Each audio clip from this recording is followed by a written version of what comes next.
The Book of Household Management. By Mrs. Isabella Beeton.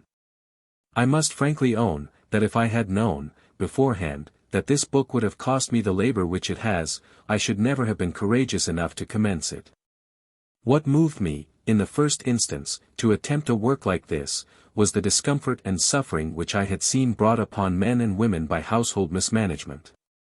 I have always thought that there is no more fruitful source of family discontent than a housewife's badly cooked dinners and untidy ways. Men are now so well served out of doors, at their clubs, well-ordered taverns, and dining houses, that in order to compete with the attractions of these places, a mistress must be thoroughly acquainted with the theory and practice of cookery, as well as be perfectly conversant with all the other arts of making and keeping a comfortable home. In this book I have attempted to give, under the chapters devoted to cookery, an intelligible arrangement to every recipe, a list of the ingredients, a plain statement of the mode of preparing each dish, and a careful estimate of its cost, the number of people for whom it is sufficient, and the time when it is seasonable. For the matter of the recipes, I am indebted, in some measure, to many correspondents of the Englishwoman's Domestic Magazine, who have obligingly placed at my disposal their formulas for many original preparations. A large private circle has also rendered me considerable service. A diligent study of the works of the best modern writers on cookery was also necessary to the faithful fulfillment of my task. Friends in England, Scotland, Ireland, France, and Germany, have also very materially aided me. I have paid great attention to those recipes which come under the head of cold meat cookery. But in the department belonging to the cook I have striven, too, to make my work something more than a cookery book, and have, therefore, on the best authority that I could obtain, given an account of the natural history of the animals and vegetables which we use as food. I have followed the animal from his birth to his appearance on the table, have described the manner of feeding him, and of slaying him, the position of his various joints, and, after giving the recipes, have described the modes of carving meat, poultry, and game. Skillful artists have designed the numerous drawings which appear in this work, and which illustrate, better than any description, many important and interesting items. The colored plates are a novelty not without value. Besides the great portion of the book which has a special reference to the cook's department, there are chapters devoted to those of the other servants of the household, who have all, I trust, their duties clearly assigned to them. Towards the end of the work will be found valuable chapters on the management of children, the doctor, the latter principally referring to accidents and emergencies, some of which are certain to occur in the experience of every one of us. And the last chapter contains legal memoranda, which will be serviceable in cases of doubt as to the proper course to be adopted in the relations between landlord and tenant, tax-gatherer and taxpayer, and tradesman and customer. These chapters have been contributed by gentlemen fully entitled to confidence, those on medical subjects by an experienced surgeon, and the legal matter by a solicitor. I wish here to acknowledge the kind letters and congratulations I have received during the progress of this work, and have only further to add.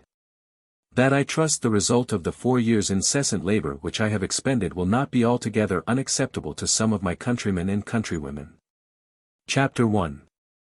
The Mistress. Strength and honor are her clothing, and she shall rejoice in time to come. She openeth her mouth with wisdom, and in her tongue is the law of kindness. She looketh well to the ways of her household, and eateth not the bread of idleness. Her children arise up, and call her blessed, her husband also, and he praiseth her. Proverbs 31. 25-28. As with the commander of an army, or the leader of any enterprise, so is it with the mistress of a house. Her spirit will be seen through the whole establishment. And just in proportion as she performs her duties intelligently and thoroughly, so will her domestics follow in her path. Of all those acquirements, which more particularly belong to the feminine character, there are none which take a higher rank, in our estimation, than such as enter into a knowledge of household duties. For on these are perpetually dependent the happiness, comfort, and well-being of a family. In this opinion we are borne out by the author of The Vicar of Wakefield, who says, "The modest virgin, the prudent wife, and the careful matron, are much more serviceable in life than petticoat philosophers, blustering heroines, or virago queens. She who makes her husband and her children happy, who reclaims the one from vice and trains up the other to virtue, is a much greater character than ladies described in romances, whose whole occupation is to murder mankind with shafts from their quiver, or their eyes. 2. Pursuing this picture, we may add, that to be a good housewife does not necessarily imply an abandonment of proper pleasures or amusing recreation. And we think it the more necessary to express this, as the performance of the duties of a mistress may, to some minds, perhaps seem to be incompatible with the enjoyment of life. Let us, however, now proceed to describe some of those home qualities and virtues which are necessary to the proper management of a household, and then point out the plan which may be the most profitably pursued for the daily regulation of its affairs. 3. Early rising is one of the most essential qualities which enter into good household management, as it is not only the parent of health, but of innumerable other advantages. Indeed, when a mistress is an early riser, it is almost certain that her house will be orderly and well managed. On the contrary, if she remain in bed till a late hour, then the domestics, who, as we have before observed, invariably partake somewhat of their mistress's character, will surely become sluggards. To self-indulgence all are more or less disposed, and it is not to be expected that servants are freer from this fault than the heads of houses. The great Lord Chatham thus gave his advice in reference to this subject: "I would have inscribed on the curtains of your bed, and the walls of your chamber, if you do not rise early, you can make progress in nothing." 4. Cleanliness is also indispensable to health, and must be studied both in regard to the person and the house, and all that it contains. Cold or tepid baths should be employed every morning, unless, on account of illness or other circumstances, they should be deemed objectionable. The bathing of children will be treated of under the head of management of children. 5. Frugality and economy are home virtues, without which no household can prosper. Dr. Johnson says, "Frugality may be termed the daughter of prudence, the sister of temperance, and the parent of liberty. He that is extravagant will quickly become poor, and poverty will enforce dependence and invite corruption."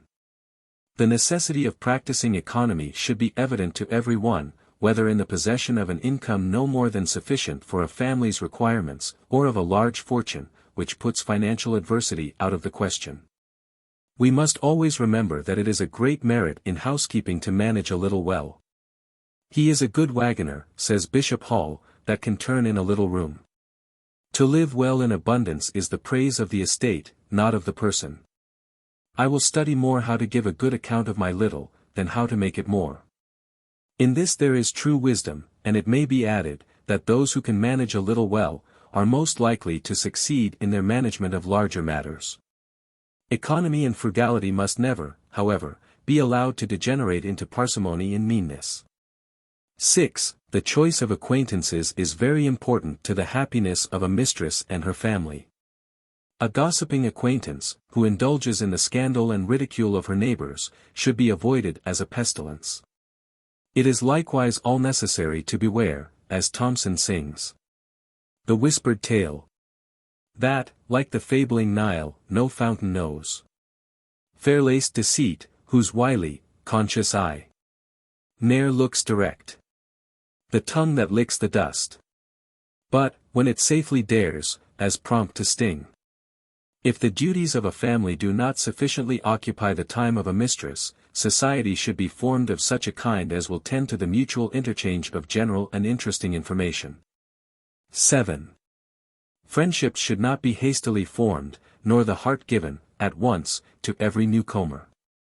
There are ladies who uniformly smile at, and approve everything and everybody, and who possess neither the courage to reprehend vice, nor the generous warmth to defend virtue. The friendship of such persons is without attachment, and their love without affection or even preference. They imagine that every one who has any penetration is ill-natured, and look coldly on a discriminating judgment. It should be remembered, however, that this discernment does not always proceed from an uncharitable temper, but that those who possess a long experience and thorough knowledge of the world Scrutinize the conduct and dispositions of people before they trust themselves to the first fair appearances. Addison, who was not deficient in a knowledge of mankind, observes that a friendship, which makes the least noise, is very often the most useful, for which reason, I should prefer a prudent friend to a zealous one. And Joanna Baillie tells us that friendship is no plant of hasty growth, though planted in esteem's deep fixed soil. The gradual culture of kind intercourse must bring it to perfection. 8. Hospitality is a most excellent virtue. But care must be taken that the love of company, for its own sake, does not become a prevailing passion, for then the habit is no longer hospitality, but dissipation. Reality and truthfulness in this, as in all other duties of life, are the points to be studied. For, as Washington Irving well says, there is an emanation from the heart in genuine hospitality, which cannot be described, but is immediately felt, and puts the stranger at once at his ease. With respect to the continuance of friendships, however, it may be found necessary, in some cases, for a mistress to relinquish, on assuming the responsibility of a household, many of those commenced in the earlier part of her life. This will be the more requisite, if the number still retained be quite equal to her means and opportunities. 9. In conversation, trifling occurrences, such as small disappointments, petty annoyances, and other everyday incidents, should never be mentioned to your friends. The extreme injudiciousness of repeating these will be at once apparent, when we reflect on the unsatisfactory discussions which they too frequently occasion, and on the load of advice which they are the cause of being tendered, and which is too often, of a kind neither to be useful nor agreeable. Greater events, whether of joy or sorrow, should be communicated to friends, and, on such occasions, their sympathy gratifies and comforts. If the mistress be a wife, never let an account of her husband's failings pass her lips. And in cultivating the power of conversation, she should keep the versified advice of Cooper continually in her memory, that it should flow like water after summer showers, not as if raised by mere mechanic powers. In reference to its style, Dr. Johnson, who was himself greatly distinguished for his colloquial abilities, says that no style is more extensively acceptable than the narrative, because this does not carry an air of superiority over the rest of the company, and, therefore, is most likely to please them. For this purpose we should store our memory with short anecdotes and entertaining pieces of history. Almost every one listens with eagerness to extemporary history. Vanity often cooperates with curiosity, for he that is a hearer in one place wishes to qualify himself to be a principal speaker in some inferior company, and therefore more attention is given to narrations than anything else in conversation. It is true, indeed, that sallies of wit and quick replies are very pleasing in conversation.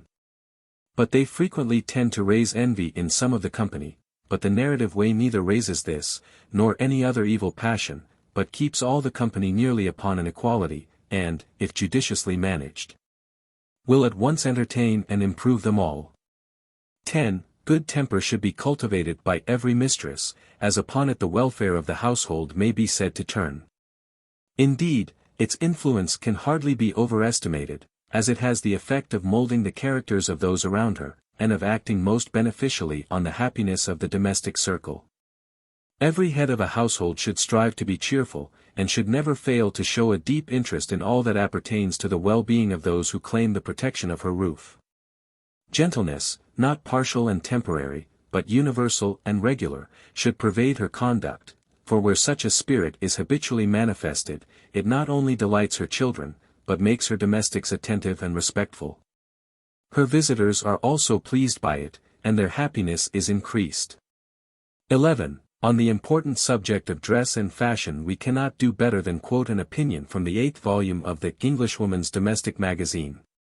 The writer there says, "Let people write, talk, lecture, satirize, as they may, it cannot be denied that, whatever is the prevailing mode in attire, let it intrinsically be ever so absurd, it will never look as ridiculous as another, or as any other, which, however convenient, comfortable, or even becoming, is totally opposite in style to that generally worn." 12. In purchasing articles of wearing apparel, whether it be a silk dress, a bonnet, shawl, or riband, it is well for the buyer to consider 3 things: that it be not too expensive for her purse. 2. That its color harmonize with her complexion, and its size and pattern with her figure. 3. That its tint allow of its being worn with the other garments she possesses. The quaint Fuller observes, that the good wife is none of our dainty dames, who love to appear in a variety of suits every day new, as if a gown, like a stratagem in war, were to be used but once. But our good wife sets up a sail according to the keel of her husband's estate, and, if of high parentage, she doth not so remember what she was by birth, that she forgets what she is by match. To brunettes, or those ladies having dark complexions, silks of a grave hue are adapted. For blondes, or those having fair complexions, lighter colors are preferable, as the richer, deeper hues are too overpowering for the latter. The colors which go best together are green with violet, gold color with dark crimson or lilac, pale blue with scarlet, pink with black or white, and gray with scarlet or pink. A cold color generally requires a warm tint to give life to it. Gray and pale blue, for instance, do not combine well, both being cold colors. 13. The dress of the mistress should always be adapted to her circumstances, and be varied with different occasions. Thus, at breakfast she should be attired in a very neat and simple manner, wearing no ornaments. If this dress should decidedly pertain only to the breakfast hour, and be specially suited for such domestic occupations as usually follow that meal, then it would be well to exchange it before the time for receiving visitors. If the mistress be in the habit of doing so. It is still to be remembered, however, that, in changing the dress, jewelry and ornaments are not to be worn until the full dress for dinner is assumed. Further information and hints on the subject of the toilet will appear under the department of the Ladies' Maid. The advice of Polonius to his son Laertes, in Shakespeare's tragedy of Hamlet, is most excellent. And although given to one of the male sex, will equally apply to a fair lady. Costly thy habit as thy purse can buy. But not expressed in fancy, rich, not gaudy. For the apparel oft proclaims the man. 14. Charity and benevolence are duties which a mistress owes to herself as well as to her fellow creatures, and there is scarcely any income so small, but something may be spared from it, even if it be but the widow's mite. It is to be always remembered, however, that it is the spirit of charity which imparts to the gift a value far beyond its actual amount, and is by far its better part. True charity, a plant divinely nursed, fed by the love from which it rose at first, thrives against hope, and, in the rudest scene, storms but enliven its unfading green. Exuberant is the shadow it supplies, its fruit on earth, its growth above the skies. Visiting the houses of the poor is the only practical way really to understand the actual state of each family. And although there may be difficulties in following out this plan in the metropolis and other large cities, yet in country towns and rural districts these objections do not obtain. Great advantages may result from visits paid to the poor. For there being, unfortunately, much ignorance, generally, amongst them with respect to all household knowledge, there will be opportunities for advising and instructing them, in a pleasant and unobtrusive manner, in cleanliness, industry, cookery, and good management. 15. In marketing, that the best articles are the cheapest, may be laid down as a rule. And it is desirable, unless an experienced and confidential housekeeper be kept, that the mistress should herself purchase all provisions and stores needed for the house. If the mistress be a young wife, and not accustomed to order things for the house, a little practice and experience will soon teach her who are the best tradespeople to deal with, and what are the best provisions to buy. Under each particular head of fish, meat, poultry, game, and will be described the proper means of ascertaining the quality of these comestibles.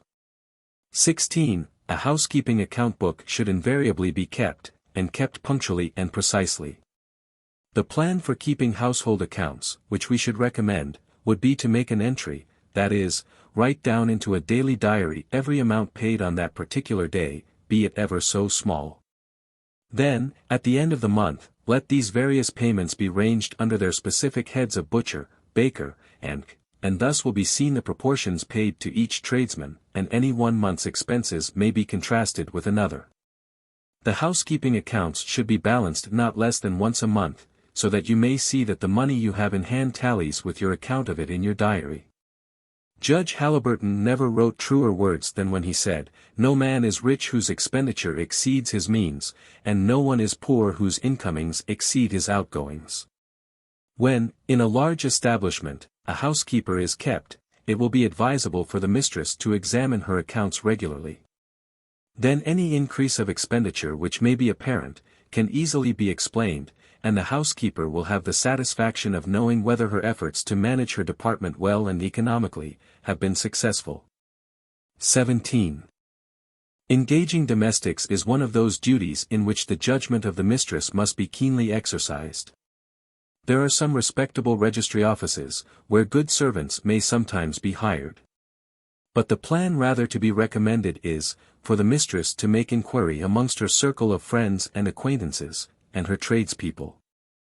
The latter generally know those in their neighborhood, who are wanting situations, and will communicate with them, when a personal interview with some of them will enable the mistress to form some idea of the characters of the applicants, and to suit herself accordingly. We would here point out an error, and a grave one it is, into which some mistresses fall. They do not, when engaging a servant, expressly tell her all the duties which she will be expected to perform. This is an act of omission severely to be reprehended. Every portion of work which the maid will have to do, should be plainly stated by the mistress, and understood by the servant. If this plan is not carefully adhered to, domestic contention is almost certain to ensue, and this may not be easily settled, so that a change of servants, which is so much to be deprecated, is continually occurring. 18. In obtaining a servant's character, it is not well to be guided by a written one from some unknown quarter, but it is better to have an interview, if at all possible, with the former mistress. By this means you will be assisted in your decision of the suitableness of the servant for your place, from the appearance of the lady and the state of her house. Negligence and want of cleanliness in her and her household generally, will naturally lead you to the conclusion, that her servant has suffered from the influence of the bad example. The proper course to pursue in order to obtain a personal interview with the lady is this: the servant in search of the situation must be desired to see her former mistress, and ask her to be kind enough to appoint a time, convenient to herself, when you may call on her. This proper observance of courtesy being necessary to prevent any unseasonable intrusion on the part of a stranger. Your first questions should be relative to the honesty and general morality of her former servant. And if no objection is stated in that respect, her other qualifications are then to be ascertained. Inquiries should be very minute, so that you may avoid disappointment and trouble, by knowing the weak points of your domestic. 19. The treatment of servants is of the highest possible moment, as well to the mistress as to the domestics themselves. On the head of the house the latter will naturally fix their attention. And if they perceive that the mistress's conduct is regulated by high and correct principles, they will not fail to respect her. If, also, a benevolent desire is shown to promote their comfort, at the same time that a steady performance of their duty is exacted, then their respect will not be unmingled with affection. And they will be still more solicitous to continue to deserve her favor. 20. In giving a character, it is scarcely necessary to say that the mistress should be guided by a sense of strict justice. It is not fair for one lady to recommend to another, a servant she would not keep herself. The benefit, too, to the servant herself is of small advantage, for the failings which she possesses will increase if suffered to be indulged with impunity. It is hardly necessary to remark, on the other hand, that no angry feelings on the part of a mistress towards her late servant, should ever be allowed, in the slightest degree, to influence her, so far as to induce her to disparage her maid's character. 21. The following table of the average yearly wages paid to domestics, with the various members of the household placed in the order in which they are usually ranked, will serve as a guide to regulate the expenditure of an establishment. When not found in. When found in. Livery. Livery. The house steward from £10 to £80. The valet 25 to 50 from £20 to £30. The butler 25 to 50. The cook 20 to 40. The gardener 20 to 40. The footman 20 to 40, 15 to 25. The under-butler 15 to 30, 15 to 25. The coachman 20 to 35. The groom 15 to 30, 12 to 20. The under-footman 12 to 20. The page or footboy 8 to 18, 6 to 14. The stable boy 6 to 12. When no extra, when an extra. Allowance is made for, allowance is made for. Tea, sugar, and beer. Tea, sugar, and beer. The housekeeper from £20 to £15, from £18 to £40. The lady's maid 12 to 25, 10 to 20. The head nurse 15 to 30, 13 to 26. The cook 11 to 30, 12 to 26. The upper housemaid 12 to 20, 10 to 17. The upper laundrymaid 12 to 18, 10 to 15. The maid of all work 9 to 14, 7.5 to 11. The under housemaid 8 to 12, 6.5 to 10. The still room maid 9 to 14, 8 to 13. The nursemaid 8 to 12, 5 to 10. The under laundrymaid 9 to 11, 8 to 12. The kitchen maid 9 to 14, 8 to 12. The scullery maid 5 to 9, 4 to 8. These quotations of wages are those usually given in or near the metropolis. But, of course, there are many circumstances connected with locality, and also having reference to the long service on the one hand, or the inexperience on the other, of domestics, which may render the wages still higher or lower than those named above. All the domestics mentioned in the above table would enter into the establishment of a wealthy nobleman. The number of servants, of course, would become smaller in proportion to the lesser size of the establishment. And we may here enumerate a scale of servants suited to various incomes, commencing with about £1,000 a year, a cook, upper housemaid, nursemaid, under housemaid, and a man-servant. About £750 a year, a cook, housemaid, nursemaid, and footboy. About £500 a year, a cook, housemaid, and nursemaid. About £300 a year, a maid of all work and nursemaid. About £200 or £150 a year, a maid of all work, and girl occasionally. 22.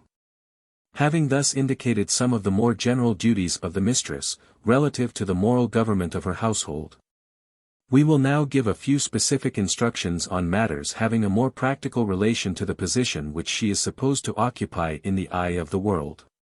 To do this the more clearly, we will begin with her earliest duties, and take her completely through the occupations of a day. 23. Having risen early, as we have already advised, c. and having given due attention to the bath, and made a careful toilet, it will be well at once to see that the children have received their proper ablutions, and are in every way clean and comfortable. The first meal of the day, breakfast, will then be served, at which all the family should be punctually present, unless illness, or other circumstances, prevent. 24. After breakfast is over, it will be well for the mistress to make a round of the kitchen and other offices, to see that all are in order, and that the morning's work has been properly performed by the various domestics. The orders for the day should then be given, and any questions which the domestics desire to ask, respecting their several departments, should be answered, and any special articles they may require, handed to them from the store closet. In those establishments where there is a housekeeper, it will not be so necessary for the mistress, personally, to perform the above-named duties. 25. After this general superintendence of her servants, the mistress, if a mother of a young family, may devote herself to the instruction of some of its younger members, or to the examination of the state of their wardrobe, leaving the later portion of the morning for reading, or for some amusing recreation. Recreation, says Bishop Hall, is intended to the mind as whetting is to the scythe, to sharpen the edge of it, which would otherwise grow dull and blunt. He, therefore, that spends his whole time in recreation is ever whetting, never mowing. His grass may grow and his steed starve, as, contrarily, he that always toils and never recreates, is ever mowing, never whetting, laboring much to little purpose. As good no scythe has no edge. Then only doth the work go forward, when the scythe is so seasonably and moderately whetted that it may cut, and so cut, that it may have the help of sharpening. Unless the means of the mistress be very circumscribed, and she be obliged to devote a great deal of her time to the making of her children's clothes, and other economical pursuits. It is right that she should give some time to the pleasures of literature, the innocent delights of the garden, and to the improvement of any special abilities for music, painting, and other elegant arts, which she may, happily, possess. 26. These duties and pleasures being performed and enjoyed, the hour of luncheon will have arrived.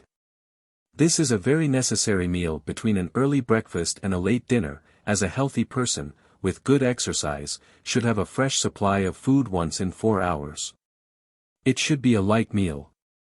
But its solidity must, of course, be, in some degree, proportionate to the time it is intended to enable you to wait for your dinner, and the amount of exercise you take in the meantime. At this time, also, the servant's dinner will be served. In those establishments where an early dinner is served, that will, of course, take the place of the luncheon. In many houses, where a nursery dinner is provided for the children and about 1 o'clock, the mistress and the elder portion of the family make their luncheon at the same time from the same joint, or whatever may be provided. A mistress will arrange, according to circumstances, the serving of the meal, but the more usual plan is for the lady of the house to have the joint brought to her table, and afterwards carried to the nursery. 27. After luncheon, morning calls and visits may be made and received. These may be divided under 3 heads, those of ceremony, friendship, and congratulation or condolence. Visits of ceremony, or courtesy, which occasionally merge into those of friendship, are to be paid under various circumstances. Thus, they are uniformly required after dining at a friend's house, or after a ball, picnic, or any other party. These visits should be short, a stay of from 15 to 20 minutes being quite sufficient. A lady paying a visit may remove her boa or neckerchief, but neither her shawl nor bonnet.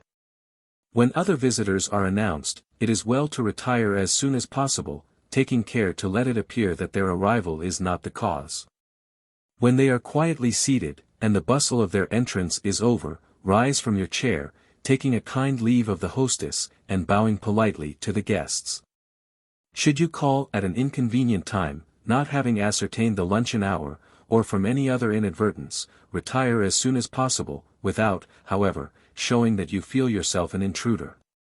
It is not difficult for any well-bred or even good-tempered person, to know what to say on such an occasion, and, on politely withdrawing, a promise can be made to call again, if the lady you have called on, appear really disappointed. 28. In paying visits of friendship, it will not be so necessary to be guided by etiquette as in paying visits of ceremony. And if a lady be pressed by her friend to remove her shawl and bonnet, it can be done if it will not interfere with her subsequent arrangements.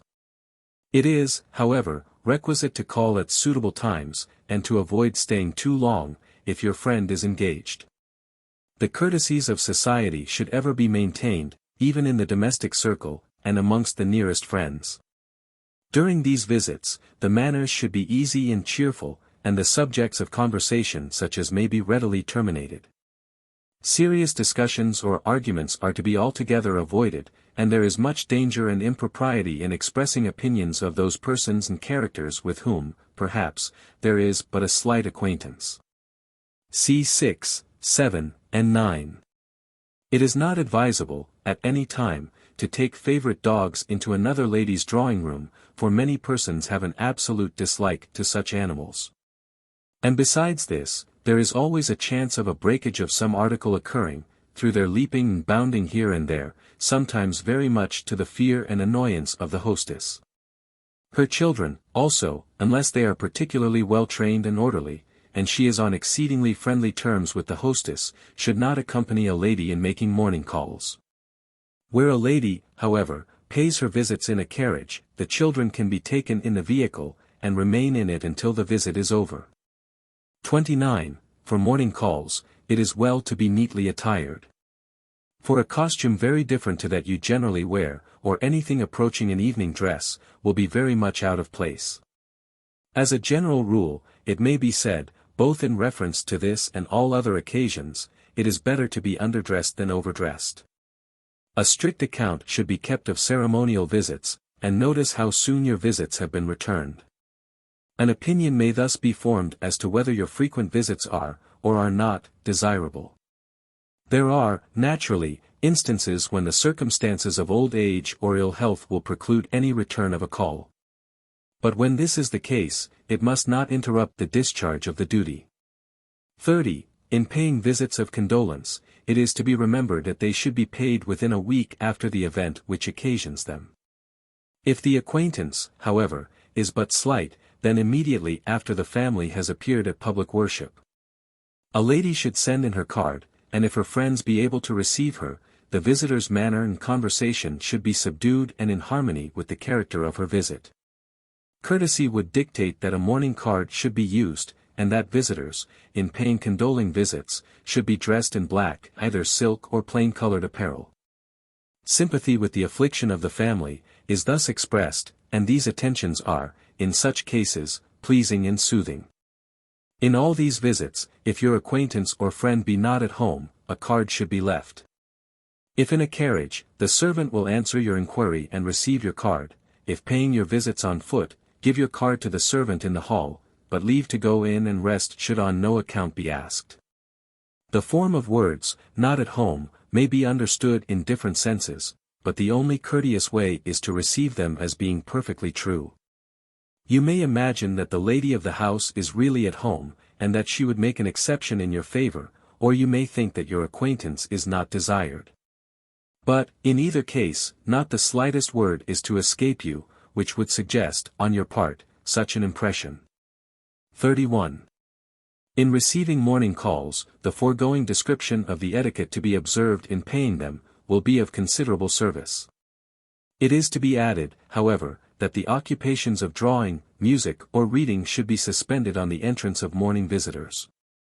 If a lady, however, be engaged with light needlework, and none other is appropriate in the drawing-room, it may not be, under some circumstances, inconsistent with good breeding to quietly continue it during conversation. Particularly if the visit be protracted, or the visitors be gentlemen. Formerly the custom was to accompany all visitors quitting the house to the door, and there take leave of them. But modern society, which has thrown off a great deal of this kind of ceremony, now merely requires that the lady of the house should rise from her seat, shake hands, or courtesy, in accordance with the intimacy she has with her guests, and ring the bell to summon the servant to attend them and open the door.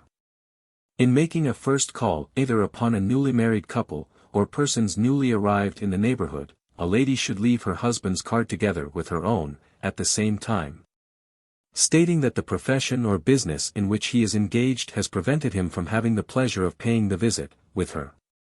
It is a custom with many ladies, when on the eve of an absence from their neighborhood, to leave or send their own and husband's cards, with the letters P.P.C. in the right-hand corner. These letters are the initials of the French words, pour prendre congé, meaning, to take leave. 32. The morning calls being paid or received, and their etiquette properly attended to, the next great event of the day in most establishments is, the dinner.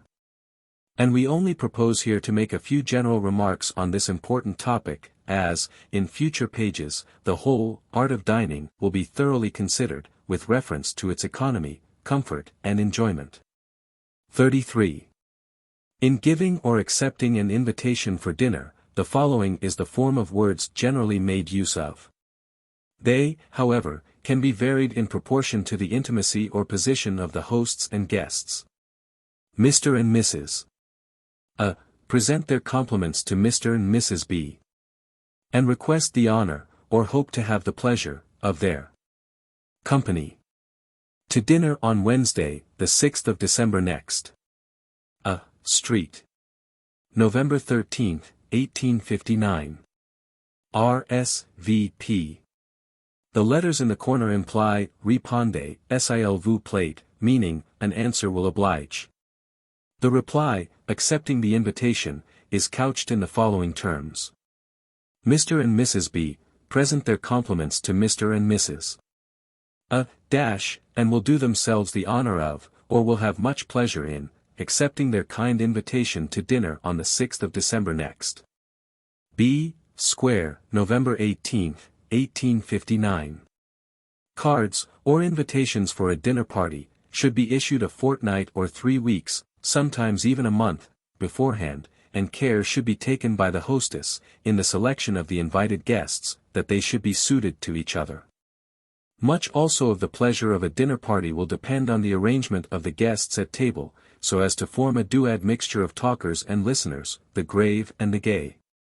If an invitation to dinner is accepted, the guests should be punctual, and the mistress ready in her drawing-room to receive them.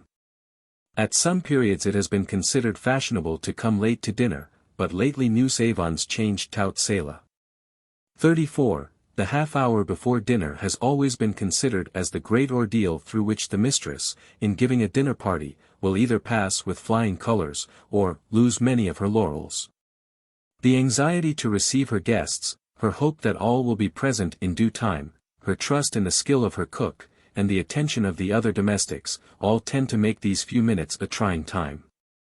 The mistress, however, must display no kind of agitation, but show her tact in suggesting light and cheerful subjects of conversation, which will be much aided by the introduction of any particular new book, curiosity of art, or article of virtu, which may pleasantly engage the attention of the company. Waiting for dinner, however, is a trying time, and there are few who have not felt how sad it is to sit and pine the long half-hour before we dine, upon our watches oft to look, then wonder at the clock and cook, and strive to laugh in spite of fate. But laughter forced soon quits the room, and leaves it in its former gloom. But lo! the dinner now appears, the object of our hopes and fears, the end of all our pain. In giving an entertainment of this kind, the mistress should remember that it is her duty to make her guests feel happy, comfortable, and quite at their ease. And the guests should also consider that they have come to the house of their hostess to be happy. Thus an opportunity is given to all for innocent enjoyment and intellectual improvement, when also acquaintances may be formed that may prove invaluable through life, and information gained that will enlarge the mind. Many celebrated men and women have been great talkers, and, amongst others, the genial Sir Walter Scott, who spoke freely to every one, and a favourite remark of whom it was, that he never did so without learning something he didn't know before. 35. Dinner being announced, the host offers his arm to, and places on his right hand at the dinner table, the lady to whom he desires to pay most respect, either on account of her age, position, or from her being the greatest stranger in the party. If this lady be married and her husband present, the latter takes the hostess to her place at table, and seats himself at her right hand. The rest of the company follow in couples, as specified by the master and mistress of the house, arranging the party according to their rank and other circumstances which may be known to the host and hostess. It will be found of great assistance to the placing of a party at the dinner table, to have the names of the guests neatly, and correctly, written on small cards, and placed at that part of the table where it is desired they should sit. With respect to the number of guests, it has often been said, that a private dinner party should consist of not less than the number of the Graces, or more than that of the Muses. A party of 10 or 12 is, perhaps, in a general way, sufficient to enjoy themselves and be enjoyed. White kid gloves are worn by ladies at dinner parties, but should be taken off before the business of dining commences. 36. The guests being seated at the dinner table, the lady begins to help the soup, which is handed round, commencing with the gentleman on her right and on her left, and continuing in the same order till all are served. It is generally established as a rule, not to ask for soup or fish twice, as, in so doing, part of the company may be kept waiting too long for the second course, when, perhaps, a little revenge is taken by looking at the awkward consumer of a second portion. This rule, however, may, under various circumstances, not be considered as binding. It is not usual, where taking wine is en règle, for a gentleman to ask a lady to take wine until the fish or soup is finished, and then the gentleman honored by sitting on the right of the hostess may politely inquire if she will do him the honor of taking wine with him. This will act as a signal to the rest of the company, the gentleman of the house most probably requesting the same pleasure of the ladies at his right and left. At many tables, however, the custom or fashion of drinking wine in this manner is abolished, and the servant fills the glasses of the guests with the various wines suited to the course which is in progress. 37. When dinner is finished, the dessert is placed on the table, accompanied with finger glasses. It is the custom of some gentlemen to wet a corner of the napkin. But the hostess, whose behavior will set the tone to all the ladies present, will merely wet the tips of her fingers, which will serve all the purposes required. The French and other continentals have a habit of gargling the mouth. But it is a custom which no English gentlewoman should, in the slightest degree, imitate. 38. When fruit has been taken, and a glass or two of wine passed round, the time will have arrived when the hostess will rise, and thus give the signal for the ladies to leave the gentlemen, and retire to the drawing-room. The gentleman of the party will rise at the same time, and he who is nearest the door, will open it for the ladies, all remaining courteously standing until the last lady has withdrawn. Dr. Johnson has a curious paragraph on the effects of a dinner on men. Before dinner, he says, men meet with great inequality of understanding, and those who are conscious of their inferiority have the modesty not to talk. When they have drunk wine, every man feels himself happy, and loses that modesty, and grows impudent and vociferous, but he is not improved, he is only not sensible of his defects. This is rather severe, but there may be truth in it. In former times, when the bottle circulated freely amongst the guests, it was necessary for the ladies to retire earlier than they do at present. For the gentlemen of the company soon became unfit to conduct themselves with that decorum which is essential in the presence of ladies. Thanks, however, to the improvements in modern society, and the high example shown to the nation by its most illustrious personages, temperance is, in these happy days, a striking feature in the character of a gentleman. Delicacy of conduct towards the female sex has increased with the esteem in which they are now universally held, and thus, the very early withdrawing of the ladies from the dining-room is to be deprecated.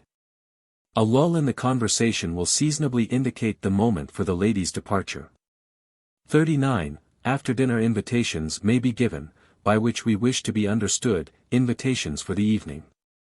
The time of the arrival of these visitors will vary according to their engagements, or sometimes will be varied in obedience to the caprices of fashion. Guests invited for the evening are, however, generally considered at liberty to arrive whenever it will best suit themselves, usually between 9 and 12, unless earlier hours are specifically named. By this arrangement, many fashionable people and others, who have numerous engagements to fulfill, often contrive to make their appearance at 2 or 3 parties in the course of one evening. 40.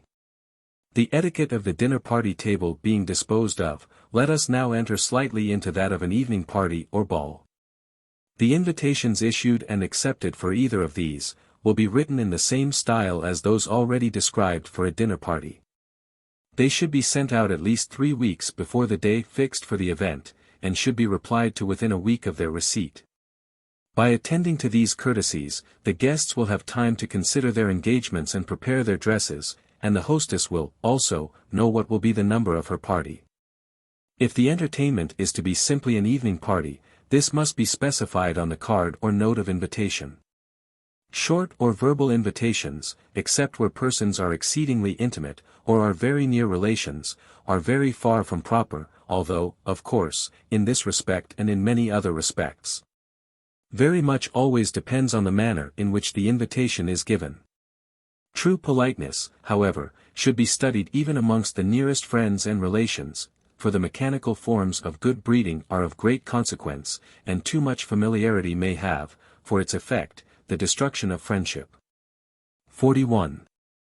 As the ladies and gentlemen arrive, each should be shown to a room exclusively provided for their reception. And in that set apart for the ladies, attendants should be in waiting to assist in uncloaking, and helping to arrange the hair and toilet of those who require it.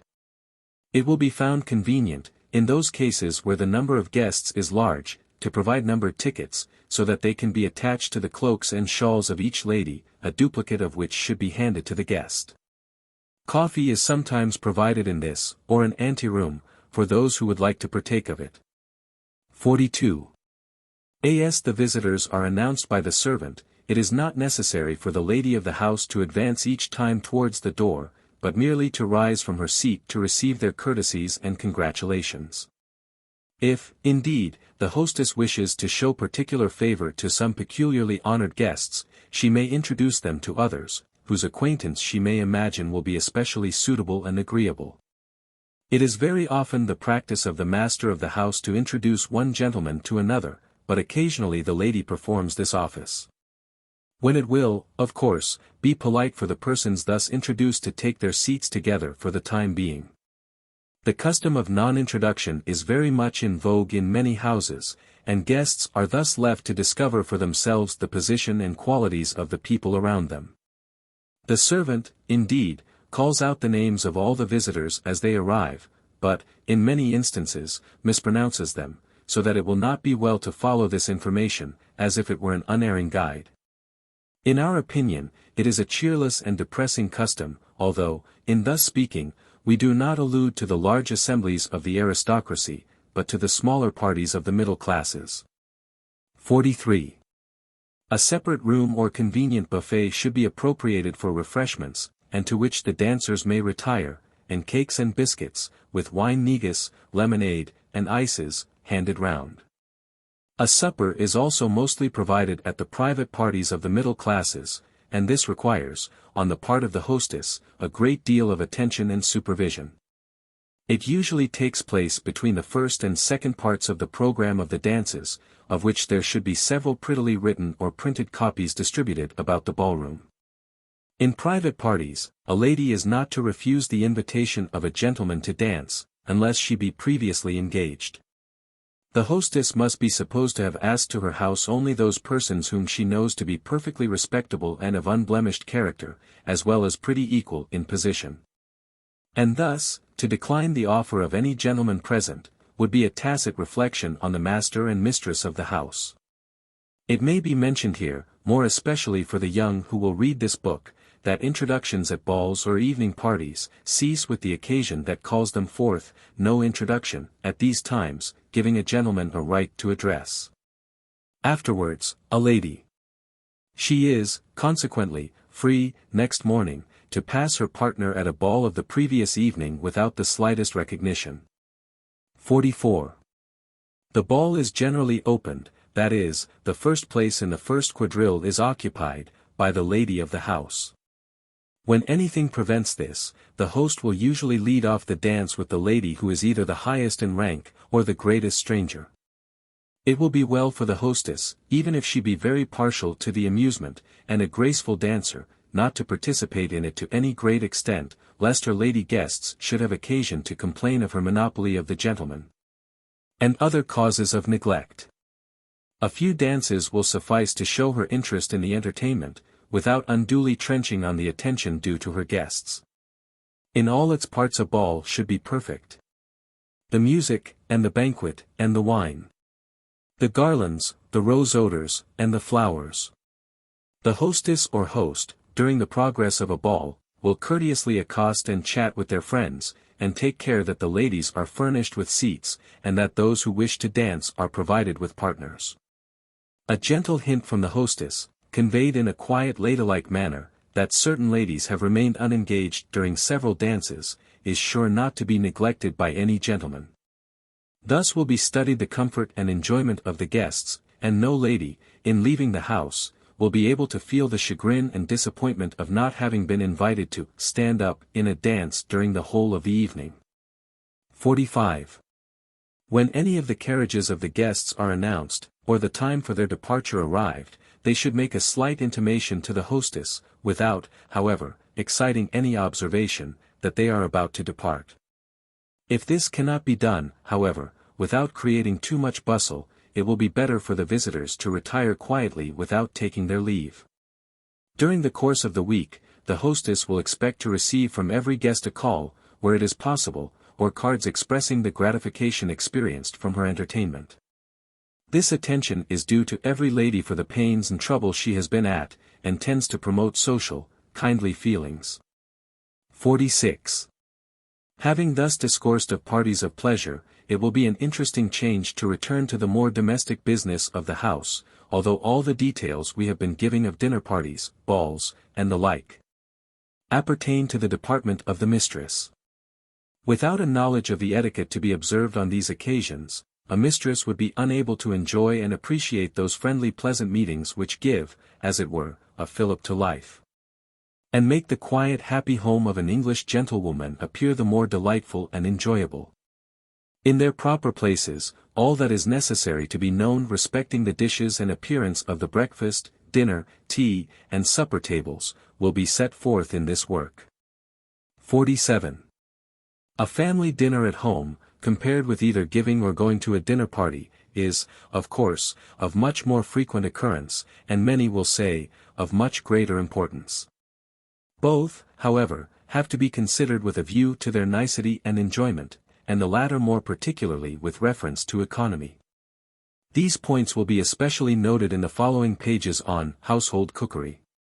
Here we will only say, that for both mistress and servants, as well in large as small households, it will be found, by far, the better plan, to cook and serve the dinner, and to lay the tablecloth and the sideboard, with the same cleanliness, neatness, and scrupulous exactness, whether it be for the mistress herself alone, a small family, or for company.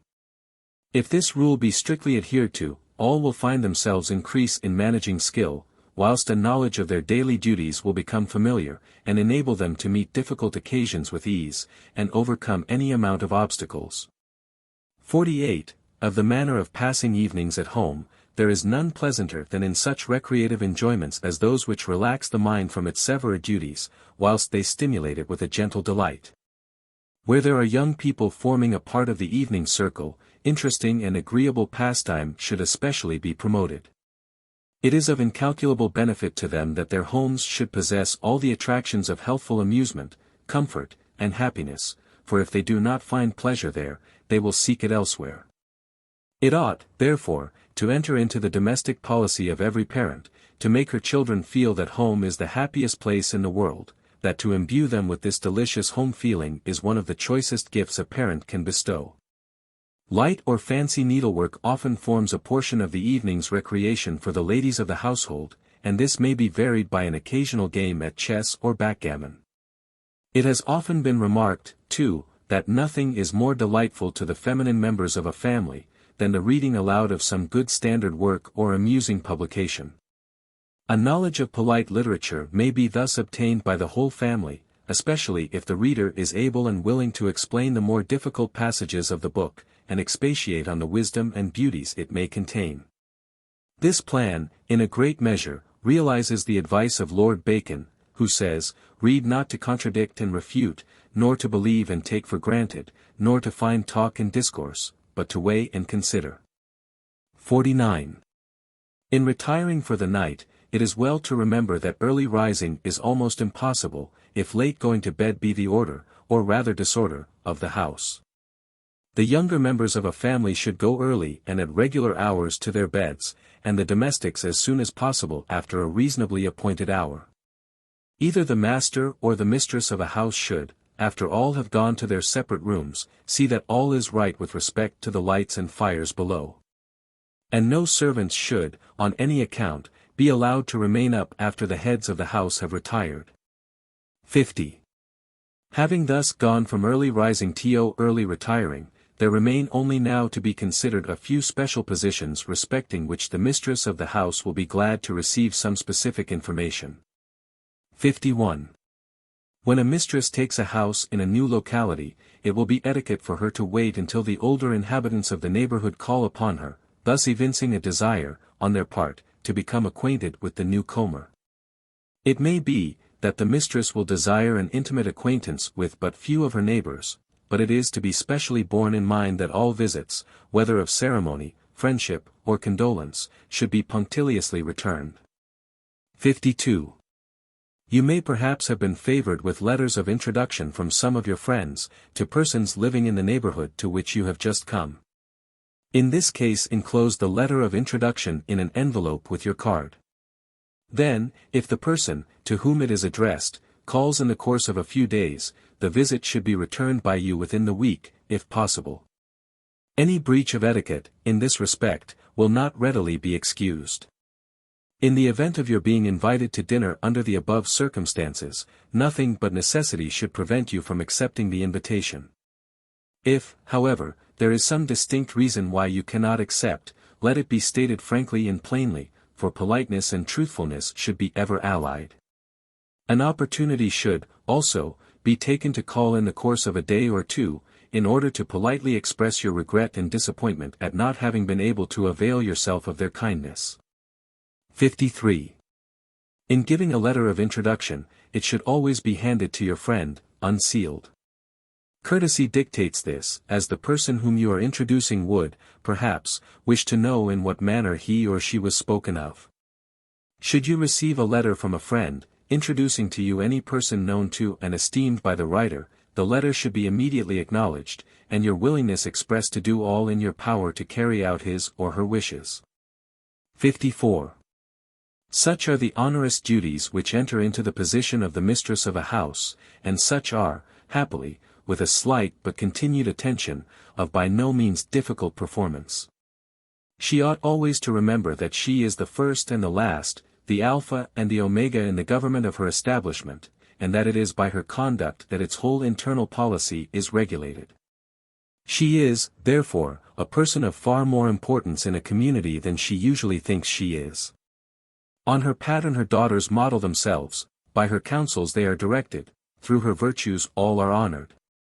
Her children rise up and call her blessed, her husband, also, and he praiseth her. Therefore, let each mistress always remember her responsible position, never approving a mean action, nor speaking an unrefined word. Let her conduct be such that her inferiors may respect her, and such as an honorable and right-minded man may look for in his wife and the mother of his children. Let her think of the many compliments and the sincere homage that have been paid to her sex by the greatest philosophers and writers, both in ancient and modern times. Let her not forget that she has to show herself worthy of Campbell's compliment when he said, "The world was sad. The garden was a wild. And man the hermit sight, till woman smiled." Let her prove herself, then, the happy companion of man, and able to take unto herself the praises of the pious prelate, Jeremy Taylor, who says, "A good wife is heaven's last best gift to man, his angel and minister of graces innumerable. His gem of many virtues, his casket of jewels, her voice is sweet music, her smiles his brightest day. Her kiss, the guardian of his innocence, her arms, the pale of his safety, the balm of his health, the balsam of his life, her industry, his surest wealth, her economy, his safest steward, her lips, his faithful counselors. Her bosom, the softest pillow of his cares, and her prayers, the ablest advocates of heaven's blessings on his head. Cherishing, then, in her breast the respected utterances of the good and the great, let the mistress of every house rise to the responsibility of its management.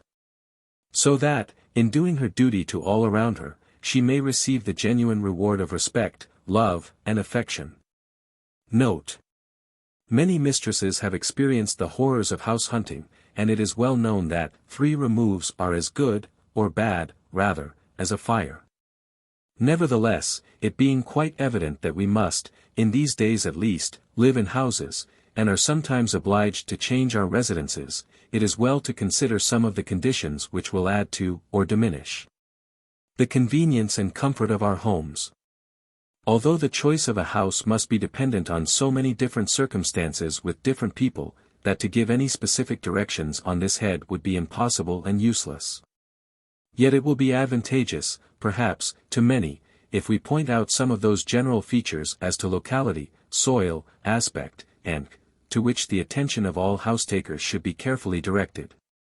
Regarding the locality, we may say, speaking now more particularly of a town house, that it is very important to the health and comfort of a family, that the neighborhood of all factories of any kind, producing unwholesome effluvia or smells, should be strictly avoided.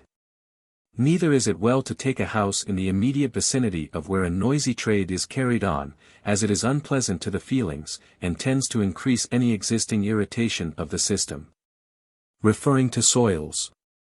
It is held as a rule, that a gravel soil is superior to any other, as the rain drains through it very quickly, and it is consequently drier and less damp than clay, upon which water rests a far longer time.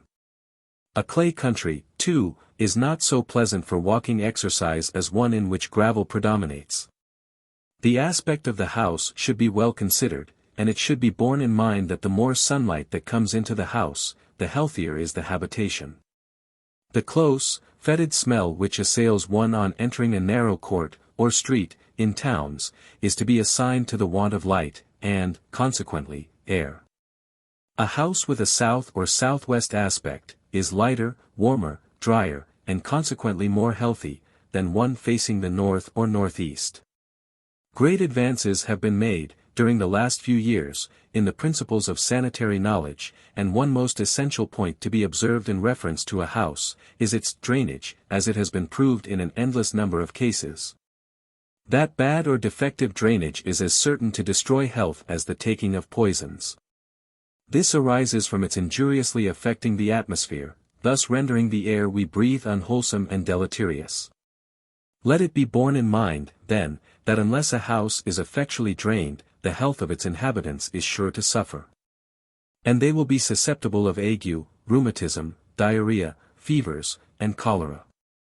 We now come to an all-important point, that of the water supply. The value of this necessary article has also been lately more and more recognized in connection with the question of health and life, and most houses are well supplied with every convenience connected with water. Let it, however, be well understood, that no house, however suitable in other respects, can be desirable, if this grand means of health and comfort is, in the slightest degree, scarce or impure. No caution can be too great to see that it is pure and good, as well as plentiful. For, knowing, as we do, that not a single part of our daily food is prepared without it, the importance of its influence on the health of the inmates of a house cannot be overrated. Ventilation is another feature which must not be overlooked. In a general way, enough of air is admitted by the cracks round the doors and windows, but if this be not the case, the chimney will smoke. And other plans, such as the placing of a plate of finely perforated zinc in the upper part of the window, must be used. Cold air should never be admitted under the doors, or at the bottom of a room, unless it be close to the fire or stove. For it will flow along the floor towards the fireplace, and thus leave the foul air in the upper part of the room, unpurified, cooling, at the same time, unpleasantly and injuriously, the feet and legs of the inmates. The rent of a house, it has been said, should not exceed 1/8 of the whole income of its occupier. And, as a general rule, we are disposed to assent to this estimate, although there may be many circumstances which would not admit of its being considered infallible. Illustration. Chapter 2. The Housekeeper. 55. As second in command in the house, except in large establishments, where there is a house steward, the housekeeper must consider herself as the immediate representative of her mistress, and bring, to the management of the household, all those qualities of honesty, industry, and vigilance, in the same degree as if she were at the head of her own family. Constantly on the watch to detect any wrongdoing on the part of any of the domestics, she will overlook all that goes on in the house, and will see that every department is thoroughly attended to, and that the servants are comfortable. At the same time that their various duties are properly performed. Cleanliness, punctuality, order, and method, are essentials in the character of a good housekeeper. Without the first, no household can be said to be well managed. The second is equally all-important. For those who are under the housekeeper will take their cue from her, and in the same proportion as punctuality governs her movements, so will it theirs. Order, again, is indispensable. For by it we wish to be understood that there should be a place for everything, and everything in its place. Method, too, is most necessary. For when the work is properly contrived, and each part arranged in regular succession, it will be done more quickly and more effectually. 56. A necessary qualification for a housekeeper is, that she should thoroughly understand accounts. She will have to write in her books an accurate registry of all sums paid for any and every purpose, all the current expenses of the house, tradesmen's bills, and other extraneous matter. As we have mentioned under the head of the mistress, c. 16, a housekeeper's accounts should be periodically balanced, and examined by the head of the house. Nothing tends more to the satisfaction of both employer and employed, than this arrangement. Short reckonings make long friends, stands good in this case, as in others. It will be found an excellent plan to take an account of every article which comes into the house connected with housekeeping, and is not paid for at the time. The book containing these entries can then be compared with the bills sent in by the various tradesmen, so that any discrepancy can be inquired into and set right. An intelligent housekeeper will, by this means, too, be better able to judge of the average consumption of each article by the household. And if that quantity be, at any time, exceeded, the cause may be discovered and rectified, if it proceed from waste or carelessness. 57. Although in the department of the cook, the housekeeper does not generally much interfere, yet it is necessary that she should possess a good knowledge of the culinary art, as, in many instances, it may be requisite for her to take the superintendence of the kitchen. As a rule, it may be stated, that the housekeeper, in those establishments where there is no house steward or man cook, undertakes the preparation of the confectionery, attends to the preserving and pickling of fruits and vegetables, and, in a general way, to the more difficult branches of the art of cookery. Much of these arrangements will depend, however, on the qualifications of the cook. For instance, if she be an able artiste, there will be but little necessity for the housekeeper to interfere, except in the already noticed articles of confectionery, and, on the contrary, if the cook be not so clever and adept in her art, then it will be requisite for the housekeeper to give more of her attention to the business of the kitchen, than in the former case. It will be one of the duties of the housekeeper to attend to the marketing, in the absence of either a house steward or man cook. 58. The daily duties of a housekeeper are regulated, in a great measure, by the extent of the establishment she superintends. She should, however, rise early, and see that all the domestics are duly performing their work, and that everything is progressing satisfactorily for the preparation of the breakfast for the household and family. After breakfast, which, in large establishments, she will take in the housekeeper's room, with the lady's maid, butler, and valet, and where they will be waited on by the still-room maid, she will, on various days set apart for each purpose, carefully examine the household linen, with a view to its being repaired, or to a further quantity being put in hand to be made. She will also see that the furniture throughout the house is well rubbed and polished, and will, besides, attend to all the necessary details of marketing and ordering goods from the tradesmen. The housekeeper's room is generally made use of by the lady's maid, butler, and valet, who take there their breakfast, tea, and supper. The lady's maid will also use this apartment as a sitting room, when not engaged with her lady, or with some other duties, which would call her elsewhere. In different establishments, according to their size and the rank of the family, different rules of course prevail. For instance, in the mansions of those of very high rank, and where there is a house steward, there are two distinct tables kept, one in the steward's room for the principal members of the household, the other in the servants' hall, for the other domestics. At the steward's dinner table, the steward and housekeeper preside, and here, also, are present the lady's maid, butler, valet, and head gardener.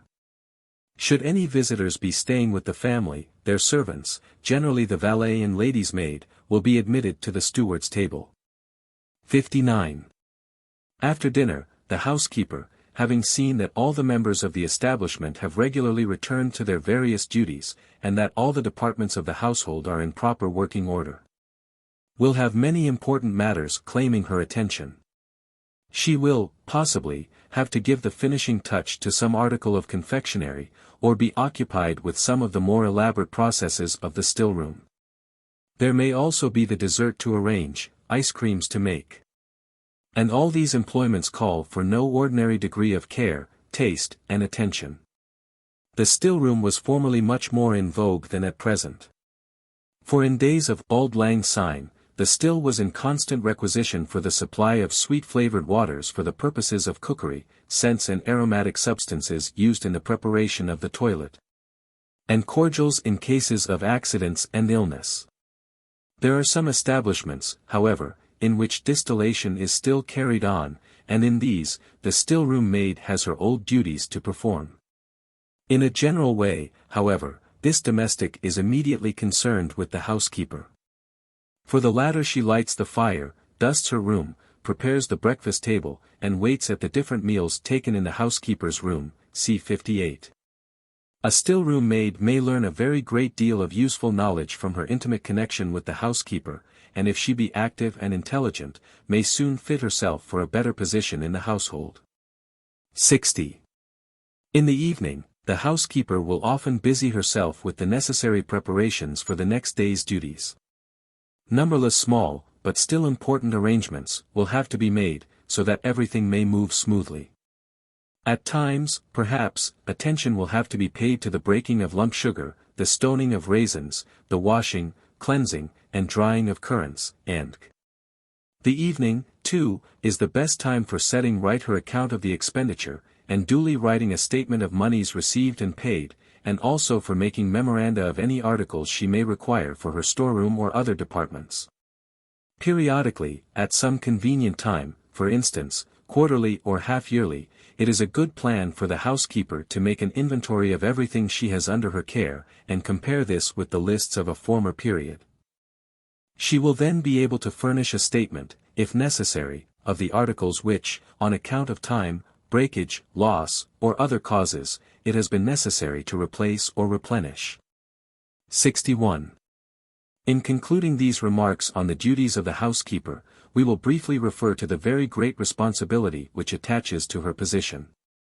Like Caesar's wife, she should be above suspicion, and her honesty and sobriety unquestionable. For there are many temptations to which she is exposed. In a physical point of view, a housekeeper should be healthy and strong, and be particularly clean in her person, and her hands, although they may show a degree of roughness, from the nature of some of her employments. Yet should have a nice inviting appearance. In her dealings with the various tradesmen, and in her behavior to the domestics under her, the demeanor and conduct of the housekeeper should be such as, in neither case, to diminish, by an undue familiarity, her authority or influence. Note: it will be useful for the mistress and housekeeper to know the best seasons for various occupations connected with household management, and we, accordingly, subjoin a few hints which we think will prove valuable. As, in the winter months, servants have much more to do, in consequence of the necessity there is to attend to the number of fires throughout the household, not much more than the ordinary everyday work can be attempted. In the summer, and when the absence of fires gives the domestics more leisure, then any extra work that is required, can be more easily performed. The spring is the usual period set apart for house cleaning, and removing all the dust and dirt, which will necessarily, with the best of housewives, accumulate during the winter months, from the smoke of the coal, oil, gas, and this season is also well adapted for washing and bleaching linen, and as, the weather, not being then too hot for the exertions necessary in washing counterpanes, blankets, and heavy things in general, the work is better and more easily done than in the intense heats of July, which month some recommend for these purposes. Winter curtains should be taken down, and replaced by the summer white ones, and furs and woolen cloths also carefully laid by. The former should be well shaken and brushed, and then pinned upon paper or linen, with camphor to preserve them from the moths. Furs, and will be preserved in the same way. Included, under the general description of house cleaning, must be understood, turning out all the nooks and corners of drawers, cupboards, lumber rooms, lofts, and with a view of getting rid of all unnecessary articles, which only create dirt and attract vermin. Sweeping of chimneys, taking up carpets, painting and whitewashing the kitchen and offices, papering rooms, when needed, and, generally speaking, the house putting on, with the approaching summer, a bright appearance, and a new face. In unison with nature. Oranges now should be preserved, and orange wine made. The summer will be found, as we have mentioned above, in consequence of the diminution of labor for the domestics, the best period for examining and repairing household linen. And 4. Putting to rights all those articles which have received a large share of wear and tear during the dark winter days. In direct reference to this matter, we may here remark, that sheets should be turned sides to middle before they are allowed to get very thin. Otherwise, patching, which is uneconomical from the time it consumes, and is unsightly in point of appearance, will have to be resorted to. In June and July, gooseberries, currants, raspberries, strawberries, and other summer fruits, should be preserved, and jams and jellies made. In July, too, the making of walnut ketchup should be attended to, as the green walnuts will be approaching perfection for this purpose. Mixed pickles may also be now made, and it will be found a good plan to have ready a jar of pickle juice, for the making of which all information will be given in future pages, into which to put occasionally some young French beans, cauliflowers, and in the early autumn, plums of various kinds are to be bottled and preserved, and jams and jellies made. A little later, tomato sauce, a most useful article to have by you, may be prepared. A supply of apples laid in, if you have a place to keep them, as also a few keeping pears and filberts. Endeavor to keep also a large vegetable marrow, it will be found delicious in the winter. In October and November, it will be necessary to prepare for the cold weather, and get ready the winter clothing for the various members of the family. The white summer curtains will now be carefully put away, the fireplaces, grates, and chimneys looked to, and the house put in a thorough state of repair, so that no loose tile may, at a future day, interfere with your comfort. And extract something considerable from your pocket. In December, the principal household duty lies in preparing for the creature comforts of those near and dear to us, so as to meet old Christmas with a happy face, a contented mind, and a full larder. And in stoning the plums, washing the currants, cutting the citron, beating the eggs, and mixing the pudding, a housewife is not unworthily greeting the genial season of all good things. Illustration. Chapter 3. Arrangement and Economy of the Kitchen. 62. The distribution of a kitchen, says Count Rumford, the celebrated philosopher and physician, who wrote so learnedly on all subjects connected with domestic economy in architecture, must always depend so much on local circumstances, that general rules can hardly be given respecting it. The principles, however, on which this distribution ought, in all cases, to be made, are simple and easy to be understood, and, in his estimation, these resolve themselves into symmetry of proportion in the building and convenience to the cook. The requisites of a good kitchen, however, demand something more special than is here pointed out. It must be remembered that it is the great laboratory of every household, and that much of the weal or woe, as far as regards bodily health, depends upon the nature of the preparations concocted within its walls. A good kitchen, therefore, should be erected with a view to the following particulars. 1. Convenience of distribution in its parts, with largeness of dimension. 2. Excellence of light, height of ceiling, and good ventilation. 3. Easiness of access, without passing through the house. 4. Sufficiently remote from the principal apartments of the house, that the members, visitors, or guests of the family, may not perceive the odor incident to cooking, or hear the noise of culinary operations. 5. Plenty of fuel and water, which, with the scullery, pantry, and storeroom, should be so near it, as to offer the smallest possible trouble in reaching them. Illustration, Figure 1. The kitchens of the Middle Ages, in England, are said to have been constructed after the fashion of those of the Romans. They were generally octagonal, with several fireplaces, but no chimneys, neither was there any wood admitted into the building. The accompanying cut, Fig. 1, represents the turret which was erected on the top of the conical roof of the kitchen at Glastonbury Abbey, and which was perforated with holes to allow the smoke of the fire, as well as the steam from cooking, to escape. Some kitchens had funnels or vents below the eaves to let out the steam, which was sometimes considerable, as the Anglo-Saxons used their meat chiefly in a boiled state. From this circumstance, some of their large kitchens had 4 ranges, comprising a boiling place for small boiled meats, and a boiling house for the great boiler. In private houses the culinary arrangements were no doubt different. For Du Cange mentions a little kitchen with a chamber, even in a solarium, or upper floor. 63. The simplicity of the primitive ages has frequently been an object of poetical admiration, and it delights the imagination to picture men living upon such fruits as spring spontaneously from the earth, and desiring no other beverages to slake their thirst, but such as fountains and rivers supply. Thus we are told, that the ancient inhabitants of Argos lived principally on pears, that the Arcadians revelled in acorns, and the Athenians in figs. This, of course, was in the Golden Age, before ploughing began, and when mankind enjoyed all kinds of plenty without having to earn their bread by the sweat of their brow.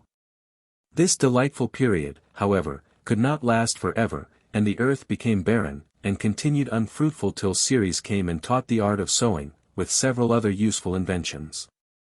The first whom she taught to till the ground was Triptolemus, who communicated his instructions to his countrymen the Athenians. Thence the art was carried into Achaia, and thence into Arcadia. Barley was the first grain that was used, and the invention of bread-making is ascribed to Pan. The use of fire, as an instrument of cookery, must have been coeval with this invention of bread, which, being the most necessary of all kinds of food, was frequently used in a sense so comprehensive as to include both meat and drink. It was, by the Greeks, baked under the ashes. 64. In the primary ages it was deemed unlawful to eat flesh, and when mankind began to depart from their primitive habits, the flesh of swine was the first that was eaten. For several ages, it was pronounced unlawful to slaughter oxen, from an estimate of their great value in assisting men to cultivate the ground.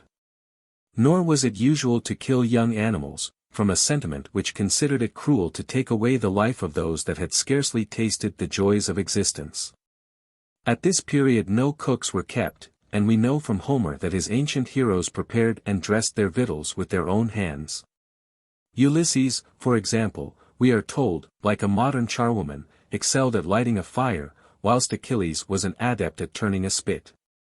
Subsequently, heralds, employed in civil and military affairs, filled the office of cooks, and managed marriage feasts.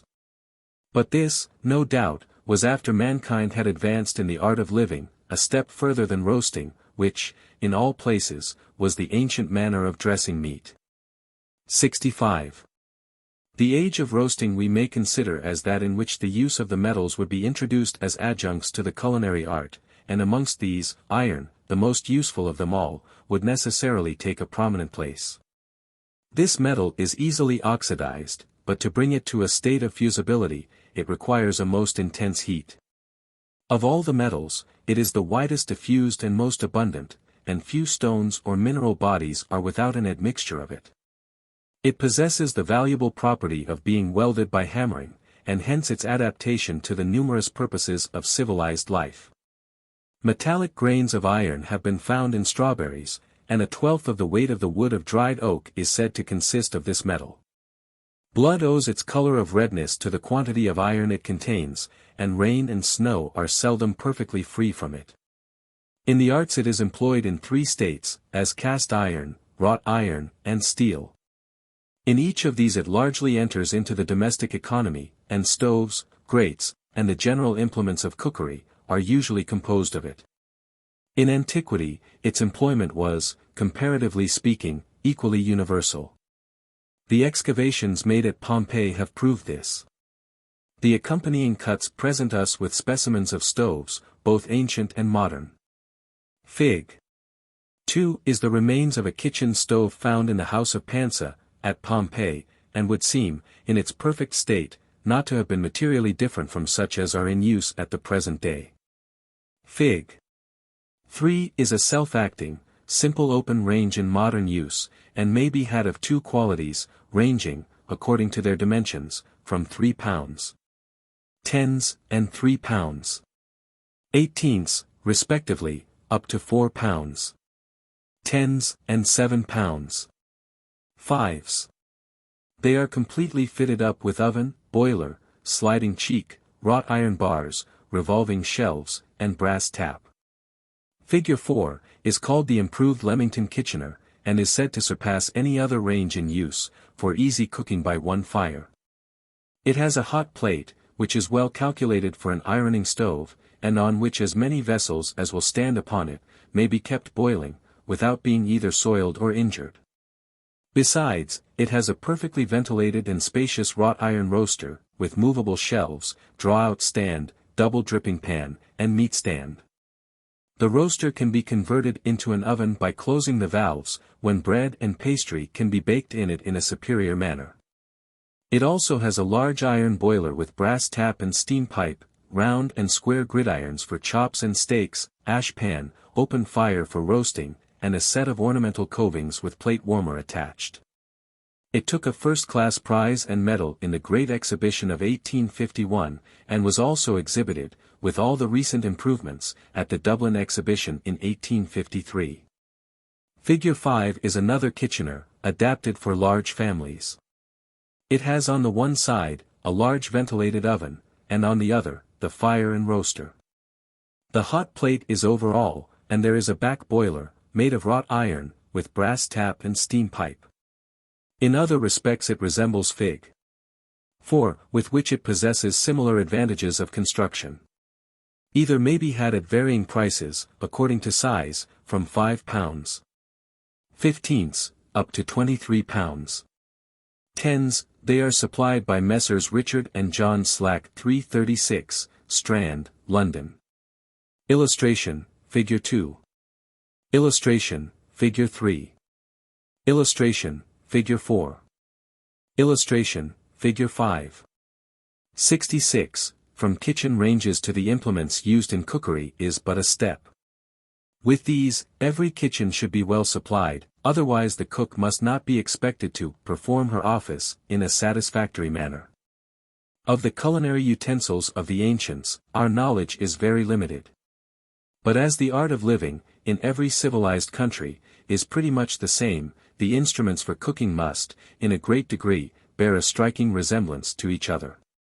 On referring to classical antiquities, we find mentioned, among household utensils, leather bags, baskets constructed of twigs, reeds, and rushes, boxes, basins, and bellows, bread molds, brooms, and brushes. Cauldrons, colanders, cisterns, and chafing dishes, cheese rasps, knives, and ovens of the Dutch kind, funnels and frying pans, hand mills, soup ladles, milk pails, and oil jars, presses, scales, and sieves. Spits of different sizes, but some of them large enough to roast an ox, spoons, fire tongs, trays, trenchers, and drinking vessels, with others for carrying food, preserving milk, and holding cheese. This enumeration, if it does nothing else, will, to some extent, indicate the state of the simpler kinds of mechanical arts among the ancients. Illustration, Figure 6. Illustration, Figure 7. Illustration, Figure 8. In so far as regards the shape and construction of many of the kitchen utensils enumerated above, they bore a great resemblance to our own. This will be seen by the accompanying cuts. Fig. 6 is an ancient stockpot in bronze, which seems to have been made to hang over the fire, and was found in the buried city of Pompeii. Figure 7 is one of modern make, and may be obtained either of copper or wrought iron, tinned inside. Fig. 8 is another of antiquity, with a large ladle and colander, with holes attached. It is taken from the column of Trajan. The modern ones can be obtained at all prices, according to size, from 13s. 6d up to £1. 1s. 67. In the manufacture of these utensils, bronze metal seems to have been much in favor with the ancients. It was chosen not only for their domestic vessels, but it was also much used for their public sculptures and medals. It is a compound, composed of from 6 to 12 parts of tin to 100 of copper. It gives its name to figures and all pieces of sculpture made of it. Brass was another favorite metal, which is composed of copper and zinc. It is more fusible than copper, and not so apt to tarnish. In a pure state it is not malleable, unless when hot, and after it has been melted twice it will not bear the hammer. To render it capable of being wrought, it requires 7 pounds of lead to be put to 1 cwt of its own material. The Corinthian brass of antiquity was a mixture of silver, gold, and copper. A fine kind of brass, supposed to be made by the cementation of copper plates with calamine, is, in Germany, hammered out into leaves, and is called Dutch metal in this country. It is employed in the same way as gold leaf. Brass is much used for watchworks, as well as for wire. 68. The braziers, ladles, stewpans, saucepans, gridirons, and cullenders of antiquity might generally pass for those of the English manufacture of the present day, in so far as shape is concerned.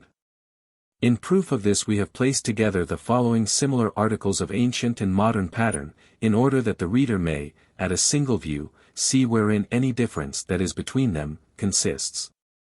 Illustration, Figure 9. Modern. Illustration, Figure 10. Ancient. Illustration, Figure 11. Modern. Illustration, Figure 12. Ancient. Illustration, Figure 13. Modern. Illustration, Figure 14. Ancient. Illustration, Figure 15. Modern. Illustration, Figure 16. Modern. Illustration, Figure 17. Ancient. Illustration, Figure 18. Ancient. Figures 9 and 10 are flat sauce or sauté pans, the ancient one being fluted in the handle, and having at the end a ram's head. Figs.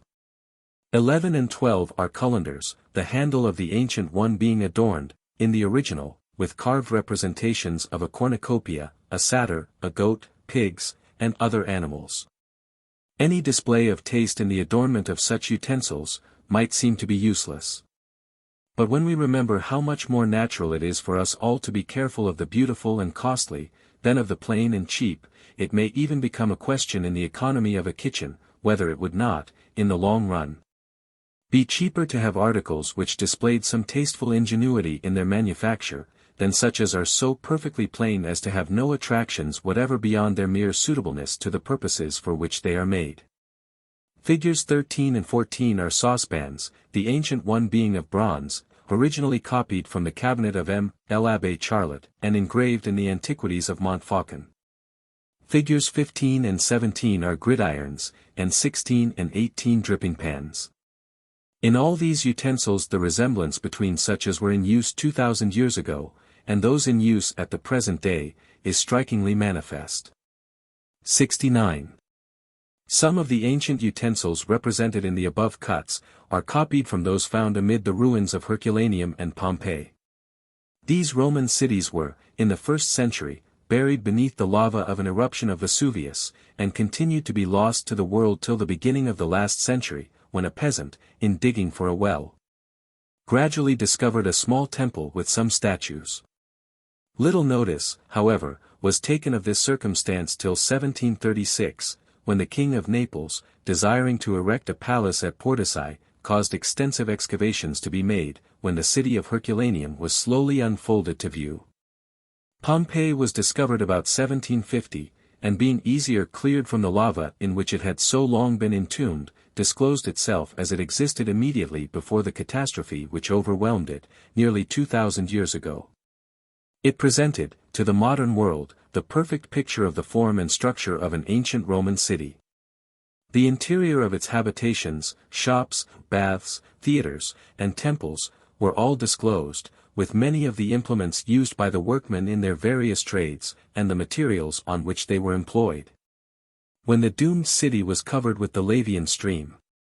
70. Amongst the most essential requirements of the kitchen are scales or weighing machines for family use. These are found to have existed among the ancients, and must, at a very early age, have been both publicly and privately employed for the regulation of quantities. The modern English weights were adjusted by the 27th chapter of Magna Carta, or the Great Charter forced, by the barons, from King John at Runnymede, in Surrey. Therein it is declared that the weights, all over England, shall be the same, although for different commodities there were two different kinds, troy and avoirdupois. The origin of both is taken from a grain of wheat gathered in the middle of an ear. The standard of measures was originally kept at Winchester, and by a law of King Edgar was ordained to be observed throughout the kingdom. Illustration, Figure 19. Illustration, Figure 20. Figure 19 is an ancient pair of common scales, with two basins and a movable weight, which is made in the form of a head, covered with the pileus, because Mercury had the weights and measures under his superintendence. It is engraved on a stone in the gallery of Florence. Figure 20 represents a modern weighing machine, of great convenience, and generally in use in those establishments where a great deal of cooking is carried on. 71. Accompanying the scales, or weighing machines, there should be spice boxes, and sugar and biscuit canisters of either white or Japan tin. The covers of these should fit tightly, in order to exclude the air, and if necessary, be lettered in front, to distinguish them. The white metal of which they are usually composed, loses its color when exposed to the air, but undergoes no further change. It enters largely into the composition of culinary utensils, many of them being entirely composed of tin sheet iron. The inside of copper and iron vessels also, being usually what is called tinned. This art consists of covering any metal with a thin coating of tin. And it requires the metal to be covered, to be perfectly clean and free from rust, and also that the tin, itself, be purely metallic, and entirely cleared from all ashes or refuse. Copper boilers, saucepans, and other kitchen utensils, are tinned after they are manufactured, by being first made hot and the tin rubbed on with resin. In this process, nothing ought to be used but pure grain tin. Lead, however, is sometimes mixed with that metal, not only to make it lie more easily, but to adulterate it, a pernicious practice, which in every article connected with the cooking and preparation of food, cannot be too severely reprobated. The following list, supplied by Messrs. Richard and John Slack, 336, Strand, will show the articles required for the kitchen of a family in the middle class of life, although it does not contain all the things that may be deemed necessary for some families, and may contain more than are required for others. As Messrs. Slack themselves, however, publish a useful illustrated catalogue, which may be had at their establishment gratis, and which it will be found advantageous to consult by those about to furnish. It supersedes the necessity of our enlarging that which we give. S. D. 1 tea kettle 661 toasting fork 101 bread grater 101 pair of brass candlesticks 361 teapot and tray 661 bottle jack 966 spoons 162 candlesticks 261 candlebox 146 knives and forks 532 sets of skewers 101 meat chopper 191 cinder sifter 131 coffee pot 231 colander 163 block tin saucepans 595 iron saucepans 1201 ditto and steamer 661 large boiling pot 1004 iron stew pans 891 dripping pan and stand 661 dust pan 101 fish and egg slice 192 fish kettles 1001 flour box 103 flat irons 362 frying pans 401 gridiron 201 mustard pot 101 salt cellar 081 pepper box 061 pair of bellows 203 jelly molds 801 plate basket 561 cheese toaster 110 coal shovel 261 wood meat screen 30. The set 8 pounds 11 72. As not only health but life may be said to depend on the cleanliness of culinary utensils, great attention must be paid to their condition generally, but more especially to that of the saucepans, stewpans, and boilers. Inside they should be kept perfectly clean, and where an open fire is used, the outside as clean as possible. With a Leamington range, saucepans, stewpans, and can be kept entirely free from smoke and soot on the outside, which is an immense saving of labor to the cook or scullery maid. Care should be taken that the lids fit tight and close, so that soups or gravies may not be suffered to waste by evaporation. They should be made to keep the steam in and the smoke out, and should always be bright on the upper rim, where they do not immediately come in contact with the fire. Soup pots and kettles should be washed immediately after being used, and dried before the fire, and they should be kept in a dry place, in order that they may escape the deteriorating influence of rust, and, thereby, be destroyed. Copper utensils should never be used in the kitchen unless tinned, and the utmost care should be taken, not to let the tin be rubbed off. If by chance this should occur, have it replaced before the vessel is again brought into use. Neither soup nor gravy should, at any time, be suffered to remain in them longer than is absolutely necessary, as any fat or acid that is in them may affect the metal, so as to impregnate with poison what is intended to be eaten. Stone and earthenware vessels should be provided for soups and gravies not intended for immediate use, and, also, plenty of common dishes for the larder, that the table set may not be used for such purposes. It is the nature of vegetables soon to turn sour, when they are apt to corrode glazed red ware, and even metals, and frequently, thereby, to become impregnated with poisonous particles. The vinegar also in pickles, by its acidity, does the same.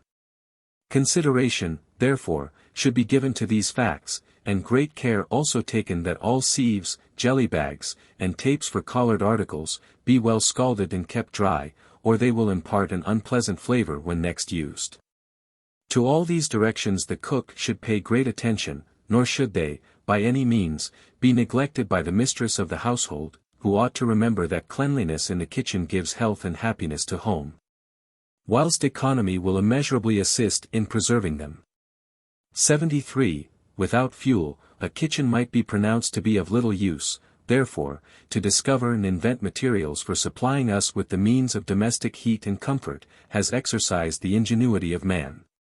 Those now known have been divided into 5 classes, the first comprehending the fluid inflammable bodies, the second, peat or turf, the third, charcoal of wood, the fourth, pit coal charred, and the fifth, wood or pit coal in a crude state, with the capacity of yielding a copious and bright flame.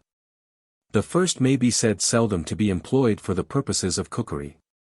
But peat, especially amongst rural populations, has, in all ages, been regarded as an excellent fuel. It is one of the most important productions of an alluvial soil, and belongs to the vegetable rather than the mineral kingdom.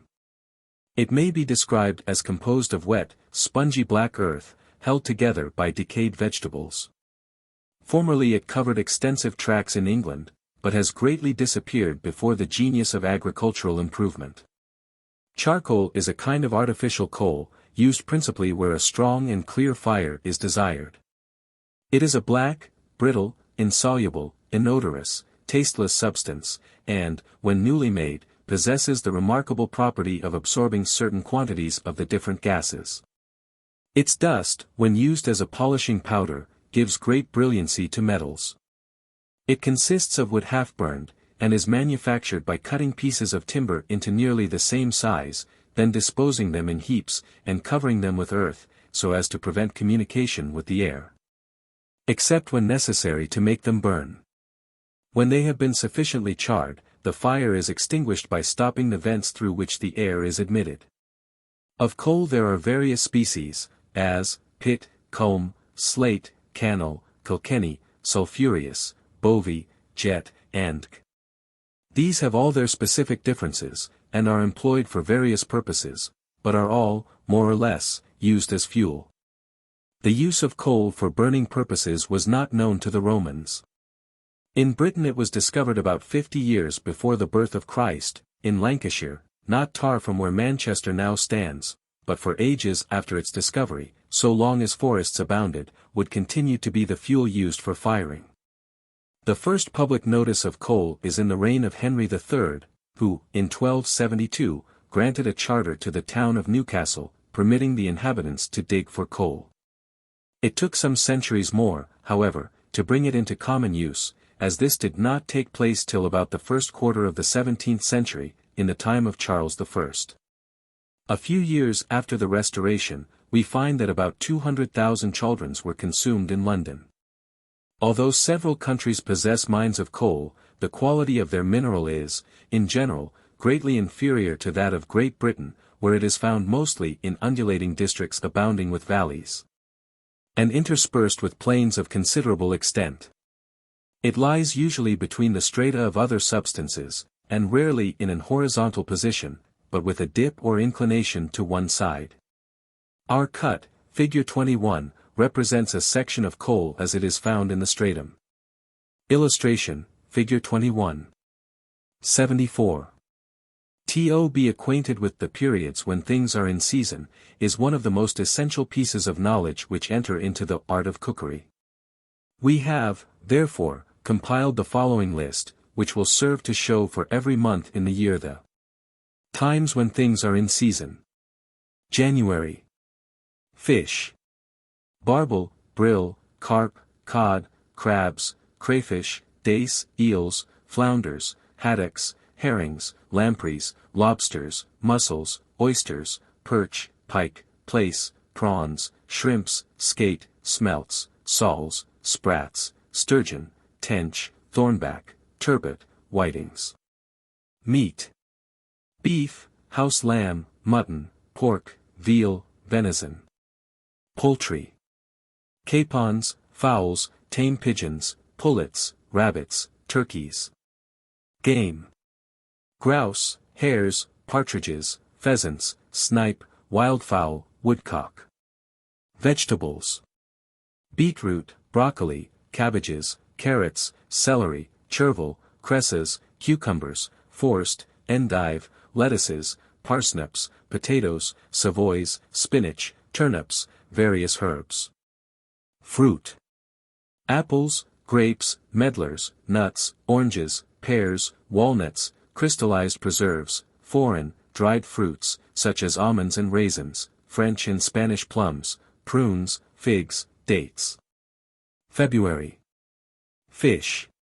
Barbel, brill, carp, cod may be bought, but is not so good as in January, crabs, crayfish, dace, eels, flounders, haddocks, herrings, lampreys, lobsters, mussels, oysters, perch, pike, plaice, prawns, shrimps, skate, smelts, soles, sprats. Sturgeon, tench, thornback, turbot, whiting. Meat. Beef, house lamb, mutton, pork, veal. Poultry. Capons, chickens, ducklings, tame and wild pigeons, pullets with eggs, turkeys, wildfowl, though now not in full season. Game. Grouse, hares, partridges, pheasants, snipes, woodcock. Vegetables. Beetroot, broccoli, purple and white, Brussels sprouts, cabbages, carrots, celery, chervil, cresses, cucumbers, forced, endive, kidney beans, lettuces, parsnips, potatoes, savoys, spinach, turnips, various herbs. Fruit. Apples, golden and Dutch pippins, grapes, medlars, nuts, oranges, pears, bon chrétien, walnuts, dried fruits, foreign, such as almonds and raisins, French and Spanish plums, prunes, figs, dates, crystallized preserves. March. Fish. Barbel, brill, carp, crabs, crayfish, dace, eels, flounders, haddocks, herrings, lampreys, lobsters, mussels, oysters, perch, pike, plaice, prawns, shrimps, skate, smelts, soles, sprats, sturgeon, tench, thornback, turbot, whiting. Meat. Beef, house lamb, mutton, pork, veal. Poultry. Capons, chickens, ducklings, tame and wild pigeons, pullets with eggs, turkeys, wildfowl, though now not in full season. Game. Grouse, hares, partridges, pheasants, snipes, woodcock. Vegetables. Beetroot, broccoli, purple and white, Brussels sprouts, cabbages, carrots, celery, chervil, cresses, cucumbers, forced, endive, kidney beans, lettuces, parsnips, potatoes, savoys, sea kale, spinach, turnips, various herbs. Fruit. Apples, golden and Dutch pippins, grapes, medlars, nuts, oranges, pears, bon chrétien, walnuts, dried fruits, foreign, such as almonds and raisins, French and Spanish plums, prunes, figs, dates, crystallized preserves. April. Fish. Brill, carp, cockles, crabs, dory, flounders, ling, lobsters, red and gray mullet, mussels, oysters, perch, prawns, salmon, but rather scarce and expensive, shad, shrimps, skate, smelts, soles, tench, turbot, whitings. Meat. Beef, lamb, mutton, veal. Poultry. Chickens, ducklings, fowls, leverets, pigeons, pullets, rabbits. Game. Hares. Vegetables. Broccoli, celery, lettuces, young onions, parsnips, radishes, small salad, sea kale, spinach, sprouts, various herbs. Fruit. Apples, nuts, pears, forced cherries, andy. For tarts, rhubarb, dried fruits, crystallized preserves. May. Fish. Carp, chub, crabs, crayfish, dory, herrings, lobsters, mackerel, red and gray mullet, prawns, salmon, shad, smelts, soles, trout, turbot. Meat. Beef, lamb, mutton, veal. Poultry. Chickens, ducklings, fowls, green geese, leverets, pullets, rabbits. Vegetables. Asparagus, beans, early cabbages, carrots, cauliflowers, creases, cucumbers, lettuces, peas, early potatoes, salads, sea kale, various herbs. Fruit. Apples, green apricots, cherries, currants for tarts, gooseberries, melons, pears, rhubarb, strawberries. June. Fish. Carp, crayfish, herrings, lobsters, mackerel, mullet, pike, prawns, salmon, soles, tench, trout, turbot. Meat. Beef, lamb, mutton, veal, buck venison. Poultry. Chickens, ducklings, fowls, green geese, leverets, plovers, pullets, rabbits, turkey poults, wheatears. Vegetables. Artichokes, asparagus, beans, cabbages, carrots, cucumbers, lettuces, onions, parsnips, peas, potatoes, radishes, small salads, sea kale, spinach, various herbs. Fruit. Apricots, cherries, currants, gooseberries, melons, nectarines, peaches, pears, pineapples, raspberries, rhubarb, strawberries. July.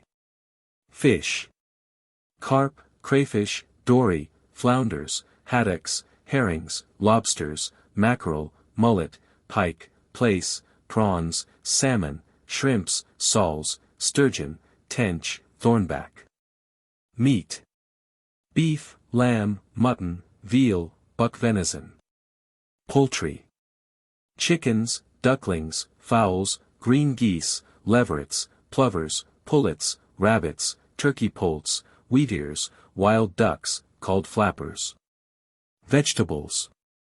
Artichokes, asparagus, beans, cabbages, carrots, cauliflowers, celery, cresses, endive, lettuces, mushrooms, onions, peas, radishes, small salading, sea kale, sprouts, turnips, vegetable marrow, various herbs.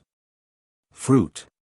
Apricots, cherries, currants, figs, gooseberries, melons, nectarines, pears, pineapples, plums, raspberries, strawberries, walnuts in high season, and pickled. August. Fish. Brill, carp, chub, crayfish, crabs, dory, eels, flounders, grigs, herrings, lobsters, mullet, pike, prawns, salmon, shrimps, skate, soles, sturgeon, thornback, trout, turbot. Meat. Beef, lamb, mutton, veal, buck venison. Poultry. Chickens, ducklings, fowls, green geese, pigeons, plovers, pullets, rabbits, turkey poults, wheatears, wild ducks. Game. Leverets, grouse, blackcock. Vegetables. Artichokes, asparagus, beans, carrots, cabbages, cauliflowers, celery, cresses, endive, lettuces, mushrooms, onions, peas, potatoes, radishes, sea bail, small salading, sprouts, turnips, various kitchen herbs, vegetable marrows. Fruit. Currants, figs, filberts, gooseberries, grapes, melons, mulberries, nectarines, peaches, pears, pineapples, plums, raspberries, walnuts. September. Fish. Brill, carp, cod, eels, flounders, lobsters, mullet, oysters, plaice, prawns, skate, soles, turbot, whiting, whitebait. Meat. Beef, lamb, mutton, pork, veal. Poultry. Chickens, ducks, fowls, geese, larks, pigeons, pullets, rabbits, teal, turkeys. Game. Blackcock, buck venison, grouse, hares, partridges, pheasants. Vegetables.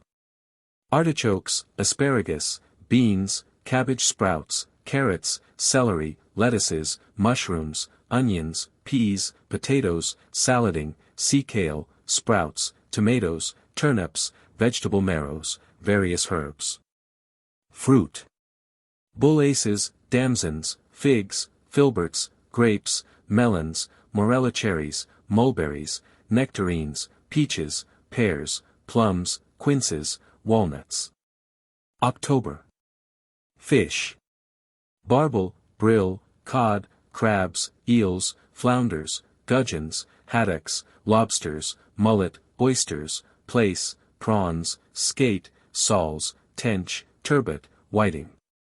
Meat. Beef, mutton, pork, veal, venison. Poultry.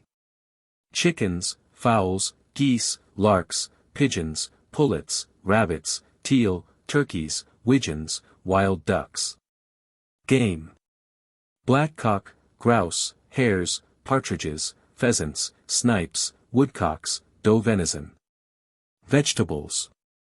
Artichokes, beets, cabbages, cauliflowers, carrots, celery, lettuces, mushrooms, onions, potatoes, sprouts, tomatoes, turnips, vegetable marrows, various herbs. Fruit. Apples, black and white bull aces, damsons, figs, filberts, grapes, pears, quinces, walnuts. November. Fish. Brill, carp, cod, crabs, eels, gudgeons, haddocks, oysters, pike, soles, tench, turbot, whiting. Meat. Beef, mutton, veal, doe venison. Poultry. Chickens, fowls, geese, larks, pigeons, pullets, rabbits, teal, turkeys, widgeons, wild duck. Game. Hares, partridges, pheasants, snipes, woodcocks. Vegetables. Beetroot, cabbages, carrots, celery, lettuces, late cucumbers, onions, potatoes, salading, spinach, sprouts, various herbs. Fruit. Apples, bull aces, chestnuts, filberts, grapes, pears, walnuts. December. Fish. Barbel, brill, carp, cod, crabs, eels, dace, gudgeons, haddocks, herrings, lobsters, oysters, porch, pike, shrimps, skate, sprats, soles, tench, thornback, turbot, whiting. Meat. Beef, house lamb, mutton, pork, venison. Poultry. Capons, chickens, fowls, geese, pigeons, pullets, rabbits, teal, turkeys, widgeons, wild ducks. Game. Hares, partridges, pheasants, snipes, woodcocks. Vegetables. Broccoli, cabbages, carrots, celery, leeks, onions, potatoes, parsnips, Scotch kale, turnips, winter spinach. Fruit. Apples, chestnuts, filberts, grapes, medlars, oranges, pears, walnuts, dried fruits, such as almonds and raisins, figs, dates, and crystallized preserves. 75. When fuel and food are procured, the next consideration is, how the latter may be best preserved, with a view to its being suitably dressed. More waste is often occasioned by the want of judgment, or of necessary care in this particular, than by any other cause. In the absence of proper places for keeping provisions, a hanging safe, suspended in an airy situation, is the best substitute. A well-ventilated larder, dry and shady, is better for meat and poultry, which require to be kept for some time, and the utmost skill in the culinary art will not compensate for the want of proper attention to this particular. Though it is advisable that annual food should be hung up in the open air till its fibers have lost some degree of their toughness, yet, if it is kept till it loses its natural sweetness, its flavor has become deteriorated, and, as a wholesome comestible, it has lost many of its qualities conducive to health. As soon, therefore, as the slightest trace of putrescence is detected, it has reached its highest degree of tenderness, and should be dressed immediately. During the sultry summer months, it is difficult to procure meat that is not either tough or tainted. It should, therefore, be well examined when it comes in, and if flies have touched it, the part must be cut off, and the remainder well washed. In very cold weather, meat and vegetables touched by the frost, should be brought into the kitchen early in the morning, and soaked in cold water. In loins of meat, the long pipe that runs by the bone should be taken out, as it is apt to taint. As also the kernels of beef. Rumps and edge bones of beef, when bruised, should not be purchased. All these things ought to enter into the consideration of every household manager, and great care should be taken that nothing is thrown away, or suffered to be wasted in the kitchen, which might, by proper management, be turned to a good account. The shank bones of mutton, so little esteemed in general, give richness to soups or gravies, if well soaked and brushed before they are added to the boiling. They are also particularly nourishing for sick persons. Roast beef bones, or shank bones of ham, make excellent stock for pea soup. When the whites of eggs are used for jelly, confectionery, or other purposes, a pudding or a custard should be made, that the yolks may be used. All things likely to be wanted should be in readiness, sugars of different sorts, currants washed, picked, and perfectly dry, spices pounded, and kept in very small bottles closely corked, or in canisters, as we have already directed, 72. Not more of these should be purchased at a time than are likely to be used in the course of a month. Much waste is always prevented by keeping every article in the place best suited to it. Vegetables keep best on a stone floor, if the air be excluded, meat, in a cold dry place, as also salt, sugar, sweetmeats, candles, dried meats, and hams. Rice, and all sorts of seed for puddings, should be closely covered to preserve them from insects, but even this will not prevent them from being affected by these destroyers, if they are long and carelessly kept. Illustration. Chapter 4. Introduction to Cookery. 76. As in the fine arts, the progress of mankind from barbarism to civilization is marked by a gradual succession of triumphs over the rude materialities of nature, so in the art of cookery is the progress gradual from the earliest and simplest modes to those of the most complicated and refined. Plain or rudely carved stones, tumuli, or mounds of earth, are the monuments by which barbarous tribes denote the events of their history, to be succeeded, only in the long course of a series of ages, by beautifully proportioned columns. Gracefully sculptured statues, triumphal arches, coins, medals, and the higher efforts of the pencil and the pen, as man advances by culture and observation to the perfection of his facilities. So is it with the art of cookery. Man, in his primitive state, lives upon roots and the fruits of the earth, until, by degrees, he is driven to seek for new means, by which his wants may be supplied and enlarged. He then becomes a hunter and a fisher. As his species increases, greater necessities come upon him, when he gradually abandons the roving life of the savage for the more stationary pursuits of the herdsman. These beget still more settled habits, when he begins the practice of agriculture, forms ideas of the rights of property, and has his own, both defined and secured. The forest, the stream, and the sea are now no longer his only resources for food. He sows and he reaps, pastures and breeds cattle, lives on the cultivated produce of his fields, and revels in the luxuries of the dairy. Raises flocks for clothing, and assumes, to all intents and purposes, the habits of permanent life and the comfortable condition of a farmer. This is the fourth stage of social progress, up to which the useful or mechanical arts have been incidentally developing themselves, when trade and commerce begin. Through these various phases, only to live has been the great object of mankind. But, by and by, comforts are multiplied, and accumulating riches create new wants. The object, then, is not only to live, but to live economically, agreeably, tastefully, and well.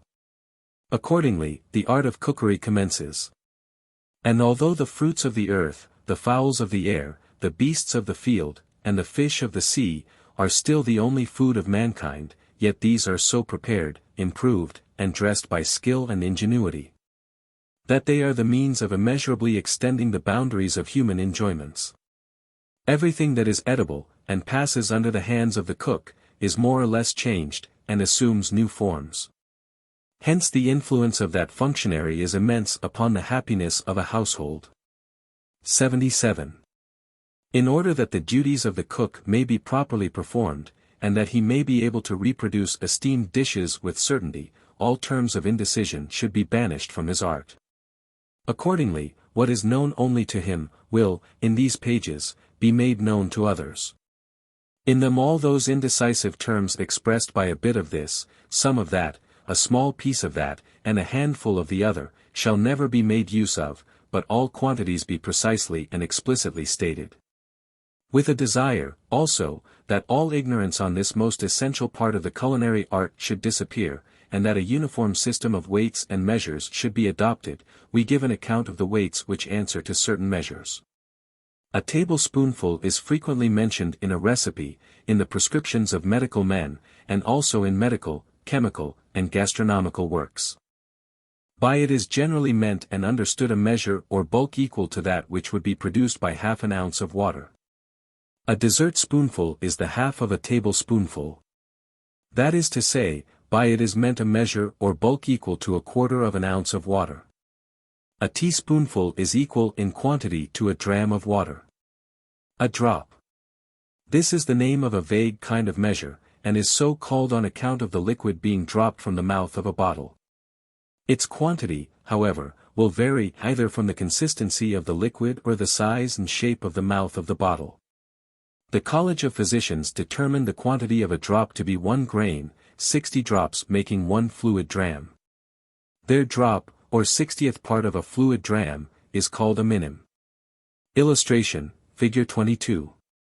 Graduated class measures can be obtained at any chemist's, and they save much trouble. One of these, containing a wine pint, is divided into 16 ounces. And the Oz, into 8 drams of water, by which any certain weight mentioned in a recipe can be accurately measured out. Homemade measures of this kind can readily be formed by weighing the water contained in any given measure, and marking on any tall glass the space it occupies. This mark can easily be made with a file. It will be interesting to many readers to know the basis on which the French found their system of weights and measures, for it certainly possesses the grandeur of simplicity. The meter, which is the basis of the whole system of French weights and measures, is the exact measurement of 1/40,000,000th part of a meridian of the earth. 78. Excellence in the art of cookery, as in all other things, is only attainable by practice and experience. In proportion, therefore, to the opportunities which a cook has had of these, so will be his excellence in the art. It is in the large establishments of princes, noblemen, and very affluent families alone, that the man cook is found in this country. He, also, superintends the kitchens of large hotels, clubs, and public institutions, where he, usually, makes out the bills of fare, which are generally submitted to the principal for approval. To be able to do this, therefore, it is absolutely necessary that he should be a judge of the season of every dish, as well as know perfectly the state of every article he undertakes to prepare. He must also be a judge of every article he buys. For no skill, however great it may be, will enable him to make that good which is really bad. On him rests the responsibility of the cooking generally, whilst a speciality of his department, is to prepare the rich soups, stews, ragouts, and such dishes as enter into the more refined and complicated portions of his art, and such as are not usually understood by ordinary professors. He, therefore, holds a high position in a household, being inferior in rank, as already shown, 21, only to the house steward, the valet, and the butler. In the luxurious ages of Grecian antiquity, Sicilian cooks were the most esteemed, and received high rewards for their services. Among them, one called Trimalchio was such an adept in his art, that he could impart to common fish both the form and flavor of the most esteemed of the piscatory tribes. A chief cook in the palmy days of Roman voluptuousness had about 800 pounds a year, and Antony rewarded the one that cooked the supper which pleased Cleopatra, with the present of a city. With the fall of the empire, the culinary art sank into less consideration. In the Middle Ages, cooks labored to acquire a reputation for their sauces, which they composed of strange combinations, for the sake of novelty, as well as singularity. 79. The duties of the cook, the kitchen and the scullery maids, are so intimately associated, that they can hardly be treated of separately. The cook, however, is at the head of the kitchen. And in proportion to her possession of the qualities of cleanliness, neatness, order, regularity, and celerity of action, so will her influence appear in the conduct of those who are under her. As it is upon her that the whole responsibility of the business of the kitchen rests, whilst the others must lend her, both a ready and a willing assistance, and be especially tidy in their appearance, and active, in their movements. In the larger establishments of the Middle Ages, cooks, with the authority of feudal chiefs, gave their orders from a high chair in which they ensconced themselves, and commanded a view of all that was going on throughout their several domains.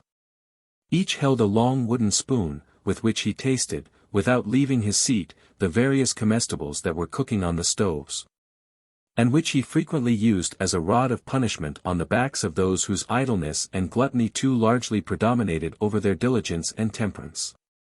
80. If, as we have said, 3, the quality of early rising be of the first importance to the mistress, what must it be to the servant? Let it, therefore, be taken as a long-proved truism, that without it, in every domestic, the effect of all things else, so far as work is concerned, may, in a great measure, be neutralized. In a cook, this quality is most essential. For an hour lost in the morning, will keep her toiling, absolutely toiling, all day, to overtake that which might otherwise have been achieved with ease. In large establishments, 6 is a good hour to rise in the summer, and 7 in the winter. 81. Her first duty, in large establishments and where it is requisite, should be to set her dough for the breakfast rolls, provided this has not been done on the previous night. And then to engage herself with those numerous little preliminary occupations which may not inappropriately be termed laying out her duties for the day. This will bring in the breakfast hour of 8, after which, directions must be given, and preparations made, for the different dinners of the household and family. 82. In those numerous households where a cook and housemaid are only kept, the general custom is, that the cook should have the charge of the dining room. The hall, the lamps and the doorstep are also committed to her care, and any other work there may be on the outside of the house. In establishments of this kind, the cook will, after having lighted her kitchen fire, carefully brushed the range, and cleaned the hearth, proceed to prepare for breakfast. She will thoroughly rinse the kettle, and, filling it with fresh water, will put it on the fire to boil. She will then go to the breakfast room, or parlor, and there make all things ready for the breakfast of the family. Her attention will next be directed to the hall, which she will sweep and wipe. The kitchen stairs, if there be any, will now be swept, and the hall mats, which have been removed and shaken, will be again put in their places. The cleaning of the kitchen, pantry, passages, and kitchen stairs must always be over before breakfast, so that it may not interfere with the other business of the day. Everything should be ready, and the whole house should wear a comfortable aspect, and the heads of the house and members of the family make their appearance. Nothing, it may be depended on, will so please the mistress of an establishment, as to notice that, although she has not been present to see that the work was done, attention to smaller matters has been carefully paid. with a view to giving her satisfaction and increasing her comfort. 83. By the time that the cook has performed the duties mentioned above, and well swept, brushed, and dusted her kitchen, the breakfast bell will most likely summon her to the parlor, to bring in the breakfast. It is the cook's department, generally, in the smaller establishments, to wait at breakfast, as the housemaid, by this time, has gone upstairs into the bedrooms, and has there applied herself to her various duties. The cook usually answers the bells and single knocks at the door in the early part of the morning, as the tradesmen, with whom it is her more special business to speak, call at these hours. 84. It is in her preparation of the dinner that the cook begins to feel the weight and responsibility of her situation, as she must take upon herself all the dressing and the serving of the principal dishes, which her skill and ingenuity have mostly prepared. Whilst these, however, are cooking, she must be busy with her pastry, soups, gravies, ragouts, and stock, or what the French call consommé, being the basis of most made dishes, must be always at hand, in conjunction with her sweet herbs and spices for seasoning.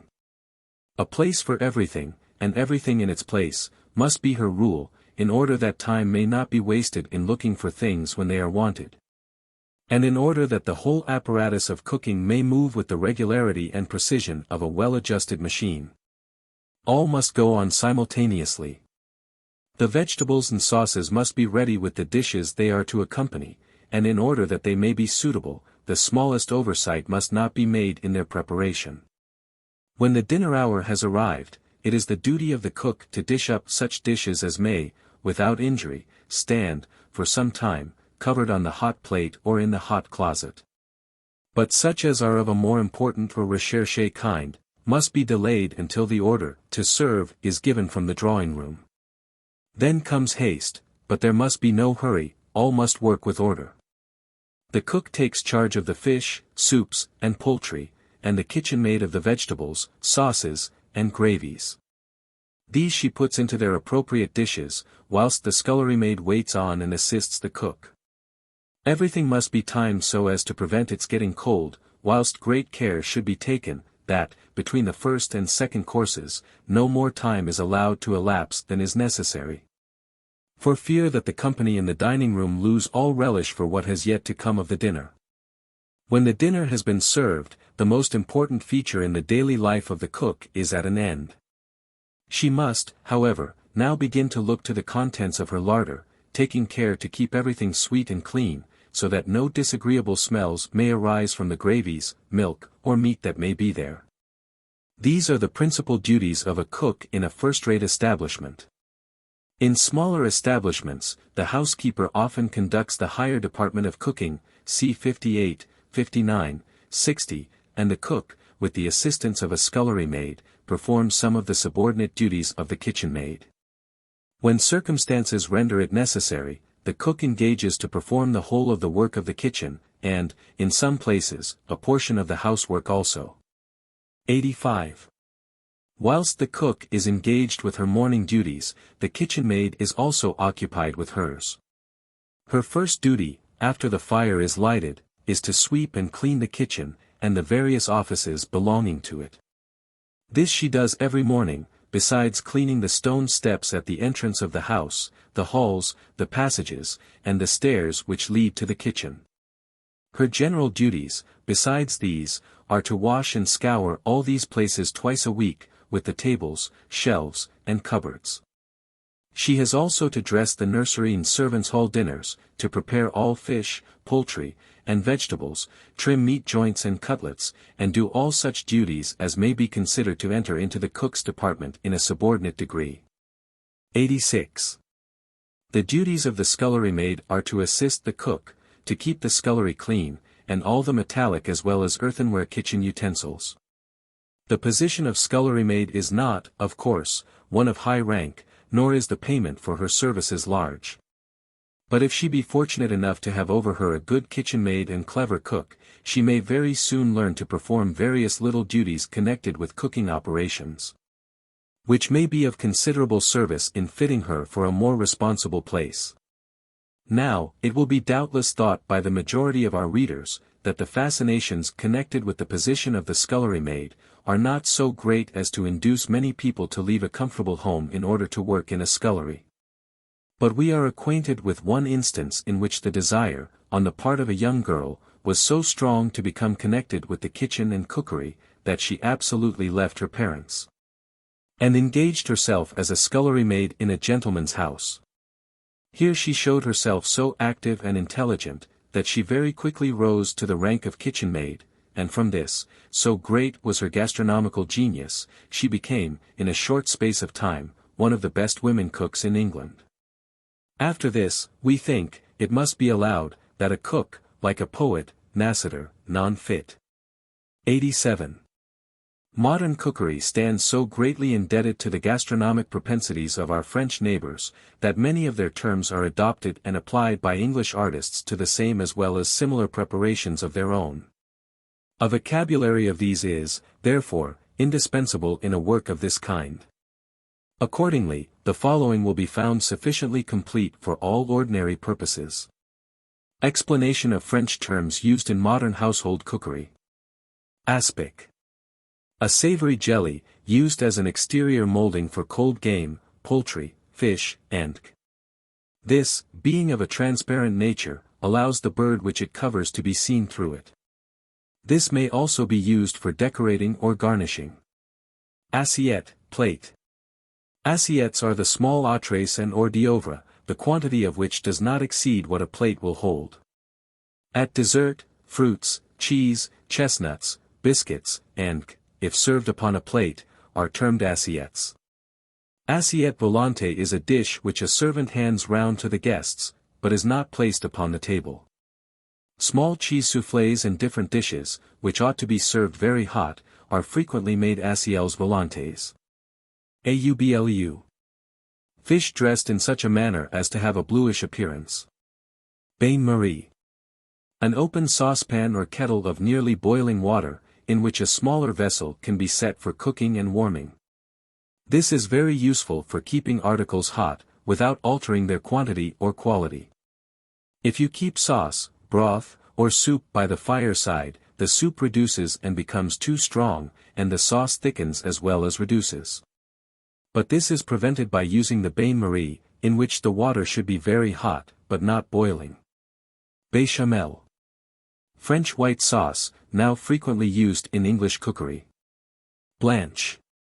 To whiten poultry, vegetables, fruit, and by plunging them into boiling water for a short time, and afterwards plunging them into cold water, there to remain until they are cold. Blanquette. A sort of fricassee. Bouillie. Beef or other meat boiled. But, generally speaking, boiled beef is understood by the term bouillie. A French dish resembling hasty pudding. Bouillon. A thin broth or soup. Braise. To stew meat with fat bacon until it is tender, it having previously been blanched. Braisière. A saucepan having a lid with ledges, to put fire on the top. Brider. To pass a packthread through poultry, game, and to keep together their members. Caramel, burnt sugar. This is made with a piece of sugar, of the size of a nut, browned in the bottom of a saucepan, upon which a cupful of stock is gradually poured, stirring all the time a glass of broth, little by little. It may be used with the feather of a quill, to color meats, such as the upper part of fricandeaux, and to impart color to sauces. Caramel made with water instead of stock may be used to color compotes and other entremets. Casserole. A crust of rice, which, after having been molded into the form of a pie, is baked, and then filled with a fricassee of white meat or a puree of game. Compote. A stew, as of fruit or pigeons. Consommé. Rich stock, or gravy. Croquette. Ball of fried rice or potatoes. Croutons. Sippets of bread. Daubière. An oval stew pan, in which daubes are cooked, daubes being meat or fowl stewed in sauce. Dessaucer. To bone, or take out the bones from poultry, game, or fish. This is an operation requiring considerable experience.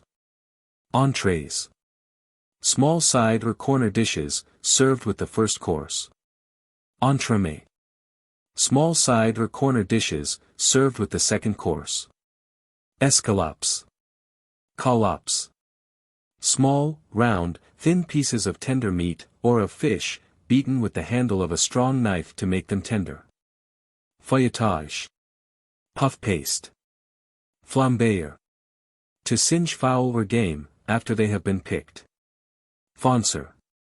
To put in the bottom of a saucepan slices of ham, veal, or thin broad slices of bacon. Galette. A broad thin cake. Gâteau. A cake, correctly speaking, but used sometimes to denote a pudding in a kind of tart. Glacer. To glaze, or spread upon hot meats, or larded fowl, a thick and rich sauce or gravy, called glaze. This is laid on with a feather or brush, and in confectionery the term means to ice fruits and pastry with sugar, which glistens on hardening. Hors d'oeuvre. Small dishes, or assiettes volantes of sardines, anchovies, and other relishes of this kind, served to the guests during the first course. See assiettes volantes. Lit. A bed or layer. Articles in thin slices are placed in layers, other articles, or seasoning, being laid between them. Maigre. Broth, soup, or gravy, made without meat. Matelote. A rich fish stew, which is generally composed of carp, eels, trout, or barbel. It is made with wine. Mayonnaise. Cold sauce, or salad dressing. Menu. The bill of fare. Meringue. A kind of icing, made of whites of eggs and sugar, well beaten. Miroton. Larger slices of meat than collops. Such as slices of beef for a vinaigrette, or ragout or stew of onions. Muller. To add water, broth, or other liquid, during the cooking. Paner. To cover over with very fine crumbs of bread, meats, or any other articles to be cooked on the gridiron, in the oven, or frying pan. Piquer. To lard with strips of fat bacon, poultry, game, meat, and This should always be done according to the vein of the meat, so that in carving you slice the bacon across as well as the meat. Polie. Stock used instead of water for boiling turkeys, sweetbreads, fowls, and vegetables, to render them less insipid. This is rather an expensive preparation. Purée. Vegetables, or meat reduced to a very smooth pulp, which is afterwards mixed with enough liquid to make it of the consistency of very thick soup. Ragout. Stew or hash. Remoulade. Salad dressing. Rissoles.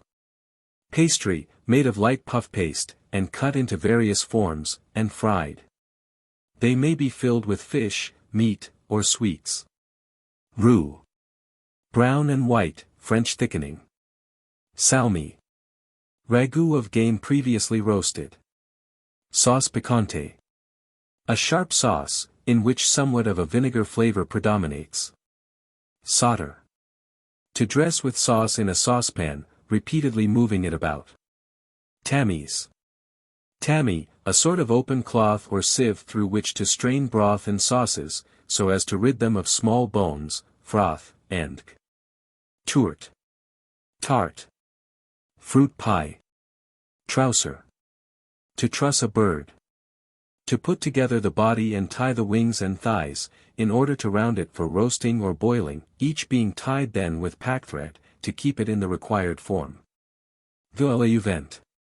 A rich crust of very fine puff paste, which may be filled with various delicate ragouts or fricassees, of fish, flesh, or fowl. Fruit may also be enclosed in a vol au vent. Illustration. Soups. Chapter 5. General directions for making soups. 88. Lean, juicy beef, mutton, and veal, form the basis of all good soups. Therefore it is advisable to procure those pieces which afford the richest succulence, and such as are fresh killed. Stale meat renders them bad, and fat is not so well adapted for making them. The principal art in composing good rich soup, is so to proportion the several ingredients that the flavor of one shall not predominate over another, and that all the articles of which it is composed, shall form an agreeable whole. To accomplish this, care must be taken that the roots and herbs are perfectly well cleaned, and that the water is proportioned to the quantity of meat and other ingredients. Generally a quart of water may be allowed to a pound of meat for soups, and half the quantity for gravies. In making soups or gravies, gentle stewing or simmering is incomparably the best. It may be remarked, however, that a really good soup can never be made but in a well-closed vessel, although, perhaps, greater wholesomeness is obtained by an occasional exposure to the air. Soups will, in general, take from 3 to 6 hours doing, and are much better prepared the day before they are wanted. When the soup is cold, the fat may be much more easily and completely removed. And when it is poured off, care must be taken not to disturb the settlings at the bottom of the vessel, which are so fine that they will escape through a sieve.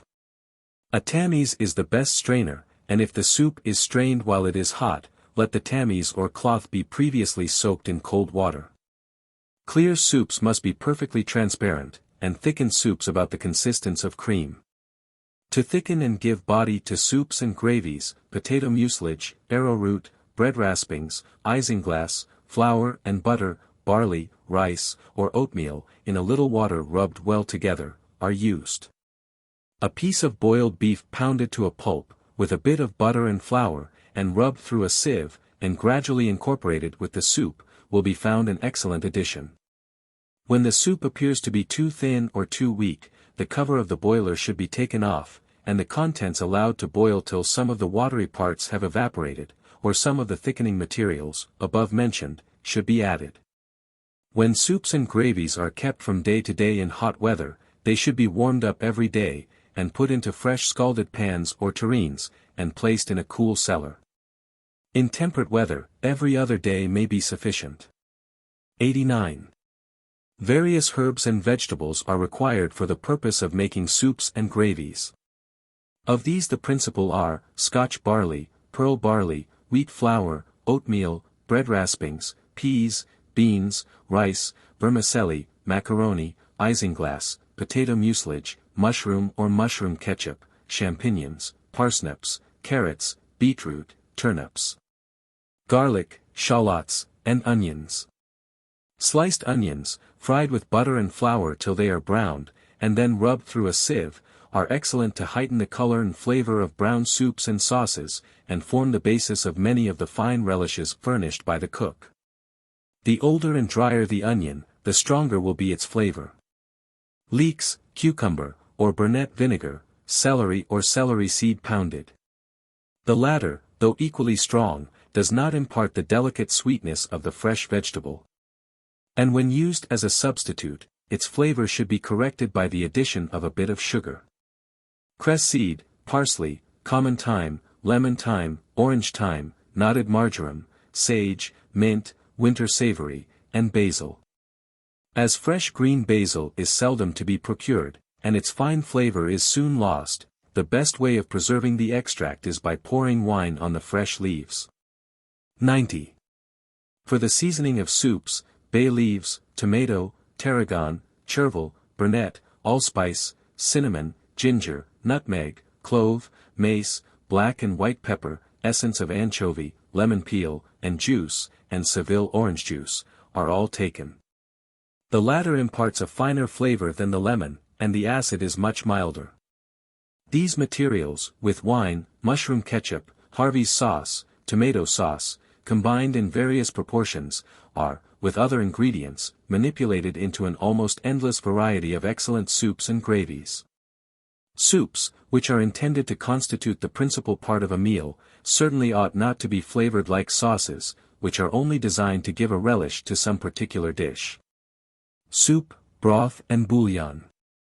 91. It has been asserted, that English cookery is, nationally speaking, far from being the best in the world.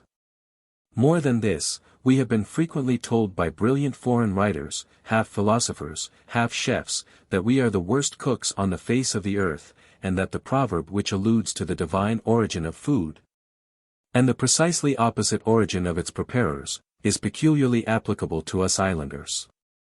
Not, however, to the inhabitants of the whole island.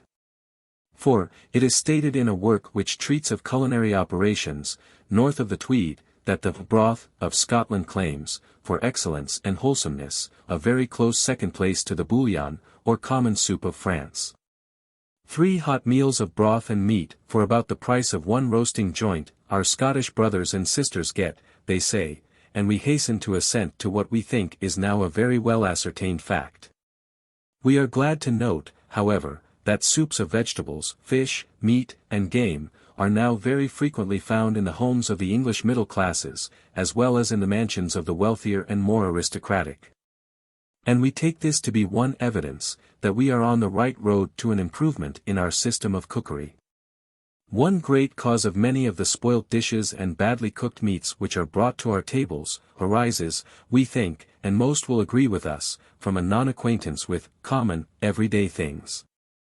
Entertaining this view, we intend to preface the chapters of this work with a simple scientific resume of all those causes and circumstances which relate to the food we have to prepare, and the theory and chemistry of the various culinary operations. Accordingly, this is the proper place to treat of the quality of the flesh of animals, and describe some of the circumstances which influence it for good or bad. We will, therefore, commence with the circumstance of age, and examine how far this affects the quality of meat. 92. During the period between the birth and maturity of animals, their flesh undergoes very considerable changes. For instance, when the animal is young, the fluids which the tissues of the muscles contain, possess a large proportion of what is called albumin. This albumin, which is also the chief component of the white of eggs, possesses the peculiarity of coagulating or hardening at a certain temperature, like the white of a boiled egg, into a soft, white fluid, no longer soluble, or capable of being dissolved in water. As animals grow older, this peculiar animal matter gradually decreases, in proportion to the other constituents of the juice of the flesh. Thus, the reason why veal, lamb, and young pork are white, and without gravy when cooked, is, that the large quantity of albumin they contain hardens, or becomes coagulated. On the other hand, the reason why beef and mutton are brown, and have gravy, is, that the proportion of albumin they contain, is small, in comparison with their greater quantity of fluid which is soluble, and not coagulable. 93. The quality of the flesh of an animal is considerably influenced by the nature of the food on which it has been fed, for the food supplies the material which produces the flesh. If the food be not suitable and good, the meat cannot be good either. Just as the paper on which these words are printed, could not be good, if the rags from which it is made, were not of a fine quality. To the experienced in this matter, it is well known that the flesh of animals fed on farinaceous produce, such as corn, pulse, and is firm, well flavored, and also economical in the cooking. That the flesh of those fed on succulent and pulpy substances, such as roots, possesses these qualities in a somewhat less degree. Whilst the flesh of those whose food contains fixed oil, as linseed, is greasy, high-colored, and gross in the fat, and if the food has been used in large quantities, possessed of a rank flavor. 94. It is indispensable to the good quality of meat, that the animal should be perfectly healthy at the time of its slaughter. However slight the disease in an animal may be, inferiority in the quality of its flesh, as food, is certain to be produced. In most cases, indeed, as the flesh of diseased animals has a tendency to very rapid putrefaction, it becomes not only unwholesome, but absolutely poisonous. On account of the absorption of the virus of the unsound meat into the systems of those who partake of it. The external indications of good and bad meat will be described under its own particular head, but we may here premise that the layer of all wholesome meat, when freshly killed, adheres firmly to the bone. 95. Another circumstance greatly affecting the quality of meat, is the animal's treatment before it is slaughtered. This influences its value and wholesomeness in no inconsiderable degree. It will be easy to understand this, when we reflect on those leading principles by which the life of an animal is supported and maintained. These are, the digestion of its food, and the assimilation of that food into its substance. Nature, in effecting this process, first reduces the food in the stomach to a state of pulp, under the name of chyme, which passes into the intestines, and is there divided into two principles, each distinct from the other. 1. A milk-white fluid, the nutritive portion, is absorbed by innumerable vessels which open upon the mucous membrane, or inner coat of the intestines. These vessels, or absorbents, discharge the fluid into a common duct, or road, along which it is conveyed to the large veins in the neighborhood of the heart. Here it is mixed with the venous blood, which is black and impure, returning from every part of the body. And then it supplies the waste which is occasioned in the circulating stream by the arterial, or pure, blood having furnished matter for the substance of the animal. The blood of the animal having completed its course through all parts, and having had its waste recruited by the digested food, is now received into the heart, and by the action of that organ it is urged through the lungs, there to receive its purification from the air which the animal inhales. Again returning to the heart, it is forced through the arteries, and thence distributed, by innumerable ramifications, called capillaries, bestowing to every part of the animal, life and nutriment. The other principle, the nutritive portion, passes from the intestines, and is thus got rid of. It will now be readily understood how flesh is affected for bad, if an animal is slaughtered when the circulation of its blood has been increased by overdriving, ill usage, or other causes of excitement, to such a degree of rapidity as to be too great for the capillaries to perform their functions, and causing the blood to be congealed in its minuter vessels. Where this has been the case, the meat will be dark-colored, and become rapidly putrid, so that self-interest and humanity alike dictate kind and gentle treatment of all animals destined to serve as food for man. The chemistry and economy of soup-making. 96. Stock being the basis of all meat soups, and, also, of all the principal sauces, it is essential to the success of these culinary operations, to know the most complete and economical method of extracting, from a certain quantity of meat, the best possible stock or broth. The theory and philosophy of this process we will, therefore, explain, and then proceed to show the practical course to be adopted. 97. As all meat is principally composed of fibers, fat, gelatin, osmosome, and albumin, it is requisite to know that the fibers are inseparable, constituting almost all that remains of the meat after it has undergone a long boiling. 98. Fat is dissolved by boiling, but as it is contained in cells covered by a very fine membrane, which never dissolves, a portion of it always adheres to the fibers. The other portion rises to the surface of the stock, and is that which has escaped from the cells which were not whole, or which have burst by boiling. 99. Gelatin is soluble, it is the basis and the nutritious portion of the stock. When there is an abundance of it, it causes the stock, when cold, to become a jelly. 100. Osmosome is soluble even when cold, and is that part of the meat which gives flavor and perfume to the stock. The flesh of old animals contains more osmosome than that of young ones. Brown meats contain more than white, and the former make the stock more fragrant. By roasting meat, the osmosome appears to acquire higher properties. So, by putting the remains of roast meats into your stock pot, you obtain a better flavor. 101. Albumin is of the nature of the white of eggs. It can be dissolved in cold or tepid water, but coagulates when it is put into water not quite at the boiling point. From this property in albumin, it is evident that if the meat is put into the stock pot when the water boils, or after this is made to boil up quickly, the albumin, in both cases, hardens. In the first it rises to the surface, in the second it remains in the meat, but in both it prevents the gelatin and osmosome from dissolving, and hence a thin and tasteless stock will be obtained. It ought to be known, too, that the coagulation of the albumin in the meat always takes place, more or less, according to the size of the piece. As the parts farthest from the surface always acquire that degree of heat which congeals it before entirely dissolving it. 102. Bones ought always to form a component part of the stock pot. They are composed of an earthy substance, to which they owe their solidity, of gelatin, and a fatty fluid, something like marrow. 2 ounces of them contain as much gelatin as 1 pound of meat, but in them, this is so encased in the earthy substance, that boiling water can dissolve only the surface of whole bones. By breaking them, however, you can dissolve more, because you multiply their surfaces, and by reducing them to powder or paste, you can dissolve them entirely, but you must not grind them dry. We have said, 99, that gelatin forms the basis of stock, but this, though very nourishing, is entirely without taste, and to make the stock savory, it must contain osmazome. Of this, bones do not contain a particle.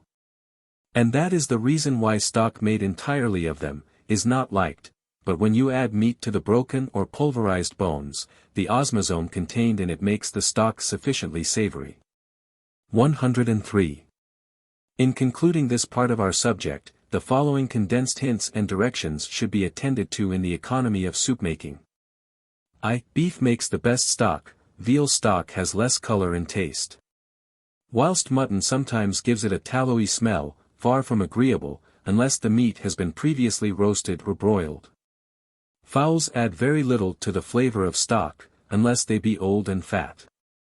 Pigeons, when they are old, add the most flavor to it, and a rabbit or partridge is also a great improvement.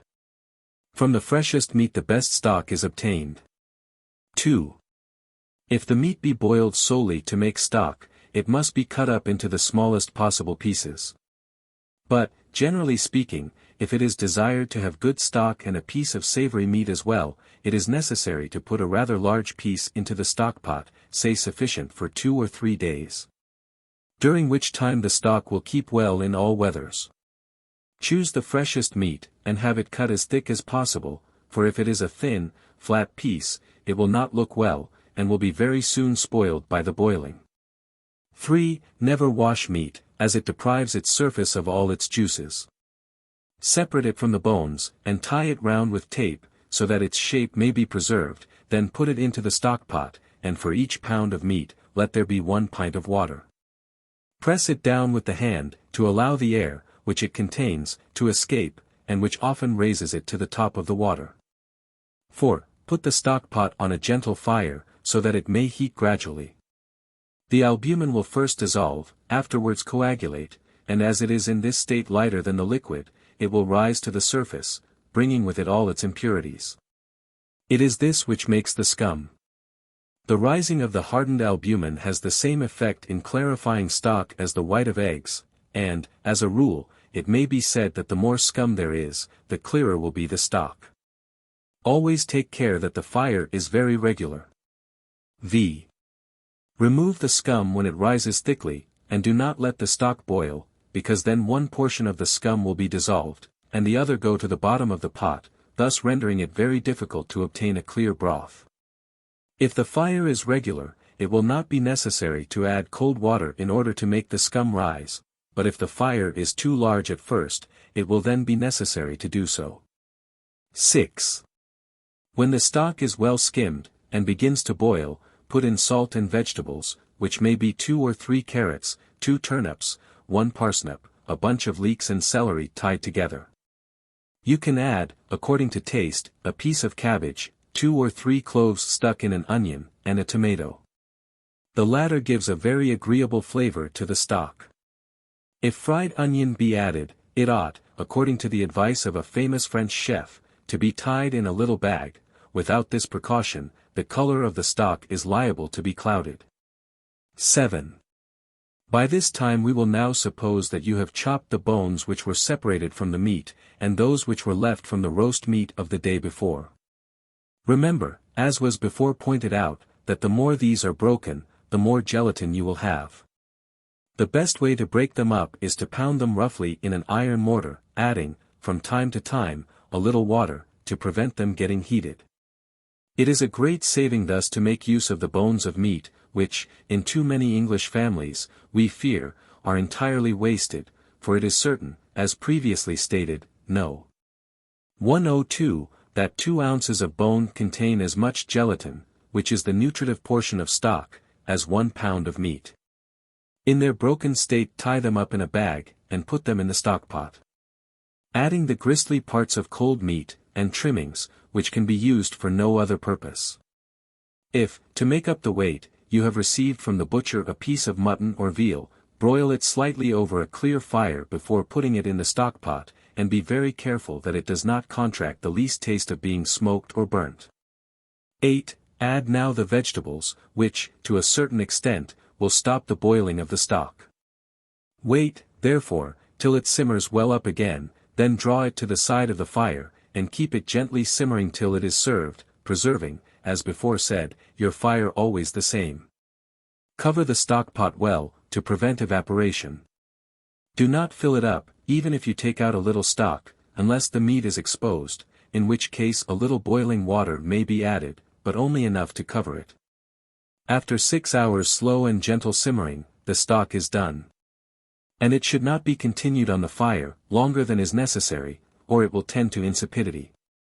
Note: it is on a good stock, or first good broth and sauce, that excellence in cookery depends. If the preparation of this basis of the culinary art is entrusted to negligent or ignorant persons, and the stock is not well skimmed, but indifferent results will be obtained. The stock will never be clear. And when it is obliged to be clarified, it is deteriorated both in quality and flavor. In the proper management of the stockpot an immense deal of trouble is saved, inasmuch as one stock, in a small dinner, serves for all purposes. Above all things, the greatest economy, consistent with excellence, should be practiced, and the price of everything which enters the kitchen correctly ascertained. The theory of this part of household management may appear trifling. But its practice is extensive, and therefore it requires the best attention. Illustration. Recipes.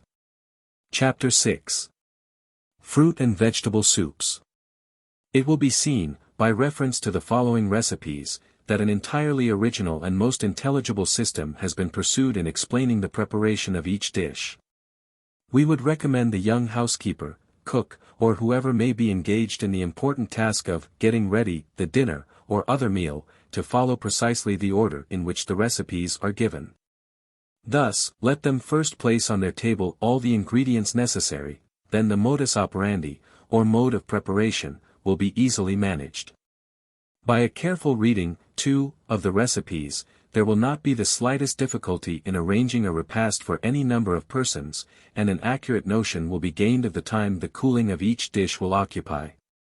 Of the periods at which it is seasonable, as also of its average cost. The addition of the natural history, and the description of the various properties of the edible articles in common use in every family, will be serviceable both in a practical and an educational point of view. Speaking specially of the recipes for soups, it may be added, that by the employment of the best, medium, or common stock, the quality of the soups and their cost may be proportionately increased or lessened. Stocks for all kinds of soups. Rich strong stock. Ingredients. 4 pounds of shin of beef, 4 pounds of knuckle of veal, 3/4 pound of good lean ham, any poultry trimmings. 3 small onions, 3 small carrots, 3 turnips, the latter should be omitted in summer, lest they ferment, 1 head of celery, a few chopped mushrooms, when obtainable, 1 tomato, a bunch of savory herbs, not forgetting parsley, 1½ ounces. Of salt, 12 white peppercorns, 6 cloves, 3 small blades of mace, 4 quarts of water. Mode. Line a delicately clean stewpan with the ham cut in thin broad slices, carefully trimming off all its rusty fat. Cut up the beef and veal in pieces about 3 inches square, and lay them on the ham, set it on the stove, and draw it down, and stir frequently. When the meat is equally browned, put in the beef and veal bones, the poultry trimmings, and pour in the cold water. Skim well, and occasionally add a little cold water, to stop its boiling, until it becomes quite clear. Then put in all the other ingredients, and simmer very slowly for 5 hours. Do not let it come to a brisk boil, that the stock be not wasted, and that its color may be preserved.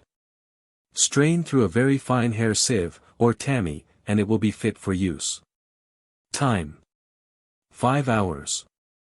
Average cost, 1s. 3d per quart.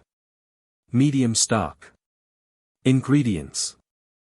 4 pounds of shin of beef, or 4 pounds of knuckle of veal, or 2 pounds, of each. Any bones, trimmings of poultry, or fresh meat, 1/2 pound of lean bacon or ham, 2 ounces of butter, 2 large onions, each stuck with 3 cloves, 1 turnip, 3 carrots, 1/2 a leek, 1 head of celery, 2 ounces of salt, 1/2 a teaspoonful of whole pepper, 1 large blade of mace, 1 small bunch of savory herbs, 4 quarts and 1/2 pint of cold water. Mode. Cut up the meat and bacon or ham into pieces about 3 inches square. Rub the butter on the bottom of the stew pan, put in 1/2 a pint of water, the meat and all the other ingredients. Cover the stew pan, and place it on a sharp fire, occasionally stirring its contents. When the bottom of the pan becomes covered with a pale, jelly-like substance, add 4 quarts of cold water, and simmer very gently for 5 hours. As we have said before, do not let it boil quickly. Skim off every particle of grease whilst it is doing, and strain it through a fine hair sieve. This is the basis of many of the soups afterwards mentioned, and will be found quite strong enough for ordinary purposes. Time: 5½ hours. Average cost, 9d. per quart. Economical stock. Ingredients: the liquor in which a joint of meat has been boiled, say 4 quarts, trimmings of fresh meat or poultry, shank bones, and roast beef bones, any pieces the larder may furnish. Vegetables, spices, and the same seasoning as in the foregoing recipe. Mode. Let all the ingredients simmer gently for 6 hours, taking care to skim carefully at first. Strain it off, and put by for use. Time: 6 hours. Average cost, 3d. per quart. White stock. To be used in the preparation of white soups. Ingredients: 4 pounds of knuckle of veal, any poultry trimmings, 4 slices of lean ham, 1 carrot, 2 onions, 1 head of celery, 12 white peppercorns, 1 ounce of salt, 1 blade of mace, 1 ounce butter, 4 quarts of water. Mode. Cut up the veal, and put it with the bones and trimmings of poultry, and the ham, into the stew pan, which has been rubbed with the butter. Moisten with 1/2 a pint of water, and simmer till the gravy begins to flow. Then add the 4 quarts of water and the remainder of the ingredients, simmer for 5 hours. After skimming and straining it carefully through a very fine hair sieve, it will be ready for use. Time: 5½ hours. Average cost, 9d. per quart. Note: when stronger stock is desired, double the quantity of veal, or put in an old fowl. The liquor in which a young turkey has been boiled, is an excellent addition to all white stock or soups. Browning for stock. Ingredients: 2 ounces of powdered sugar, and 1/2 a pint of water. Mode. Place the sugar in a stewpan over a slow fire until it begins to melt, keeping it stirred with a wooden spoon until it becomes black, then add the water, and let it dissolve. Cork closely, and use a few drops when required. Note: in France, burnt onions are made use of for the purpose of browning. As a general rule, the process of browning is to be discouraged, as apt to impart a slightly unpleasant flavor to the stock, and, consequently, all soups made from it. To clarify stock. Ingredients: the whites of 2 eggs, 1/2 pint of water, 2 quarts of stock. Mode. Supposing that by some accident the soup is not quite clear, and that its quantity is 2 quarts, take the whites of 2 eggs, carefully separated from their yolks, whisk them well together with the water. And add gradually the 2 quarts of boiling stock, still whisking. Place the soup on the fire, and when boiling and well skimmed, whisk the eggs with it till nearly boiling again, then draw it from the fire, and let it settle, until the whites of the eggs become separated. Pass through a fine cloth, and the soup should be clear. Note: the rule is, that all clear soups should be of a light straw color, and should not savor too strongly of the meat. And that all white or brown thick soups should have no more consistency than will enable them to adhere slightly to the spoon when hot. All purees should be somewhat thicker. Almond soup. Ingredients. 4 pounds of lean beef or veal, 1/2 a scrag of mutton, 1 ounce of vermicelli, 4 blades of mace, 6 cloves, 1/2 pound of sweet almonds, the yolks of 6 eggs, 1 gill of thick cream, rather more than 2 quarts of water. Mode. Boil the beef, or veal, and the mutton, gently in water that will cover them, till the gravy is very strong, and the meat very tender. Then strain off the gravy, and set it on the fire with the specified quantities of vermicelli, mace, and cloves, to 2 quarts. Let it boil till it has the flavor of the spices. Have ready the almonds, blanched and pounded very fine. The yolks of the eggs boiled hard, mixing the almonds, whilst pounding, with a little of the soup, lest the latter should grow oily. Pound them till they are a mere pulp, and keep adding to them, by degrees, a little soup until they are thoroughly mixed together. Let the soup be cool when mixing, and do it perfectly smooth. Strain it through a sieve, set it on the fire, stir frequently, and serve hot. Just before taking it up, add the cream.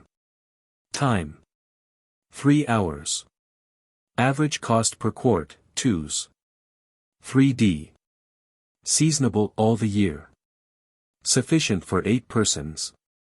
Illustration, almond and blossom. The almond tree.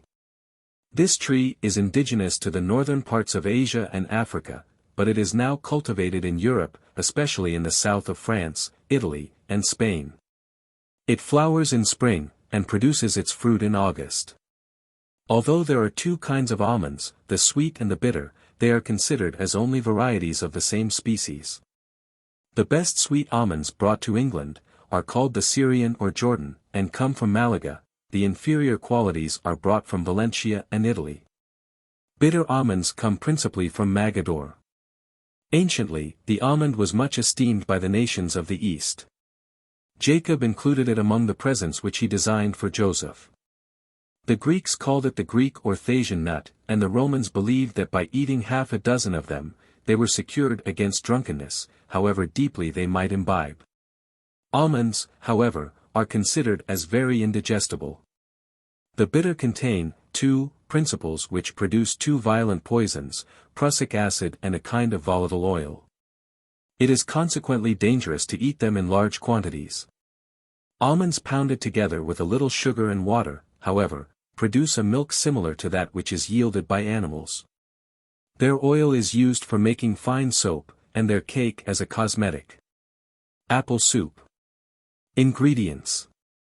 2 pounds of good boiling apples, 3/4 teaspoonful of white pepper, 6 cloves, cayenne or ginger to taste, 3 quarts of medium stock. Mode.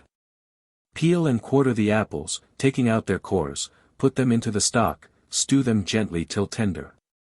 Rub the whole through a strainer, add the seasoning, give it 1 boil up, and serve. Time. 1 hour. Average cost per quart, 1s. Seasonable from September to December. Sufficient for 10 persons. Illustration, apple and blossom. The apple. This useful fruit is mentioned in Holy Writ, and Homer describes it as valuable in his time. It was brought from the East by the Romans, who held it in the highest estimation. Indeed, some of the citizens of the Eternal City distinguished certain favorite apples by their names. Thus the Manlians were called after Manlius, the Claudians after Claudius, and the Appians after Appius. Others were designated after the country whence they were brought, as the Sidonians, the Epirotes, and the Greeks. The best varieties are natives of Asia, and have, by grafting them upon others, been introduced into Europe. The crab, found in our hedges, is the only variety indigenous to Britain, therefore, for the introduction of other kinds we are, no doubt, indebted to the Romans. In the time of the Saxon Heptarchy, both Devon and Somerset were distinguished as the apple country, and there are still existing in Herefordshire some trees said to have been planted in the time of William the Conqueror. From that time to this, the varieties of this precious fruit have gone on increasing, and are now said to number upwards of 1,500. It is peculiar to the temperate zone, being found neither in Lapland, nor within the tropics. The best baking apples for early use are the Colvilles, the best for autumn are the Rennets and Pearmains, and the best for winter and spring are Russets. The best table, or eating apples, are the Margarets for early use. The Kentish Codlin and summer Pearmain for summer, and for autumn, winter, or spring, the Downton, Golden and other Pippins, as the Ribstone, with small Russets. As a food, the apple cannot be considered to rank high, as more than the half of it consists of water, and the rest of its properties are not the most nourishing. It is, however, a useful adjunct to other kinds of food, and, when cooked, is esteemed as slightly laxative. Artichoke, Jerusalem, soup. A white soup. Ingredients. 3 slices of lean bacon or ham, 1/2 a head of celery, 1 turnip, 1 onion, 3 ounces. Of butter, 4 pounds, of artichokes, 1 pint of boiling milk, or 1/2 pint of boiling cream, salt and cayenne to taste, 2 lumps of sugar, 2½ quarts of white stock. Mode. Put the bacon and vegetables, which should be cut into thin slices, into the stew pan with the butter. Braise these for 1/4 of an hour, keeping them well stirred. Wash and pare the artichokes, and after cutting them into thin slices, add them, with a pint of stock, to the other ingredients. When these have gently stewed down to a smooth pulp, put in the remainder of the stock. Stir it well, adding the seasoning, and when it has simmered for 5 minutes, pass it through a strainer. Now pour it back into the stew pan, let it again simmer 5 minutes, taking care to skim it well, and stir it to the boiling milk or cream. Serve with small sippets of bread fried in butter. Time. 1 hour. Average cost per quart, ones. 2d. Seasonable from June to October. Sufficient for 8 persons. Asparagus soup. I. Ingredients. 5 pounds. Of lean beef, 3 slices of bacon, 1/2 pint of pale ale, a few leaves of white beet, spinach, 1 cabbage lettuce, a little mint, sorrel, and marjoram, a pint of asparagus tops cut small, the crust of 1 French roll, seasoning to taste. 2 quarts of water. Mode. Put the beef, cut in pieces and rolled in flour, into a stew pan, with the bacon at the bottom, cover it close, and set it on a slow fire, stirring it now and then till the gravy is drawn. Put in the water and ale, and season to taste with pepper and salt, and let it stew gently for 2 hours, then strain the liquor, and take off the fat, and add the white beet, spinach, cabbage lettuce, and mint, sorrel, and sweet marjoram, pounded. Let these boil up in the liquor, then put in the asparagus tops cut small, and allow them to boil till all is tender. Serve hot, with the French roll in the dish. Time. Altogether 3 hours. Average cost per quart, ones. 9d. Seasonable from May to August. Sufficient for 8 persons. 2. Ingredients. 1½ pint of split peas, a teacupful of gravy, for young onions, 1 lettuce cut small, 1/2 a head of celery, 1/2 a pint of asparagus cut small, 1/2 a pint of cream, 3 quarts of water, color the soup with spinach juice. Mode. Boil the peas, and rub them through a sieve, add the gravy, and then stew by themselves the celery, onions, lettuce, and asparagus, with the water. After this, stew all together, and add the coloring and cream, and serve. Time. Peas 2½ hours, vegetables 1 hour, altogether 4 hours. Average cost per quart, ones. Illustration, asparagus. Asparagus. The ancients called all the sprouts of young vegetables asparagus, whence the name, which is now limited to a particular species, embracing artichoke, alisander, asparagus, cardoon, rampion, and sea kale. They are originally mostly wild seacoast plants, and, in this state, asparagus may still be found on the northern as well as southern shores of Britain. It is often vulgarly called, in London, sparrowgrass. And, in its cultivated form, hardly bears any resemblance to the original plant. Immense quantities of it are raised for the London market, at Mortlake and Deptford, but it belongs rather to the classes of luxurious than necessary food. It is light and easily digested, but is not very nutritious. Baked soup. Ingredients. 1 pound, of any kind of meat, any trimmings or odd pieces, 2 onions, 2 carrots, 2 ounces of rice, 1 pint of split peas, pepper and salt to taste, 4 quarts of water. Mode. Cut the meat and vegetables in slices, add to them the rice and peas, season with pepper and salt. Put the whole in a jar, fill up with the water, cover very closely, and bake for 4 hours. Time. 4 hours. Average cost, 2-1 divided by 2d. Per quart. Seasonable at any time. Sufficient for 10 or 12 persons. Note. This will be found a very cheap and wholesome soup, and will be convenient in those cases where baking is more easily performed than boiling. Barley soup. Ingredients. 2 pounds.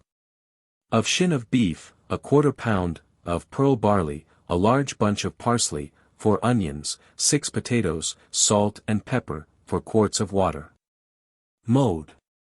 Put in all the ingredients and simmer gently for 3 hours. Time. 3 hours.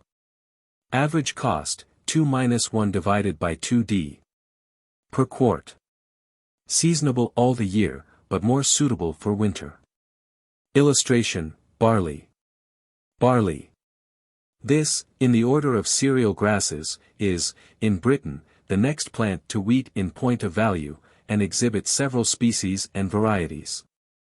From what country it comes originally, is not known, but it was cultivated in the earliest ages of antiquity, as the Egyptians were afflicted with the loss of it in the ear, in the time of Moses. It was a favorite grain with the Athenians, but it was esteemed as an ignominious food by the Romans. Notwithstanding this, however, it was much used by them, as it was in former times by the English, and still is, in the border counties, in Cornwall, and also in Wales. In other parts of England, it is used mostly for malting purposes. It is less nutritive than wheat, and in 100 parts, has of starch 79, gluten 6, saccharine matter 7, husk 8. It is, however, a lighter and less stimulating food than wheat, which renders a decoction of it well adapted for invalids whose digestion is weak. Bread soup. Economical. Ingredients. 1 pound, of bread crusts, 2 ounces. Butter, 1 quart of common stock. Mode. Boil the bread crusts in the stock with the butter, beat the whole with a spoon, and keep it boiling till the bread and stock are well mixed.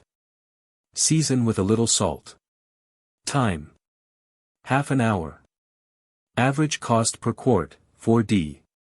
Seasonable at any time. Sufficient for 4 persons. Note. This is a cheap recipe, and will be found useful where extreme economy is an object.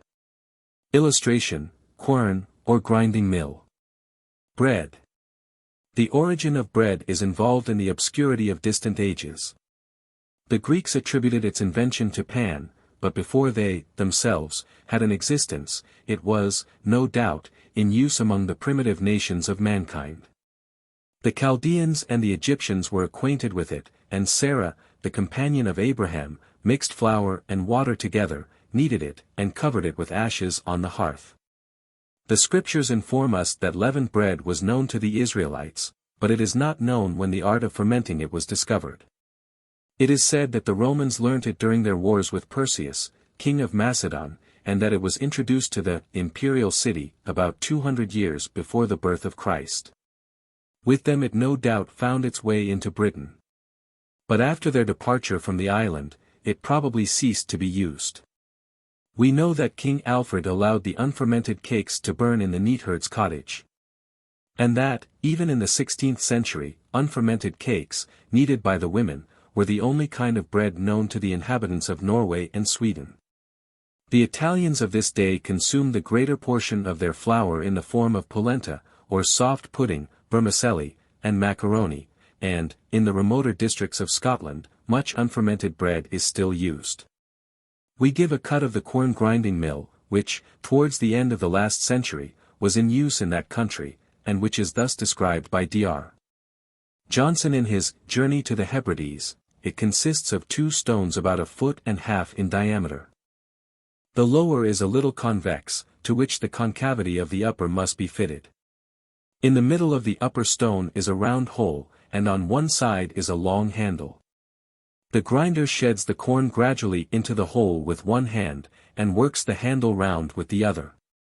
The corn slides down the convexity of the lower stone, and by the motion of the upper, is ground in its passage.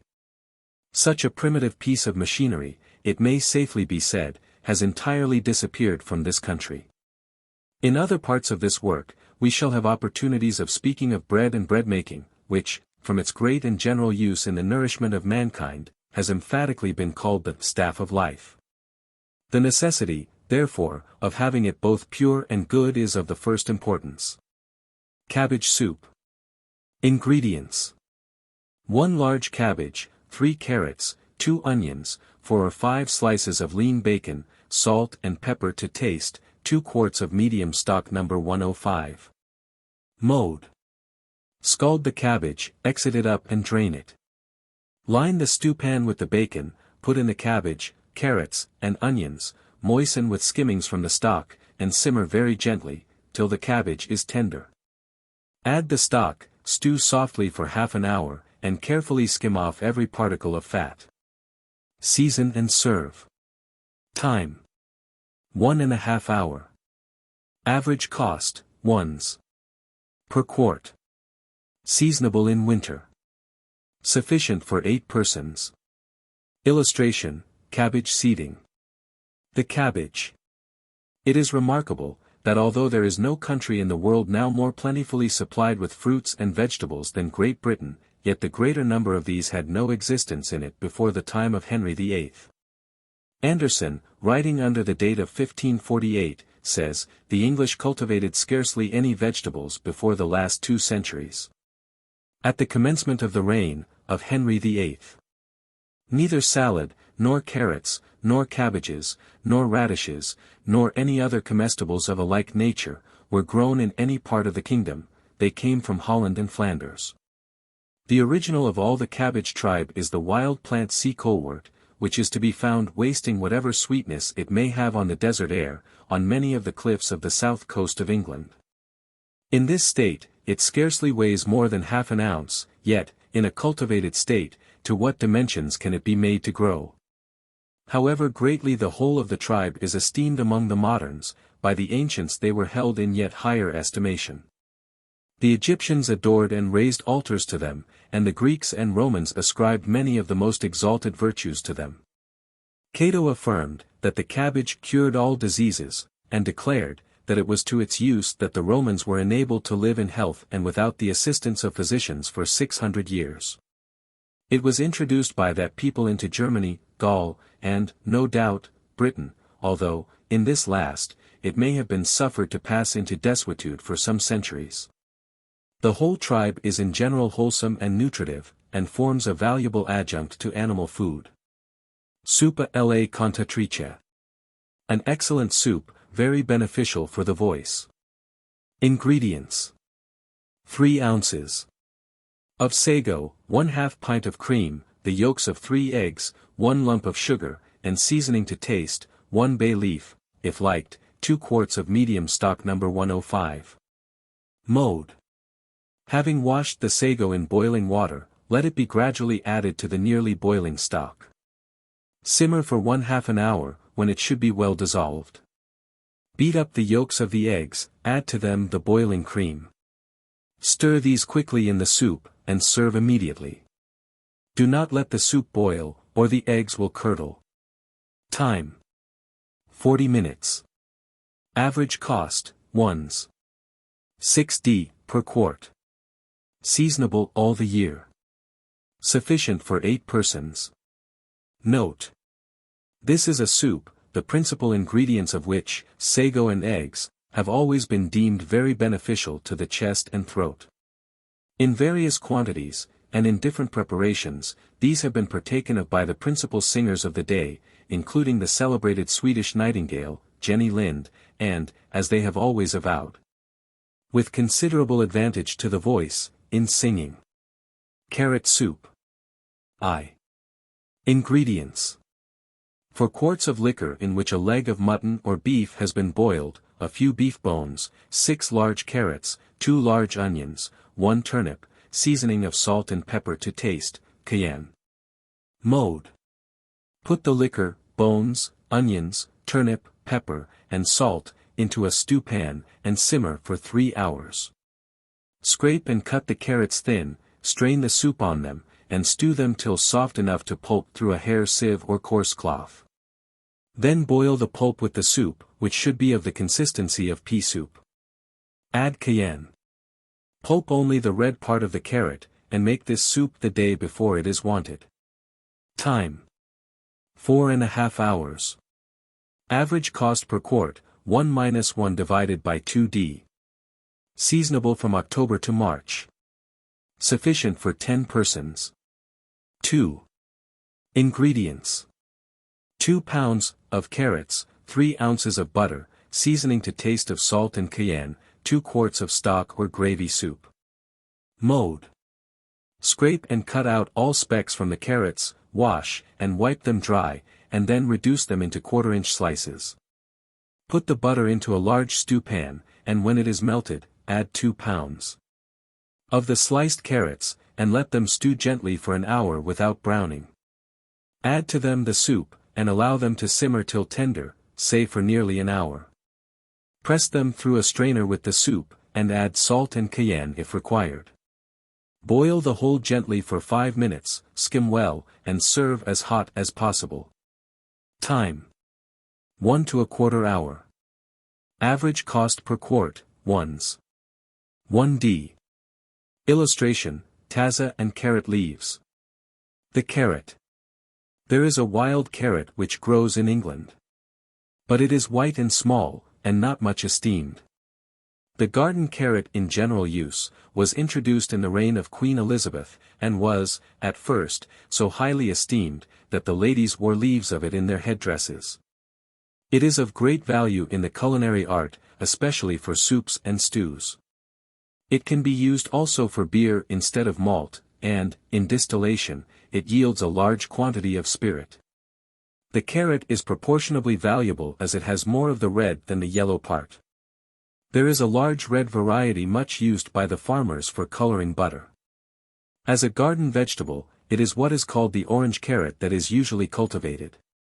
As a fattening food for cattle, it is excellent, but for man it is indigestible, on account of its fibrous matter. Of 1,000 parts, 95 consist of sugar, and 3 of starch. The accompanying cut represents a pretty winter ornament, obtained by placing a cut from the top of the carrot root in a shallow vessel of water, when the young leaves spring forth with a charming freshness and fullness. Celery soup. Ingredients. 9 heads of celery, 1 teaspoonful of salt, nutmeg to taste, 1 lump of sugar, 1/2 pint of strong stock, a pint of cream, and 2 quarts of boiling water. Mode. Cut the celery into small pieces. Throw it into the water, seasoned with the nutmeg, salt, and sugar. Boil it till sufficiently tender, pass it through a sieve, add the stock, and simmer it for half an hour. Now put in the cream, bring it to the boiling point, and serve immediately. Time.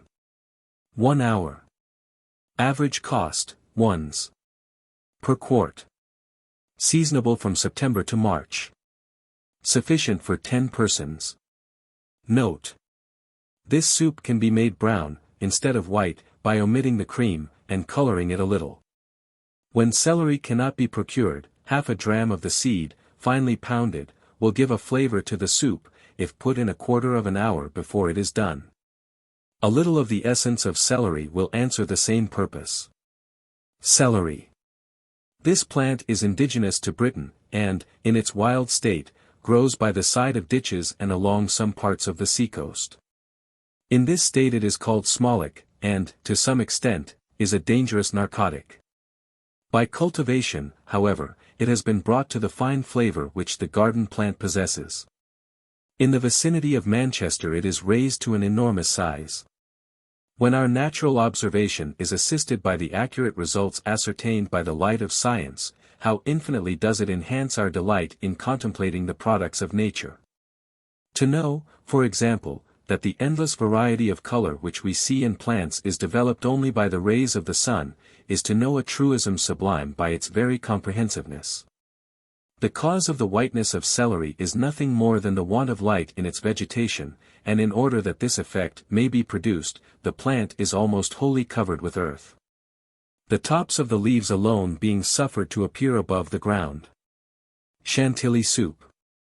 Ingredients: 1 quart of young green peas, a small bunch of parsley, 2 young onions, 2 quarts of medium stock No. 105. Mode: boil the peas till quite tender, with the parsley and onions, then rub them through a sieve, and pour the stock to them. Do not let it boil after the peas are added, or you will spoil the color. Serve very hot. Time: half an hour. Average cost, 1s. per quart. Seasonable from June to the end of August. Sufficient for 8 persons. Note: cold peas pounded in a mortar, with a little stock added to them, make a very good soup in haste. Parsley. Among the Greeks, in the classic ages, a crown of parsley was awarded, both in the Nemean and Isthmian games, and the voluptuous Anacreon pronounces this beautiful herb the emblem of joy and festivity. It has an elegant leaf, and is extensively used in the culinary art. When it was introduced to Britain is not known. There are several varieties, the plain-leaved and the curled-leaved, celery parsley, Hamburg parsley, and purslane. The curled is the best, and, from the form of its leaf, has a beautiful appearance on a dish as a garnish. Its flavor is, to many, very agreeable in soups, and although to rabbits, hares, and sheep it is a luxury, to parrots it is a poison. The celery parsley is used as a celery, and the Hamburg is cultivated only for its roots, which are used as parsnips or carrots, to eat with meat. The purslane is a native of South America, and is not now much in use. Chestnut, Spanish, soup. Ingredients: 3/4 pound of Spanish chestnuts, 1/4 pint of cream, seasoning to taste of salt, cayenne, and mace, 1 quart of stock No. 105. Mode: take the outer rind from the chestnuts, and put them into a large pan of warm water. As soon as this becomes too hot for the fingers to remain in it, take out the chestnuts, peel them quickly, and immerse them in cold water, and wipe and weigh them. Now cover them with good stock, and stew them gently for rather more than 3/4 of an hour, or until they break when touched with a fork, then drain, pound, and rub them through a fine sieve reversed. Add sufficient stock, mace, cayenne, and salt, and stir it often until it boils, and put in the cream. The stock in which the chestnuts are boiled can be used for the soup, when its sweetness is not objected to, or it may, in part, be added to it. And the rule is, that 3/4 pound of chestnuts should be given to each quart of soup. Time: rather more than 1 hour. Average cost per quart, 1s. Seasonable from October to February. Sufficient for 4 persons. Illustration: chestnut. The chestnut. This fruit is said, by some, to have originally come from Sardis, in Lydia, and by others, from Castania, a city of Thessaly, from which it takes its name. By the ancients it was much used as a food, and is still common in France and Italy, to which countries it is, by some, considered indigenous. In the southern part of the European continent, it is eaten both raw and roasted. The tree was introduced into Britain by the Romans, but it only flourishes in the warmer parts of the island, the fruit rarely arriving at maturity in Scotland. It attains a great age, as well as an immense size. As a food, it is the least oily and most farinaceous of all the nuts, and, therefore, the easiest of digestion. The tree called the horse chestnut is very different, although its fruit very much resembles that of the other. Its nuts, though eaten by horses and some other animals, are unsuitable for human food. Coconut soup. Ingredients: 6 ounces of grated coconut, 6 ounces of rice flour, 1/2 a teaspoonful of mace, seasoning to taste of cayenne and salt. 1/4 of a pint of boiling cream, 3 quarts of medium stock No. 105. Mode: take the dark rind from the coconut, and grate it down small on a clean grater, weigh it, and allow, for each quart of stock, 2 ounces of the coconut. Simmer it gently for 1 hour in the stock, which should then be strained closely from it, and thickened for table. Time: 2 1/4 hours. Average cost per quart, ones. 3d. Seasonable in autumn. Sufficient for 10 persons. Illustration: coconut palm. Illustration: nut and blossom. The coconut. This is the fruit of one of the palms, than which it is questionable if there is any other species of tree marking, in itself, so abundantly the goodness of Providence, in making provision for the wants of man. It grows wild in the Indian seas, and in the eastern parts of Asia, and thence it has been introduced into every part of the tropical regions. To the natives of those climates, its bark supplies the material for creating their dwellings. Its leaves, the means of roofing them, and the leaf stalks, a kind of gauze for covering their windows, or protecting the baby in the cradle. It is also made into lanterns, masks to screen the face from the heat of the sun, baskets, wickerwork, and even a kind of paper for writing on. Combs, brooms, torches, ropes, matting, and sailcloth are made of its fibers. With these, too, beds are made and cushions stuffed. Oars are supplied by the leaves, drinking cups, spoons, and other domestic utensils by the shells of the nuts, milk by its juice, of which, also, a kind of honey and sugar are prepared. When fermented, it furnishes the means of intoxication, and when the fibers are burned, their ashes supply an alkali for making soap. The buds of the tree bear a striking resemblance to cabbage when boiled, but when they are cropped, the tree dies. In a fresh state, the kernel is eaten raw, and its juice is a most agreeable and refreshing beverage. When the nut is imported to this country, its fruit is, in general, comparatively dry, and is considered indigestible. The tree is one of the least productive of the palm tribe. Soupa alla cressy. Ingredients: 4 carrots, 2 sliced onions, 1 cut lettuce, and chervil, 2 ounces. Butter, 1 pint of lentils, the crumbs of 2 French rolls, half a teacupful of rice, 2 quarts of medium stock No. 105. Mode: put the vegetables with the butter in the stewpan, and let them simmer 5 minutes. Then add the lentils and 1 pint of the stock, and stew gently for half an hour. Now fill it up with the remainder of the stock, let it boil another hour, and put in the crumb of the rolls. When well soaked, rub all through a tammy. Have ready the rice boiled, pour the soup over this, and serve. Time: 1 to 3/4 hour. Average cost 1s. 2d per quart. Seasonable all the year. Sufficient for 8 persons. Illustration: the lentil. The lentil. This belongs to the leguminous or pulse kind of vegetables, which rank next to the corn plants in their nutritive properties. The lentil is a variety of the bean tribe, but in England is not used as human food, although considered the best of all kinds for pigeons. On the continent it is cultivated for soups, as well as for other preparations for the table. And among the presents which David received from Shobi, as recounted in the scriptures, were beans, lentils, and parched pulse. Among the Egyptians it was extensively used, and among the Greeks, the Stoics had a maxim, which declared, that a wise man acts always with reason, and prepares his own lentils. Among the Romans it was not much esteemed, and from them the English may have inherited a prejudice against it, on account, it is said, of its rendering men indolent. It takes its name from lentus, slow, and, according to Pliny, produces mildness and moderation of temper. Cucumber soup, French recipe.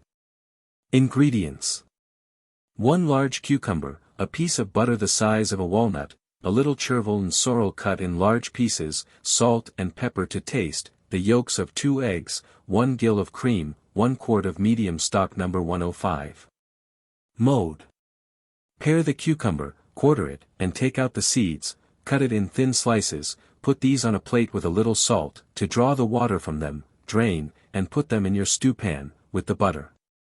When they are warmed through, without being browned, pour the stock on them. Add the sorrel, chervil, and seasoning, and boil for 40 minutes. Mix the well-beaten yolks of the eggs with the cream, which add at the moment of serving. Time.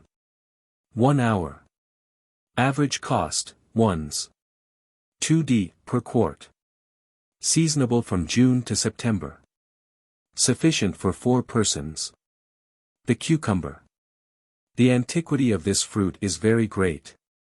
In the sacred writings we find that the people of Israel regretted it, whilst sojourning in the desert, and at the present time, the cucumber, and other fruits of its class, form a large portion of the food of the Egyptian people.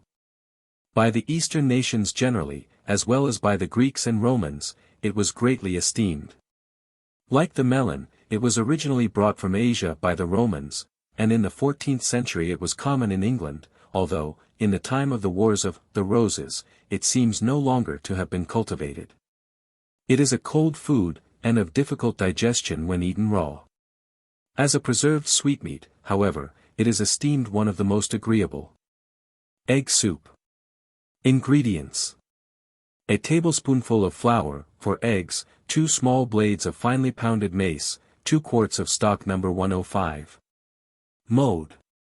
Beat up the flour smoothly in a teaspoonful of cold stock, and put in the eggs, throw them into boiling stock, stirring all the time. Simmer for 1/4 of an hour. Season and serve with a French roll in the tureen, or fried sippets of bread. Time. 1/2 an hour. Average cost 11d. Per quart. Seasonable all the year. Sufficient for 8 persons. Soupe à la Flamande, Flemish. I. Ingredients. 1 turnip, 1 small carrot, 1/2 head of celery, 6 green onions shred very fine, 1 lettuce cut small, chervil, 1/4 pint of asparagus cut small, 1/4 pint of peas, 2 ounces. Butter, the yolks of 4 eggs, 1/2 pint of cream, salt to taste, 1 lump of sugar, 2 quarts of stock No. 105. Mode. Put the vegetables in the butter to stew gently for an hour with a teacupful of stock. Then add the remainder of the stock, and simmer for another hour. Now beat the yolks of the eggs well, mix with the cream, previously boiled, and strain through a hair sieve. Take the soup off the fire, put the eggs, and to it, and keep stirring it well. Bring it to a boil, but do not leave off stirring, or the eggs will curdle. Season with salt, and add the sugar. Time. 24 hours. Average cost, 1s. 9d per quart. Seasonable from May to August. Sufficient for 8 persons. Chervil. Although the roots of this plant are poisonous, its leaves are tender, and are used in salads. In antiquity it made a relishing dish, when prepared with oil, wine, and gravy. It is a native of various parts of Europe, and the species cultivated in the gardens of Paris, has beautifully frizzled leaves.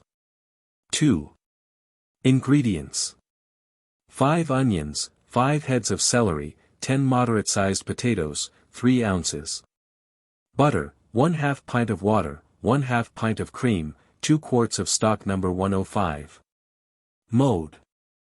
Slice the onions, celery, and potatoes, and put them with the butter and water into a stewpan, and simmer for an hour. Then fill up the stewpan with stock, and boil gently till the potatoes are done, which will be in about an hour. Rub all through a tammy, and add the cream, previously boiled. Do not let it boil after the cream is put in. Time. 2.5 hours. Average cost 1s. 4d per quart. Seasonable from September to May. Sufficient for 8 persons. Note. This soup can be made with water instead of stock. Soupe à la julienne. Illustration, strips of vegetable. Ingredients. 1/2 pint of carrots, 1/2 pint of turnips, 1/4 pint of onions, 2 or 3 leeks, 1/2 head of celery, 1 lettuce, a little sorrel and chervil, if liked, 2 ounces of butter, 2 quarts of stock No. 105. Mode. Cut the vegetables into strips of about 1 to 1/4 inch long, and be particular they are all the same size, or some will be hard whilst the others will be done to a pulp. Cut the lettuce, sorrel, and chervil into larger pieces. Fry the carrots in the butter, and pour the stock boiling to them. When this is done, add all the other vegetables, and herbs, and stew gently for at least an hour. Skim off all the fat, pour the soup over thin slices of bread, cut round about the size of a shilling, and serve. Time. 1½ hour. Average cost, 3d per quart. Seasonable all the year.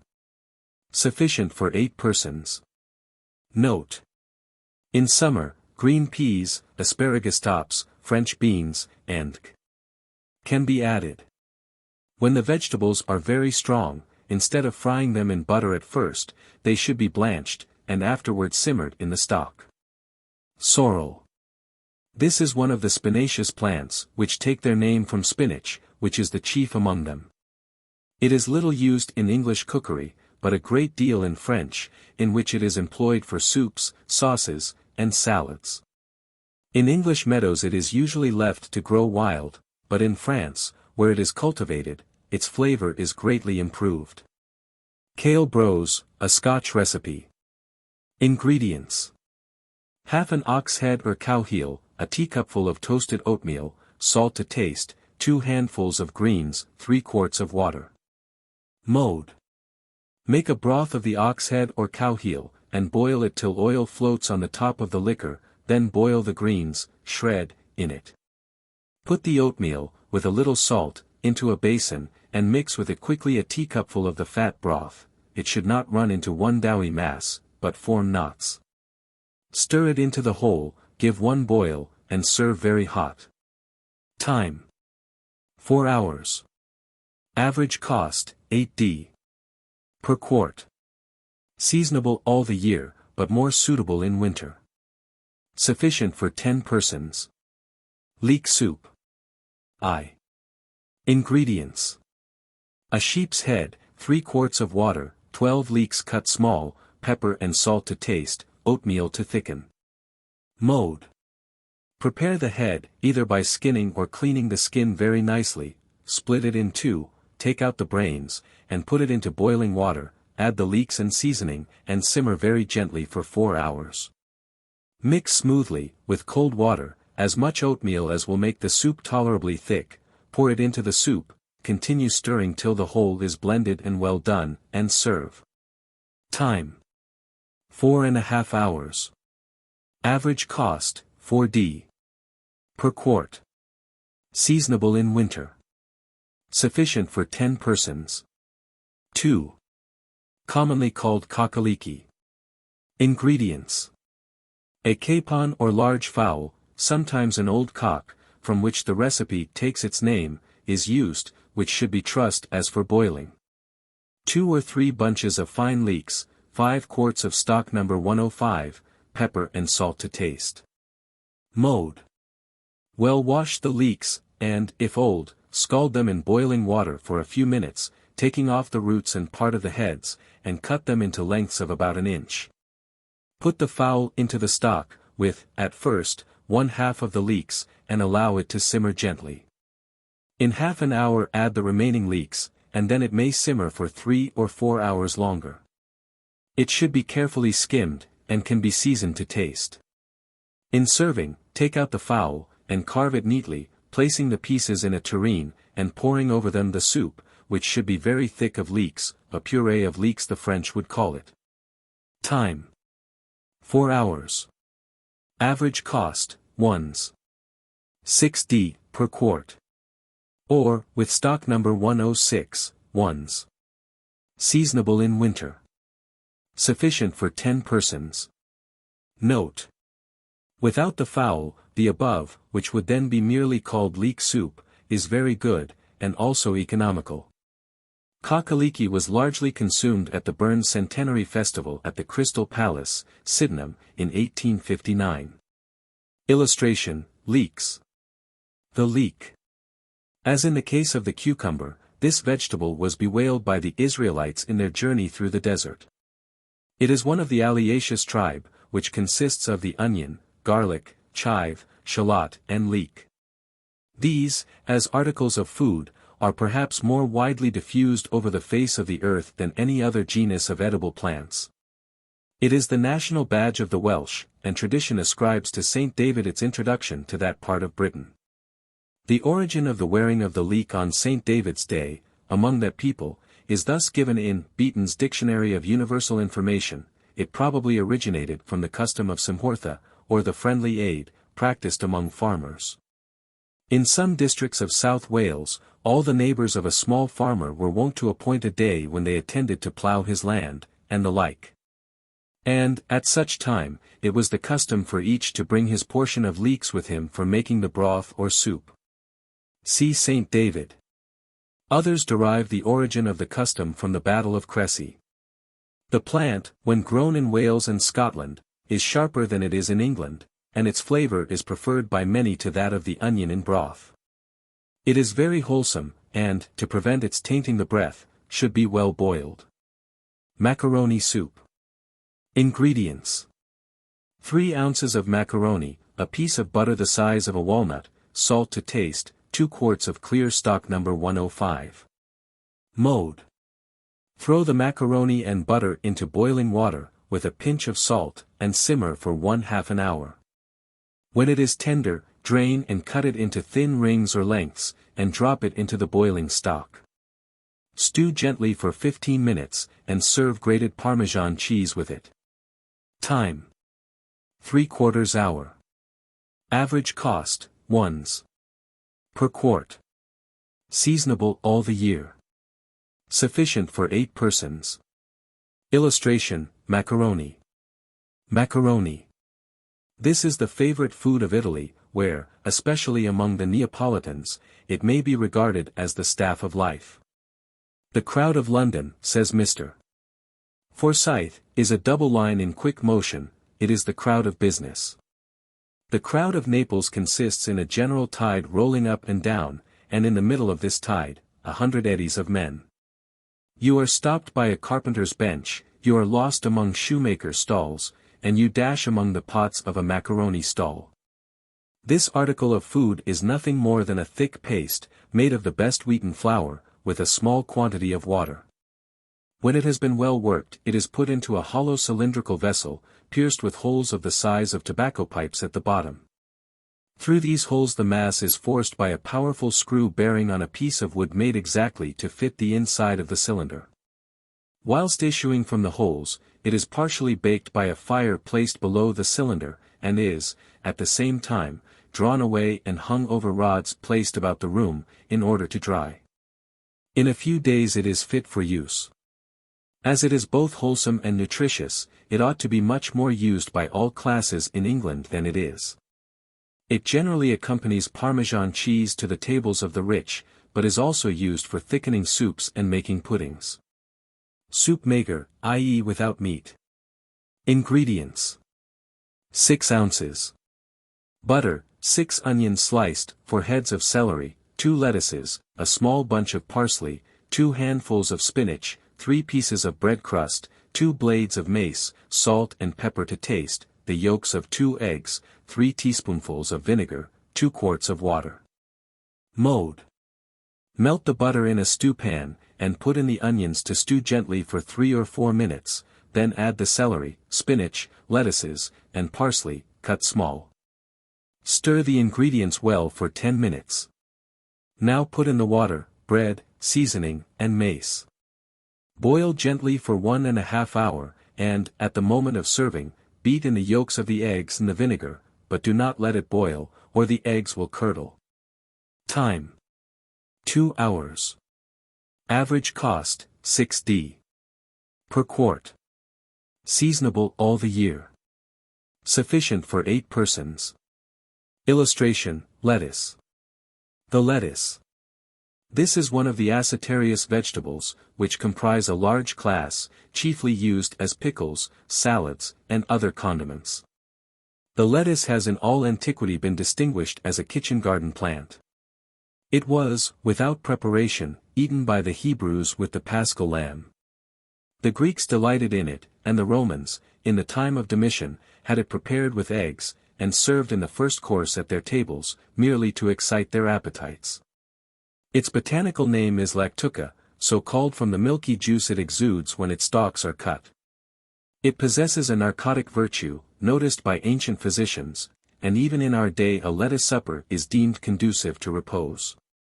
Its proper character, however, is that of a cooling summer vegetable, not very nutritive, but serving as a corrective or diluent of animal food. Milk soup, a nice dish for children.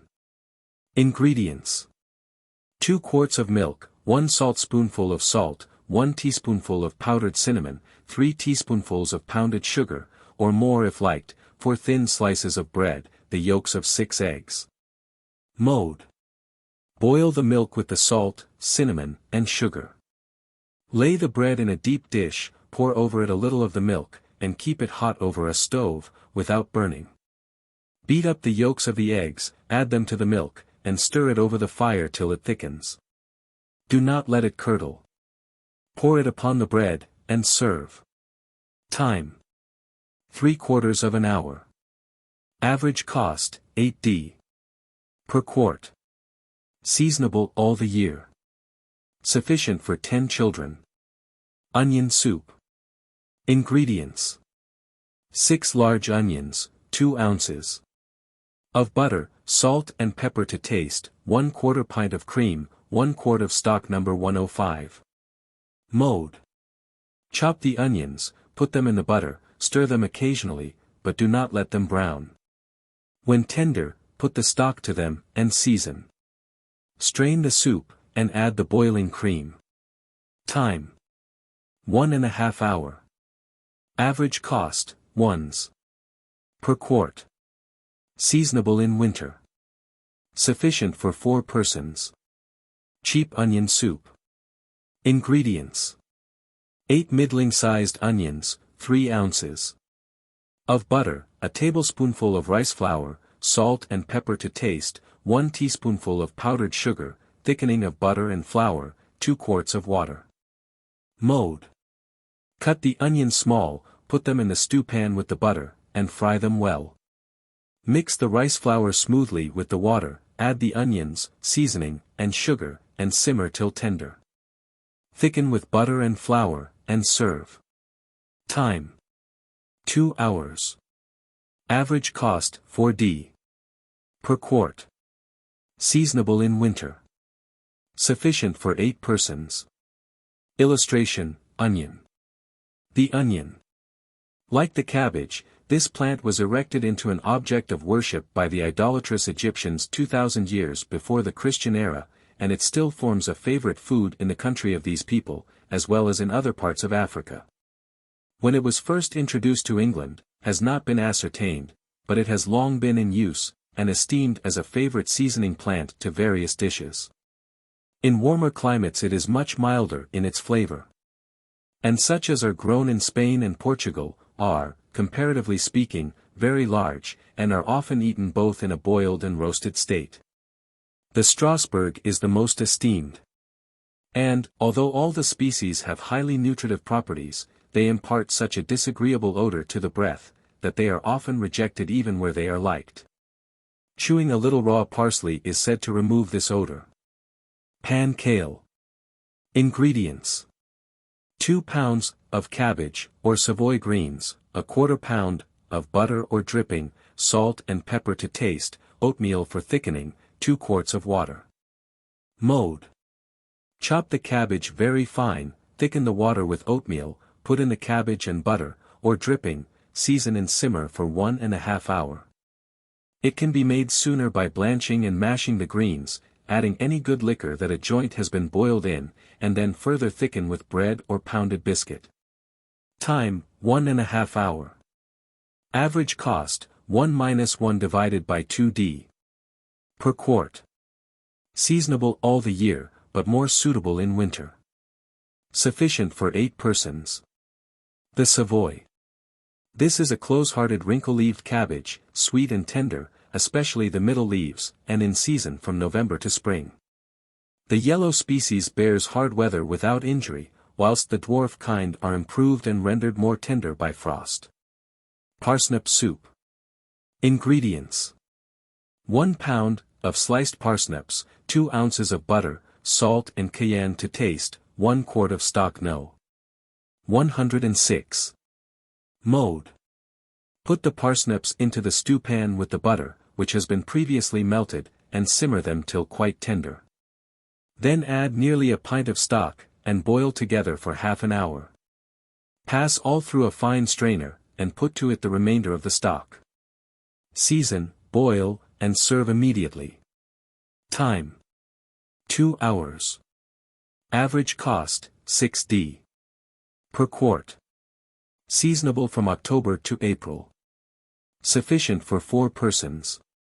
The parsnip. This is a biennial plant, with a root like a carrot, which, in nutritive and saccharine matter, it nearly equals. It is a native of Britain, and, in its wild state, may be found, in many parts, growing by the roadsides. It is also to be found, generally distributed over Europe, and, in Catholic countries, is mostly used with salt fish, in Lent. In Scotland it forms an excellent dish, when beat up with butter and potatoes. It is, also, excellent when fried. In Ireland it is found to yield, in conjunction with the hop, a pleasant beverage, and it contains as much spirit as the carrot, and makes an excellent wine. Its proportion of nutritive matter is 99 parts in 1,000, 9 being mucilage and 90 sugar. Pea soup, green. Ingredients. 3 pints of green peas, a quarter pound of butter, 2 or 3 thin slices of ham, 6 onions sliced, for shredded lettuces, the crumb of 2 French rolls, 2 handfuls of spinach, 1 lump of sugar, 2 quarts of common stock. Mode. Put the butter, ham, 1 quart of the peas, onions, and lettuces, to a pint of stock, and simmer for an hour, then add the remainder of the stock, with the crumb of the French rolls, and boil for another hour. Now boil the spinach, and squeeze it very dry. Rub the soup through a sieve, and the spinach with it, to color it. Have ready a pint of young peas boiled, add them to the soup, put in the sugar, give 1 boil, and serve. If necessary, add salt. Time. 2½ hours. Average cost, 1s.9d per quart. Seasonable from June to the end of August. Sufficient for 10 persons. Note. It will be well to add, if the peas are not quite young, a little sugar. Where economy is essential, water may be used instead of stock for this soup, boiling in it likewise the pea shells, but use a double quantity of vegetables. Winter pea soup, yellow. Ingredients. 1 quart of split peas, 2 pounds. Of shin of beef, trimmings of meat or poultry, a slice of bacon, 2 large carrots, 2 turnips, 5 large onions, 1 head of celery, seasoning to taste, 2 quarts of soft water, any bones left from roast meat, 2 quarts of common stock. Or liquor in which a joint of meat has been boiled. Mode. Put the peas to soak overnight in soft water, and float off such as rise to the top. Boil them in the water till tender enough to pulp, then add the ingredients mentioned above, and simmer for 2 hours, stirring it occasionally. Pass the whole through a sieve, skim well, season, and serve with toasted bread cut in dice. Time. 4 hours. Average cost, 6d. Per quart. Seasonable all the year round, but more suitable for cold weather. Sufficient for 12 persons. Illustration, PEA. The pea. It is supposed that the common grey pea, found wild in Greece, and other parts of the Levant, is the original of the common garden pea, and of all the domestic varieties belonging to it. The grey, or field pea, called bisali by the French, is less subject to run into varieties than the garden kinds, and is considered by some, perhaps on that account, to be the wild plant, retaining still a large proportion of its original habit. From the tendency of all other varieties, to run away, and become different to what they originally were, it is very difficult to determine the races to which they belong.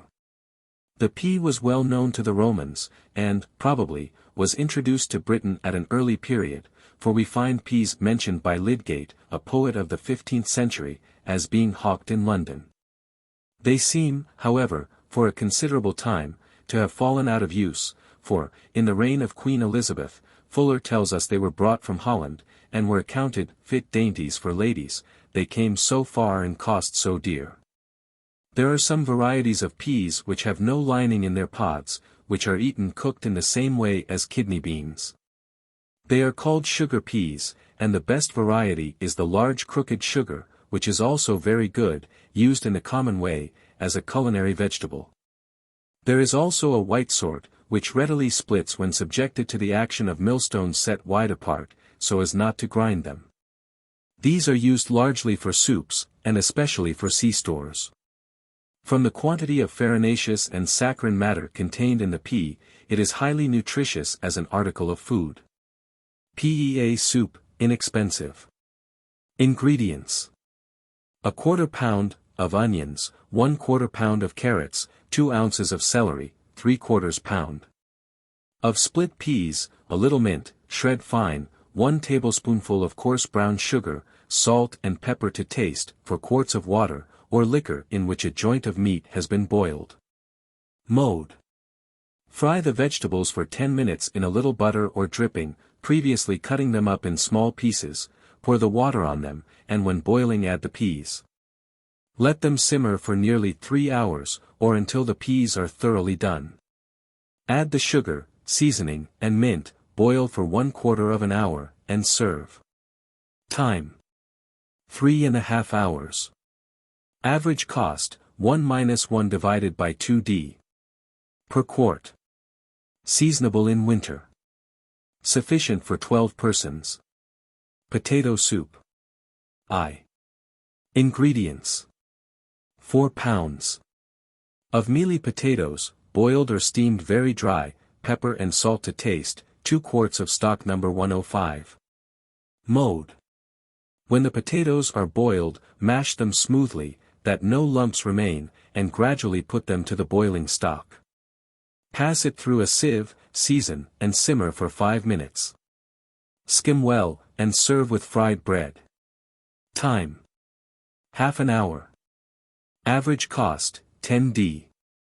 Per quart. Seasonable from September to March. Sufficient for 8 persons. 2. Ingredients: 1 pound of shin of beef, 1 pound of potatoes, 1 onion, 1/2 a pint of peas, 2 ounces of rice, 2 heads of celery, pepper and salt to taste, 3 quarts of water. Mode: cut the beef into thin slices, chop the potatoes and onion, and put them in a stew pan with the water, peas, and rice. Stew gently till the gravy is drawn from the meat. Strain it off, take out the beef, and pulp the other ingredients through a coarse sieve. Put the pulp back in the soup, cut up the celery in it, and simmer till this is tender. Season, and serve with fried bread cut into it. Time: 3 hours. Average cost, 4d. Per quart. Seasonable from September to March. Sufficient for 12 persons. 3. Very economical. Ingredients: for middle-sized potatoes well pared, a thick slice of bread, 6 leeks peeled and cut into thin slices as far as the white extends upwards from the roots, a teacupful of rice, a teaspoonful of salt and half that of pepper, and 2 quarts of water.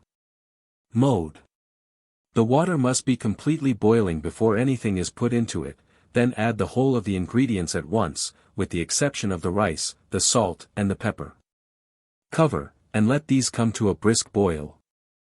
Put in the others, and let the whole boil slowly for an hour, or till all the ingredients are thoroughly done, and their several juices extracted and mixed. Time: 2.5 hours. Average cost: 3d per quart. Sufficient for 8 persons. Seasonable in winter. Illustration: potatoes. The potato. Humboldt doubted whether this root was a native of South America, but it has been found growing wild both in Chile and Buenos Aires. It was first brought to Spain from the neighborhood of Quito, in the early part of the 16th century, first to England from Virginia, in 1586, and first planted by Sir Walter Raleigh, on his estate of Youghal, near Cork, in Ireland. Thence it was brought and planted in Lancashire, in England, and was, at first, recommended to be eaten as a delicate dish, and not as common food. This was in 1587. Nutritious properties. Of 1,000 parts of the potato, Sir H. Davy found about a fourth nutritive, say, 200 mucilage or starch, 20 sugar, and 30 gluten. Prince of Wales's soup. Ingredients: 12 turnips, 1 lump of sugar, 2 spoonfuls of strong veal stock, salt and white pepper to taste, 2 quarts of very bright stock, number 105. Mode: peel the turnips, and with a cutter cut them in balls as round as possible, but very small. Put them in the stock, which must be very bright, and simmer till tender. Add the veal stock and seasoning. Have little pieces of bread cut round, about the size of a shilling, moisten them with stock. Put them into a tureen and pour the soup over without shaking, for fear of crumbling the bread, which would spoil the appearance of the soup, and make it look thick. Time: 2 hours. Seasonable in the winter. Sufficient for 8 persons. The Prince of Wales.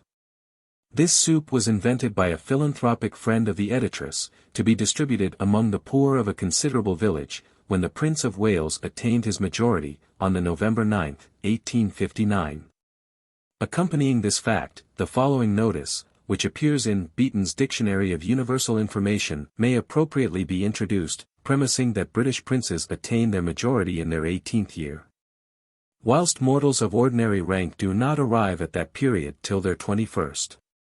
Albert Edward, Prince of Wales, and heir to the British throne, merits a place in this work on account of the high responsibilities which he is, in all probability, destined to fulfill as sovereign of the British Empire.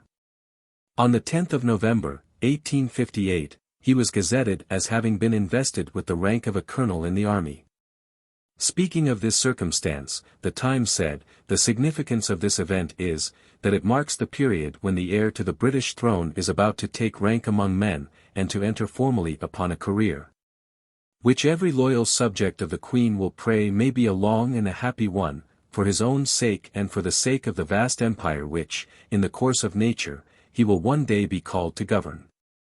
The best wish that we can offer for the young prince is, that in his own path he may ever keep before him the bright example of his royal mother, and show himself worthy of her name. There are few in these realms who will not give a fervent response to these sentiments. B. November 9, 1841. Potage printanier, or spring soup. Ingredients: 1/2 a pint of green peas, if in season, a little chervil, 2 shredded lettuces, 2 onions, a very small bunch of parsley, 2 ounces of butter, the yolks of 3 eggs, 1 pint of water, seasoning to taste, 2 quarts of stock number 105. Mode: put in a very clean stewpan the chervil, lettuces, onions, parsley, and butter, to 1 pint of water, and let them simmer till tender. Season with salt and pepper. When done, strain off the vegetables, and put 2/3 of the liquor they were boiled into the stock. Beat up the yolks of the eggs with the other third, give it a toss over the fire, and at the moment of serving, add this, with the vegetables which you strained off, to the soup. Time: 3/4 of an hour. Average cost, 1s per quart. Seasonable from May to October.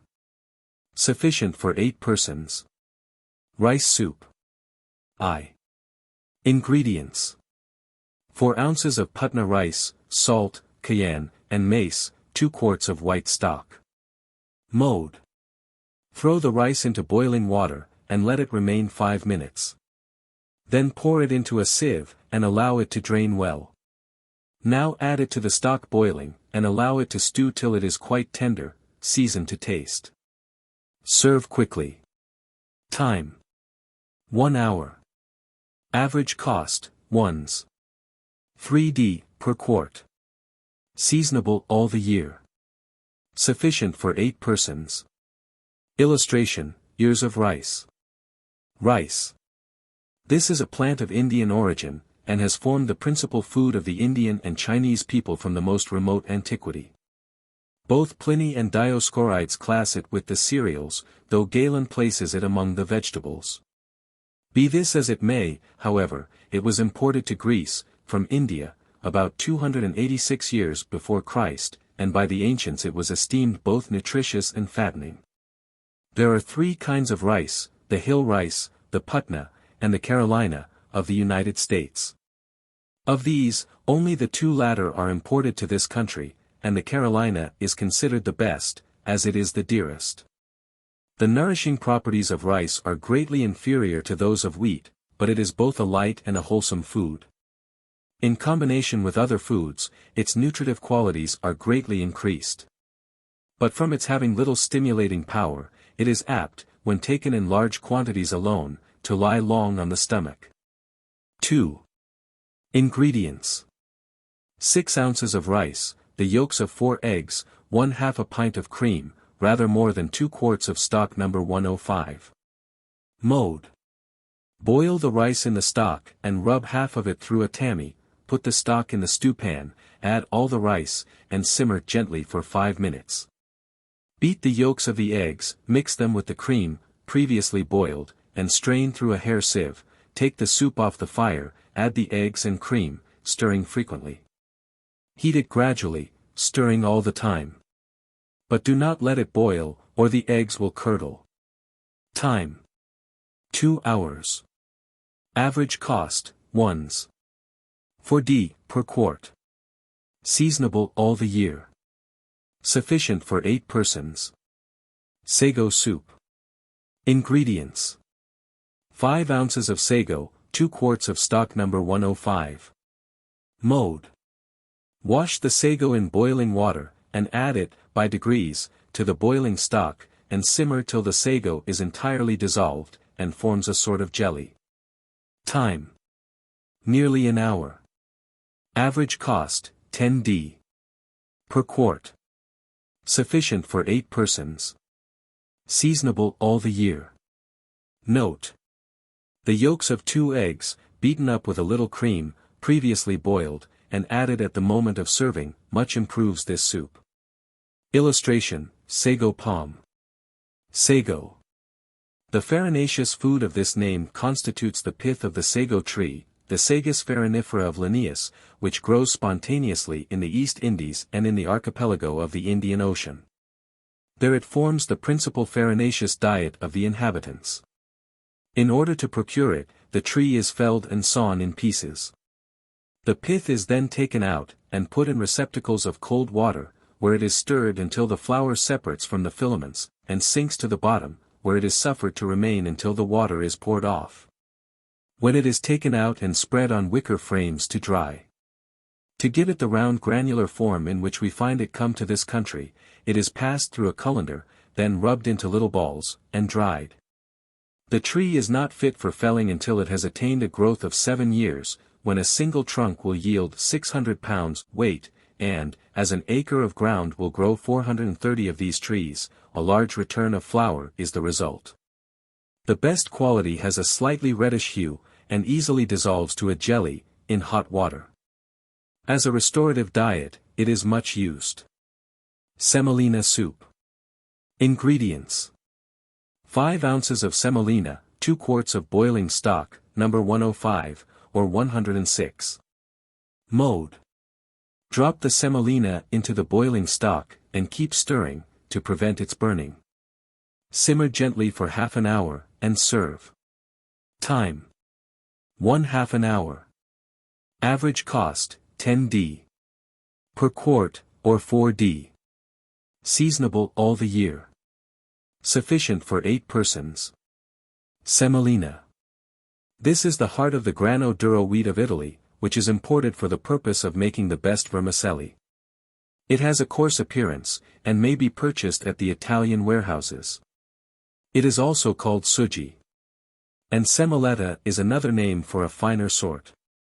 Soupe alla solferino, Sardinian recipe. Ingredients. For eggs, 1/2 pint of cream, 2 ounces of fresh butter, salt and pepper to taste, a little flour to thicken, 2 quarts of bouillon, number 105. Mode. Beat the eggs, put them into a stew pan, and add the cream, butter, and seasoning. Stir in as much flour as will bring it to the consistency of dough, make it into balls, either round or egg-shaped, and fry them in butter. Put them in the tureen, and pour the boiling bouillon over them. Time. 1 hour. Average cost, 1s. 3d per quart. Seasonable all the year. Sufficient for 8 persons. Note. This recipe was communicated to the editress by an English gentleman, who was present at the Battle of Solferino, on June 24, 1859, and who was requested by some of Victor Emmanuel's troops, on the day before the battle, to partake of a portion of their potage. He willingly enough consented, and found that these clever campaigners had made a most palatable dish from very easily procured materials. In sending the recipe for insertion in this work, he has, however, anglicized, and somewhat, he thinks, improved it. Spinach soup, French recipe. Ingredients. As much spinach as, when boiled, will half fill a vegetable dish, 2 quarts of very clear medium stock, number 105. Mode. Make the cooked spinach into balls the size of an egg, and slip them into the soup tureen. This is a very elegant soup, the green of the spinach forming a pretty contrast to the brown gravy. Time. 1 hour. Average cost 1s. Per quart. Seasonable from October to June. Illustration, spinach. Spinach. This plant was unknown by the ancients, although it was cultivated in the monastic gardens of the continent in the middle of the 14th century. Some say that it was originally brought from Spain. But there is a wild species growing in England, and cultivated in Lincolnshire, in preference to the other. There are 3 varieties in use, the round-leaved, the triangular-leaved, and Flanders spinach, known by its large leaves. They all form a useful ingredient in soup, but the leaves are sometimes boiled alone, mashed, and eaten as greens. Tapioca soup. Ingredients. 5 ounces of tapioca, 2 quarts of stock number 105 or 106. Mode. Put the tapioca into cold stock, and bring it gradually to a boil. Simmer gently till tender, and serve. Time. Rather more than 1 hour. Average cost. 1s, or 6d. Per quart. Seasonable all the year. Sufficient for 8 persons. Tapioca. This excellent farinaceous food is the produce of the pith of the cassava tree, and is made in the East Indies, and also in Brazil. It is, by washing, procured as a starch from the tree, then dried, either in the sun or on plates of hot iron, and afterwards broken into grains, in which form it is imported into this country. Its nutritive properties are large, and as a food for persons of delicate digestion, or for children, it is in great estimation. No amylaceous substance, says Dr. Christison, is so much relished by infants about the time of weaning. And in them it is less apt to become sour during digestion than any other farinaceous food, even arrowroot not excepted. Turnip soup. Ingredients. 3 ounces of butter, 9 good-sized turnips, 4 onions, 2 quarts of stock number 106, seasoning to taste. Mode. Melt the butter in the stew pan, but do not let it boil, wash, drain, and slice the turnips and onions very thin, put them in the butter, with a teacupful of stock, and stew very gently for an hour. Then add the remainder of the stock, and simmer another hour. Rub it through a tammy, put it back into the stew pan, but do not let it boil. Serve very hot. Time. 2½ hours. Average cost, 8d. Per quart. Seasonable from October to March. Sufficient for 8 persons. Note: by adding a little cream, this soup will be much improved. Illustration: turnip. The turnip. Although turnips grow wild in England, they are not the original of the cultivated vegetable made use of in this country. In ancient times they were grown for cattle by the Romans, and in Germany and the Low Countries they have from time immemorial been raised for the same purpose. In their cultivated state, they are generally supposed to have been introduced to England from Hanover, in the time of George I, but this has been doubted, as George II caused a description of the Norfolk system to be sent to his Hanoverian subjects, for their enlightenment in the art of turnip culture. As a culinary vegetable, it is excellent, whether eaten alone, mashed, or mixed with soups and stews. Its nutritious matter, however, is small, being only 42 parts in 1,000. Vegetable marrow soup. Ingredients. For young vegetable marrows, or more, if very small, 1/2 pint of cream, salt and white pepper to taste, 2 quarts of white stock, No. 107. Mode. Pare and slice the marrows, and put them in the stock boiling. When done almost to a mash, press them through a sieve, and at the moment of serving, add the boiling cream and seasoning. Time: 1 hour. Average cost, 1s. 2d. per quart. Seasonable in summer. Sufficient for 8 persons. Illustration: vegetable marrow. The vegetable marrow. This is a variety of the gourd family, brought from Persia by an East India ship, and only recently introduced to Britain. It is already cultivated to a considerable extent, and, by many, is highly esteemed when fried with butter. It is, however, dressed in different ways, either by stewing or boiling, and, besides, made into pies. Vegetable soup. I. Ingredients. 7 ounces of carrot, 10 ounces of parsnip, 10 ounces of potato, cut into thin slices, 1¼ ounces of butter, 5 teaspoonfuls of flour, a teaspoonful of made mustard, salt and pepper to taste, the yolks of 2 eggs, rather more than 2 quarts of water. Mode. Boil the vegetables in the water 2½ hours, stir them often, and if the water boils away too quickly, add more, as there should be 2 quarts of soup when done. Mix up in a basin the butter and flour, mustard, salt, and pepper, with a teacupful of cold water, stir in the soup, and boil 10 minutes. Have ready the yolks of the eggs in the tureen, pour on, stir well, and serve. Time: 3 hours. Average cost, 4d. per quart. Seasonable in winter. Sufficient for 8 persons. 2. Ingredients. Equal quantities of onions, carrots, turnips, 1/4 pound. Of butter, a crust of toasted bread, 1 head of celery, a faggot of herbs, salt and pepper to taste, 1 teaspoonful of powdered sugar, 2 quarts of common stock or boiling water. Allow 3/4 pound of vegetables to 2 quarts of stock, No. 105. Mode. Cut up the onions, carrots, and turnips, wash and drain them well, and put them in the stewpan with the butter and powdered sugar. Toss the whole over a sharp fire for 10 minutes, but do not let them brown, or you will spoil the flavor of the soup. When done, pour the stock or boiling water on them, add the bread, celery, herbs, and seasoning, stew for 3 hours. Skim well and strain it off. When ready to serve, add a little sliced carrot, celery, and turnip, and flavor with a spoonful of Harvey's sauce, or a little ketchup. Time: 3½ hours. Average cost, 6d. per quart. Seasonable all the year. Sufficient for 8 persons. 3. Good and cheap, made without meat. Ingredients. 6 potatoes, 4 turnips, or 2 if very large, 2 carrots, 2 onions, if obtainable, 2 mushrooms. 1 head of celery, 1 large slice of bread, 1 small saltspoonful of salt, 1/4 saltspoonful of ground black pepper, 2 teaspoonfuls of Harvey's sauce, 6 quarts of water. Mode. Peel the vegetables, and cut them up into small pieces.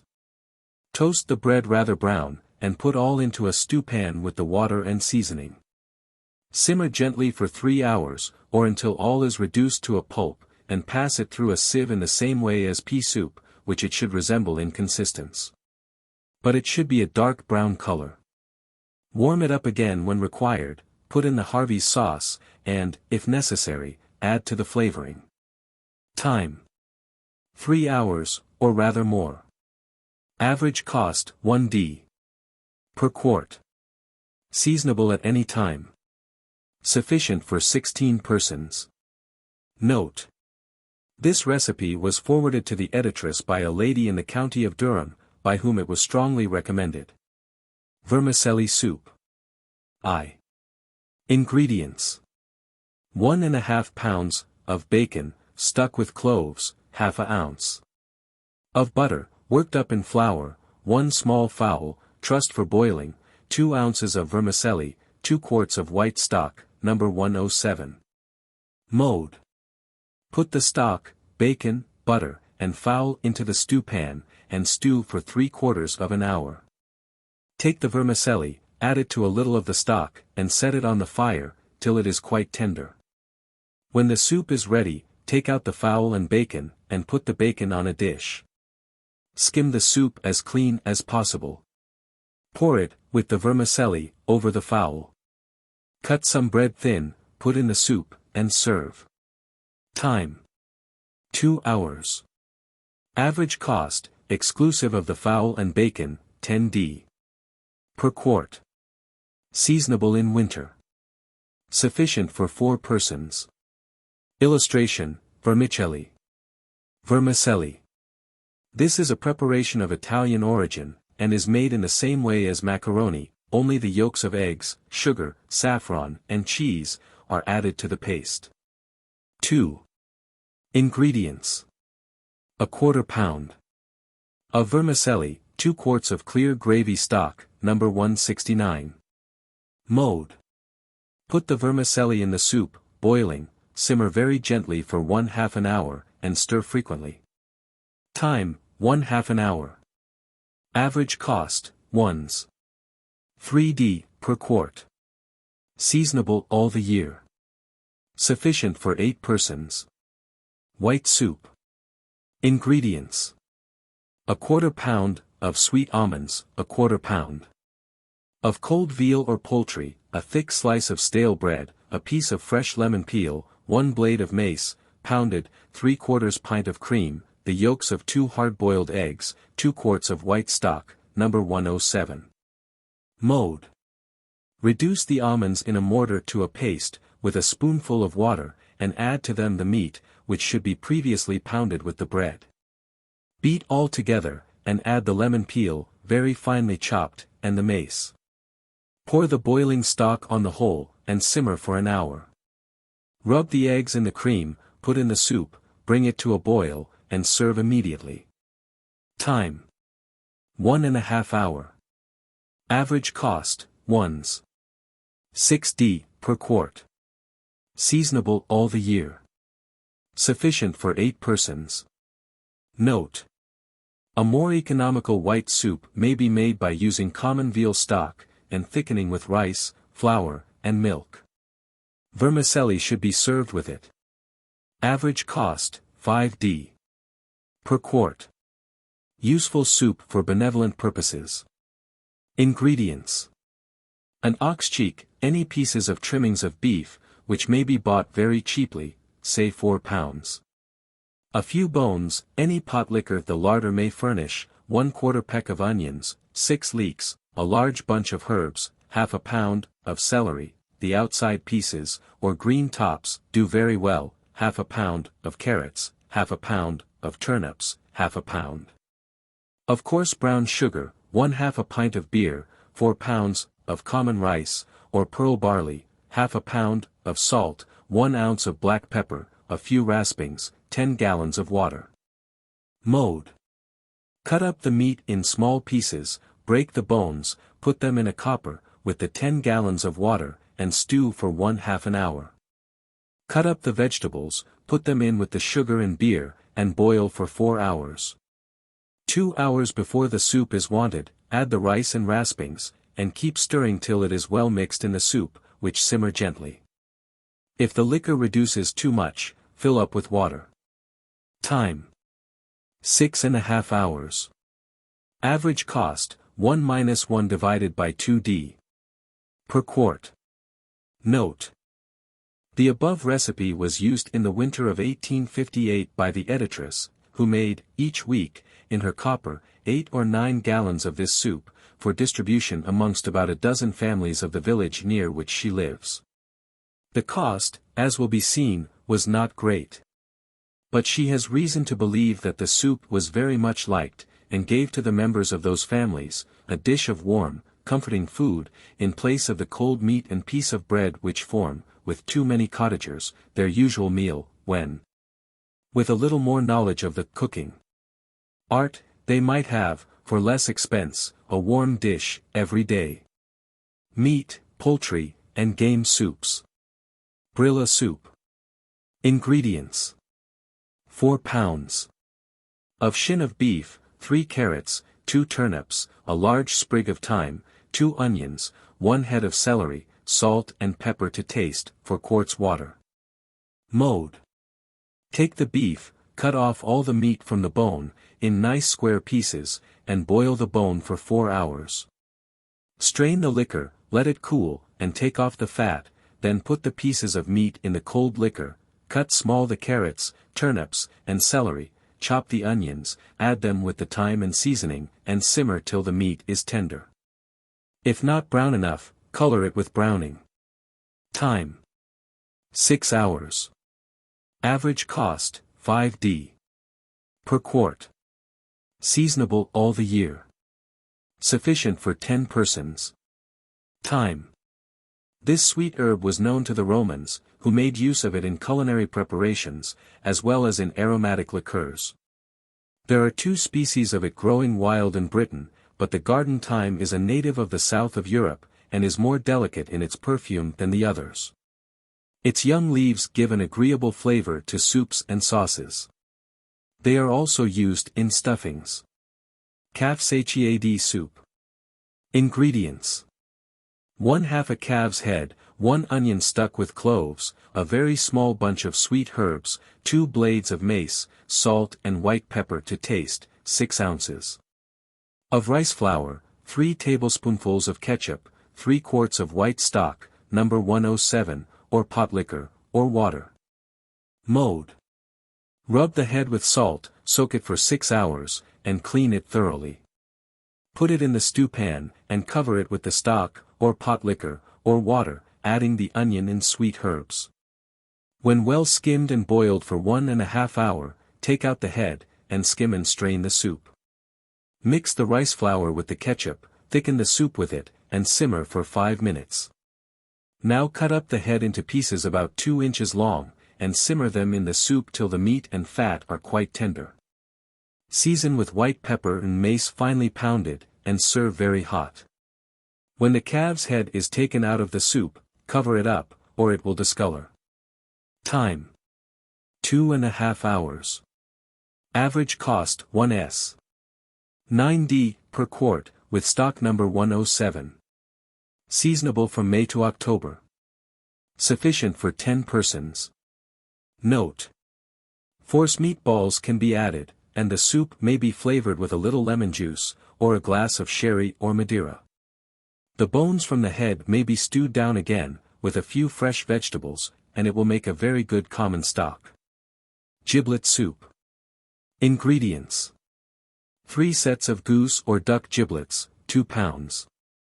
Of shin of beef, a few bones, 1 oxtail, 2 mutton shanks, 2 large onions, 2 carrots, 1 large faggot of herbs, salt and pepper to taste, 1/4 pint of cream, 1 ounce of butter mixed with a dessertspoonful of flour, 3 quarts of water.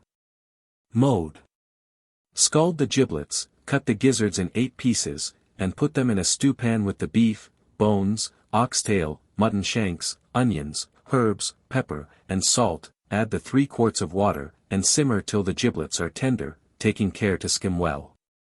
When the giblets are done, take them out, put them in your tureen, strain the soup through a sieve, add the cream and butter, mixed with a dessertspoonful of flour, boil it up a few minutes, and pour it over the giblets.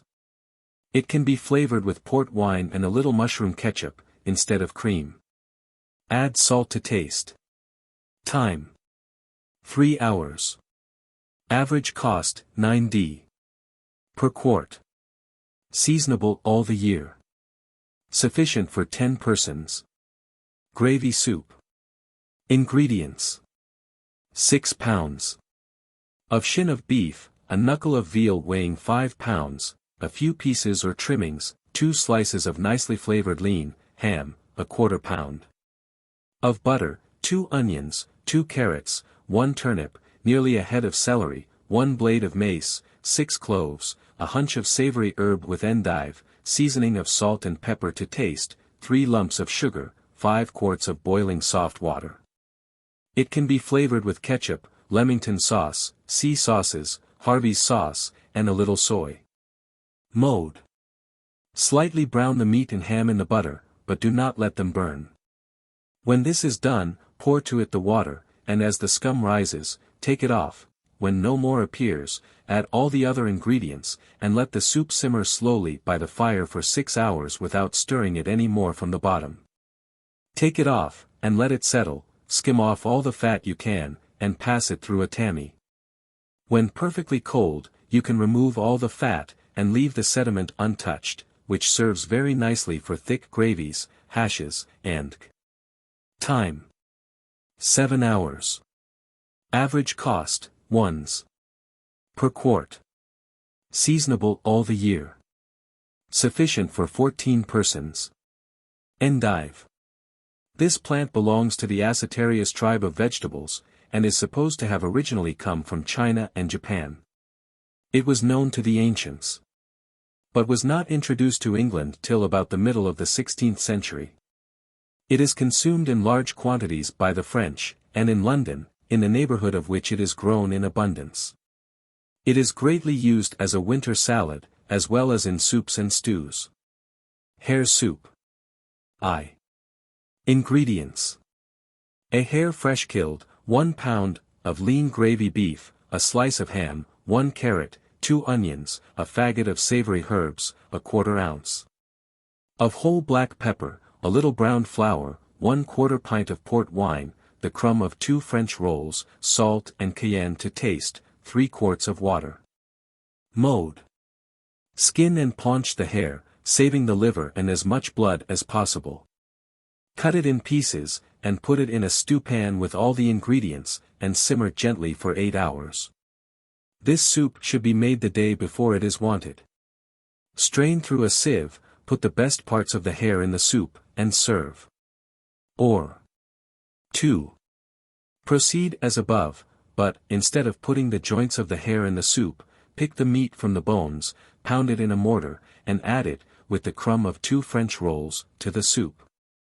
Rub all through a sieve. Heat slowly, but do not let it boil. Send it to table immediately. Time: -8 hours. Average cost, 1s. 9d. per quart. Seasonable from September to February. Sufficient for 10 persons. Illustration: hare.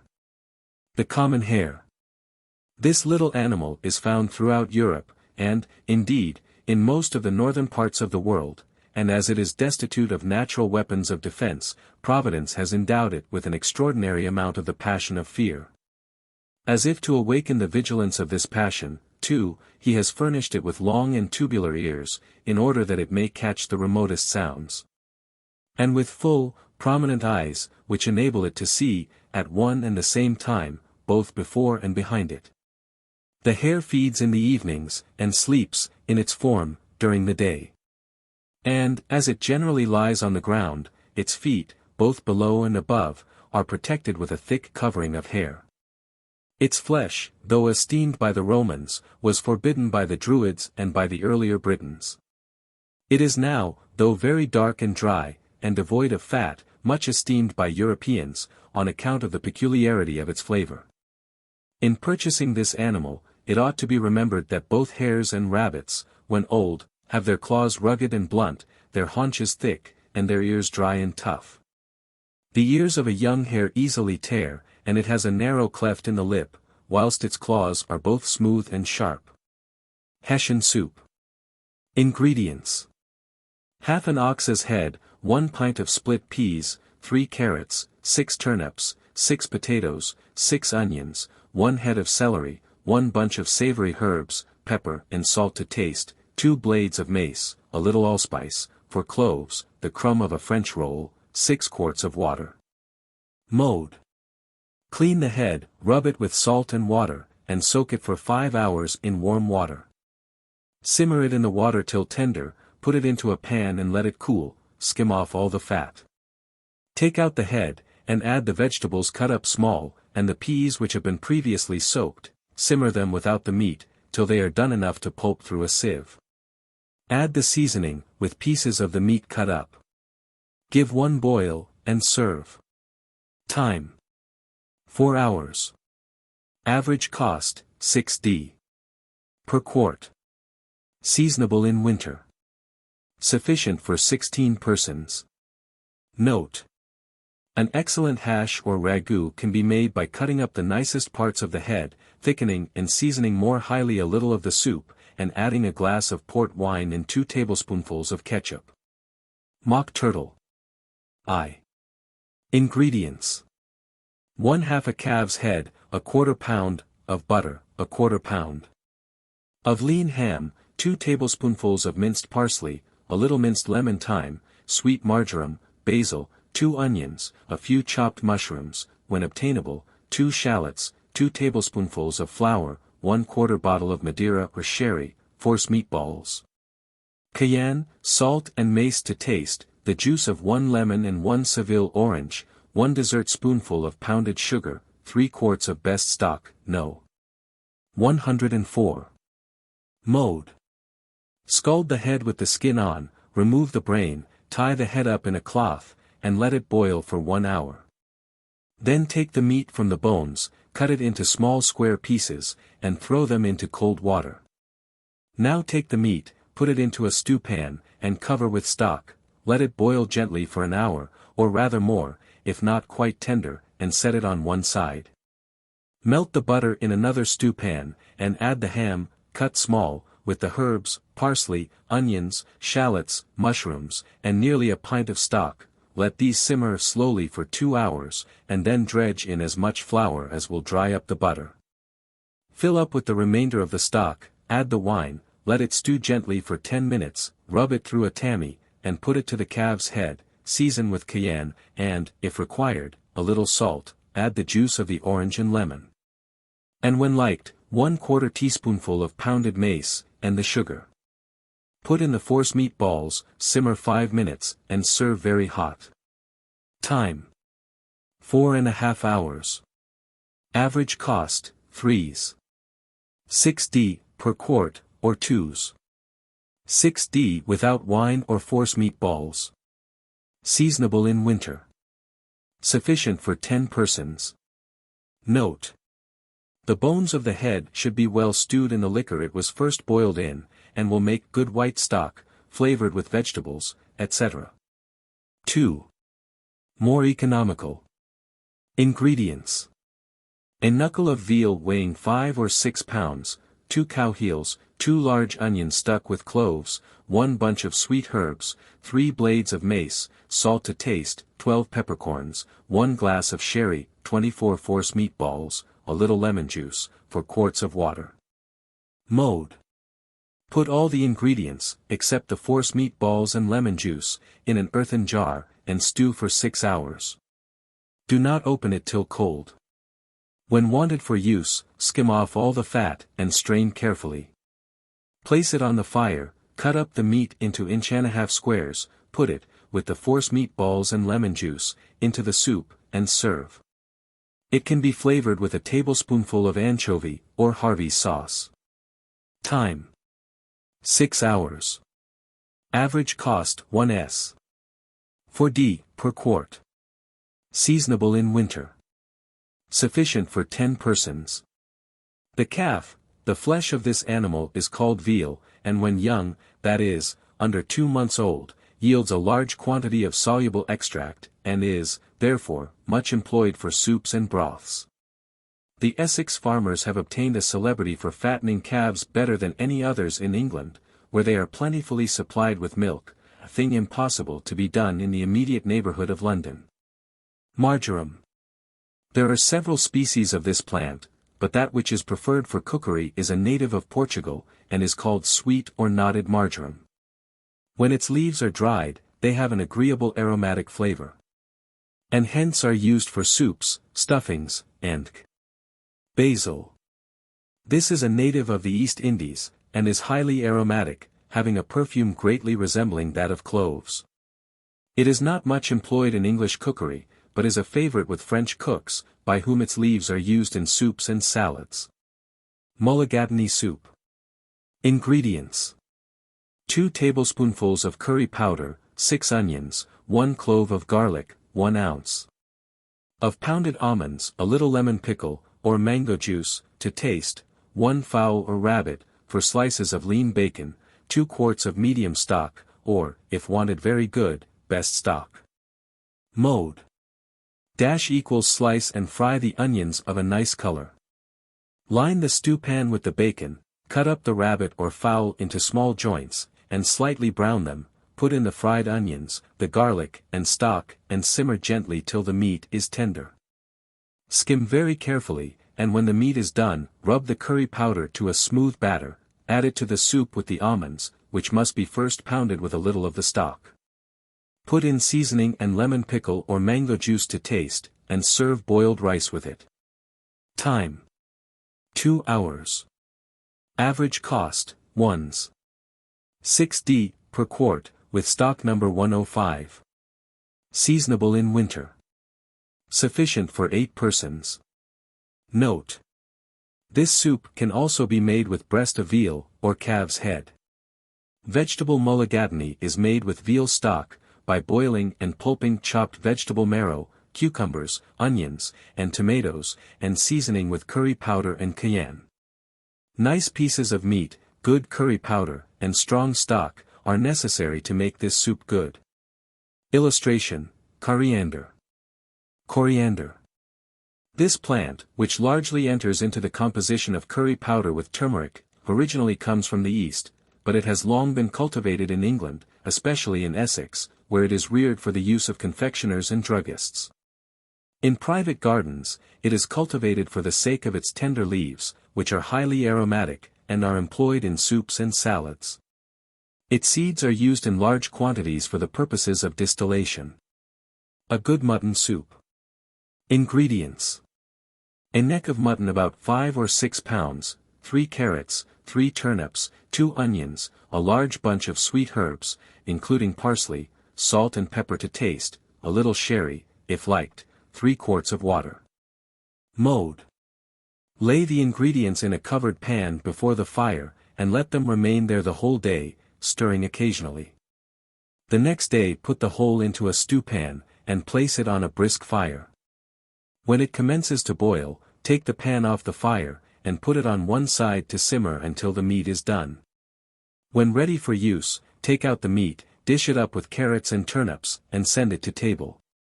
Strain the soup, let it cool, skim off all the fat, season and thicken it with a tablespoonful, or rather more, of arrowroot, flavor with a little sherry, simmer for 5 minutes, and serve. Time: 15 hours. Average cost, including the meat, 1s. 3d per quart. Seasonable at any time. Sufficient for 8 persons. The sheep. This animal formed the principal riches of the patriarchs, in the days of old, and, no doubt, multiplied, until its species were spread over the greater part of Western Asia, but at what period it was introduced to Britain is not known. It is now found in almost every part of the globe, although, as a domestic animal, it depends almost entirely upon man for its support. Its value, however, amply repays him for whatever care and kindness he may bestow upon it. For, like the ox, there is scarcely a part of it that he cannot convert to some useful purpose. The fleece, which serves it for a covering, is appropriated by man, to serve the same end to himself, whilst its skin is also applied to various purposes in civilized life. Its entrails are used as strings for musical instruments, and its bones are calcined, and employed as tests in the trade of the refiner. Its milk, being thicker than that of the cow, yields a greater quantity of butter and cheese, and its flesh is among the most wholesome and nutritive that can be eaten. Thomson has beautifully described the appearance of the sheep, when bound to undergo the operation of being shorn of its wool. Behold, where bound, and of its robe bereft. By needy man, that all-depending lord. How meek, how patient, the mild creature lies. What softness in his melancholy face. What dumb complaining innocence appears. Ox cheek soup. Ingredients. An ox cheek, 2 ounces. Of butter, 3 or 4 slices of lean ham or bacon, 1 parsnip, 3 carrots, 2 onions, 3 heads of celery, 3 blades of mace, 4 cloves, a faggot of savory herbs, 1 bay leaf, a teaspoonful of salt, half that of pepper, 1 head of celery, browning. The crust of a French roll, 6 quarts of water. Mode. Lay the ham in the bottom of the stew pan, with the butter, break the bones of the cheek, wash it clean, and put it on the ham. Cut the vegetables small, add them to the other ingredients, and set the whole over a slow fire for 1/4 of an hour. Now put in the water, and simmer gently till it is reduced to 4 quarts.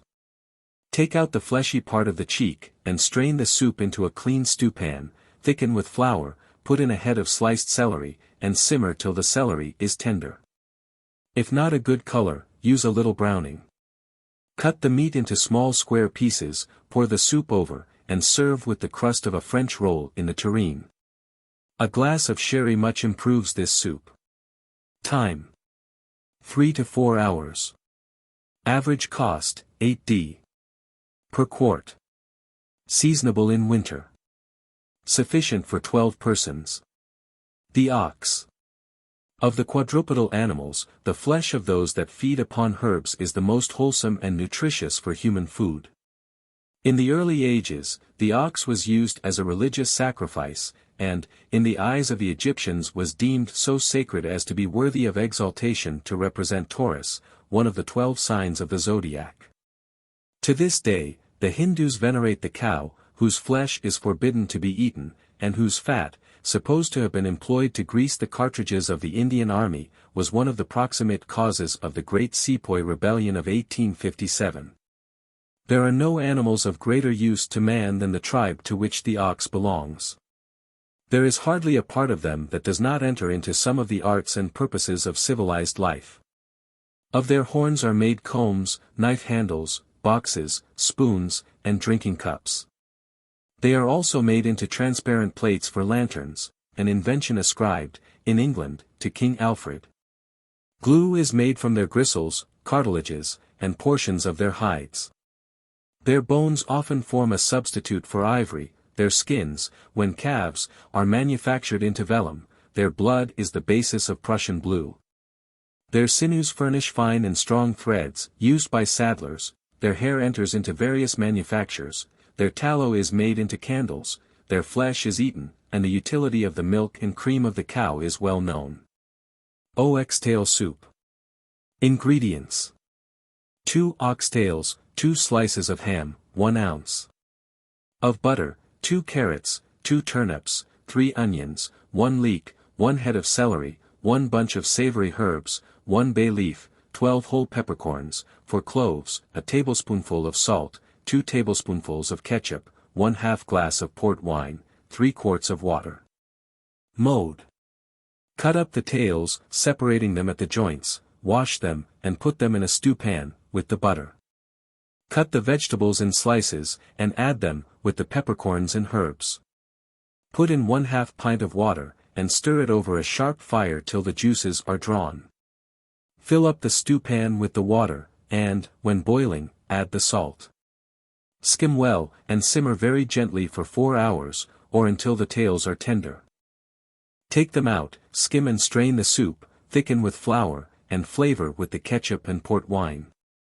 Put back the tails, simmer for 5 minutes, and serve. Time: 4½ hours. Average cost, 1s. 3d per quart. Seasonable in winter. Sufficient for 10 persons. Partridge soup.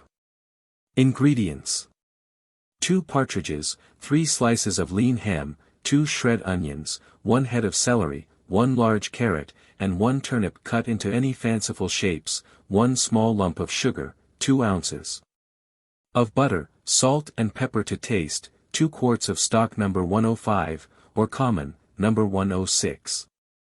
Mode: cut the partridges into pieces, and braise them in the butter and ham until quite tender, then take out the legs, wings, and breast, and set them by. Keep the backs and other trimmings in the braise, and add the onions and celery. Any remains of cold game can be put in, and 3 pints of stock.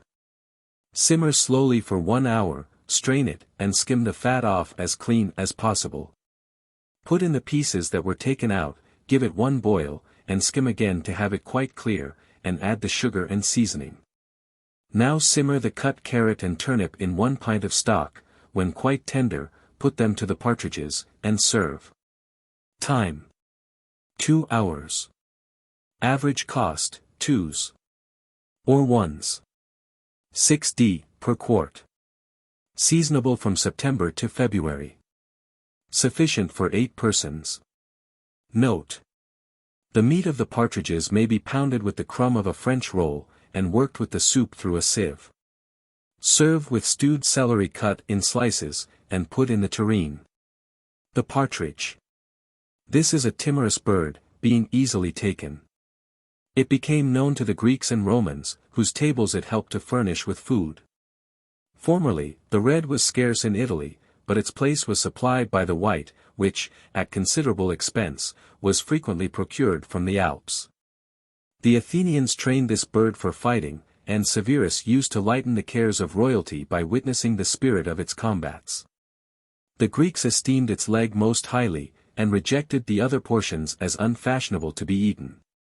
The Romans, however, ventured a little further, and ate the breast, whilst we consider the bird as wholly palatable. It is an inhabitant of all the temperate countries of Europe, but, on account of the geniality of the climate, it abounds most in the Ukraine. Pheasant soup. Ingredients: 2 pheasants, ¼ pound of butter, 2 slices of ham, 2 large onions sliced, 1/2 head of celery, the crumb of 2 French rolls, the yolks of 2 eggs boiled hard, salt and cayenne to taste, a little pounded mace, if liked, 3 quarts of stock No. 105. Mode: cut up the pheasants, flour and braise them in the butter and ham till they are of a nice brown, but not burnt. Put them in a stew pan, with the onions, celery, and seasoning, and simmer for 2 hours. Strain the soup. Pound the breasts with the crumb of the roll previously soaked, and the yolks of the eggs, put it to the soup, give 1 boil, and serve.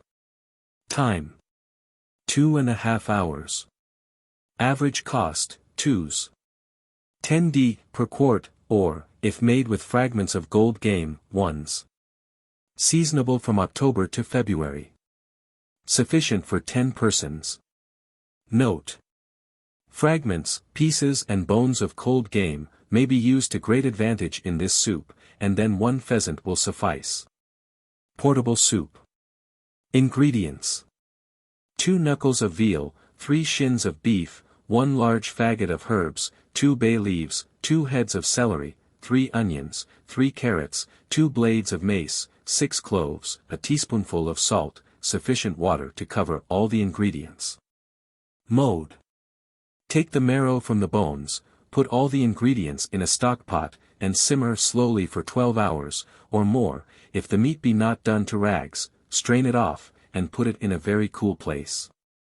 Take off all the fat, reduce the liquor in a shallow pan, by setting it over a sharp fire, but be particular that it does not burn. Boil it fast and uncovered for 8 hours, and keep it stirred. Put it into a deep dish, and set it by for a day. Have ready a stewpan of boiling water, place the dish in it, and keep it boiling, stir occasionally, and when the soup is thick and ropey, it is done.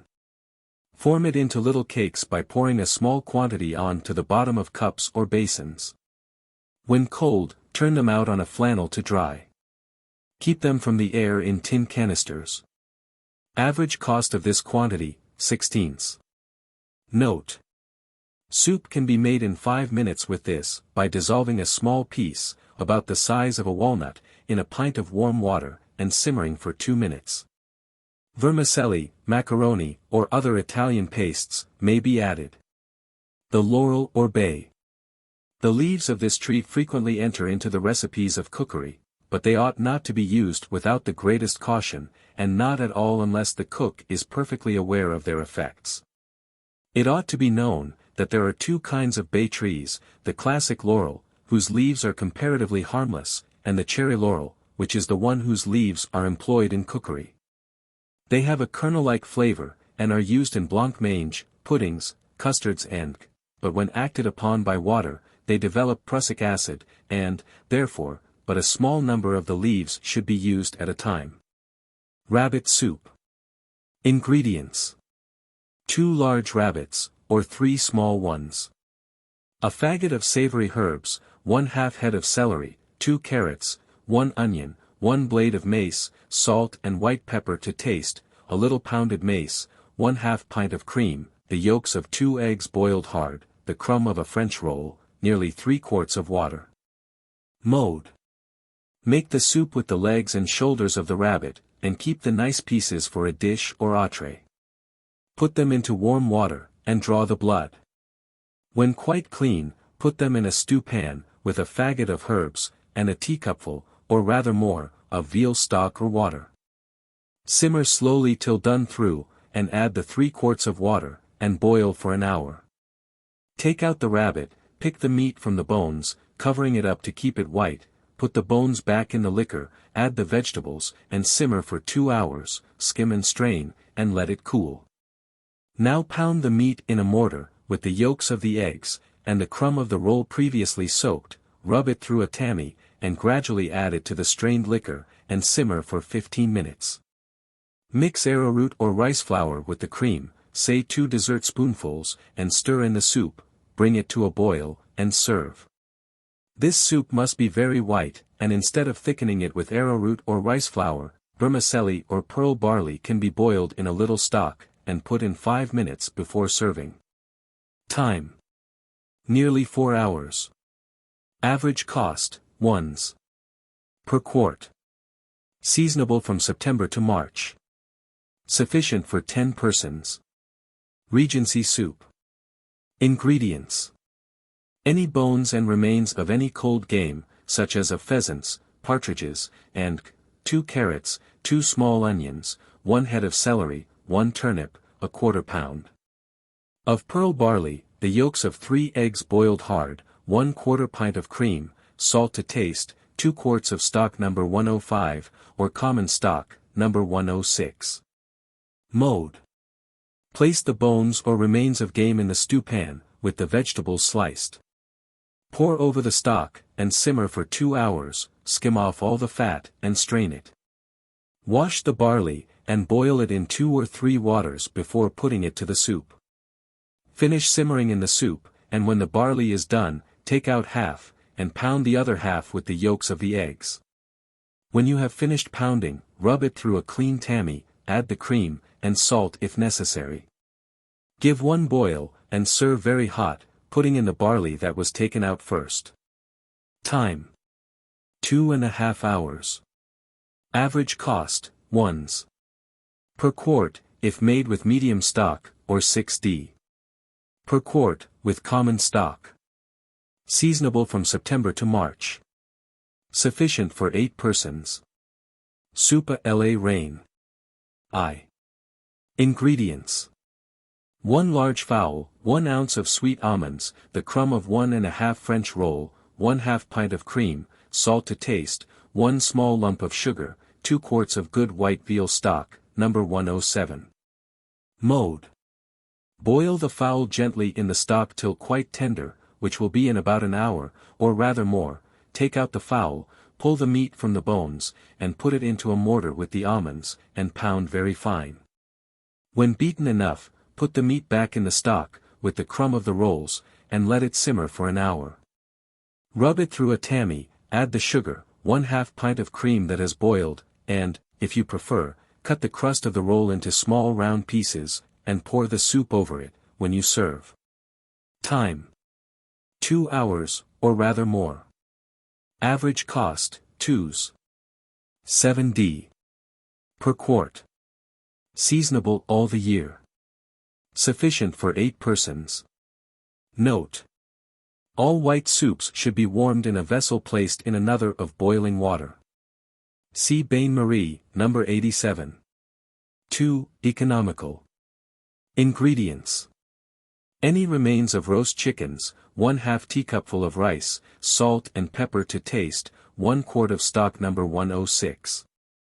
Mode: take all the white meat and pound it with the rice, which has been slightly cooked, but not much. When it is all well pounded, dilute with the stock, and pass through a sieve. This soup should neither be too clear nor too thick. Time: 1 hour. Average cost, 4d. per quart. Seasonable all the year. Sufficient for 4 persons. Note: if stock is not at hand, put the chicken bones in water, with an onion, carrot, a few sweet herbs, a blade of mace, pepper and salt, and stew for 3 hours. Stew soup of salt meat. Ingredients: any pieces of salt beef or pork, say 2 pounds. 4 carrots, 4 parsnips, 4 turnips, 4 potatoes, 1 cabbage, 2 ounces of oatmeal or ground rice, seasoning of salt and pepper, 2 quarts of water. Mode: cut up the meat small, add the water, and let it simmer for 23/4 hours. Now add the vegetables, cut in thin small slices, season, and boil for 1 hour. Thicken with the oatmeal, and serve. Time: 2 hours.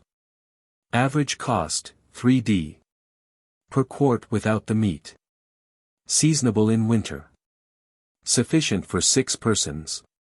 Note: if rice is used instead of oatmeal, put it in with the vegetables. Stew soup. Ingredients: 2 pounds of beef, 5 onions, 5 turnips, 3/4 pound of rice, a large bunch of parsley, a few sweet herbs, pepper and salt, 2 quarts of water. Mode: cut the beef up in small pieces, add the other ingredients, and boil gently for 21/2 hours. Oatmeal or potatoes would be a great improvement. Time: -21/2 hours. Average cost, 6d. per quart. Seasonable in winter. Sufficient for 6 persons. 2. Ingredients: 1/2 pound of beef, mutton, or pork, 1/2 pint of split peas, 4 turnips, 8 potatoes, 2 onions, 2 ounces of oatmeal or 3 ounces of rice, 2 quarts of water. Mode: cut the meat in small pieces, as also the vegetables, and add them, with the peas, to the water. Boil gently for 3 hours, thicken with the oatmeal, boil for another 1/4 hour, stirring all the time, and season with pepper and salt. Time: 3¼ hours. Average cost, 4d. per quart. Seasonable in winter. Sufficient for 8 persons. Note: this soup may be made of the liquor in which tripe has been boiled, by adding vegetables, seasoning, rice, and turkey soup, a seasonable dish at Christmas. Ingredients: 2 quarts of medium stock, No. 105, the remains of a cold roast turkey, 2 ounces of rice flour or arrowroot, salt and pepper to taste, 1 tablespoonful of Harvey's sauce or mushroom ketchup. Mode: cut up the turkey in small pieces, and put it in the stock, let it simmer slowly until the bones are quite clean. Take the bones out, and work the soup through a sieve, when cool, skim well. Mix the rice flour or arrowroot to a batter with a little of the soup, add it with the seasoning and sauce, or ketchup. Give one boil, and serve. Time: 4 hours. Average cost, 10d. per quart. Seasonable at Christmas. Sufficient for 8 persons. Note: instead of thickening this soup, vermicelli or macaroni may be served in it. The turkey. The common turkey is a native of North America, and was thence introduced to England, in the reign of Henry VIII. According to Tusser's 500 Points of Good Husbandry, about the year 1585 it begun to form a dish at our rural Christmas feasts. Beef, mutton, and pork, shred pies of the best. Pig, veal, goose, and capon, and turkey well dressed. Cheese, apples, and nuts, jolly carols to hear. As then in the country is counted good cheer. It is one of the most difficult birds to rear, of any that we have. Yet, in its wild state, is found in great abundance in the forests of Canada, where, it might have been imagined that the severity of the climate would be unfavorable to its ever becoming plentiful. They are very fond of the seeds of nettles, and the seeds of the foxglove poison them. Turtle soup, founded on M. Ude's recipe. Ingredients: a turtle, 6 slices of ham, 2 knuckles of veal, 1 large bunch of sweet herbs, 3 bay leaves, parsley, green onions, 1 onion, 6 cloves, 4 blades of mace, 1/4 pound of fresh butter, 1 bottle of Madeira, 1 lump of sugar. For the quenelles à tortue, 1 pound of veal, 1 pound of bread crumbs, milk, 7 eggs, cayenne, salt, spices, chopped parsley, the juice of 2 lemons. Mode: to make this soup with less difficulty, cut off the head of the turtle the preceding day. In the morning open the turtle by leaning heavily with a knife on the shell of the animal's back, whilst you cut this off all round. Turn it upright on its end, that all the water, and may run out, when the flesh should be cut off along the spine, with the knife sloping towards the bones, for fear of touching the gall, which sometimes might escape the eye. When all the flesh about the members is obtained, wash these clean, and let them drain. Have ready, on the fire, a large vessel full of boiling water, into which put the shells. And when you perceive that they come easily off, take them out of the water, and prick them all, with those of the back, belly, fins, head, and boil the back and belly till the bones can be taken off, without, however, allowing the softer parts to be sufficiently done, as they will be boiled again in the soup. When these latter come off easily, lay them on earthen dishes singly, for fear they should stick together, and put them to cool. Keep the liquor in which you have blanched the softer parts, and let the bones stew thoroughly in it, as this liquor must be used to moisten all the sauces. All the flesh of the interior parts, the 4 legs and head, must be drawn down in the following manner: lay the slices of ham on the bottom of a very large stewpan, over them the knuckles of veal, according to the size of the turtle. Then the inside flesh of the turtle, and over the whole the members. Now moisten with the water in which you are boiling the shell, and draw it down thoroughly. It may now be ascertained if it be thoroughly done by thrusting a knife into the fleshy part of the meat. If no blood appears, it is time to moisten it again with the liquor in which the bones, and have been boiling. Put in a large bunch of all such sweet herbs as are used in the cooking of a turtle, sweet basil, sweet marjoram, lemon thyme, winter savory, 2 or 3 bay leaves, common thyme, a handful of parsley and green onions. And a large onion stuck with 6 cloves. Let the whole be thoroughly done. With respect to the members, probe them, to see whether they are done, and if so, drain and send them to the larder, as they are to make their appearance only when the soup is absolutely completed. When the flesh is also completely done, strain it through a silk sieve, and make a very thin white roux, for turtle soup must not be much thickened. When the flour is sufficiently done on a slow fire, and has a good color, moisten it with the liquor, keeping it over the fire till it boils. Ascertain that the sauce is neither too thick nor too thin. Then draw the stewpan on the side of the stove, to skim off the white scum, and all the fat and oil that rise to the surface of the sauce. By this time all the softer parts will be sufficiently cold. When they must be cut to about the size of 1 or 2 inches square, and thrown into the soup, which must now be left to simmer gently. When done, skim off all the fat and froth. Take all the leaves of the herbs from the stock, sweet basil, sweet marjoram, lemon thyme, winter savory, 2 or 3 bay leaves, common thyme, a handful of parsley and green onions, and a large onion cut in 4 pieces, with a few blades of mace. Put these in a stew pan, with about a quarter pound of fresh butter, and let it simmer on a slow fire till quite melted, when pour in 1 bottle of good Madeira, adding a small bit of sugar, and let it boil gently for 1 hour. When done, rub it through a tammy, and add it to the soup. Let this boil, till no white scum rises. Then take with a skimmer all the bits of turtle out of the sauce, and put them in a clean stew pan. When you have all out, pour the soup over the bits of turtle, through a tammy, and proceed as follows. Quenelles au torchou. Make some quenelles au torchou, which being substitutes for eggs, do not require to be very delicate. Take out the fleshy part of a leg of veal, about 1 pound. Scrape off all the meat, without leaving any sinews or fat, and soak in milk about the same quantity of crumbs of bread. When the bread is well soaked, squeeze it, and put it into a mortar, with the veal, a small quantity of calf's udder, a little butter, the yolks of 4 eggs, boiled hard, a little cayenne pepper, salt and spices, and pound the whole very fine. Then thicken the mixture with 2 whole eggs, and the yolk of another. Next try this farce or stuffing in boiling hot water, to ascertain its consistency. If it is too thin, add the yolk of an egg. When the farce is perfected, take half of it, and put into it some chopped parsley. Let the whole cool, in order to roll it of the size of the yolk of an egg. Poach it in salt and boiling water, and when very hard, drain on a sieve, and put it into the turtle. Before you send up, squeeze the juice of 2 or 3 lemons, with a little cayenne pepper, and pour that into the soup.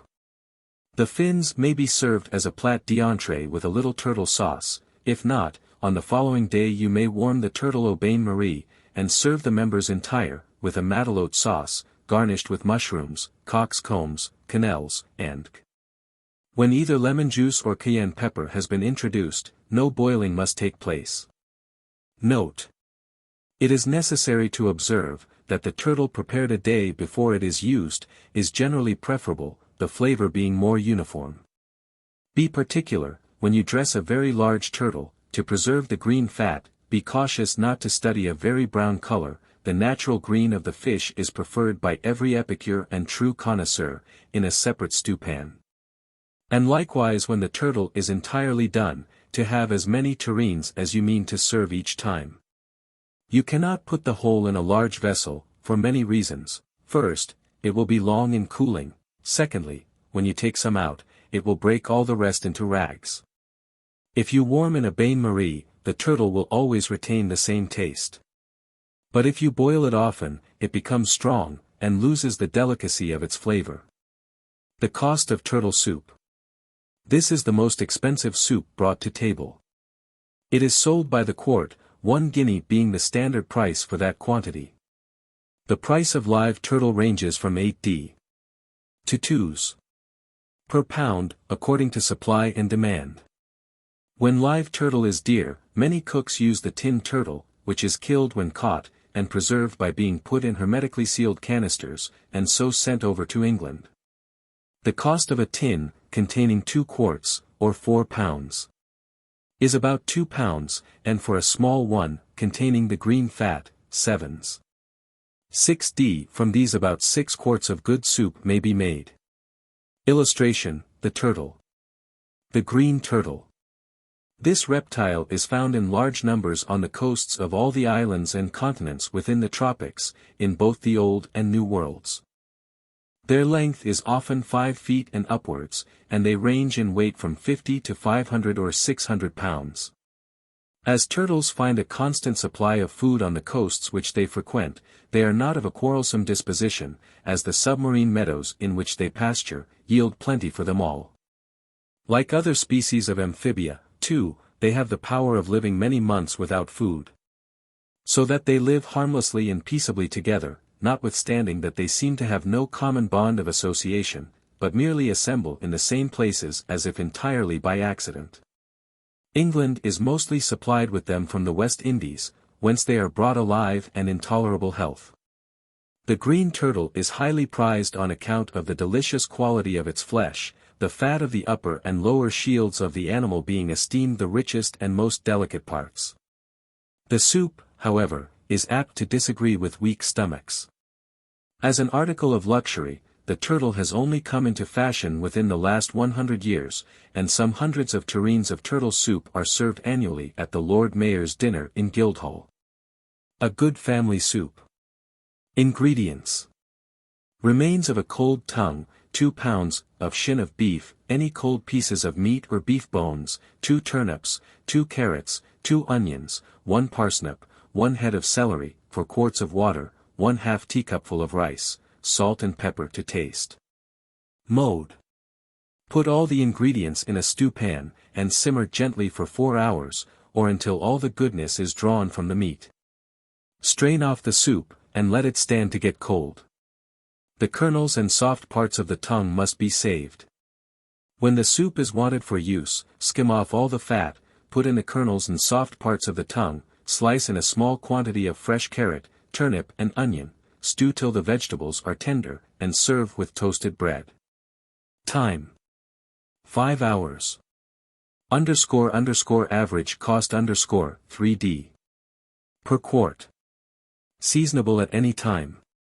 Sufficient for 12 persons. Hodgepodge. Ingredients. 2 pounds, of shin of beef, 3 quarts of water, 1 pint of table beer, 2 onions, 2 carrots, 2 turnips, 1 head of celery. Pepper and salt to taste, thickening of butter and flour. Mode. Put the meat, beer, and water in a stew pan, simmer for a few minutes, and skim carefully. Add the vegetables and seasoning, stew gently till the meat is tender. Thicken with the butter and flour, and serve with turnips and carrots, or spinach and celery. Time. 3 hours, or rather more. Average cost, 3d. Per quart. Seasonable at any time. Sufficient for 12 persons. Table beer. This is nothing more than a weak ale, and is not made so much with a view to strength, as to transparency of color and an agreeable bitterness of taste. It is, or ought to be, manufactured by the London professional brewers, from the best pale malt, or amber and malt. 6 barrels are usually drawn from 1 quarter of malt, with which are mixed 4 or 5 pounds, of hops. As a beverage it is agreeable when fresh, but it is not adapted to keep long. Fish soups. Fish stock. Ingredients. 2 pounds. Of beef or veal, these can be omitted, any kind of white fish trimmings, of fish which are to be dressed for table, 2 onions, the rind of 1/2 a lemon, a bunch of sweet herbs, 2 carrots, 2 quarts of water. Mode. Cut up the fish, and put it, with the other ingredients, into the water. Simmer for 2 hours, skim the liquor carefully, and strain it. When a richer stock is wanted, fry the vegetables and fish before adding the water. Time. 2 hours. Average cost, with meat, 10d. Per quart, without, 3d. Note. Do not make fish stock long before it is wanted, as it soon turns sour. Crayfish soup. Ingredients. 50 crayfish, a quarter pound. Of butter, 6 anchovies, the crumb of 1 French roll, a little lobster spawn, seasoning to taste, 2 quarts of medium stock, number 105, or fish stock, number 192. Mode. Shell the crayfish, and put the fish between 2 plates until they are wanted. Pound the shells in a mortar, with the butter and anchovies. When well beaten, add a pint of stock, and simmer for 3/4 of an hour. Strain it through a hair sieve, put the remainder of the stock to it, with the crumb of the rolls. Give it 1 boil, and rub it through a tammy, with the lobster spawn. Put in the fish, but do not let the soup boil, after it has been rubbed through the tammy. If necessary, add seasoning. Time. 1½ hour. Average cost, 2s.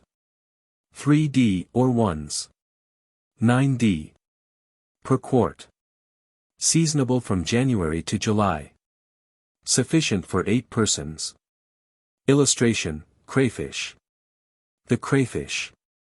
This is one of those fishes that were highly esteemed by the ancients. The Greeks preferred it when brought from Alexandria, and the Romans ate it boiled with cumin and seasoned with pepper and other condiments. A recipe tells us that crayfish can be preserved several days in baskets with fresh grass, such as the nettle, or in a bucket with about 3/8 of an inch of water. More water would kill them, because the large quantity of air they require necessitates the water in which they are kept to be continually renewed. Eel soup. Ingredients. 3 pounds of eels, 1 onion, 2 ounces of butter, 3 blades of mace, 1 bunch of sweet herbs, 1/4 ounce of peppercorns, salt to taste, 2 tablespoonfuls of flour, 1/4 pint of cream, 2 quarts of water. Mode. Wash the eels, cut them into thin slices, and put them in the stewpan with the butter, let them simmer for a few minutes, then pour the water to them, and add the onion, cut in thin slices, the herbs, mace, and seasoning. Simmer till the eels are tender, but do not break the fish. Take them out carefully, mix the flour smoothly to a batter with the cream, bring it to a boil, pour over the eels, and serve. Time. 1 hour, or rather more. Average cost, 10d. Per quart. Seasonable from June to March. Sufficient for 8 persons. Note. This soup may be flavored differently by omitting the cream, and adding a little ketchup or Harvey's sauce. Lobster soup. Ingredients. 3 large lobsters, or 6 small ones. The crumb of a French roll, 2 anchovies, 1 onion, 1 small bunch of sweet herbs, 1 strip of lemon peel, 2 ounces of butter, a little nutmeg, 1 teaspoonful of flour, 1 pint of cream, 1 pint of milk. Forcemeat balls, mace, salt and pepper to taste, bread crumbs, 1 egg, 2 quarts of water. Mode. Pick the meat from the lobsters, and beat the fins, chine, and small claws in a mortar, previously taking away the brown fin and the bag in the head. Put it in a stewpan, with the crumb of the roll, anchovies, onions, herbs, lemon peel, and the water, simmer gently till all the goodness is extracted, and strain it off. Pound the spawn in a mortar, with the butter, nutmeg, and flour, and mix with it the cream and milk. Give one boil up, at the same time adding the tails cut in pieces. Make the forcemeat balls with the remainder of the lobster, seasoned with mace, pepper, and salt, adding a little flour, and a few bread crumbs, moisten them with the egg, heat them in the soup, and serve. Time. 2 hours, or rather more. Average cost, 3/6d per quart. Seasonable from April to October. Sufficient for 8 persons. Oyster soup. Ingredients. 6 dozen of oysters, 2 quarts of white stock, 1/2 pint of cream, 2 ounces of butter, 1½ ounces of flour. Salt, cayenne, and mace to taste. Mode. Scald the oysters in their own liquor, take them out, beard them, and put them in a tureen. Take a pint of the stock, put in the beards and the liquor, which must be carefully strained, and simmer for 1/2 an hour. Take it off the fire, strain it again, and add the remainder of the stock with the seasoning and mace. Bring it to a boil, add the thickening of butter and flour, simmer for 5 minutes, stir in the boiling cream, pour it over the oysters, and serve. Time. 1 hour. Average cost, 2s. 8d per quart. Seasonable from September to April. Sufficient for 8 persons. Note. This soup can be made less rich by using milk instead of cream, and thickening with arrowroot instead of butter and flour. 2. Ingredients. 2 quarts of good mutton broth, 6 dozen oysters, 2 ounces butter, 1 ounce of flour. Mode. Beard the oysters, and scald them in their own liquor, then add it, well strained, to the broth, thicken with the butter and flour, and simmer for 1/4 of an hour. Put in the oysters, stir well, but do not let it boil, and serve very hot. Time: 3/4 hour. Average cost, 2s per quart. Seasonable from September to April. Sufficient for 8 persons. Season of oysters. From April and May to the end of July, oysters are said to be sick, but by the end of August they become healthy, having recovered from the effects of spawning. When they are not in season, the males have a black, and the females a milky substance in the gill. From some lines of Oppian, it would appear that the ancients were ignorant that the oyster is generally found adhering to rocks. The starfish is one of the most deadly enemies of these bivalves. The poet says, "The prickly star creeps on with full deceit, to force the oyster from his close retreat.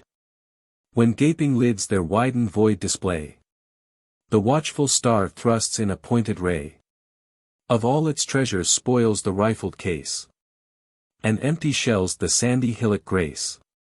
Prawn soup. Ingredients: 2 quarts of fish stock or water, 2 pints of prawns, the crumbs of a French roll, anchovy sauce or mushroom ketchup to taste, 1 blade of mace, 1 pint of vinegar, a little lemon juice. Mode: pick out the tails of the prawns, put the bodies in a stewpan with 1 blade of mace, 1/2 pint of vinegar, and the same quantity of water, stew them for 1/4 hour, and strain off the liquor. Put the fish stock or water into a stewpan. Add the strained liquor, pound the prawns with the crumb of a roll moistened with a little of the soup, rub them through a tammy, and mix them by degrees with the soup, add ketchup or anchovy sauce to taste, with a little lemon juice.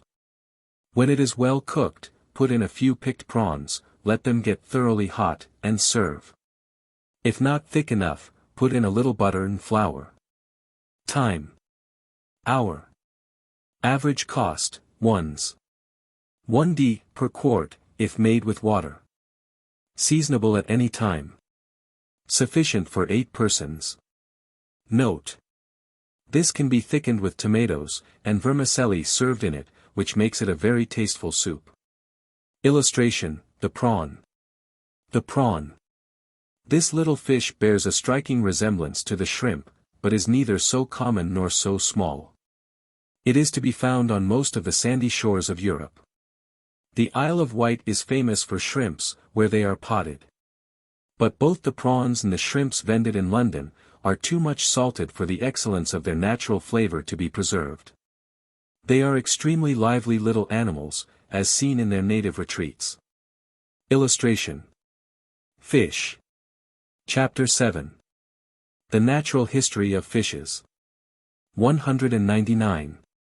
In natural history, fishes form the 4th class in the system of Linnaeus, and are described as having long underjaws, eggs without white, organs of sense, fins for supporters, bodies covered with concave scales, gills to supply the place of lungs for respiration, and water for the natural element of their existence.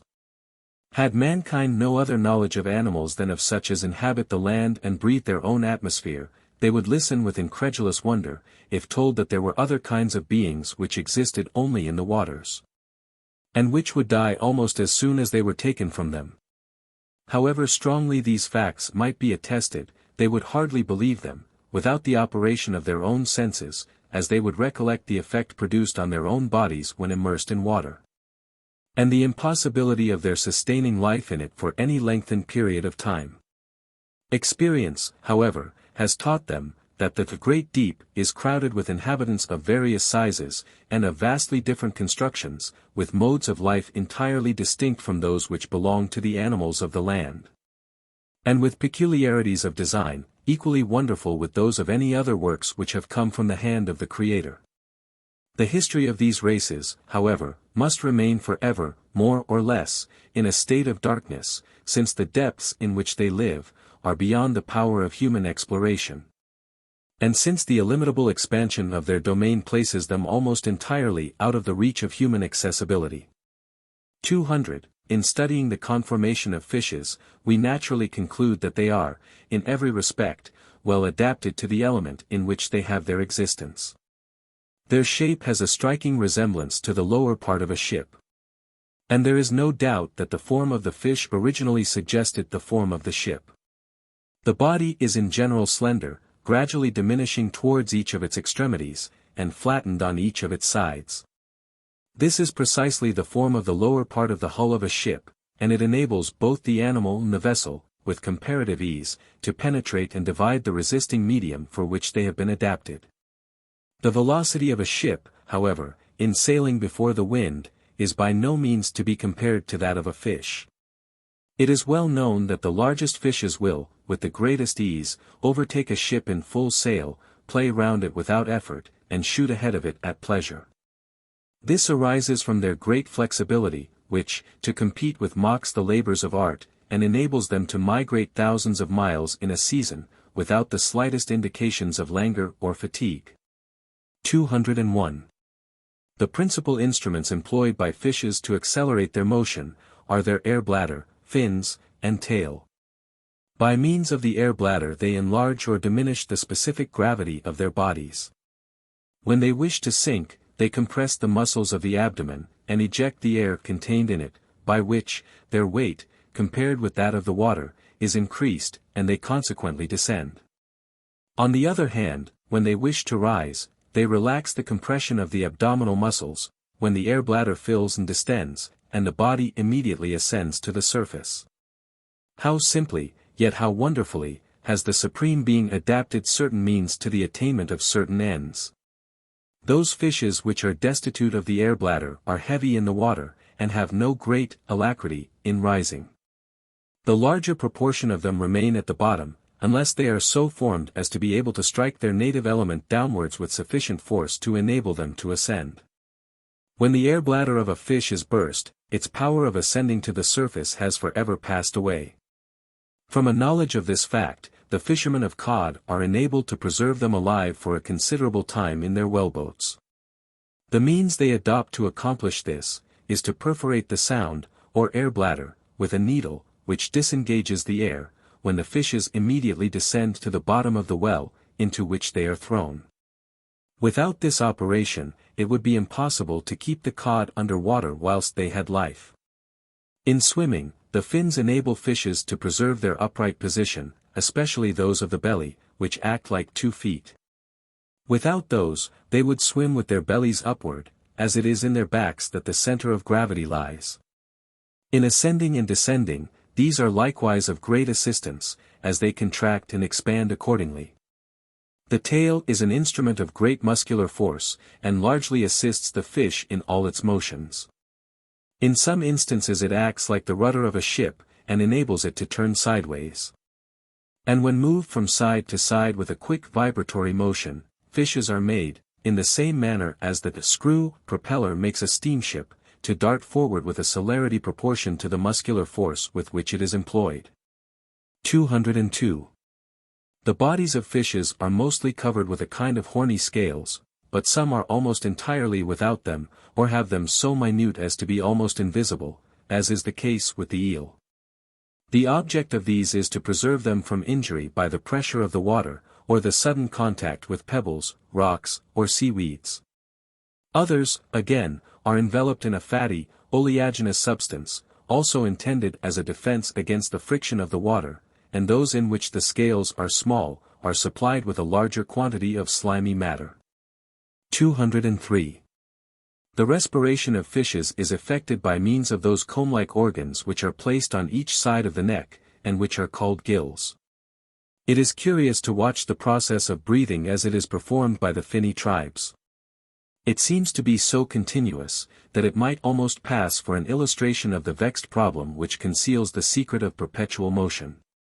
In performing it, they fill their mouths with water, which they drive backwards with a force so great as to open the large flap, to allow it to escape behind. In this operation all, or a great portion, of the air contained in the water, is left among the feather-like processes of the gills, and is carried into the body, there to perform its part in the animal economy. In proof of this, it has been ascertained that, if the water in which fishes are put, is, by any means, denuded of its air, they immediately seek the surface, and begin to gasp for it. Hence, distilled water is to them what a vacuum made by an air pump is to most other animals.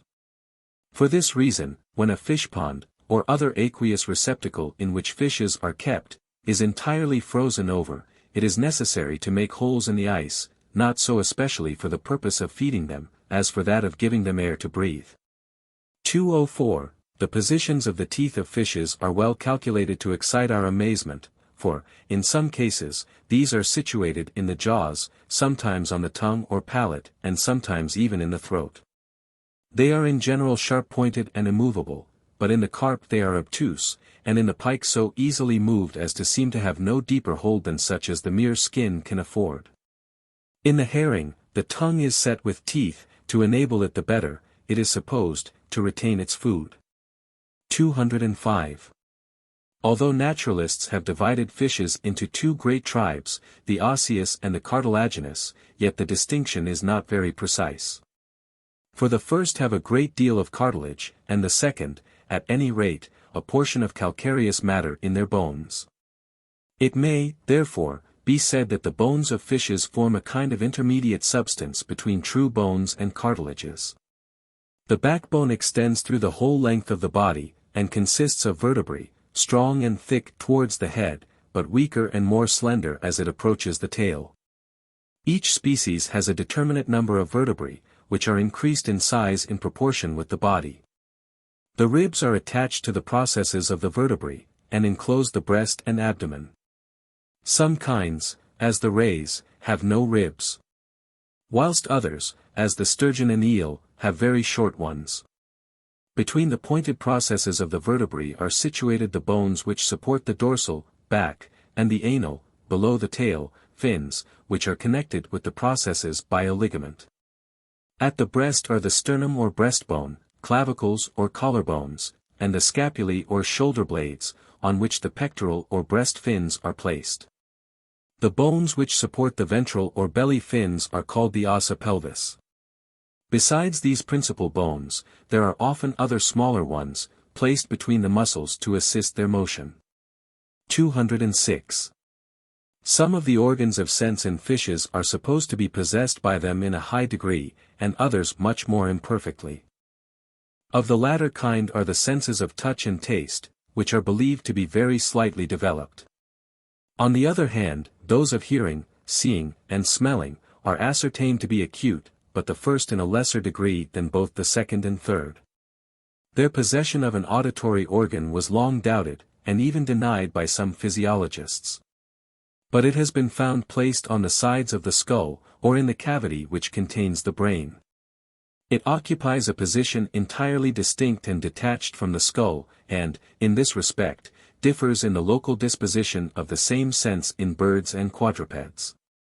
In some fishes, as in those of the ray kind, the organ is wholly encompassed by those parts which contain the cavity of the skull, whilst in the cod and salmon kind it is in the part within the skull. Its structure is, in every way, much more simple than that of the same sense in those animals which live entirely in the air, but there is no doubt that they have the adaptation suitable to their condition.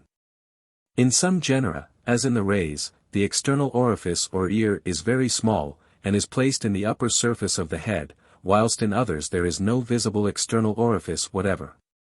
However perfect the sight of fishes may be, experience has shown that this sense is of much less use to them than that of smelling, in searching for their food. The optic nerves in fishes have this peculiarity, that they are not confounded with one another in their middle progress between their origin and their orbit. The one passes over the other without any communication. So that the nerve which comes from the left side of the brain goes distinctly to the right eye, and that which comes from the right goes distinctly to the left. In the greater part of them, the eye is covered with the same transparent skin that covers the rest of the head. The object of this arrangement, perhaps, is to defend it from the action of the water, as there are no eyelids. The globe in front is somewhat depressed, and is furnished behind with a muscle, which serves to lengthen or flatten it, according to the necessities of the animal. The crystalline humor, which in quadrupeds is flattened, is, in fishes, nearly globular. The organ of smelling in fishes is large, and is endued, at its entry, with a dilating and contracting power, which is employed as the wants of the animal may require. It is mostly by the acuteness of their smell that fishes are enabled to discover their food, for their tongue is not designed for nice sensation, being of too firm a cartilaginous substance for this purpose. 207. With respect to the food of fishes, this is almost universally found in their own element. They are mostly carnivorous, though they seize upon almost anything that comes in their way, they even devour their own offspring, and manifest a particular predilection for all living creatures. Those, to which nature has meted out mouths of the greatest capacity, would seem to pursue everything with life, and frequently engage in fierce conflicts with their prey. The animal with the largest mouth is usually the victor. And he has no sooner conquered his foe than he devours him. Innumerable shoals of one species pursue those of another, with a ferocity which draws them from the pole to the equator, through all the varying temperatures and depths of their boundless domain. In these pursuits a scene of universal violence is the result. And many species must have become extinct, had not nature accurately proportioned the means of escape, the production, and the numbers, to the extent and variety of the danger to which they are exposed. Hence the smaller species are not only more numerous, but more productive than the larger. Whilst their instinct leads them in search of food and safety near the shores, where, from the shallowness of the waters, many of their foes are unable to follow them. 208. The fecundity of fishes has been the wonder of every natural philosopher whose attention has been attracted to the subject. They are in general oviparous, or egg-producing. But there are a few, such as the eel and the blenny, which are viviparous, or produce their young alive. The males have the milt and the females the roe, but some individuals, as the sturgeon and the cod tribes, are said to contain both. The greater number deposit their spawn in the sand or gravel, but some of those which dwell in the depths of the ocean attach their eggs to seaweeds. In every instance, however, their fruitfulness far surpasses that of any other race of animals. According to Leeuwenhoek, the cod annually spawns upwards of 9 millions of eggs, contained in a single roe. The flounder produces 1 million, the mackerel above 500,000, a herring of a moderate size at least 10,000. A carp 14 inches in length, according to Petit, contained 262,224, a perch deposited 380,640. And a female sturgeon 7,653,200. The viviparous species are by no means so prolific. Yet the blenny brings forth 200 or 300 at a time, which commence sporting together round their parent the moment they have come into existence. 209. In reference to the longevity of fishes, it is affirmed to surpass that of all other created beings, and it is supposed they are, to a great extent, exempted from the diseases to which the flesh of other animals is heir. In place of suffering from the rigidity of age, which is the cause of the natural decay of those that live and move and have their being on the land, their bodies continue to grow with each succeeding supply of food, and the conduits of life to perform their functions unimpaired. The age of fishes has not been properly ascertained, although it is believed that the most minute of the species has a longer lease of life than man. The mode in which they die has been noted by the Reverend Mr. White, the eminent naturalist of Selborne. As soon as the fish sickens, the head sinks lower and lower, till the animal, as it were, stands upon it. After this, as it becomes weaker, it loses its poise, till the tail turns over, when it comes to the surface, and floats with its belly upwards. The reason for its floating in this manner is on account of the body being no longer balanced by the fins of the belly, and the broad muscular back preponderating, by its own gravity, over the belly, from this latter being a cavity, and consequently lighter. 210. Fishes are either solitary or gregarious, and some of them migrate to great distances, and into certain rivers, to deposit their spawn. Of sea fishes, the cod, herring, mackerel, and many others, assemble in immense shoals, and migrate through different tracts of the ocean. But, whether considered in their solitary or gregarious capacity, they are alike wonderful to all who look through nature up to nature's God, and consider, with due humility, yet exalted admiration, the sublime variety, beauty, power, and grandeur of his productions, as manifested in the creation. Fish as an article of human food. 211. As the nutritive properties of fish are deemed inferior to those of what is called butcher's meat, it would appear, from all we can learn, that, in all ages, it has held only a secondary place in the estimation of those who have considered the science of gastronomy as a large element in the happiness of mankind. Among the Jews of old it was very little used, although it seems not to have been entirely interdicted, as Moses prohibited only the use of such as had neither scales nor fins. The Egyptians, however, made fish an article of diet, notwithstanding that it was rejected by their priests. Egypt, however, is not a country favorable to the production of fish, although we read of the people, when hungry, eating it raw. Of epicures among them having dried it in the sun, and of its being salted and preserved, to serve as a repast on days of great solemnity. The modern Egyptians are, in general, extremely temperate in regard to food. Even the richest among them take little pride, and, perhaps, experience as little delight, in the luxuries of the table. Their dishes mostly consist of pilaus, soups, and stews, prepared principally of onions, cucumbers, and other cold vegetables, mixed with a little meat cut into small pieces. On special occasions, however, a whole sheep is placed on the festive board, but during several of the hottest months of the year, the richest restrict themselves entirely to a vegetable diet. The poor are contented with a little oil or sour milk, in which they may dip their bread. 212. Passing from Africa to Europe, we come amongst a people who have, almost from time immemorial, occupied a high place in the estimation of every civilized country. Yet the Greeks, in their earlier ages, made very little use of fish as an article of diet. In the eyes of the heroes of Homer it had little favor. For Menelaus complained that hunger pressed their digestive organs, and they had been obliged to live upon fish. Subsequently, however, fish became one of the principal articles of diet amongst the Hellenes. And both Aristophanes and Athenaeus allude to it, and even satirize their countrymen for their excessive partiality to the turbot and mullet. So infatuated were many of the Greek gastronomes with the love of fish, that some of them would have preferred death from indigestion to the relinquishment of the precious dainties with which a few of the species supplied them. Philoxenes of Cythera was one of these. On being informed by his physician that he was going to die of indigestion, on account of the quantity he was consuming of a delicious fish, be it so, he calmly observed.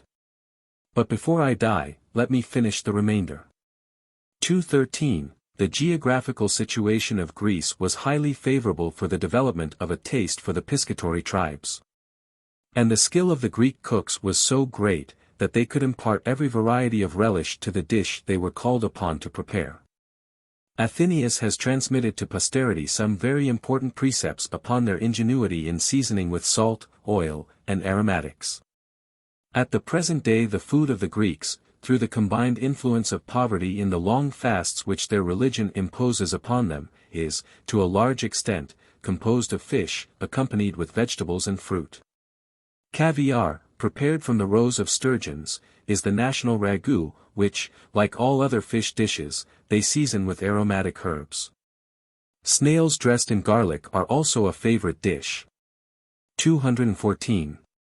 As the Romans, in a great measure, took their taste in the fine arts from the Greeks, so did they, in some measure, their piscine appetites. The eel pout and the lotus's liver were the favorite fish dishes of the Roman epicures. Whilst the red mullet was esteemed as one of the most delicate fishes that could be brought to the table. With all the elegance, taste, and refinement of Roman luxury, it was sometimes promoted or accompanied by acts of great barbarity.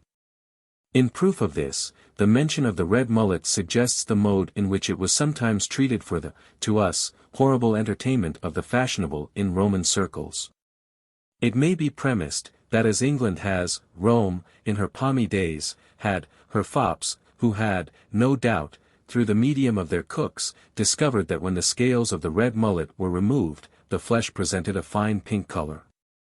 Having discovered this, it was further observed that at the death of the animal, this color passed through a succession of beautiful shades, and, in order that these might be witnessed and enjoyed in their fullest perfection, the poor mullet was served alive in a glass vessel. 215. The love of fish among the ancient Romans rose to a real mania. Apicius offered a prize to any one who could invent a new brine compounded of the liver of red mullets.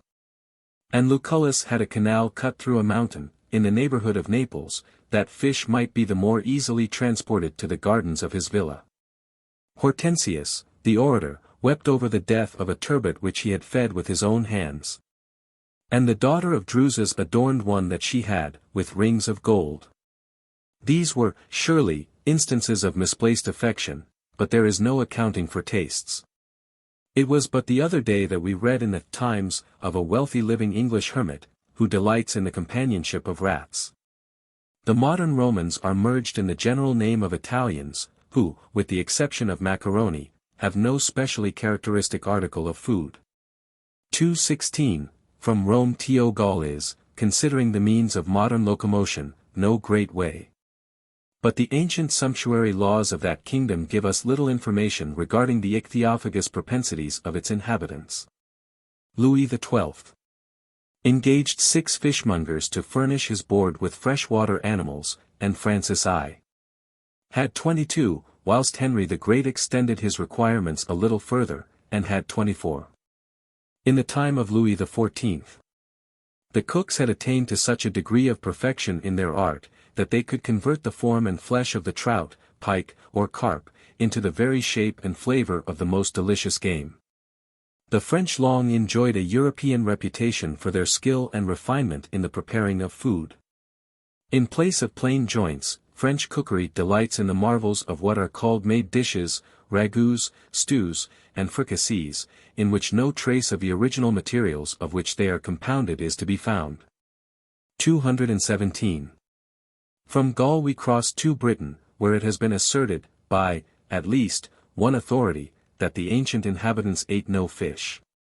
However this may be, we know that the British shores, particularly those of the North Sea, have always been well supplied with the best kinds of fish, which we may reasonably infer was not unknown to the inhabitants, or likely to be lost upon them for the lack of knowledge as to how they tasted.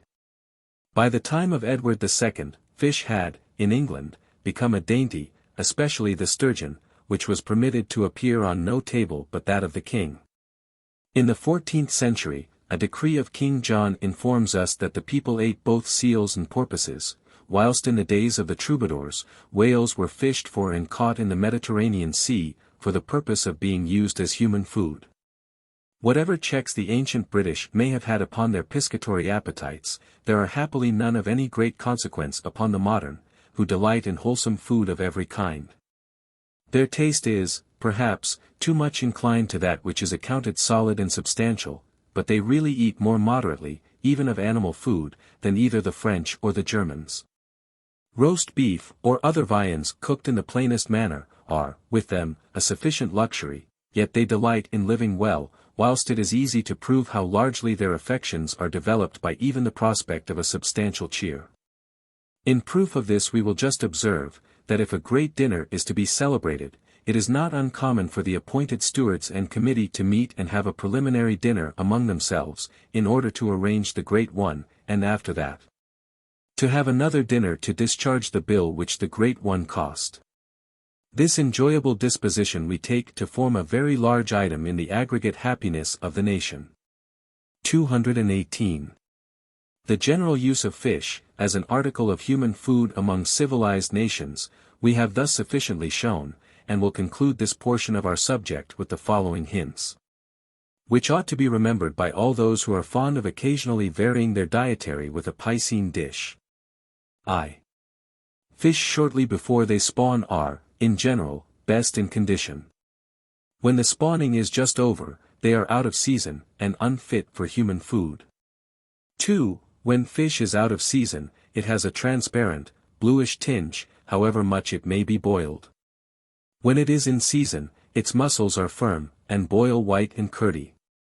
3. As food for invalids, white fish, such as the ling, cod, haddock, coalfish, and whiting, are the best, flat fish, as soles, skate, turbot, and flounders, are also good.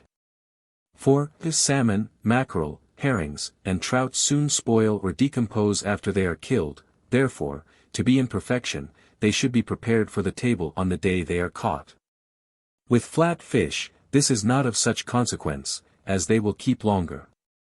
The turbot, for example, is improved by being kept a day or two. General directions for dressing fish. 219.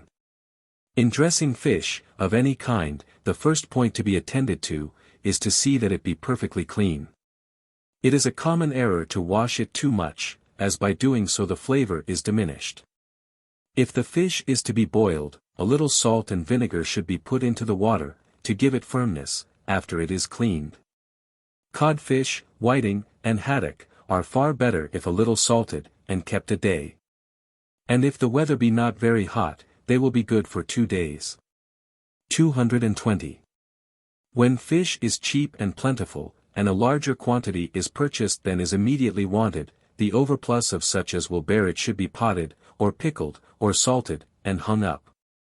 Or it may be fried, that it may serve for stewing the next day. Freshwater fish, having frequently a muddy smell and taste, should be soaked in strong salt and water, after it has been well cleaned. If of a sufficient size, it may be scalded in salt and water, and afterwards dried and dressed. 221. Fish should be put into cold water, and set on the fire to do very gently, or the outside will break before the inner part is done. Unless the fishes are small, they should never be put into warm water. Nor should water, either hot or cold, be poured onto the fish, as it is liable to break the skin. If it should be necessary to add a little water whilst the fish is cooking, it ought to be poured in gently at the side of the vessel. The fish plate may be drawn up, to see if the fish be ready, which may be known by its easily separating from the bone. It should then be immediately taken out of the water, or it will become woolly. The fish plate should be set crossways over the kettle, to keep hot for serving, and a clean cloth over the fish, to prevent its losing its color. 222. In garnishing fish, great attention is required, and plenty of parsley, horseradish, and lemon should be used. If fried parsley be used, it must be washed and picked, and thrown into fresh water. When the lard or dripping boils, throw the parsley into it immediately from the water, and instantly it will be green and crisp, and must be taken up with a slice. When well done, and with very good sauce, fish is more appreciated than almost any other dish. The liver and roe, in some instances, should be placed on the dish, in order that they may be distributed in the course of serving. But to each recipe will be appended the proper mode of serving and garnishing. 223. If fish is to be fried or broiled, it must be dried in a nice soft cloth, after it is well cleaned and washed. If for frying, brush it over with egg, and sprinkle it with some fine crumbs of bread. If done a second time with the egg and bread, the fish will look so much the better. If required to be very nice, a sheet of white blotting paper must be placed to receive it, that it may be free from all grease. It must also be of a beautiful color, and all the crumbs appear distinct. Butter gives a bad color. Lard and clarified dripping are most frequently used. But oil is the best, if the expense be no objection. The fish should be put into the lard when boiling, and there should be a sufficiency of this to cover it. 224. When fish is broiled, it must be seasoned, floured, and laid on a very clean gridiron, which, when hot, should be rubbed with a bit of suet, to prevent the fish from sticking. It must be broiled over a very clear fire, that it may not taste smoky. And not too near, that it may not be scorched. 225. In choosing fish, it is well to remember that it is possible it may be fresh, and yet not good. Under the head of each particular fish in this work, are appended rules for its choice and the months when it is in season. Nothing can be of greater consequence to a cook than to have the fish good. As if this important course in a dinner does not give satisfaction, it is rarely that the repast goes off well. Recipes. Chapter 8. Fish. Nothing is more difficult than to give the average prices of fish, inasmuch as a few hours of bad weather at sea will, in the space of one day, cause such a difference in its supply. That the same fish, a turbot for instance, which may be bought today for 6 or 7 shillings, will, tomorrow, be, in the London markets, worth, perhaps, almost as many pounds. The average costs, therefore, which will be found appended to each recipe, must be understood as about the average price for the different kinds of fish, when the market is supplied upon an average. And when the various sorts are of an average size and quality. General rule in choosing fish. A proof of freshness and goodness in most fishes, is their being covered with scales, for, if deficient in this respect, it is a sign of their being stale, or having been ill-used. Fried anchovies.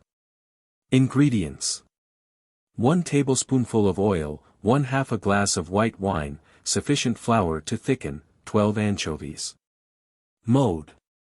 Mix the oil and wine together, with sufficient flour to make them into a thickish paste. Cleanse the anchovies, wipe them, dip them in the paste, and fry of a nice brown color. Time. Half an hour. Average cost for this quantity, 9d. Seasonable all the year. Sufficient for 2 persons. Illustration, the anchovy. The anchovy. In his book of British Fishes, Mr. Yarrell states that the anchovy is a common fish in the Mediterranean, from Greece to Gibraltar, and was well known to the Greeks and Romans, by whom the liquor prepared from it, called garum, was in great estimation. Its extreme range is extended into the Black Sea. The fishing for them is carried on during the night, and lights are used with the nets. The anchovy is common on the coasts of Portugal, Spain, and France.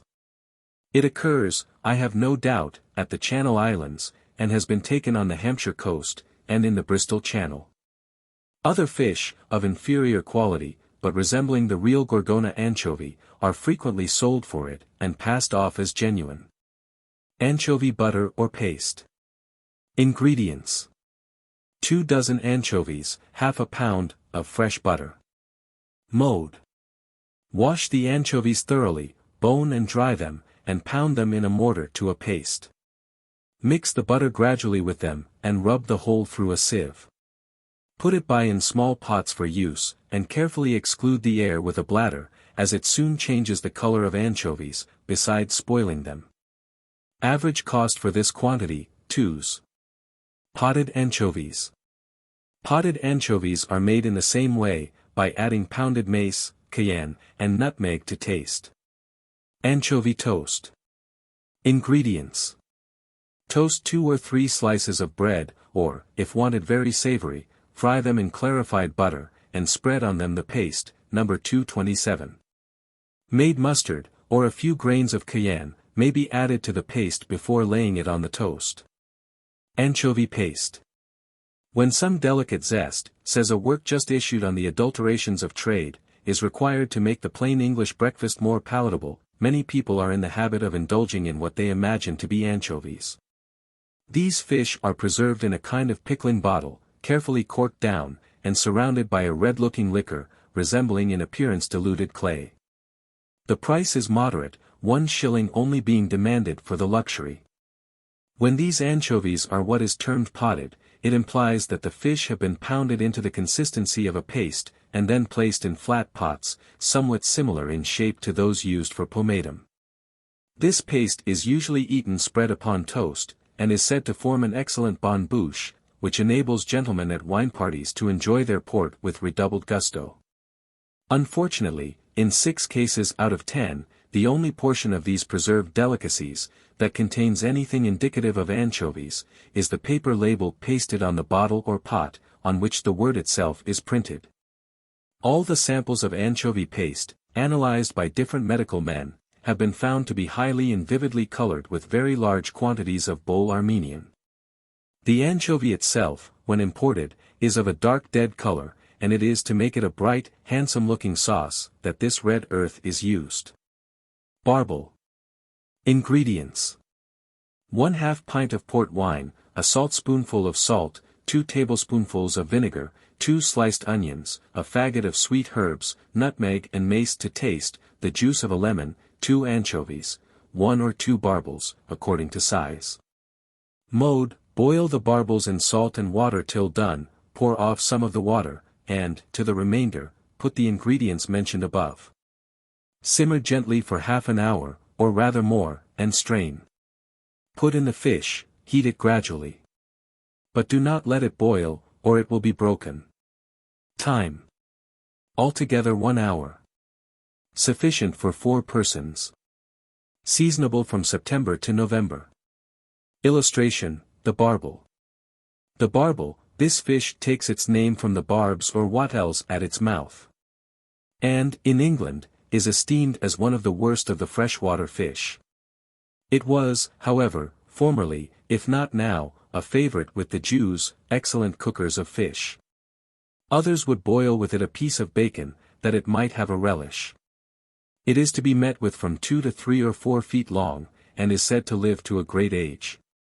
From Putney upwards, in the Thames, some are found of large size, but they are valued only as affording sport to the brethren of the angle.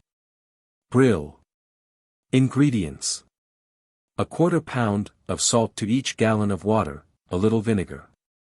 Mode: clean the brill, cut off the fins, and rub it over with a little lemon juice, to preserve its whiteness. Set the fish in sufficient cold water to cover it. Throw in salt, in the above proportions, and a little vinegar, and bring it gradually to boil. Simmer very gently till the fish is done, which will be in about 10 minutes. But the time for boiling, of course, depends entirely on the size of the fish. Serve it on a hot napkin, and garnish with cut lemon, parsley, horseradish, and a little lobster coral sprinkled over the fish. Send lobster or shrimp sauce and plain melted butter to table with it. Time: after the water boils, a small brill, 10 minutes, a large brill, 15 to 20 minutes. Average cost, from 4s to 8s. Seasonable from August to April. Illustration: the brill. The brill. This fish resembles the sole, but is broader, and when large, is esteemed by many in a scarcely less degree than the turbot, whilst it is much cheaper. It is a fine fish, and is abundant in the London market. To choose brill. The flesh of this fish, like that of turbot, should be of a yellowish tint, and should be chosen on account of its thickness. If the flesh has a bluish tint, it is not good. Codfish. 231. Cod may be boiled whole. But a large head and shoulders are quite sufficient for a dish, and contain all that is usually helped, because, when the thick part is done, the tail is insipid and overdone.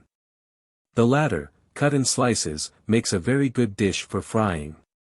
Or it may be salted down and served with egg sauce and parsnips. Cod, when boiled quite fresh, is watery, salting a little, renders it firmer. Illustration: the cod. The cod tribe. The jugular, characterized by bony gills, and ventral fins before the pectoral ones, commences the second of the Linnaean orders of fishes, and is a numerous tribe, inhabiting only the depths of the ocean, and seldom visiting the fresh waters. They have a smooth head, and the gill membrane has 7 rays.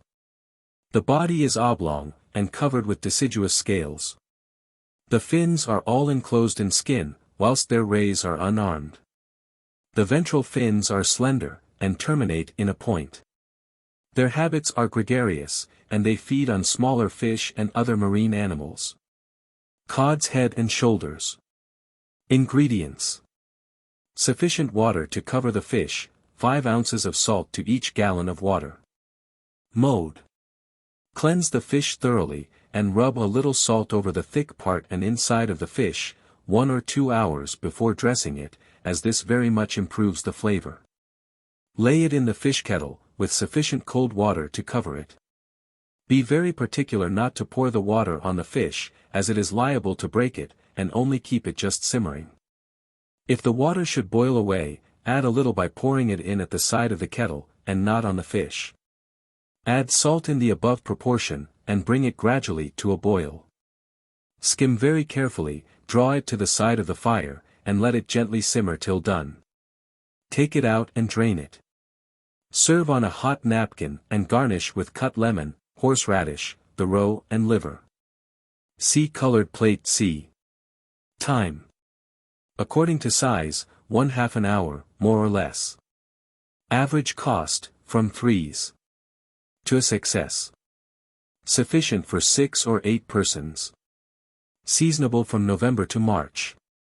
Note: oyster sauce and plain melted butter should be served with this. To choose cod.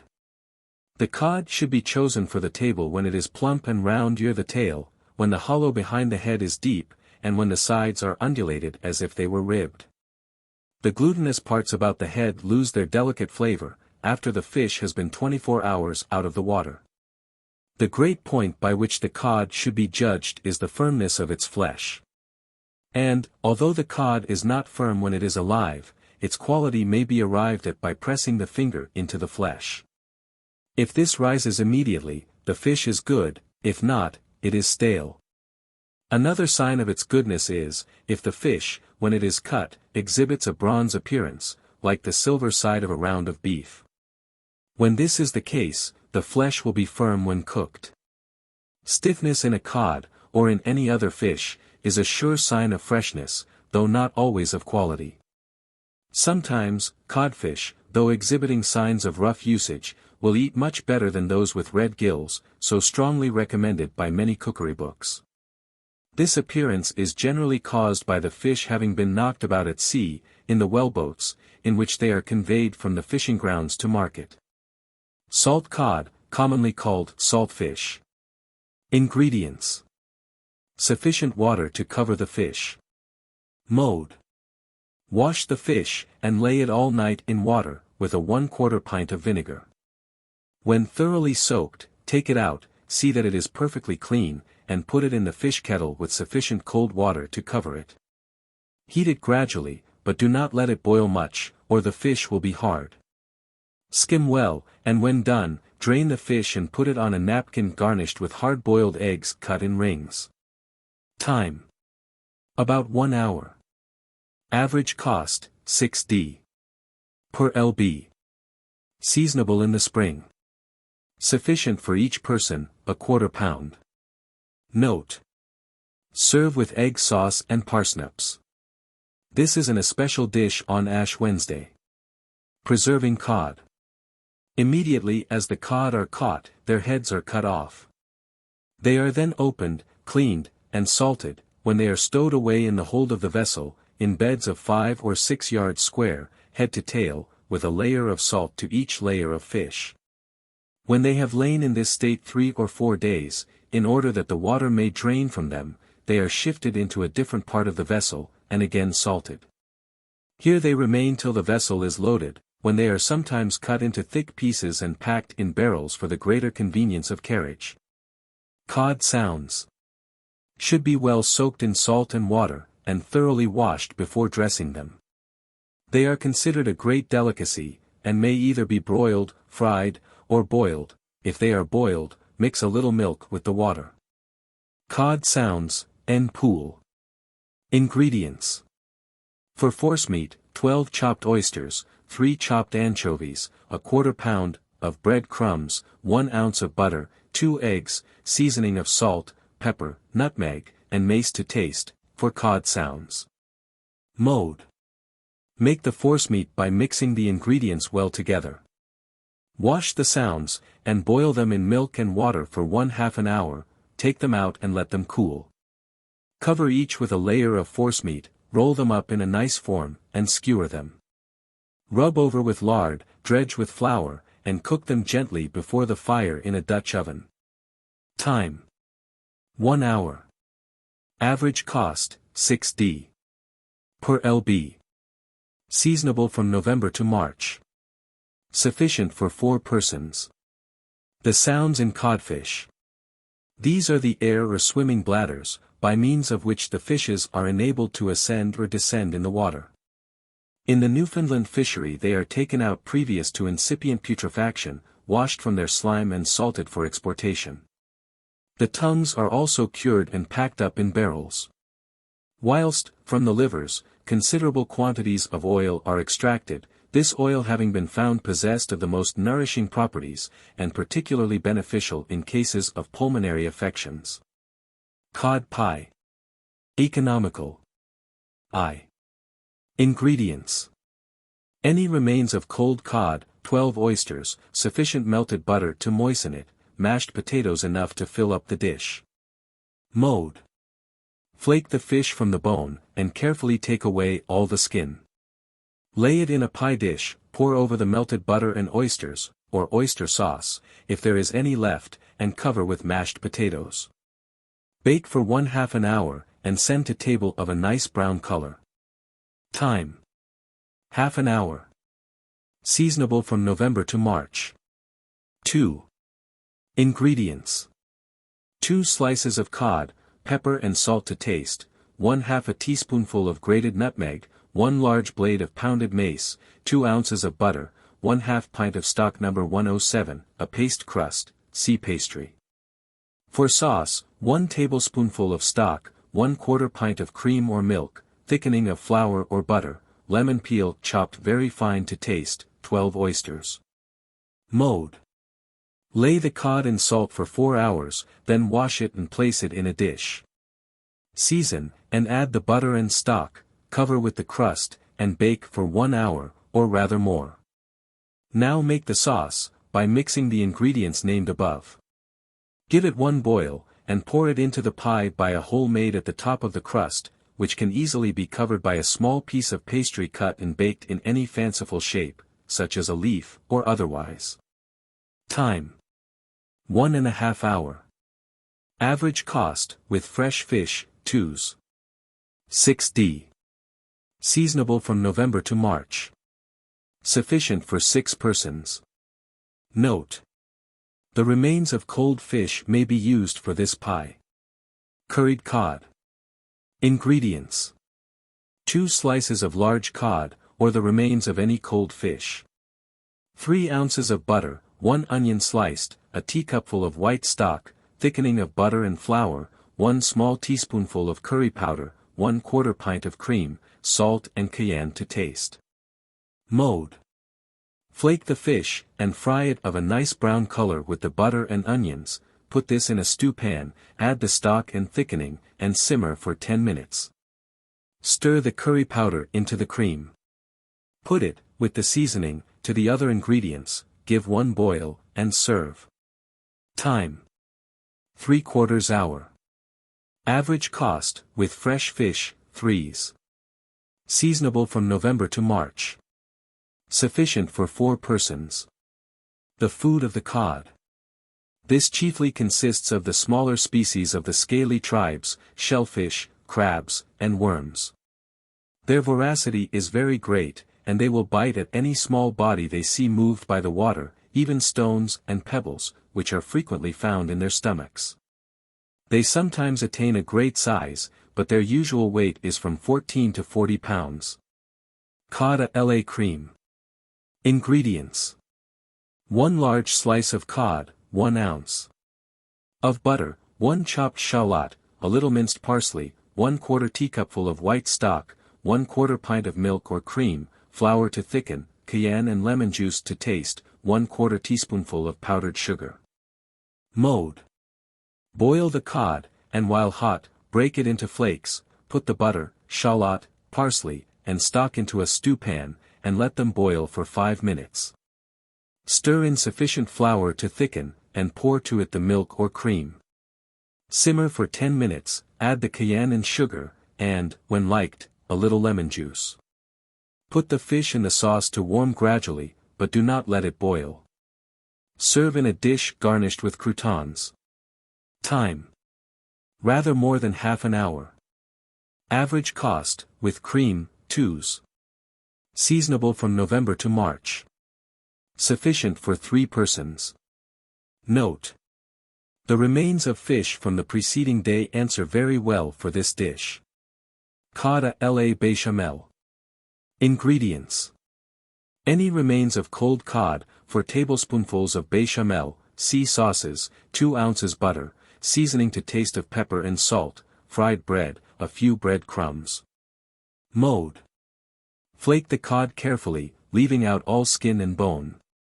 Put the béchamel in a stewpan with the butter, and stir it over the fire till the latter is melted, add seasoning, put in the fish, and mix it well with the sauce. Make a border of fried bread round the dish, lay in the fish, sprinkle over with bread crumbs, and baste with butter. Brown either before the fire or with a salamander, and garnish with toasted bread cut in fanciful shapes. Time. Half an hour. Average cost, exclusive of the fish, 6d. The habitat of the cod. This fish is found only in the seas of the northern parts of the world, between the latitudes of 45 degrees and 66 degrees. Its great rendezvous are the sandbanks of Newfoundland, Nova Scotia, Cape Breton, and New England. These places are its favorite resorts, for there it is able to obtain great quantities of worms, a food peculiarly grateful to it. Another cause of its attachment to these places has been said to be on account of the vicinity to the polar seas, where it returns to spawn. Few are taken north of Iceland, and the shoals never reach so far south as the Straits of Gibraltar.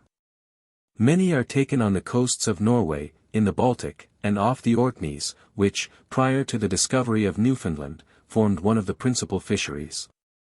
The London market is supplied by those taken between the Dogger Bank, the Well Bank, and Cromer, on the east coast of England. Cod à la maître d'hôtel. Ingredients.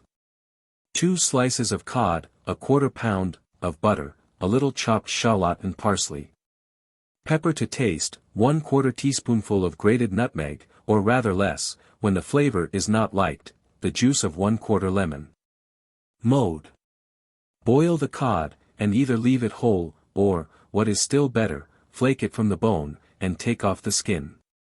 Put it into a stewpan with the butter, parsley, shallot, pepper, and nutmeg. Melt the butter gradually, and be very careful that it does not become like oil. When all is well mixed and thoroughly hot, add the lemon juice, and serve. Time. Half an hour. Average cost, 2s. 6d, with remains of cold fish, 5d. Seasonable from November to March. Sufficient for 4 persons. Note. Cod that has been left will do for this. The season for fishing cod. The best season for catching cod is from the beginning of February to the end of April, and although each fisherman engaged in taking them, catches no more than 1 at a time, an expert hand will sometimes take 400 in a day. The employment is excessively fatiguing, from the weight of the fish as well as from the coldness of the climate. Cod à l'italienne. Ingredients. 2 slices of crimped cod, 1 shallot, 1 slice of ham minced very fine, 1/2 pint of white stock, no. 107, when liked, 1/2 teacupful of cream, salt to taste, a few drops of garlic vinegar, a little lemon juice, 1/2 teaspoonful of powdered sugar. Mode. Chop the shallots, mince the ham very fine, pour on the stock, and simmer for 15 minutes. If the color should not be good, add cream in the above proportion, and strain it through a fine sieve, season it, and put in the vinegar, lemon juice, and sugar. Now boil the cod, take out the middle bone, and skin it. Put it on the dish without breaking, and pour the sauce over it. Time. 3/4 hour. Average cost, 3s. 6d, with fresh fish. Seasonable from November to March. Sufficient for 4 persons. The fecundity of the cod. In our preceding remarks on the natural history of fishes, we have spoken of the amazing fruitfulness of this fish, but in this we see one more instance of the wise provision which nature has made for supplying the wants of man. So extensive has been the consumption of this fish, that it is surprising that it has not long ago become extinct, which would certainly have been the case, had it not been for its wonderful powers of reproduction. So early as 1368, says Dr. Cloquet, the inhabitants of Amsterdam had dispatched fishermen to the coast of Sweden, and in the first quarter of 1792, from the ports of France only, 210 vessels went out to the cod fisheries. Every year, however, upwards of 10,000 vessels, of all nations, are employed in this trade, and bring into the commercial world more than 40 million of salted and dried cod. If we add to this immense number, the havoc made among the legions of cod by the larger scaly tribes of the Great Deep, and take into account the destruction to which the young are exposed by seafowls and other inhabitants of the seas. Besides the myriads of their eggs destroyed by accident, it becomes a miracle to find that such mighty multitudes of them are still in existence, and ready to continue the exhaustless supply. Yet it ceases to excite our wonder when we remember that the female can every year give birth to more than 9 million at a time. Baked carp. Ingredients: 1 carp, forcemeat, bread crumbs, 1 ounce butter, 1/2 pint of stock no. 105, 1/2 pint of port wine, 6 anchovies, 2 onions sliced, 1 bay leaf, a faggot of sweet herbs, flour to thicken, the juice of 1 lemon, cayenne and salt to taste, 1/2 teaspoonful of powdered sugar. Mode. Stuff the carp with a delicate forcemeat, after thoroughly cleansing it, and sew it up to prevent the stuffing from falling out. Rub it over with an egg, and sprinkle it with bread crumbs, lay it in a deep earthen dish, and drop the butter, oiled, over the bread crumbs. Add the stock, onions, bay leaf, herbs, wine, and anchovies, and bake for 1 hour.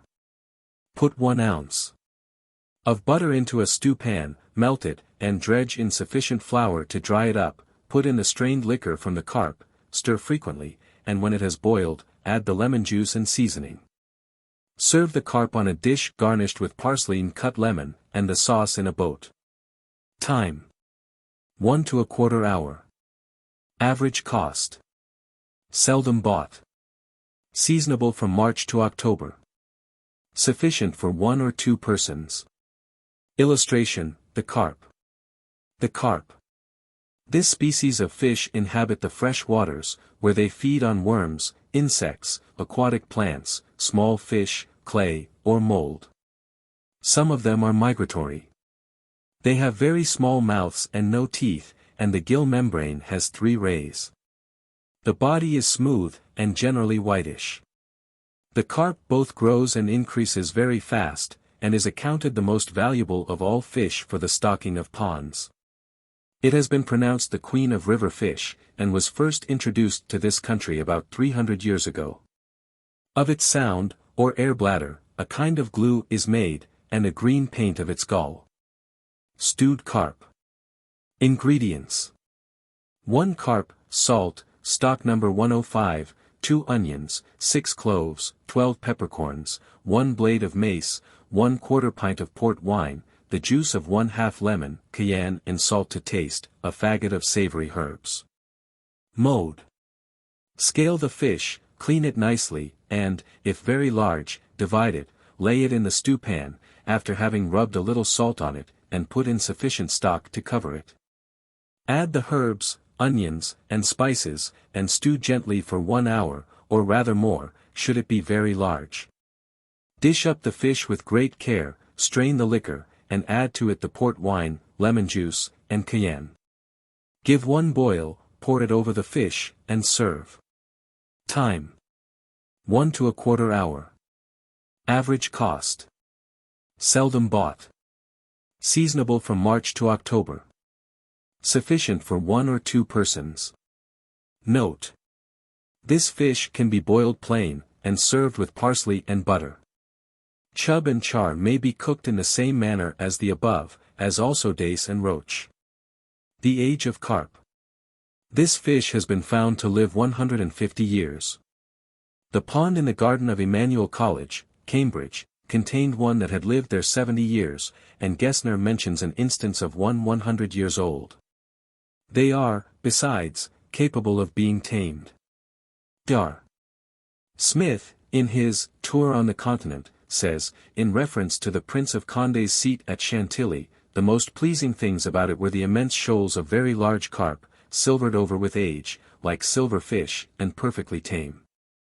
So that, when any passengers approached their watery habitation, they used to come to the shore in such numbers as to heave each other out of the water, begging for bread, of which a quantity was always kept at hand, on purpose to feed them. They would even allow themselves to be handled. Illustration: the chub. Illustration, the char. The chub. This fish takes its name from its head, not only in England, but in other countries. It is a river fish, and resembles the carp, but is somewhat longer. Its flesh is not in much esteem, being coarse, and, when out of season, full of small hairy bones. The head and throat are the best parts. The roe is also good. The char. This is one of the most delicious of fish, being esteemed by some superior to the salmon. It is an inhabitant of the deep lakes of mountainous countries. Its flesh is rich and red, and full of fat. The largest and best kind is found in the lakes of Westmoreland, and, as it is considered a rarity, it is often potted and preserved. The dace, or dare. This fish is gregarious, and is seldom above 10 inches long. Although, according to Linnaeus, it grows 1.5 feet in length. Its haunts are in deep water, near piles of bridges, where the stream is gentle, over gravelly, sandy, or clayey bottoms. Deep holes that are shaded, water lily leaves, and under the foam caused by an eddy.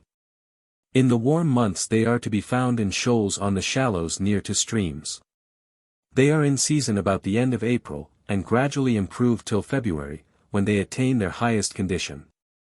In that month, when just taken, scotched, crimped, and broiled, they are said to be more palatable than a fresh herring.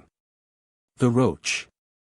This fish is found throughout Europe, and the western parts of Asia, in deep still rivers, of which it is an inhabitant.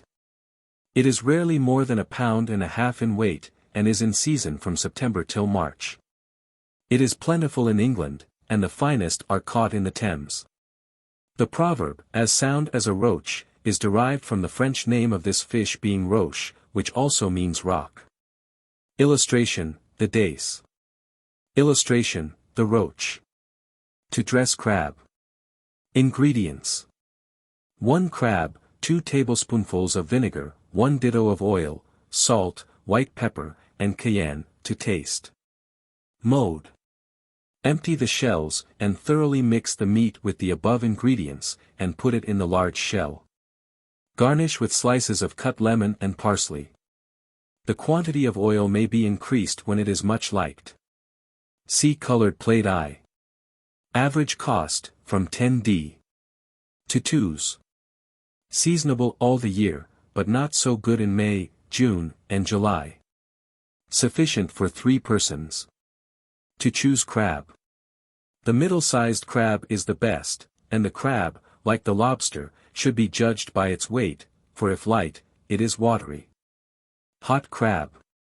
Ingredients. 1 crab, nutmeg, salt and pepper to taste, 3 ounces. Of butter, 1/4 pound, of bread crumbs, 3 tablespoonfuls of vinegar. Mode. After having boiled the crab, pick the meat out from the shells, and mix with it the nutmeg and seasoning. Cut up the butter in small pieces, and add the bread crumbs and vinegar. Mix all together, put the whole in the large shell, and brown before the fire or with a salamander. Time. 1 hour. Average cost, from 10d. to 2s. Seasonable all the year. But not so good in May, June, and July. Sufficient for 3 persons. Illustration, the crab. The crab tribe. The whole of this tribe of animals have the body covered with a hard and strong shell, and they live chiefly in the sea. Some, however, inhabit fresh waters, and a few live upon land. They feed variously, on aquatic or marine plants. Small fish, mollusci, or dead bodies. The black-clawed species is found on the rocky coasts of both Europe and India, and is the same that is introduced to our tables, being much more highly esteemed as a food than many others of the tribe. The most remarkable feature in their history, is the changing of their shells, and the reproduction of their broken claws. The former occurs once a year, usually between Christmas and Easter, when the crabs retire to cavities in the rocks, or conceal themselves under great stones. Fishermen say that they will live confined in a pot or basket for several months together, without any other food than what is collected from the sea water, and that, even in this situation, they will not decrease in weight. The hermit crab is another of the species, and has the peculiarity of taking possession of the deserted shell of some other animal, as it has none of its own. This circumstance was known to the ancients, and is alluded to in the following lines. From Oppian. The hermit fish, unarmed by nature, left helpless and weak, grow strong by harmless theft. Fearful they stroll, and look with panting wish for the cast crust of some new covered fish, or such as empty lie, and deck the shore, whose first and rightful owners are no more. They make glad seizure of the vacant room, and count the borrowed shell their native home. Screw their soft limbs to fit the winding case, and boldly herd with the crustaceous race. Crayfish. 246. Crayfish should be thrown into boiling water, to which has been added a good seasoning of salt and a little vinegar. When done, which will be in a quarter hour, take them out and drain them. Let them cool, arrange them on a napkin, and garnish with plenty of double parsley. Note. This fish is frequently used for garnishing boiled turkey, boiled fowl, calf's head, turbot, and all kinds of boiled fish. Potted crayfish. Ingredients. 100 crayfish, pounded mace, pepper and salt to taste, 2 ounces butter. Mode. Boil the fish in salt and water, pick out all the meat and pound it in a mortar to a paste. Whilst pounding, add the butter gradually, and mix in the spice and seasoning. Put it in small pots, and pour over it clarified butter, carefully excluding the air. Time. 15 minutes to boil the crayfish. Average cost, 2s. 9d. Seasonable all the year. John Dory. Ingredients. A quarter pound of salt to each gallon of water. Mode. This fish, which is esteemed by most people a great delicacy, is dressed in the same way as a turbot, which it resembles in firmness, but not in richness. Cleanse it thoroughly and cut off the fins. Lay it in a fish kettle, cover with cold water, and add salt in the above proportion. Bring it gradually to a boil, and simmer gently for a quarter hour, or rather longer, should the fish be very large. Serve on a hot napkin, and garnish with cut lemon and parsley. Lobster, anchovy, or shrimp sauce, and plain melted butter, should be sent to table with it. Time. After the water boils, 1/4 to half an hour, according to size. Average cost, 3s. to 5s. Seasonable all the year, but best from September to January. Note. Small John Dory are very good, baked. Illustration, the John Dory. The Doru, or John Dory. This fish is of a yellowish golden color, and is, in general, rare, although it is sometimes taken in abundance on the Devon and Cornish coasts. It is highly esteemed for the table, and its flesh, when dressed, is of a beautiful clear white. When fresh caught, it is tough, and, being a ground fish, it is not the worse for being kept 2, or even 3 days before it is cooked. Boiled eels. Ingredients. For small eels, sufficient water to cover them, a large bunch of parsley. Mode. Choose small eels for boiling, put them in a stew pan with the parsley, and just sufficient water to cover them, simmer till tender. Take them out, pour a little parsley and butter over them, and serve some in a tureen. Time. Half an hour. Average cost, 6d. per lb. Seasonable from June to March. Sufficient for 4 persons. Illustration, the eel. The eel tribe. The apodal, or bony-gilled and ventral-finned fish, of which the eel forms the first Linnaean tribe, in their general aspect and manners, approach, in some instances, very nearly to serpents. They have a smooth head and slippery skin, are in general naked, or covered with such small, soft, and distant scales, as are scarcely visible. Their bodies are long and slender, and they are supposed to subsist entirely on animal substances. There are about 9 species of them, mostly found in the seas. One of them frequents our fresh waters, and 3 of the others occasionally pay a visit to our shores. Stewed eels. I. Ingredients. 2 pounds. Of eels, 1 pint of rich strong stock, number 104, 1 onion, 3 cloves, a piece of lemon peel, 1 glass of port or Madeira, 3 tablespoonfuls of cream, thickening of flour, cayenne and lemon juice to taste. Mode. Wash and skin the eels, and cut them into pieces about 3 inches long, pepper and salt them, and lay them in a stew pan, pour over the stock, add the onion stuck with cloves, the lemon peel, and the wine.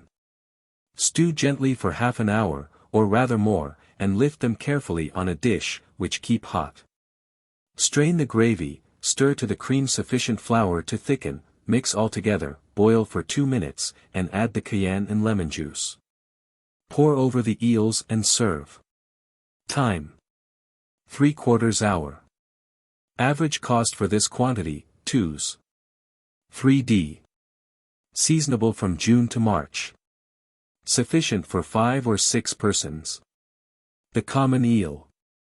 This fish is known frequently to quit its native element, and to set off on a wandering expedition in the night, or just about the close of clay, over the meadows, in search of snails and other prey. It also, sometimes, betakes itself to isolated ponds, apparently for no other pleasure than that which may be supposed to be found in a change of habitation. This, of course, accounts for eels being found in waters which were never suspected to contain them. This rambling disposition in the eel has been long known to naturalists, and, from the following lines, it seems to have been known to the ancients. Thus the mailed tortoise, and the wandering eel. Off to the neighboring beach will silent steal. 2. Ingredients. 2 pounds, of middling-sized eels, 1 pint of medium stock, number 105, 1/4 pint of port wine, salt, cayenne, and mace to taste. 1 teaspoonful of essence of anchovy, the juice of 1/2 a lemon. Mode. Skin, wash, and clean the eels thoroughly, cut them into pieces 3 inches long, and put them into strong salt and water for 1 hour, dry them well with a cloth, and fry them brown. Put the stock on with the heads and tails of the eels, and simmer for half an hour, strain it, and add all the other ingredients. Put in the eels, and stew gently for half an hour, when serve. Time. 2 hours. Average cost, 1s. 9d. Seasonable from June to March. Sufficient for 5 or 6 persons. Fried eels. Ingredients. 1 pound, of eels, 1 egg, a few bread crumbs, hot lard. Mode. Wash the eels, cut them into pieces 3 inches long, trim and wipe them very dry. Dredge with flour, rub them over with egg, and cover with bread crumbs, fry of a nice brown in hot lard. If the eels are small, curl them round, instead of cutting them up. Garnish with fried parsley. Time. 20 minutes, or rather less. Average cost, 6d. Per lb. Seasonable from June to March. Note. Garfish may be dressed like eels, and either broiled or baked. The productiveness of the eel. Having occasion, says Dr. Anderson, in the Bee, to be once on a visit to a friend's house on D side, in Aberdeenshire, I frequently delighted to walk by the banks of the river. I, one day, observed something like a black string moving along the edge of the water where it was quite shallow. Upon closer inspection, I discovered that this was a shoal of young eels, so closely joined together as to appear, on a superficial view, on continued body, moving briskly up against the stream. To avoid the retardment they experienced from the force of the current, they kept close along the water's edge the whole of the way, following all the bendings and sinuosities of the river. Where they were embayed, and in still water, the shoal dilated in breadth, so as to be sometimes nearly a foot broad. But when they turned a cape, where the current was strong, they were forced to occupy less space and press close to the shore, struggling very hard till they passed it. This shoal continued to move on, night and day without interruption for several weeks. Their progress might be at the rate of about a mile an hour. It was easy to catch the animals, though they were very active and nimble. They were eels perfectly well formed in every respect, but not exceeding 2 inches in length. I conceive that the shoal did not contain, on an average, less than from 12 to 20 in breadth. So that the number that passed, on the whole, must have been very great.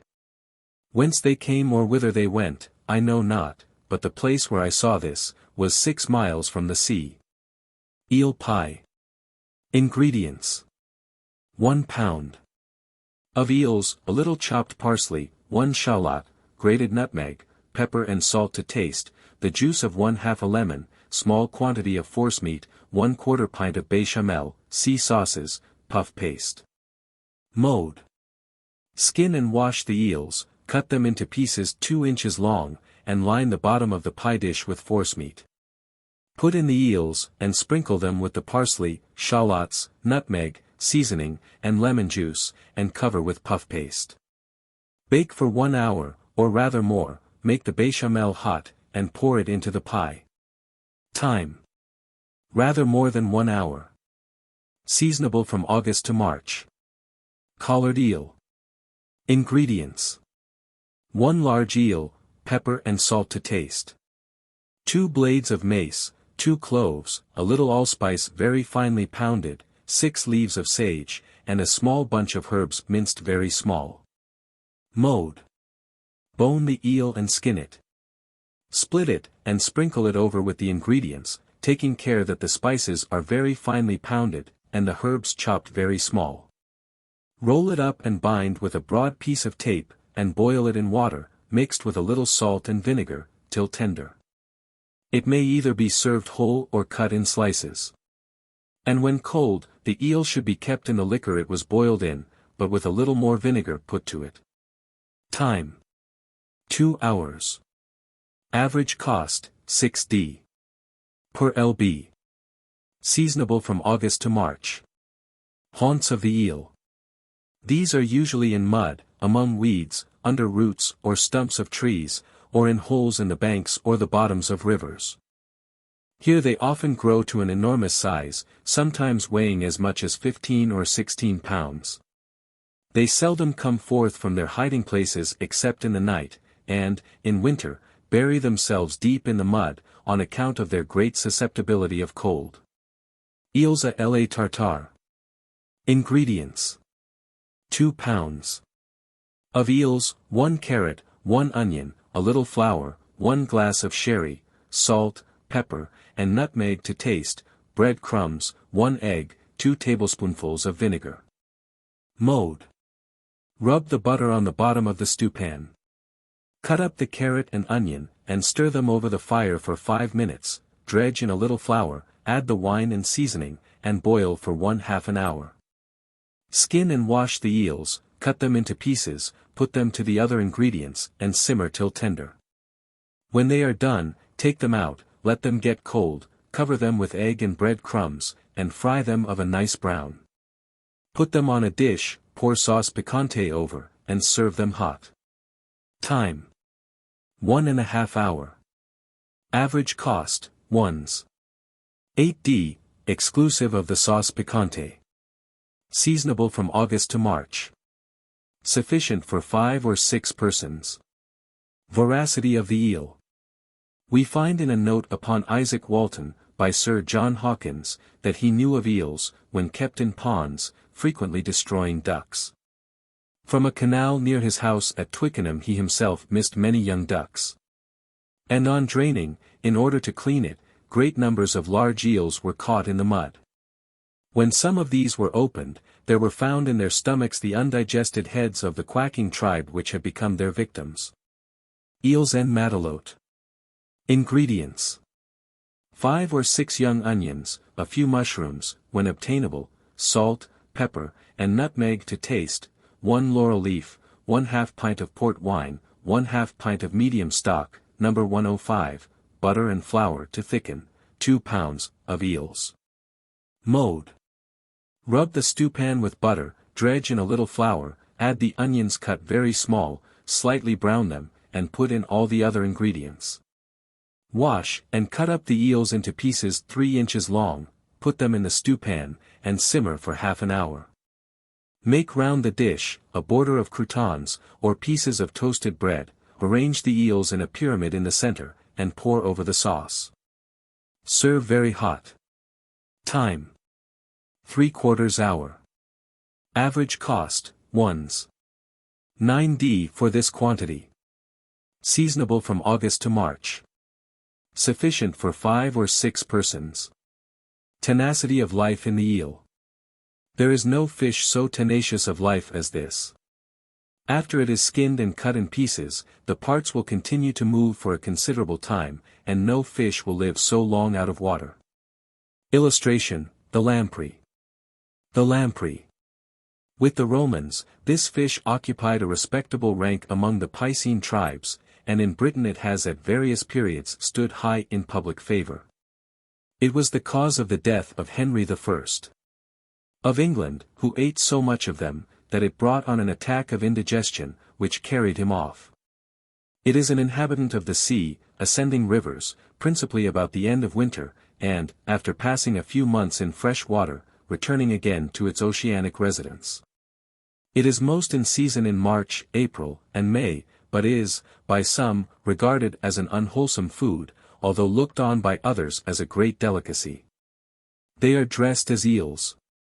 Fish and oyster pie. Ingredients: any remains of cold fish, such as cod or haddock, 2 dozen oysters, pepper and salt to taste, bread crumbs sufficient for the quantity of fish, 1/2 teaspoonful of grated nutmeg, 1 teaspoonful of finely chopped parsley. Mode. Clear the fish from the bones, and put a layer of it in a pie dish, which sprinkle with pepper and salt, then a layer of bread crumbs, oysters, nutmeg, and chopped parsley. Repeat this till the dish is quite full. You may form a covering either of bread crumbs, which should be browned, or puff paste, which should be cut into long strips, and laid in crossbars over the fish, with a line of the paste first laid round the edge. Before putting on the top, pour in some made melted butter, or a little thin white sauce, and the oyster liquor, and bake. Time: if made of cooked fish, 1/4 hour, if made of fresh fish and puff paste, 3/4 hour. Average cost, 1s. Seasonable from September to April. Note: a nice little dish may be made by flaking any cold fish, adding a few oysters, seasoning with pepper and salt, and covering with mashed potatoes. 1/4 hour will bake it. Fish cake. Ingredients: the remains of any cold fish, 1 onion, 1 faggot of sweet herbs, salt and pepper to taste, 1 pint of water, equal quantities of bread crumbs and cold potatoes, 1/2 teaspoonful of parsley, 1 egg, bread crumbs. Mode. Pick the meat from the bones of the fish, which latter put, with the head and fins, into a stewpan with the water, add pepper and salt, the onion and herbs, and stew slowly for gravy about 2 hours. Chop the fish fine, and mix it well with bread crumbs and cold potatoes, adding the parsley and seasoning. Make the whole into a cake with the white of an egg, brush it over with egg, cover with bread crumbs, and fry of a light brown. Strain the gravy, pour it over, and stew gently for 1/4 hour, stirring it carefully once or twice. Serve hot, and garnish with slices of lemon and parsley. Time: half an hour, after the gravy is made. Boiled flounders. Ingredients: sufficient water to cover the flounders, salt in the proportion of 6 ounces to each gallon, a little vinegar. Mode. Pat on a kettle with enough water to cover the flounders, lay in the fish, add salt and vinegar in the above proportions, and when it boils, simmer very gently for 5 minutes. They must not boil fast, or they will break. Serve with plain melted butter, or parsley and butter. Time: after the water boils, 5 minutes. Average cost, 3d. each. Seasonable from August to November. Illustration: flounders. The flounder. This comes under the tribe usually denominated flatfish, and is generally held in the smallest estimation of any among them. It is an inhabitant of both the seas and the rivers, while it thrives in ponds. On the English coasts it is very abundant, and the London market consumes it in large quantities. It is considered easy of digestion, and the Thames flounder is esteemed a delicate fish. Fried flounders. Ingredients: flounders, egg, and bread crumbs, boiling lard. Mode: cleanse the fish, and, 2 hours before they are wanted, rub them inside and out with salt, to render them firm. Wash and wipe them very dry, dip them into egg, and sprinkle over with bread crumbs, fry them in boiling lard, dish on a hot napkin, and garnish with crisped parsley. Time: from 5 to 10 minutes, according to size. Average cost, 3d. each. Seasonable from August to November. Sufficient, 1 for each person. Gudgeons. Ingredients: egg and bread crumbs sufficient for the quantity of fish, hot lard. Mode: do not scrape off the scales, but take out the gills and inside, and cleanse thoroughly, wipe them dry, flour and dip them into egg, and sprinkle over with bread crumbs. Fry of a nice brown. Time: 3 or 4 minutes. Average cost. Seldom bought. Seasonable from March to July. Sufficient, 3 for each person. Illustration: the gudgeon.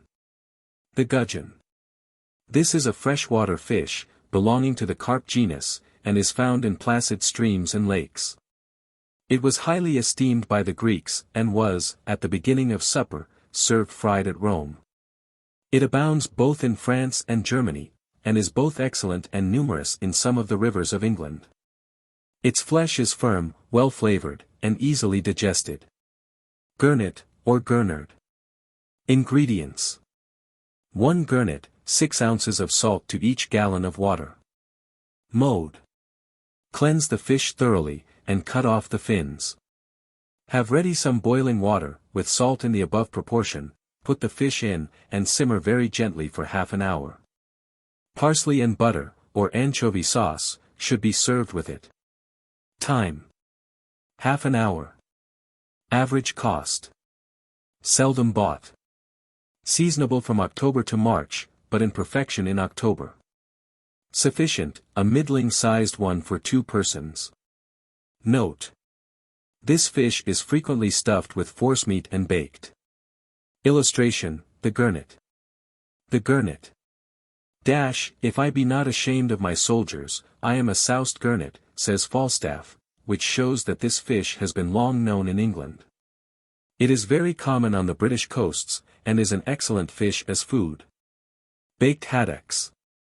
Ingredients: a nice forcemeat, see forcemeats, butter to taste, egg and bread crumbs. Mode: scale and clean the fish, without cutting it open much, put in a nice delicate forcemeat, and sew up the slit. Brush it over with egg, sprinkle over bread crumbs, and baste frequently with butter. Garnish with parsley and cut lemon, and serve with a nice brown gravy, plain melted butter, or anchovy sauce. The egg and bread crumbs can be omitted, and pieces of butter placed over the fish. Time: large haddock, 3/4 hour, moderate size, 1/4 hour. Seasonable from August to February. Average cost, from 9d. upwards. Note: haddocks may be filleted, rubbed over with egg and bread crumbs, and fried a nice brown, garnish with crisped parsley. Illustration: the haddock. The haddock. This fish migrates in immense shoals, and arrives on the Yorkshire coast about the middle of winter. It is an inhabitant of the northern seas of Europe, but does not enter the Baltic, and is not known in the Mediterranean. On each side of the body, just beyond the gills, it has a dark spot, which superstition asserts to be the impressions of the finger and thumb of St. Peter, when taking the tribute money out of a fish of this species. Boiled haddock. Ingredients: sufficient water to cover the fish, 1/4 pound of salt to each gallon of water. Mode: scrape the fish, take out the inside, wash it thoroughly, and lay it in a kettle, with enough water to cover it and salt in the above proportion. Simmer gently from 15 to 20 minutes, or rather more, should the fish be very large. For small haddocks, fasten the tails in their mouths, and put them into boiling water. 10 to 15 minutes will cook them. Serve with plain melted butter, or anchovy sauce. Time. Large haddock, half an hour, small, a quarter hour, or rather less. Average cost, from 9d. upwards. Seasonable from August to February. Weight of the haddock. The haddock seldom grows to any great size. In general, they do not weigh more than 2 or 3 pounds, or exceed 10 or 12 inches in size. Such are esteemed very delicate eating. But they have been caught 3 feet long, when their flesh is coarse. Dried haddock. I. 265. Dried haddock should be gradually warmed through either before or over a nice clear fire. Hub a little piece of butter over, just before sending it to table. 2. Ingredients. 1 large thick haddock, 2 bay leaves, 1 small bunch of savory herbs, not forgetting parsley, a little butter and pepper, boiling water. Mode. Cut up the haddock into square pieces, make a basin hot by means of hot water, which pour out. Lay in the fish, with the bay leaves and herbs, cover with boiling water, put a plate over to keep in the steam, and let it remain for 10 minutes. Take out the slices, put them in a hot dish, rub over with butter and pepper, and serve. Time. 10 minutes. Seasonable at any time, but best in winter. The Finnan haddock. This is the common haddock cured and dried, and takes its name from the fishing village of Findhorn, near Aberdeen, in Scotland, where the art has long attained to perfection. The haddocks are there hung up for a day or 2 in the smoke of peat, when they are ready for cooking, and are esteemed, by the Scotch, a great delicacy. In London, an imitation of them is made by washing the fish over with pyroligneous acid, and hanging it up in a dry place for a few days. Red herrings, or Yarmouth bloaters. 267. The best way to cook these is to make incisions in the skin across the fish, because they do not then require to be so long on the fire, and will be far better than when cut open. The hard roe makes a nice relish by pounding it in a mortar, with a little anchovy, and spreading it on toast. If very dry, soak in warm water 1 hour before dressing. The red herring. Red herrings lie 24 hours in the brine, when they are taken out and hung up in a smoking house formed to receive them. A brushwood fire is then kindled beneath them, and when they are sufficiently smoked and dried, they are put into barrels for carriage. Baked white herrings.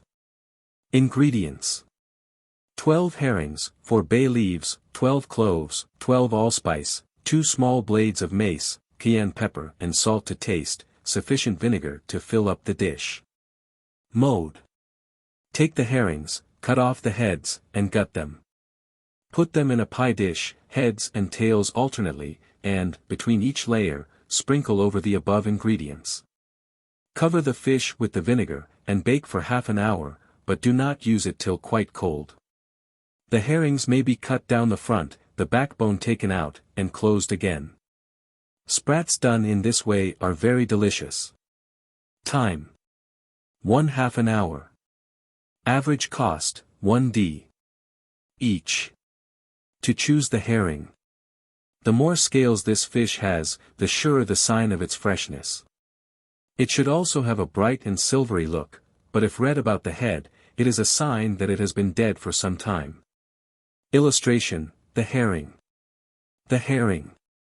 The herring tribe are found in the greatest abundance in the highest northern latitudes, where they find a quiet retreat and security from their numerous enemies. Here they multiply beyond expression, and, in shoals, come forth from their icy region to visit other portions of the great deep. In June they are found about Shetland, whence they proceed down to the Orkneys, where they divide, and surround the islands of Great Britain and Ireland. The principal British herring fisheries are off the Scotch and Norfolk coasts. And the fishing is always carried on by means of nets, which are usually laid at night, for, if stretched by day, they are supposed to frighten the fish away. The moment the herring is taken out of the water it dies. Hence the origin of the common saying, dead as a herring. Kedgeree. Ingredients. Any cold fish, 1 teacupful of boiled rice, 1 ounce of butter, 1 teaspoonful of mustard, 2 soft-boiled eggs, salt and cayenne to taste.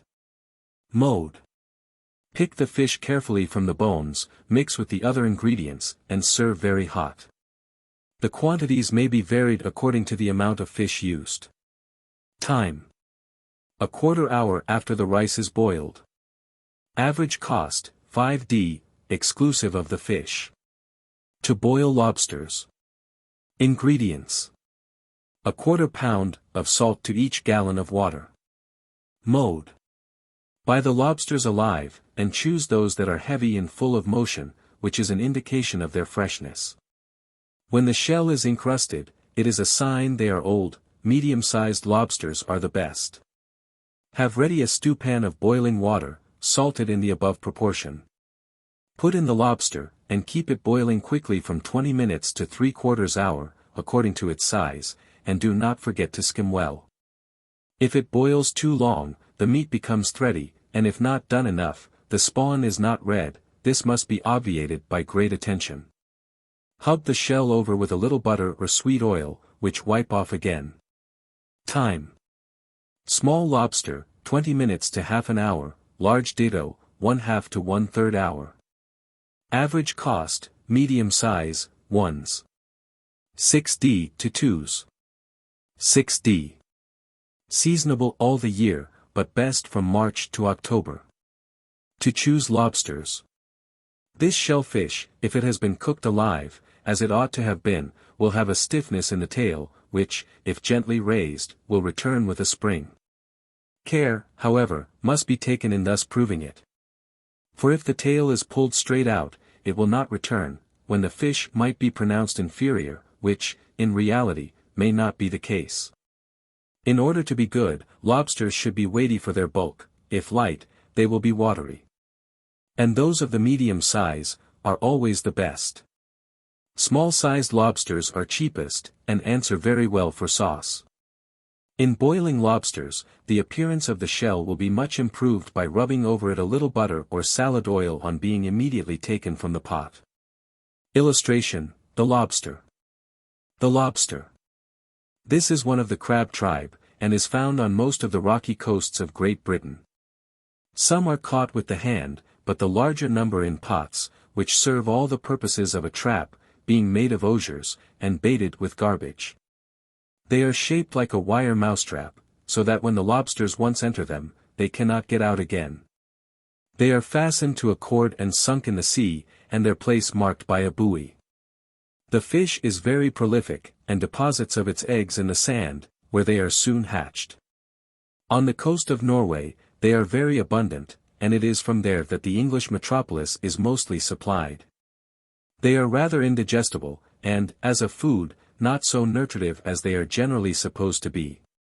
Hot lobster. Ingredients.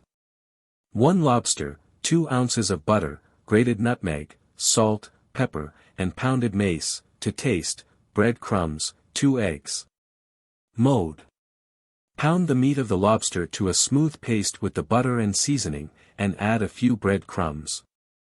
Beat the eggs, and make the whole mixture into the form of a lobster. Pound the spawn, and sprinkle over it. Bake a quarter hour, and just before serving, lay over it the tail and body shell, with the small claws underneath, to resemble a lobster. Time. A quarter hour. Average cost, 2s. 6d. Seasonable at any time. Sufficient for 4 or 5 persons. Lobster salad. Ingredients. 1 hen lobster, lettuces, endive, small salad, whatever is in season, a little chopped beetroot, 2 hard-boiled eggs, a few slices of cucumber. For dressing, equal quantities of oil and vinegar, 1 teaspoonful of made mustard, the yolks of 2 eggs, cayenne and salt to taste, 3 teaspoonful of anchovy sauce. These ingredients should be mixed perfectly smooth, and form a creamy-looking sauce. Mode. Wash the salad, and thoroughly dry it by shaking it in a cloth. Cut up the lettuces and endive, pour the dressing on them, and lightly throw in the small salad. Mix all well together with the pickings from the body of the lobster. Pick the meat from the shell, cut it up into nice square pieces, put half in the salad, the other half reserve for garnishing. Separate the yolks from the whites of 2 hard-boiled eggs. Chop the whites very fine, and rub the yolks through a sieve, and afterwards the coral from the inside. Arrange the salad lightly on a glass dish, and garnish, first with a row of sliced cucumber, then with the pieces of lobster, the yolks and whites of the eggs, coral, and beetroot placed alternately, and arranged in small separate bunches, so that the colors contrast nicely. Average cost, 3s.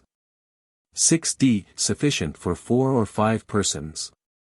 Seasonable from April to October, may be had all the year, but salad is scarce and expensive in winter. Note. A few crayfish make a pretty garnishing to lobster salad. The shell of the lobster. Like the others of its tribe, the lobster annually casts its shell.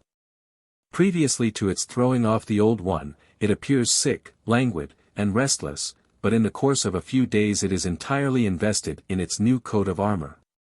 Whilst it is in a defenseless state, however, it seeks some lonely place, where it may lie undisturbed, and escape the horrid fate of being devoured by some of its own species who have the advantage of still being encased in their mail. Lobster, à la mode française. Ingredients. 1 lobster, 4 tablespoonfuls of white stock, 2 tablespoonfuls of cream, pounded mace, and cayenne to taste, bread crumbs. Mode. Pick the meat from the shell, and cut it up into small square pieces. Put the stock, cream, and seasoning into a stew pan, add the lobster, and let it simmer gently for 6 minutes. Serve it in the shell, which must be nicely cleaned, and have a border of puff paste. Cover it with bread crumbs, place small pieces of butter over, and brown before the fire, or with a salamander. Time. A quarter hour. Average cost, 2s. 6d. Seasonable at any time. Celerity of the lobster. In its element, the lobster is able to run with great speed upon its legs, or small claws, and, if alarmed, to spring, tail foremost, to a considerable distance, even, it is said, with the swiftness of a bird flying. Fishermen have seen some of them pass about 30 feet with a wonderful degree of swiftness. When frightened, they will take their spring, and, like a chamois of the Alps, plant themselves upon the very spot upon which they design to hold themselves. Lobster curry, an entree. Ingredients. 1 lobster, 2 onions, 1 ounce. Butter, 1 tablespoonful of curry powder, 1/2 pint of medium stock, number 105, the juice of 1/2 lemon. Mode. Pick the meat from the shell, and cut it into nice square pieces. Fry the onions of a pale brown in the butter, stir in the curry powder and stock, and simmer till it thickens. When put in the lobster, stew the whole slowly for half an hour, and stir occasionally. And just before sending to table, put in the lemon juice. Serve boiled rice with it, the same as for other curries. Time. Altogether, 3/4 hour. Average cost, 3s. Seasonable at any time. Lobster cutlets, an entree. Ingredients. 1 large hen lobster, 1 ounce fresh butter, 1/2 saltspoonful of salt, pounded mace, grated nutmeg, cayenne and white pepper to taste, egg, and bread crumbs. Mode. Pick the meat from the shell, and pound it in a mortar with the butter, and gradually add the mace and seasoning, while mixing the ingredients, beat all to a smooth paste, and add a little of the spawn. Divide the mixture into pieces of an equal size, and shape them like cutlets. They should not be very thick. Brush them over with egg, and sprinkle with bread crumbs, and stick a short piece of the small claw in the top of each. Fry them of a nice brown in boiling lard, and drain them before the fire, on a sieve reversed. Arrange them nicely on a dish, and pour béchamel in the middle, but not over the cutlets. Time. About 8 minutes after the cutlets are made. Average cost for this dish, 2s. 9d. Seasonable all the year. Sufficient for 5 or 6 persons. Ancient mode of cooking the lobster. When this fish was to be served for the table, among the ancients, it was opened lengthwise, and filled with a gravy composed of coriander and pepper. It was then put on the gridiron and slowly cooked, whilst it was being basted with the same kind of gravy with which the flesh had become impregnated. To dress lobsters. 276. When the lobster is boiled, rub it over with a little salad oil, which wipe off again, separate the body from the tail, break off the great claws, and crack them at the joints, without injuring the meat. Split the tail in halves, and arrange all neatly in a dish, with the body upright in the middle, and garnish with parsley. See colored plate, H. Lobster patties, an entree. Ingredients. Minced lobster, 4 tablespoonfuls of bechamel, 6 drops of anchovy sauce, lemon juice, cayenne to taste. Mode. Line the patty pans with puff paste, and put into each a small piece of bread, cover with paste, brush over with egg, and bake of a light color. Take as much lobster as is required, mince the meat very fine, and add the above ingredients. Stir it over the fire for 6 minutes, remove the lids of the patty cases, take out the bread, fill with the mixture, and replace the covers. Seasonable at any time. Local attachment of the lobster. It is said that the attachment of this animal is strong to some particular parts of the sea, a circumstance celebrated in the following lines. Not like their home the constant lobsters prize, and foreign shores and seas unknown despise. Though cruel hands the banished wretch expel, and force the captive from his native cell, he will, if freed, return with anxious care. Find the known rock, and to his home repair. No novel customs learns in different seas, but wonted food and home-taught manners please. Potted lobster. Ingredients. 2 lobsters, seasoning to taste, of nutmeg, pounded mace, white pepper, and salt, 1/4 pound. Of butter, 3 or 4 bay leaves. Mode. Take out the meat carefully from the shell, but do not cut it up. Put some butter at the bottom of a dish, lay in the lobster as evenly as possible, with the bay leaves and seasoning between. Cover with butter, and bake for 3/4 hour in a gentle oven. When done, drain the whole on a sieve, and lay the pieces in potting jars, with the seasoning about them. When cold, pour over it clarified butter, and, if very highly seasoned, it will keep some time. Time. 3/4 hour. Average cost for this quantity, 4s. 4d. Seasonable at any time. Note. Potted lobster may be used cold, or as fricassee with cream sauce. How the lobster feeds. The pincers of the lobster's large claws are furnished with knobs, and those of the other, are always serrated. With the former, it keeps firm hold of the stalks of submarine plants, and with the latter, it cuts and minces its food with great dexterity. The knobbed, or numb claw, as it is called by fishermen, is sometimes on the right and sometimes on the left, indifferently. Baked mackerel. Ingredients. For middling-sized mackerel, a nice delicate forcemeat, see forcemeats, 3 ounces of butter. Pepper and salt to taste. Mode. Clean the fish, take out the roes, and fill up with forcemeat, and sew up the slit. Flour, and put them in a dish, heads and tails alternately, with the roes. And, between each layer, put some little pieces of butter, and pepper and salt. Bake for 1/2 hour, and either serve with plain melted butter or a maitre d'hotel sauce. Time. 1/2 hour. Average cost for this quantity, 1s. 10d. Seasonable from April to July. Sufficient for 6 persons. Note. Baked mackerel may be dressed in the same way as baked herrings, see number 268, and may also be stewed in wine. Weight of the mackerel. The greatest weight of this fish seldom exceeds 2 pounds, whilst their ordinary length runs between 14 and 20 inches. They die almost immediately after they are taken from their element, and, for a short time, exhibit a phosphoric light. Boiled mackerel. Ingredients: 1/4 pound of salt to each gallon of water. Mode: cleanse the inside of the fish thoroughly, and lay it in the kettle with sufficient water to cover it with salt as above. Bring it gradually to boil, skim well, and simmer gently till done. Dish them on a hot napkin, heads and tails alternately, and garnish with fennel. Fennel sauce and plain melted butter are the usual accompaniments to boiled mackerel.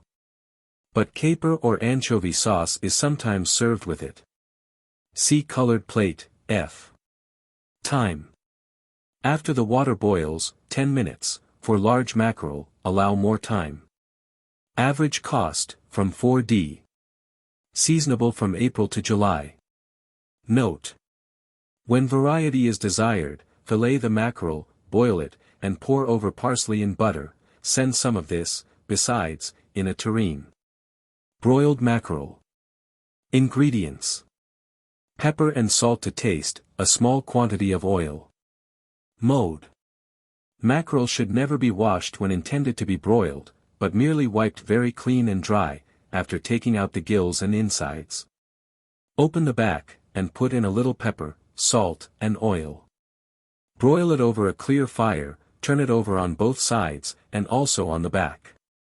When sufficiently cooked, the flesh can be detached from the bone, which will be in about 15 minutes for a small mackerel. Chop a little parsley, work it up in the butter, with pepper and salt to taste, and a squeeze of lemon juice, and put it in the back. Serve before the butter is quite melted, with a maître d'hôtel sauce in a tureen. Time: small mackerel 15 minutes. Average cost, from 4d. Seasonable from April to July. Illustration: the mackerel. The mackerel. This is not only one of the most elegantly formed, but one of the most beautifully colored fishes, when taken out of the sea, that we have. Death, in some degree, impairs the vivid splendor of its colors. But it does not entirely obliterate them. It visits the shores of Great Britain in countless shoals, appearing about March, off the Land's End, in the bays of Devonshire, about April, off Brighton in the beginning of May. And on the coast of Suffolk about the beginning of June. In the Orkneys they are seen till August, but the greatest fishery is on the west coasts of England. To choose mackerel. In choosing this fish, purchasers should, to a great extent, be regulated by the brightness of its appearance. If it have a transparent, silvery hue, the flesh is good, but if it be red about the head, it is stale. Fillets of mackerel. Ingredients: 2 large mackerel, 1 ounce butter, 1 small bunch of chopped herbs, 3 tablespoonfuls of medium stock, number 105, 3 tablespoonfuls of béchamel, sea sauces, salt, cayenne, and lemon juice to taste. Mode: clean the fish, and fillet it. Scald the herbs, chop them fine, and put them with the butter and stock into a stewpan. Lay in the mackerel, and simmer very gently for 10 minutes, take them out, and put them on a hot dish. Dredge in a little flour, add the other ingredients, give one boil, and pour it over the mackerel. Time: 20 minutes. Average cost for this quantity, 1s. 6d. Seasonable from April to July. Sufficient for 4 persons. Note: fillets of mackerel may be covered with egg and bread crumbs, and fried of a nice brown. Serve with maître d'hôtel sauce and plain melted butter. The voracity of the mackerel. The voracity of this fish is very great, and, from their immense numbers, they are bold and attacking objects of which they might, otherwise, be expected to have a wholesome dread. Pontoppidan relates an anecdote of a sailor belonging to a ship lying in one of the harbors on the coast of Norway, who, having gone into the sea to bathe, was suddenly missed by his companions. In the course of a few minutes, however, he was seen on the surface, with great numbers of mackerel clinging to him by their mouths. His comrades hastened in a boat to his assistance. But when they had struck the fishes from him and got him up, they found he was so severely bitten, that he shortly afterward expired. Pickled mackerel. Ingredients: 12 peppercorns, 2 bay leaves, 1/2 pint of vinegar, for mackerel. Mode: boil the mackerel as in the recipe number 282, and lay them in a dish. Take half the liquor they were boiled in, add as much vinegar, peppercorns, and bay leaves, boil for 10 minutes, and when cold, pour over the fish. Time: half an hour. Average cost, ones. 6d. Mackerel garum. This brine, so greatly esteemed by the ancients, was manufactured from various kinds of fishes. When mackerel was employed, a few of them were placed in a small vase, with a large quantity of salt, which was well stirred, and then left to settle for some hours. On the following day, this was put into an earthen pot, which was uncovered, and placed in a situation to get the rays of the sun. At the end of 2 or 3 months, it was hermetically sealed, after having had added to it a quantity of old wine, equal to 1/3 of the mixture. Grey mullet. Ingredients: 1/4 pound of salt to each gallon of water. Mode: if the fish be very large, it should be laid in cold water, and gradually brought to a boil. If small, put it in boiling water, salted in the above proportion. Serve with anchovy sauce and plain melted butter. Time: according to size, 1/4 to 3/4 hour. Average cost, 8d. per lb. Seasonable from July to October. Illustration: the grey mullet. The grey mullet. This is quite a different fish from the red mullet, is abundant on the sandy coasts of Great Britain, and ascends rivers for miles. On the south coast it is very plentiful, and is considered a fine fish. It improves more than any other saltwater fish when kept in ponds. Red mullet. Ingredients: oiled paper, thickening of butter and flour, 1/2 teaspoonful of anchovy sauce, 1 glass of sherry, cayenne and salt to taste. Mode: clean the fish, take out the gills, but leave the inside, fold in oiled paper, and bake them gently. When done, take the liquor that flows from the fish, add a thickening of butter kneaded with flour. Put in the other ingredients, and let it boil for 2 minutes. Serve the sauce in a tureen, and the fish either with or without the paper cases. Time: about 25 minutes. Average cost, ones. Each. Seasonable at any time, but more plentiful in summer. Note: red mullet may be broiled, and should be folded in oiled paper, the same as in the preceding recipe, and seasoned with pepper and salt. They may be served without sauce, but if any is required, use melted butter, Italian or anchovy sauce. They should never be plain boiled. Illustration: the striped red mullet. The striped red mullet. This fish was very highly esteemed by the ancients, especially by the Romans, who gave the most extravagant prices for it. Those of 2 pounds weight were valued at about 15 pounds each, those of 4 pounds, at 60 pounds, and, in the reign of Tiberius, 3 of them were sold for 209 pounds. To witness the changing loveliness of their color during their dying agonies, was one of the principal reasons that such a high price was paid for one of these fishes. It frequents our Cornish and Sussex coasts, and is in high request, the flesh being firm, white, and well flavored. Fried oysters. Ingredients: 3 dozen oysters, 2 ounces. Butter, 1 tablespoonful of ketchup, a little chopped lemon peel, 1/2 teaspoonful of chopped parsley. Mode: boil the oysters for 1 minute in their own liquor, and drain them, fry them with the butter, ketchup, lemon peel, and parsley. Lay them on a dish, and garnish with fried potatoes, toasted sippets, and parsley. This is a delicious delicacy, and is a favorite Italian dish. Time: 5 minutes. Average cost for this quantity, ones. 9d. Seasonable from September to April. Sufficient for 4 persons. Illustration: the edible oyster.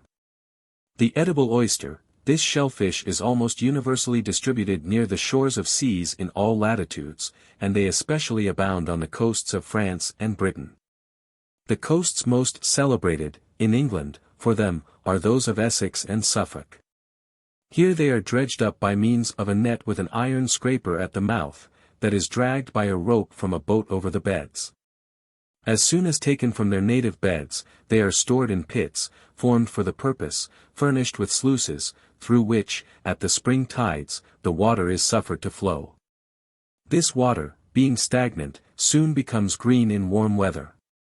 And, in a few days afterwards, the oysters acquire the same tinge, which increases their value in the market. They do not, however, attain their perfection and become fit for sale till the end of 6 or 8 weeks. Oysters are not considered proper for the table till they are about a year and a half old, so that the brood of one spring are not to be taken for sale, till, at least, the September 12-month afterwards. Scalloped oysters. I. Ingredients. Oysters, say 1 pint, 1 ounce butter, flour, 2 tablespoonfuls of white stock, 2 tablespoonfuls of cream, pepper and salt to taste, bread crumbs, oiled butter. Mode. Scald the oysters in their own liquor, take them out, beard them, and strain the liquor free from grit. Put 1 ounce of batter into a stew pan, when melted, dredge in sufficient flour to dry it up. Add the stock, cream, and strained liquor, and give 1 boil. Put in the oysters and seasoning, let them gradually heat through, but not boil. Have ready the scallop shells buttered, lay in the oysters, and as much of the liquid as they will hold. Cover them over with bread crumbs, over which drop a little oiled butter. Brown them in the oven, or before the fire, and serve quickly, and very hot. Time. Altogether, a quarter hour.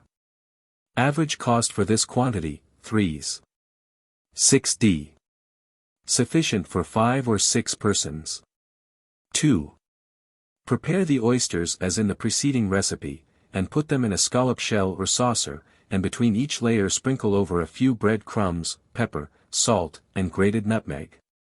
Place small pieces of butter over, and bake before the fire in a Dutch oven. Put sufficient bread crumbs on the top to make a smooth surface, as the oysters should not be seen. Time. About a quarter hour. Average cost, 3s. 2d. Seasonable from September to April. Stewed oysters. Ingredients. 1 pint of oysters, 1 ounce of butter, flour, 1/3 pint of cream, cayenne and salt to taste, 1 blade of pounded mace. Mode. Scald the oysters in their own liquor, take them out, beard them, and strain the liquor, put the butter into a stew pan, dredge in sufficient flour to dry it up, add the oyster liquor and mace, and stir it over a sharp fire with a wooden spoon. When it comes to a boil, add the cream, oysters, and seasoning. Let all simmer for 1 or 2 minutes, but not longer, or the oysters would harden. Serve on a hot dish, and garnish with croutons, or toasted sippets of bread. A small piece of lemon peel boiled with the oyster liquor, and taken out before the cream is added, will be found an improvement. Time. Altogether 15 minutes. Average cost for this quantity, 3s. 6d. Seasonable from September to April. Sufficient for 6 persons. The oyster and the scallop. The oyster is described as a bivalve shellfish, having the valves generally unequal. The hinge is without teeth, but furnished with a somewhat oval cavity, and mostly with lateral transverse grooves. From a similarity in the structure of the hinge, oysters and scallops have been classified as one tribe. But they differ very essentially both in their external appearance and their habits. Oysters adhere to rocks, or, as in 2 or 3 species, to roots of trees on the shore, while the scallops are always detached and usually lurk in the sand. Oyster patties, an entree. Ingredients. 2 dozen oysters, 2 ounces butter, 3 tablespoonfuls of cream, a little lemon juice, 1 blade of pounded mace, cayenne to taste. Mode. Scald the oysters in their own liquor, beard them, and cut each one into 3 pieces. Put the butter into a stew pan, dredge in sufficient flour to dry it up, add the strained oyster liquor with the other ingredients. Put in the oysters, and let them heat gradually, but not boil fast. Make the patty cases as directed for lobster patties, number 277, fill with the oyster mixture, and replace the covers. Time: 2 minutes for the oysters to simmer in the mixture. Average cost, exclusive of the patty cases, 1d. Seasonable from September to April. The oyster fishery. The oyster fishery in Britain is esteemed of so much importance, that it is regulated by a Court of Admiralty. In the month of May, the fishermen are allowed to take the oysters, in order to separate the spawn from the culch, the latter of which is thrown in again, to preserve the bed for the future. After this month, it is felony to carry away the culch, and otherwise punishable to take any oyster, between the shells of which, when closed, a shilling will rattle. To keep oysters. 290, put them in a tub, and cover them with salt and water. Let them remain for 12 hours, when they are to be taken out, and allowed to stand for another 12 hours without water. If left without water every alternate 12 hours, they will be much better than if constantly kept in it. Never put the same water twice to them. Oysters fried in batter. Ingredients: 1/2 pint of oysters, 2 eggs, 1/2 pint of milk, sufficient flour to make the batter. Pepper and salt to taste, when liked, a little nutmeg, hot lard. Mode: scald the oysters in their own liquor, beard them, and lay them on a cloth, to drain thoroughly. Break the eggs into a basin, mix the flour with them, add the milk gradually, with nutmeg and seasoning, and put the oysters in the batter. Make some lard hot in a deep frying pan, put in the oysters, one at a time. When done, take them up with a sharp-pointed skewer, and dish them on a napkin. Fried oysters are frequently used for garnishing boiled fish, and then a few bread crumbs should be added to the flour. Time: 5 or 6 minutes. Average cost for this quantity, 10d. Seasonable from September to April. Sufficient for 3 persons. Excellence of the English oyster. The French assert that the English oysters, which are esteemed the best in Europe, were originally procured from Cancaille Bay, near St. Malo, but they assign no proof for this. It is a fact, however, that the oysters eaten in ancient Rome were nourished in the channel which then parted the Isle of Thanet from England, and which has since been filled up, and converted into meadows. Boiled perch. Ingredients: 1/4 pound of salt to each gallon of water. Mode: scale the fish, take out the gills and clean it thoroughly, lay it in boiling water, salt it as above, and simmer gently for 10 minutes. If the fish is very large, longer time must be allowed. Garnish with parsley, and serve with plain melted butter, or Dutch sauce. Perch do not preserve so good a flavor when stewed as when dressed in any other way. Time: middling-sized perch, 1/4 hour. Seasonable from September to November. Note: tench may be boiled the same way, and served with the same sauces. Illustration: the perch. The perch. This is one of the best, as it is one of the most common, of our freshwater fishes, and is found in nearly all the lakes and rivers in Britain and Ireland, as well as through the whole of Europe within the temperate zone. It is extremely voracious, and it has the peculiarity of being gregarious, which is contrary to the nature of all freshwater fishes of prey. The best season to angle for it is from the beginning of May to the middle of July. Large numbers of this fish are bred in the Hampton Court and Bushy Park ponds, all of which are well supplied with running water and with plenty of food, yet they rarely attain a large size. In the Regent's Park they are also very numerous, but are seldom heavier than 3/4 pound. Fried perch. Ingredients: egg and bread crumbs, hot lard. Mode: scale and clean the fish, brush it over with egg, and cover with bread crumbs. Have ready some boiling lard. Put the fish in, and fry a nice brown. Serve with plain melted butter or anchovy sauce. Time: 10 minutes. Seasonable from September to November. Note: fry tench in the same way. Perch stewed with wine. Ingredients: equal quantities of stock number 105 and sherry, 1 bay leaf, 1 clove of garlic, a small bunch of parsley, 2 cloves, salt to taste, thickening of butter and flour, pepper, grated nutmeg, 1/2 teaspoonful of anchovy sauce. Mode: scale the fish and take out the gills, and clean them thoroughly. Lay them in a stew pan with sufficient stock and sherry just to cover them. Put in the bay leaf, garlic, parsley, cloves, and salt, and simmer till tender. When done, take out the fish, strain the liquor, add a thickening of butter and flour, the pepper, nutmeg, and the anchovy sauce, and stir it over the fire until somewhat reduced, when pour over the fish, and serve. Time: about 20 minutes. Seasonable from September to November. Boiled pike. Ingredients: a 1/4 pound of salt to each gallon of water, a little vinegar. Mode: scale and clean the pike, and fasten the tail in its mouth by means of a skewer. Lay it in cold water, and when it boils, throw in the salt and vinegar. The time for boiling depends, of course, on the size of the fish, but a middling-sized pike will take about 1/2 an hour. Serve with Dutch or anchovy sauce, and plain melted butter. Time: according to size, 1/2 to 1 hour. Average cost. Seldom bought. Seasonable from September to March. Illustration: the pike. The pike. This fish is, on account of its voracity, termed the freshwater shark, and is abundant in most of the European lakes, especially those of the northern parts. It grows to an immense size, some attaining to the measure of 8 feet, in Lapland and Russia.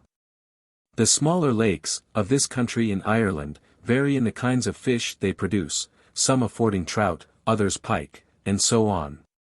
Where these happen to be together, however, the trout soon becomes extinct. Within a short distance of Castlebar, says a writer on sports, there is a small bog lake called Derreens. 10 years ago it was celebrated for its numerous well-sized trouts. Accidentally pike effected a passage into the lake from the Minola River, and now the trouts are extinct, or, at least, none of them are caught or seen. Previous to the intrusion of the pikes, 6 trouts would be killed in an evening in Derreens, whose collective weight often amounted to 20 pounds. As an eating fish, the pike is in general dry. Baked pike. Ingredients: 1 or 2 pike, a nice delicate stuffing, see forcemeats, 1 egg, bread crumbs, a 1/4 pound, butter. Mode: scale the fish, take out the gills, wash, and wipe it thoroughly dry. Stuff it with forcemeat, sew it up, and fasten the tail in the mouth by means of a skewer, brush it over with egg, sprinkle with bread crumbs, and baste with butter, before putting it in the oven, which must be well heated. When the pike is of a nice brown color, cover it with buttered paper, as the outside would become too dry. If 2 are dressed, a little variety may be made by making one of them green with a little chopped parsley mixed with the bread crumbs. Serve anchovy or Dutch sauce, and plain melted butter with it. Time: according to size, 1 hour, more or less. Average cost. Seldom bought. Seasonable from September to March. Note: pike à la Genovese may be stewed in the same manner as salmon à la Genovese. Fried plaice. 297, ingredients: hot lard, or clarified dripping, egg and bread crumbs. Mode: this fish is fried in the same manner as soles. Wash and wipe them thoroughly dry, and let them remain in a cloth until it is time to dress them. Brush them over with egg, and cover with bread crumbs mixed with a little flour. Fry of a nice brown in hot dripping or lard, and garnish with fried parsley and cut lemon. Send them to table with shrimp sauce and plain melted butter. Time: about 5 minutes. Average cost, 3d. each. Seasonable from May to November. Sufficient, for place for 4 persons. Note: Plaice may be boiled plain, and served with melted butter. Garnish with parsley and cut lemon. Stewed plaice. Ingredients: 4 or 5 plaice, 2 onions, half an ounce. Ground ginger, 1 pint of lemon juice, 1/4 pint water, 6 eggs, cayenne to taste. Mode: Cut the fish into pieces about 2 inches wide, salt them, and let them remain a quarter hour. Slice and fry the onions a light brown. Put them in a stew pan, on the top of which put the fish without washing, and add the ginger, lemon juice, and water. Cook slowly for half an hour, and do not let the fish boil, or it will break. Take it out, and when the liquor is cool, add 6 well-beaten eggs, simmer till it thickens, when pour over the fish, and serve. Time: 3/4 hour. Average cost for this quantity, ones. 9d. Seasonable from May to November. Sufficient for 4 persons. According to size. Illustration: the plaice. The plaice. This fish is found both in the Baltic and the Mediterranean, and is also abundant on the coast of England. It keeps well, and, like all ground fish, is very tenacious of life. Its flesh is inferior to that of the sole, and, as it is a low-priced fish, it is generally bought by the poor. The best brought to the London market are called Dowers plaice, from their being caught in the Dowers, or flats, between Hastings and Folkestone. To boil prawns or shrimps. Ingredients: 1/4 pound salt to each gallon of water. Mode: Prawns should be very red, and have no spawn under the tail. Much depends on their freshness and the way in which they are cooked. Throw them into boiling water, salted as above, and keep them boiling for about 7 or 8 minutes. Shrimps should be done in the same way, but less time must be allowed. It may easily be known when they are done by their changing color. Care should be taken that they are not overboiled, as they then become tasteless and indigestible. Time: Prawns, about 8 minutes, shrimps, about 5 minutes. Average cost: prawns, 2s. Per pound, shrimps, 6d. Per pint. Seasonable all the year. To dress prawns. 300. Cover a dish with a large cup reversed, and over that lay a small white napkin.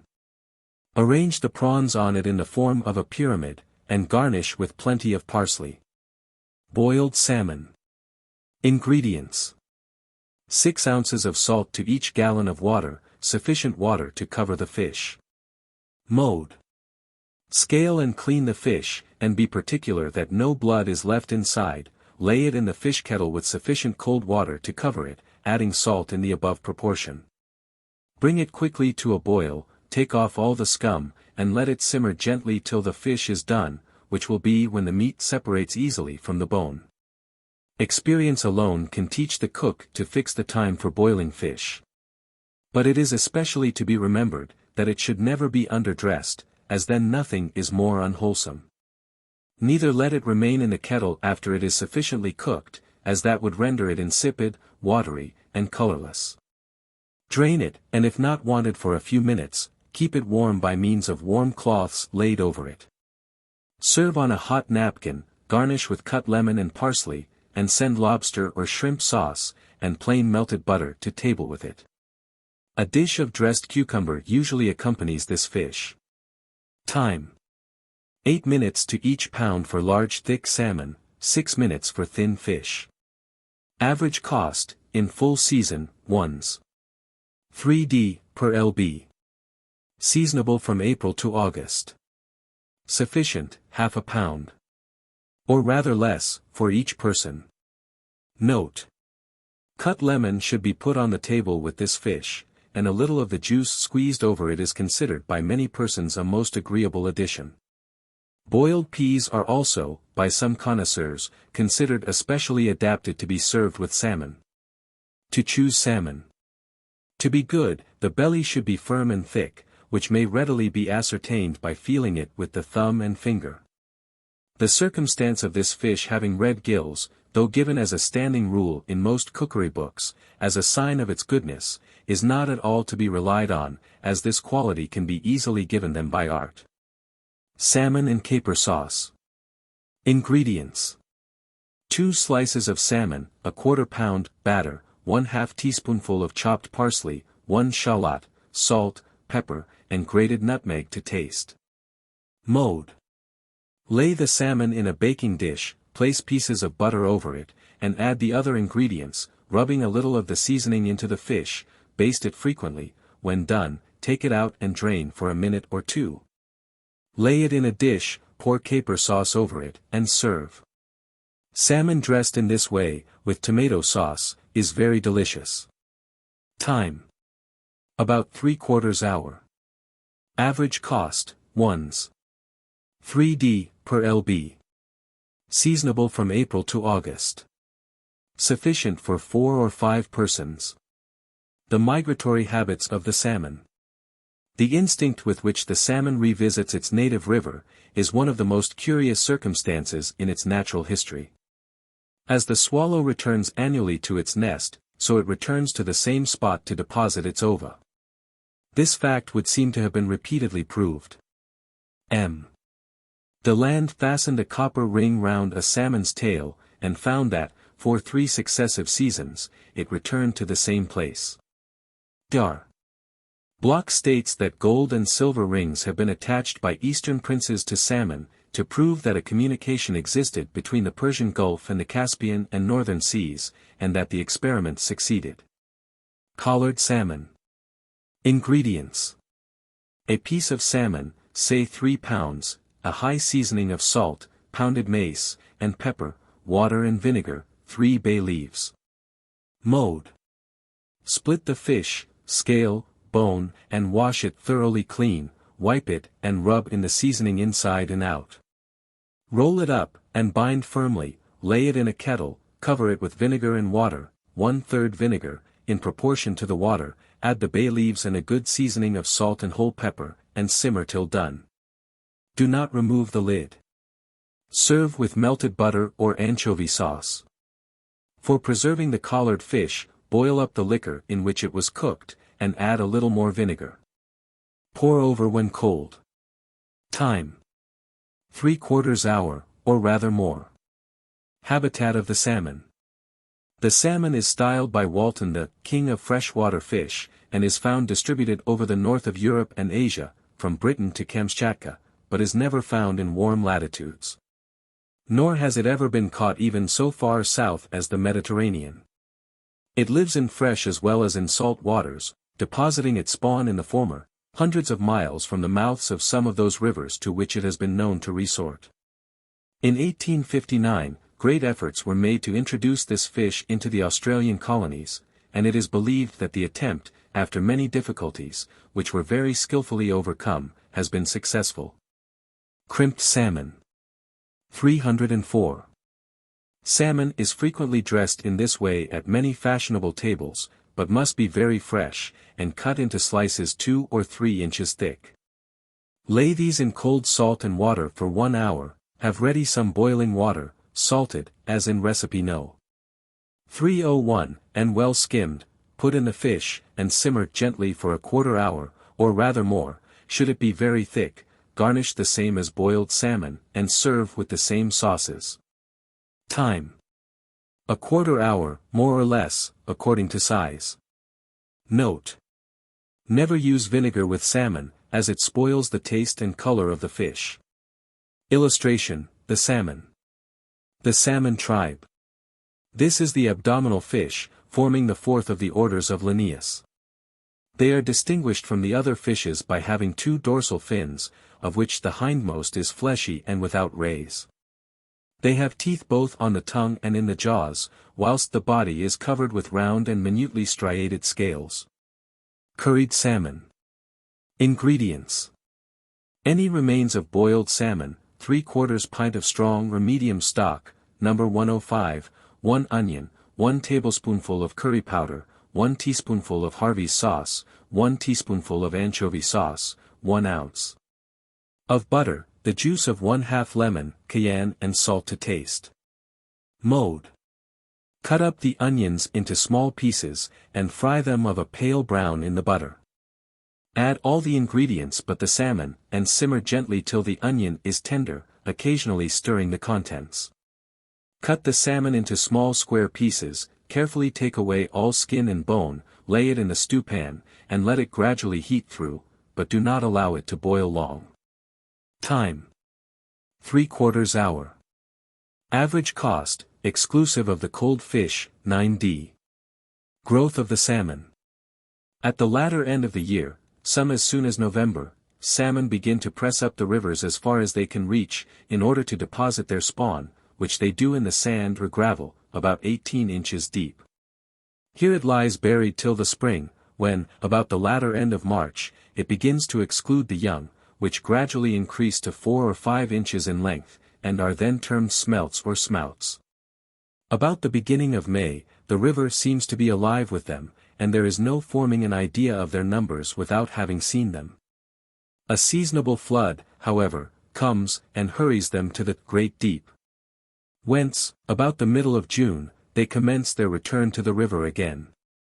By this time they are 12 or 16 inches long, and progressively increase, both in number and size, till about the end of July, when they have become large enough to be denominated grills.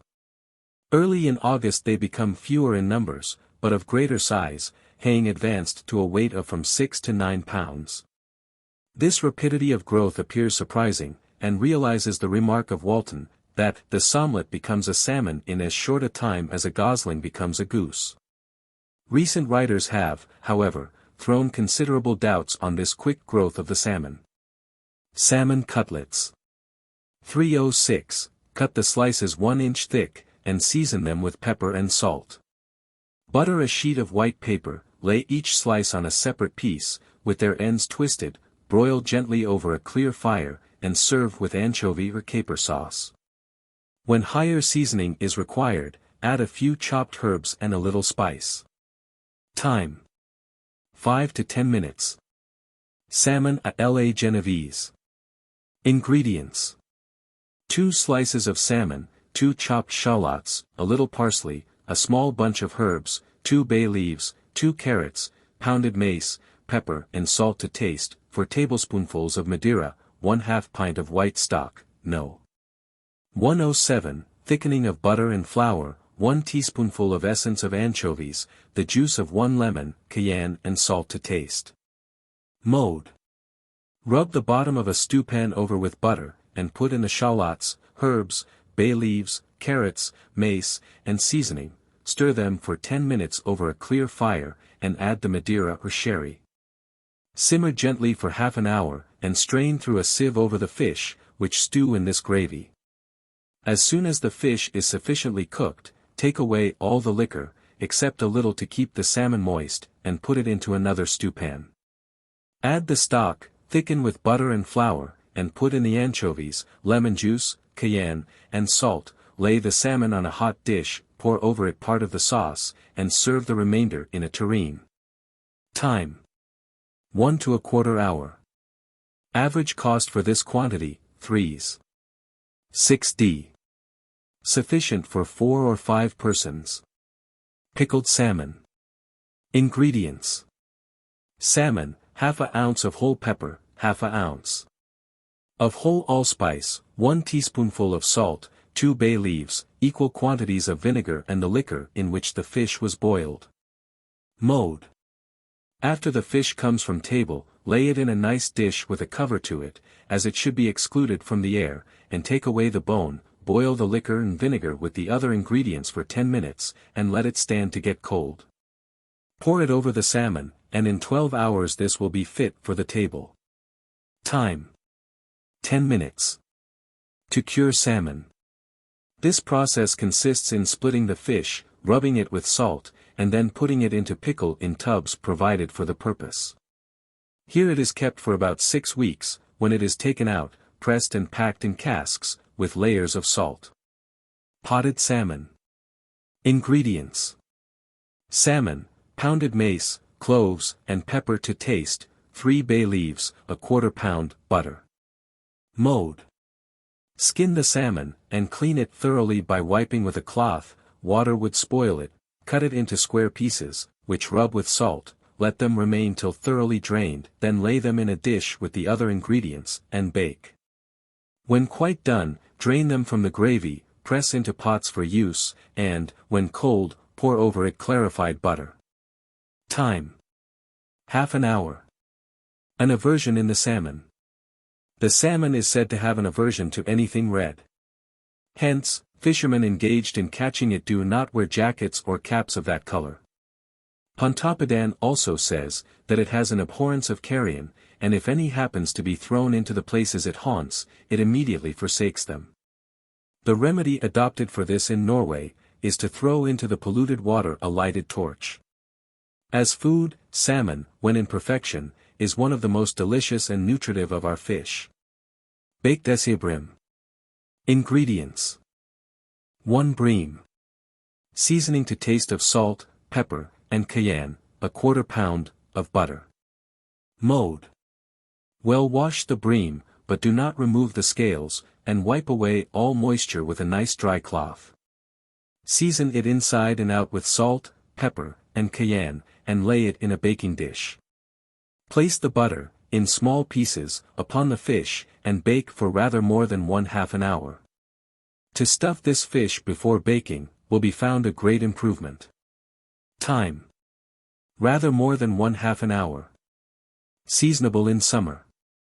Illustration, the esebrim. Note. This fish may be broiled over a nice clear fire, and served with a good brown gravy or white sauce, or it may be stewed in wine. The esebrim. This is an abundant fish in Cornwall, and it is frequently found in the fish market of Hastings during the summer months, but it is not in much esteem. Mr. Yarrell's recipe. When thoroughly cleansed, the fish should be wiped dry, but none of the scales should be taken off. In this state it should be broiled, turning it often, and if the skin cracks, flour it a little to keep the outer case entire. When on table, the whole skin and scales turn off without difficulty, and the muscle beneath, saturated in its own natural juices, which the outside covering has retained, will be of good flavor. To dress shad. Ingredients. 1 shad, oil, pepper, and salt. Mode. Scale, empty and wash the fish carefully, and make 2 or 3 incisions across the back. Season it with pepper and salt, and let it remain in oil for half an hour. Broil it on both sides over a clear fire, and serve with caper sauce. This fish is much esteemed by the French, and by them is considered excellent. Time. Nearly 1 hour. Average cost. Seldom bought. Seasonable from April to June. Illustration, the shad. The shad. This is a saltwater fish, but is held in little esteem. It enters our rivers to spawn in May, and great numbers of them are taken opposite the Isle of Dogs, in the Thames. Potted shrimps. Ingredients. 1 pint of shelled shrimps, a 1/4 pound, of fresh butter, 1 blade of pounded mace, cayenne to taste, when liked, a little nutmeg. Mode. Have ready a pint of picked shrimps, and put them, with the other ingredients, into a stewpan. Let them heat gradually in the butter, but do not let it boil. Pour into small pots, and when cold, cover with melted butter, and carefully exclude the air. Time. A 1/4 hour to soak in the butter. Average cost for this quantity, ones. 3d. Buttered prawns or shrimps. Ingredients. 1 pint of picked prawns or shrimps, 3/4 pint of stock No. 104, thickening of butter and flour, salt, cayenne, and nutmeg to taste. Mode. Pick the prawns or shrimps, and put them in a stewpan with the stock, add a thickening of butter and flour, season, and simmer gently for 3 minutes. Serve on a dish garnished with fried bread or toasted sippets. Cream sauce may be substituted for the gravy. Time. 3 minutes. Average cost for this quantity, ones. 4d. Illustration, the shrimp. The shrimp. This shellfish is smaller than the prawn, and is greatly relished in London as a delicacy. It inhabits most of the sandy shores of Europe, and the Isle of Wight is especially famous for them. Boiled skate. Ingredients. 1/4 pound of salt to each gallon of water. Mode. Cleanse and skin the skate, lay it in a fish kettle, with sufficient water to cover it, salted in the above proportion. Let it simmer very gently till done, then dish it on a hot napkin, and serve with shrimp, lobster, or caper sauce. Time. According to size, from 1/2 to 1 hour. Average cost, 4d. per lb. Seasonable from August to April. Crimped skate. Ingredients. 1/8 pound of salt to each gallon of water. Mode. Clean, skin, and cut the fish into slices, which roll and tie round with string. Have ready some water highly salted, put in the fish, and boil till it is done. Drain well, remove the string, dish on a hot napkin, and serve with the same sauces as above. Skate should never be eaten out of season, as it is liable to produce diarrhea and other diseases. It may be dished without a napkin, and the sauce poured over. Time. About 20 minutes. Average cost, 4d. per lb. Seasonable from August to April. To choose skate. This fish should be chosen for its firmness, breadth, and thickness, and should have a creamy appearance. When crimped, it should not be kept longer than a day or two, as all kinds of crimped fish soon become sour. Illustration: Thornback skate. The skate. This is one of the ray tribe, and is extremely abundant and cheap in the fishing towns of England. The flesh is white, thick, and nourishing. But, we suppose, from its being so plentiful, it is esteemed less than it ought to be on account of its nutritive properties, and the ease with which it is digested. It is much improved by crimping, in which state it is usually sold in London. The thornback differs from the true skate by having large spines in its back, of which the other is destitute. It is taken in great abundance during the spring and summer months, but its flesh is not so good as it is in November. It is, in regard to quality, inferior to that of the true skate. Skate with caper sauce, à la Française. Ingredients. 2 or 3 slices of skate, 1/2 pint of vinegar, 2 ounces. Of salt, 1/2 teaspoonful of pepper, 1 sliced onion, a small bunch of parsley, 2 bay leaves, 2 or 3 sprigs of thyme, sufficient water to cover the fish. Mode. Put in a fish kettle all the above ingredients, and simmer the skate in them till tender. When it is done, skin it neatly, and pour over it some of the liquor in which it has been boiling. Drain it, put it on a hot dish, pour over it caper sauce, and send some of the latter to table in a tureen. Time. Half an hour. Average cost, 4d. per lb. Seasonable from August to April. Note. Skate may also be served with onion sauce, or parsley and butter. Small skate fried. Ingredients. Skate, sufficient vinegar to cover them, salt and pepper to taste, 1 sliced onion, a small bunch of parsley, the juice of 1/2 lemon, hot dripping. Mode. Cleanse the skate, lay them in a dish, with sufficient vinegar to cover them.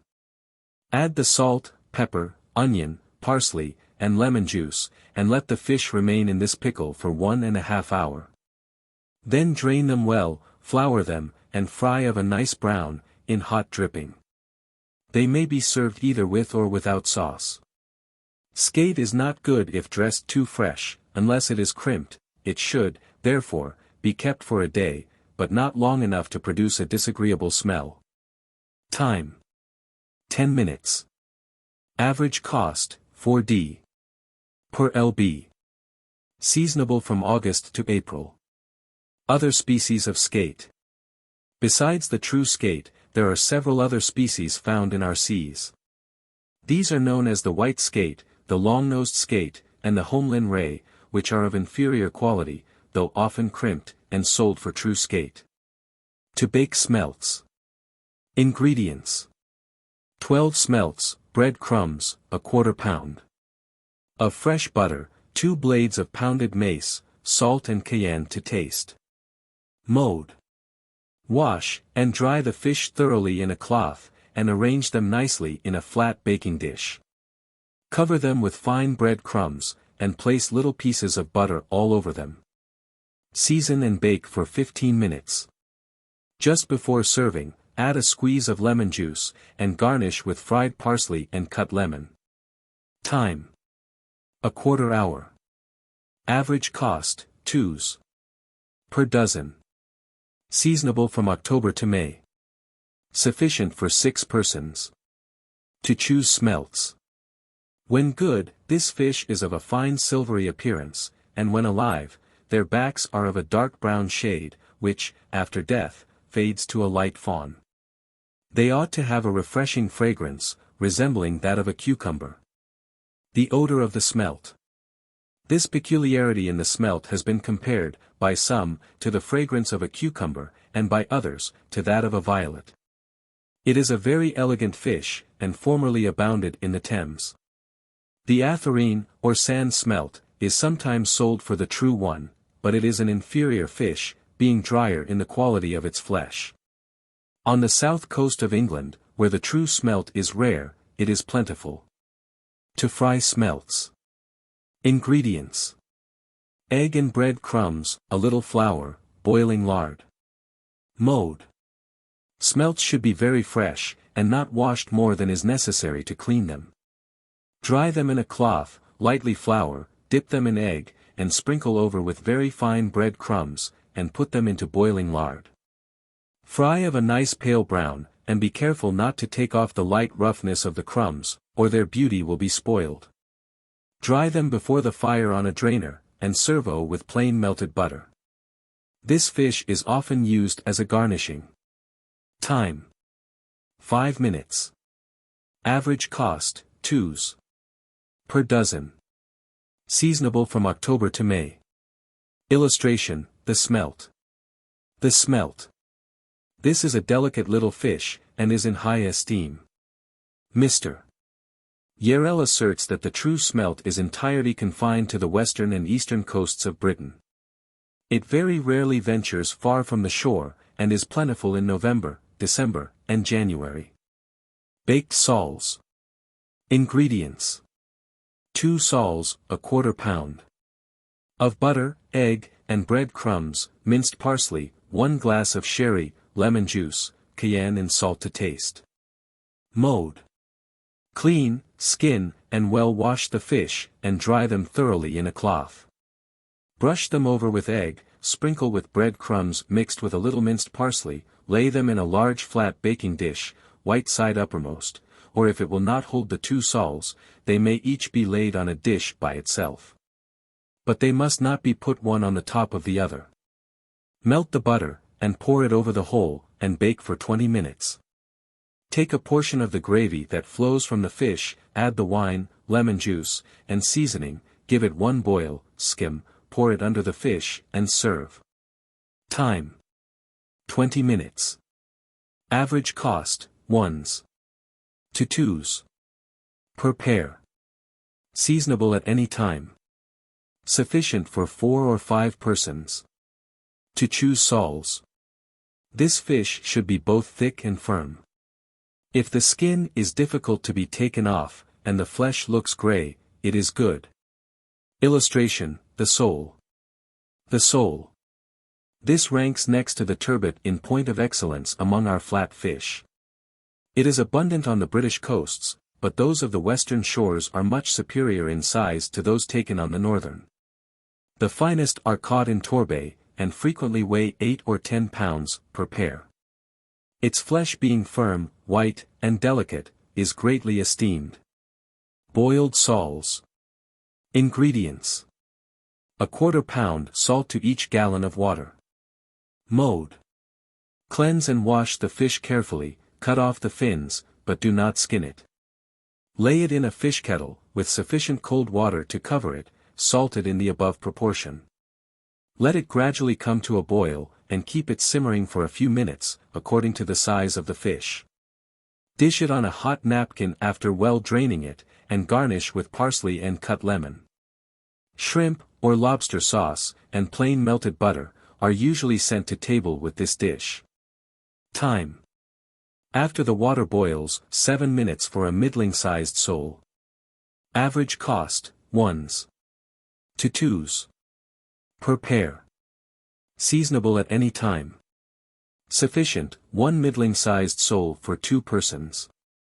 Sole or cod pie. Ingredients. The remains of cold boiled sole or cod, seasoning to taste of pepper, salt, and pounded mace, 1 dozen oysters to each lb. Of fish, 3 tablespoonfuls of white stock, 1 teacupful of cream thickened with flour, puff paste. Mode. Clear the fish from the bones, lay it in a pie dish, and between each layer put a few oysters and a little seasoning. Add the stock, and, when liked, a small quantity of butter, cover with puff paste, and bake for half an hour. Boil the cream with sufficient flour to thicken it, pour in the pie, and serve. Time. Half an hour. Average cost for this quantity, 10d. Seasonable at any time. Sufficient for 4 persons. Soles with cream sauce. Ingredients. 2 soles, salt, cayenne, and pounded mace to taste, the juice of 1/2 lemon, salt and water, 1/2 pint of cream. Mode. Skin, wash, and fillet the soles, and divide each fillet in 2 pieces, lay them in cold salt and water, which bring gradually to a boil. When the water boils, take out the fish, lay it in a delicately cleaned stewpan, and cover with the cream. Add the seasoning, simmer very gently for 10 minutes, and, just before serving, put in the lemon juice. The fillets may be rolled, and secured by means of a skewer. But this is not so economical a way of dressing them, as double the quantity of cream is required. Time. 10 minutes in the cream. Average cost, from 1s to 2s per pair. Seasonable at any time. Sufficient for 4 or 5 persons. This will be found a most delicate and delicious dish. The sole a favorite with the ancient Greeks. This fish was much sought after by the ancient Greeks on account of its light and nourishing qualities. The brill, the flounder, the diamond and Dutch plaice, which, with the sole, were known under the general name of passers, were all equally esteemed, and had generally the same qualities attributed to them. Filleted soles à l'italienne. Ingredients. 2 soles, salt, pepper, and grated nutmeg to taste, egg and bread crumbs, butter, the juice of 1 lemon. Mode. Skin, and carefully wash the soles, separate the meat from the bone, and divide each fillet in 2 pieces. Brush them over with white of egg, sprinkle with bread crumbs and seasoning, and put them in a baking dish. Place small pieces of butter over the whole, and bake for half an hour. When they are nearly done, squeeze the juice of a lemon over them, and serve on a dish, with Italian sauce, see sauces, poured over. Time. Half an hour. Average cost, from 1s to 2s per pair. Seasonable at any time. Sufficient for 4 or 6 persons. Whiting may be dressed in the same manner, and will be found very delicious. The flavor of the sole. This, as a matter of course, greatly depends on the nature of the ground and bait upon which the animal feeds. Its natural food are small crabs and shellfish. Its color also depends on the color of the ground where it feeds, for if this be white, then the sole is called the white, or lemon sole. But if the bottom be muddy, then it is called the black sole. Small-sized soles, caught in shallow water on the coasts, are the best in flavor. Fricasseed soles. Ingredients. 2 middling-sized soles, 1 small one, 1/2 teaspoonful of chopped lemon peel, 1 teaspoonful of chopped parsley, a little grated bread, salt, pepper, and nutmeg to taste, 1 egg, 2 ounces. Butter, 1/2 pint of good gravy, 2 tablespoonfuls of port wine, cayenne and lemon juice to taste. Mode. Fry the soles of a nice brown, as directed in recipe number 327, and drain them well from fat.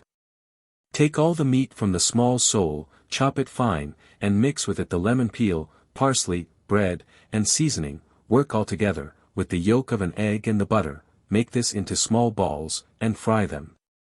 Thicken the gravy with a dessert spoonful of flour, add the port wine, cayenne, and lemon juice, lay in the 2 soles and balls, let them simmer gently for 6 minutes, serve hot, and garnish with cut lemon. Time. 10 minutes to ferry the soles. Average cost for this quantity, 3s. Seasonable at any time. Sufficient for 4 or 5 persons. How soles are caught. The instrument usually employed is a trawl net, which is shaped like a pocket, of from 60 to 80 feet long, and open at the mouth from 32 to 40 feet, and 3 deep. This is dragged along the ground by the vessel, and on the art of the fisherman in its employment, in a great measure depends the quality of the fish he catches. If, for example, he drags the net too quickly, all that are caught are swept rapidly to the end of the net, where they are smothered, and sometimes destroyed. A medium has to be observed, in order that as few as possible escape being caught in the net, and as many as possible preserved alive in it. Fried filleted soles. 326. Soles for filleting should be large, as the flesh can be more easily separated from the bones, and there is less waste. Skin and wash the fish, and raise the meat carefully from the bones, and divide it into nice handsome pieces. The more usual way is to roll the fillets, after dividing each one in 2 pieces, and either bind them round with twine, or run a small skewer through them. Brush over with egg, and cover with bread crumbs. Fry them as directed in the foregoing recipe, and garnish with fried parsley and cut lemon. When a pretty dish is desired, this is by far the most elegant mode of dressing soles, as they look much better than when fried whole. See colored plate A. Instead of rolling the fillets, they may be cut into square pieces, and arranged in the shape of a pyramid on the dish. Time. About 10 minutes. Average cost, from 1s to 2s per pair. Seasonable at any time. Sufficient, 2 large soles for 6 persons. Fried soles. Ingredients.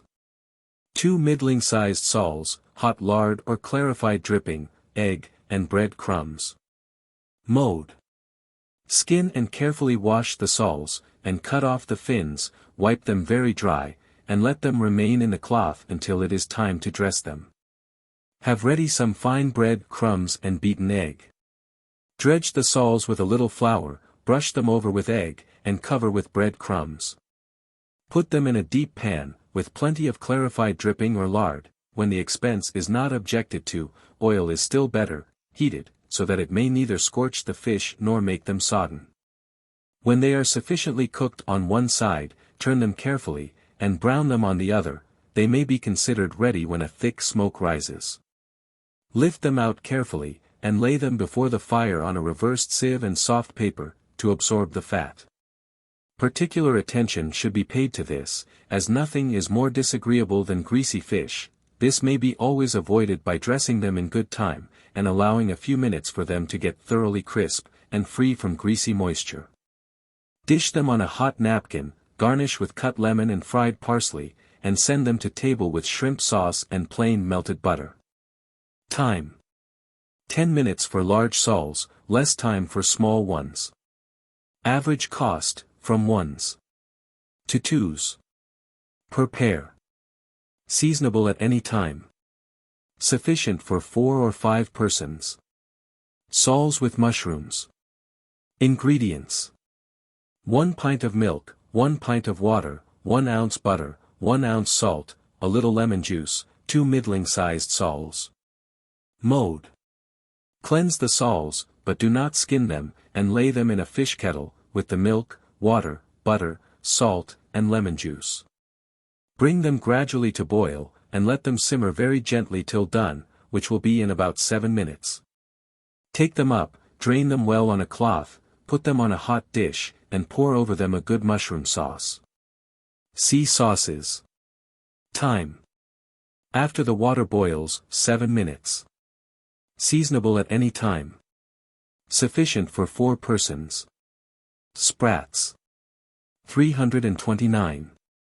Sprats should be cooked very fresh, which can be ascertained by their bright and sparkling eyes. Wipe them dry, fasten them in rows by a skewer run through the eyes, dredge with flour, and broil them on a gridiron over a nice clear fire. The gridiron should be rubbed with suet. Serve very hot.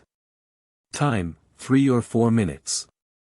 Average cost, 1d. per lb. Seasonable from November to March. To choose sprats. Choose these from their silvery appearance, as the brighter they are, so are they the fresher. Sprats fried in batter. Ingredients: 2 eggs, flour, bread crumbs, seasoning of salt and pepper to taste. Mode: wipe the sprats, and dip them in a batter made of the above ingredients. Fry of a nice brown, serve very hot, and garnish with fried parsley. Sprats may be baked like herrings. See number 268. Dried sprats. 331. Dried sprats should be put into a basin, and boiling water poured over them. They may then be skinned and served, and this will be found a much better way than boiling them. Illustration: the sprat. The sprat. This migratory fish is rarely found longer than 4 or 5 inches, and visits the shores of Britain after the herring and other kinds of fish have taken their departure from them. On the coasts of Suffolk, Essex, and Kent, they are very abundant, and from 400 to 500 boats are employed in catching them during the winter season. Besides plentifully supplying the London market, they are frequently sold at 6d. a bushel to farmers for manuring purposes. They enter the Thames about the beginning of November, and leave it in March. At Yarmouth and Gravesend they are cured like red herrings. Baked sturgeon. Ingredients: 1 small sturgeon, salt and pepper to taste, 1 small bunch of herbs, the juice of 1/2 lemon, 1/4 pound of butter, 1 pint of white wine. Mode: cleanse the fish thoroughly, skin it, and split it along the belly without separating it. Have ready a large baking dish, in which lay the fish, sprinkle over the seasoning and herbs very finely minced, and moisten it with the lemon juice and wine. Place the butter in small pieces over the whole of the fish, put it in the oven, and baste frequently, brown it nicely, and serve with its own gravy. Time: nearly 1 hour. Average cost, 1s. to 1s. 6d per lb. Seasonable from August to March. Illustration: the sturgeon. The sturgeon. This fish commences the 6th of Linnaean order, and all the species are large, seldom measuring, when full grown, less than 3 or 4 feet in length. Its flesh is reckoned extremely delicious, and, in the time of the Emperor Severus, was so highly valued by the ancients, that it was brought to table by servants crowned with coronets, and preceded by a band of music. It is an inhabitant of the Baltic, the Mediterranean, the Caspian, and the Black Sea, and of the Danube, the Volga, the Don, and other large rivers. It is abundant in the rivers of North America, and is occasionally taken in the Thames, as well as in the Esk and the Eden. It is one of those fishes considered as royal property. It is from its roe that caviar, a favorite food of the Russians, is prepared. Its flesh is delicate, firm, and white, but is rare in the London market, where it sells for 1s. or 1s. 6d per lb. The sterlet is a smaller species of sturgeon, found in the Caspian Sea and some Russian rivers. It also is greatly prized on account of the delicacy of its flesh. Roast sturgeon. Ingredients: veal stuffing, buttered paper, the tail end of a sturgeon. Mode: cleanse the fish, bone and skin it, make a nice veal stuffing, see forcemeats, and fill it with the part where the bones came from. Roll it in buttered paper, bind it up firmly with tape, like a fillet of veal, and roast it in a Dutch oven before a clear fire. Serve with good brown gravy, or plain melted butter. Time: About 1 hour. Average cost, 1s to 1s. 6d per lb. Seasonable from August to March. Note: sturgeon may be plain boiled, and served with Dutch sauce. The fish is very firm, and requires long boiling. Estimate of the sturgeon by the ancients. By the ancients, the flesh of this fish was compared to the ambrosia of the immortals. The poet Martial passes a high eulogium upon it, and assigns it a place on the luxurious tables of the Palatine Mount. If we may credit a modern traveler in China, the people of that country generally entirely abstain from it, and the sovereign of the Celestial Empire confines it to his own kitchen, or dispenses it to only a few of his greatest favorites. Matelot of Tench. Ingredients: 1/2 pint of stock No. 105, 1/2 pint of port wine, 1 dozen button onions, a few mushrooms, a faggot of herbs, 2 blades of mace, 1 ounce of butter, 1 teaspoonful of minced parsley, thyme, 1 shallot, 2 anchovies, 1 teacupful of stock No. 105, flour, 1 dozen oysters, the juice of 1/2 lemon, the number of tench, according to size. Mode: scale and clean the tench, cut them into pieces, and lay them in a stewpan. Add the stock, wine, onions, mushrooms, herbs, and mace, and simmer gently for half an hour. Put into another stewpan all the remaining ingredients but the oysters and lemon juice, and boil slowly for 10 minutes, when add the strained liquor from the tench, and keep stirring it over the fire until somewhat reduced. Rub it through a sieve, pour it over the tench with the oysters, which must be previously scalded in their own liquor, squeeze in the lemon juice, and serve. Garnish with croutons. Time: 3/4 hour. Seasonable from October to June. Illustration: the tench. The tench. This fish is generally found in foul and weedy waters, and in such places as are well supplied with rushes. They thrive best in standing waters, and are more numerous in pools and ponds than in rivers. Those taken in the latter, however, are preferable for the table.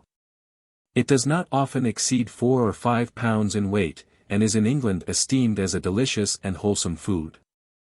As, however, they are sometimes found in waters where the mud is excessively fetid, their flavor, if cooked immediately on being caught, is often very unpleasant.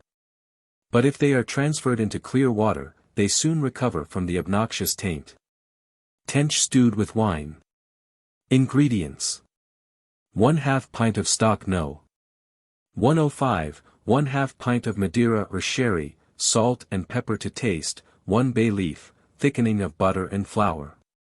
Mode: clean and crimp the tench, carefully lay it in a stewpan with the stock, wine, salt and pepper, and bay leaf. Let it stew gently for half an hour, then take it out, put it on a dish, and keep hot. Strain the liquor, and thicken it with butter and flour kneaded together, and stew for 5 minutes. If not perfectly smooth, squeeze it through a tammy, add a very little cayenne, and pour over the fish. Garnish with balls of veal forcemeat. Time: rather more than half an hour. Seasonable from October to June. A singular quality in the tench. It is said that the tench is possessed of such healing properties among the finny tribes, that even the voracious pike spares it on this account. The pike, fell tyrant of the liquid plain, with ravenous waste devours his fellow train. Yet howsoe'er with raging famine pined, the tench he spares, a medicinal kind. For when by wounds distressed, or sore disease, he courts the salutary fish for ease. Close to his scales the kind physician glides, and sweats a healing balsam from his sides. In our estimation, however, this self-denial in the pike may be attributed to a less poetical cause. Namely, from the mud-loving disposition of the tench, it is enabled to keep itself so completely concealed at the bottom of its aqueous haunts, that it remains secure from the attacks of its predatory neighbor. Stewed trout. Ingredients: 2 middling-sized trout, 1/2 onion cut in thin slices, a little parsley, 2 cloves, 1 blade of mace, 2 bay leaves, a little thyme, salt and pepper to taste, 1 pint of medium stock No. 105, 1 glass of port wine, thickening of butter and flour. Mode. Wash the fish very clean, and wipe it quite dry. Lay it in a stewpan, with all the ingredients but the butter and flour, and simmer gently for half an hour, or rather more, should not the fish be quite done. Take it out, strain the gravy, add the thickening, and stir it over a sharp fire for 5 minutes, pour it over the trout, and serve. Time. According to size, half an hour or more. Average cost. Seldom bought. Seasonable from May to September, and fatter from the middle to the end of August than at any other time. Sufficient for 4 persons. Trout may be served with anchovy or caper sauce, baked in buttered paper, or fried whole like smelts. Trout dressed à la Genovese is extremely delicate, for this proceed the same as with salmon, No. 307. Illustration, the trout. The trout. This fish, though esteemed by the moderns for its delicacy, was little regarded by the ancients. Although it abounded in the lakes of the Roman Empire, it is generally mentioned by writers only on account of the beauty of its colors. About the end of September, they quit the deep water to which they had retired during the hot weather, for the purpose of spawning. This they always do on a gravelly bottom, or where gravel and sand are mixed among stones, towards the end or by the sides of streams. At this period they become black about the head and body, and become soft and unwholesome. They are never good when they are large with roe, but there are in all trout rivers some barren female fish, which continue good throughout the winter.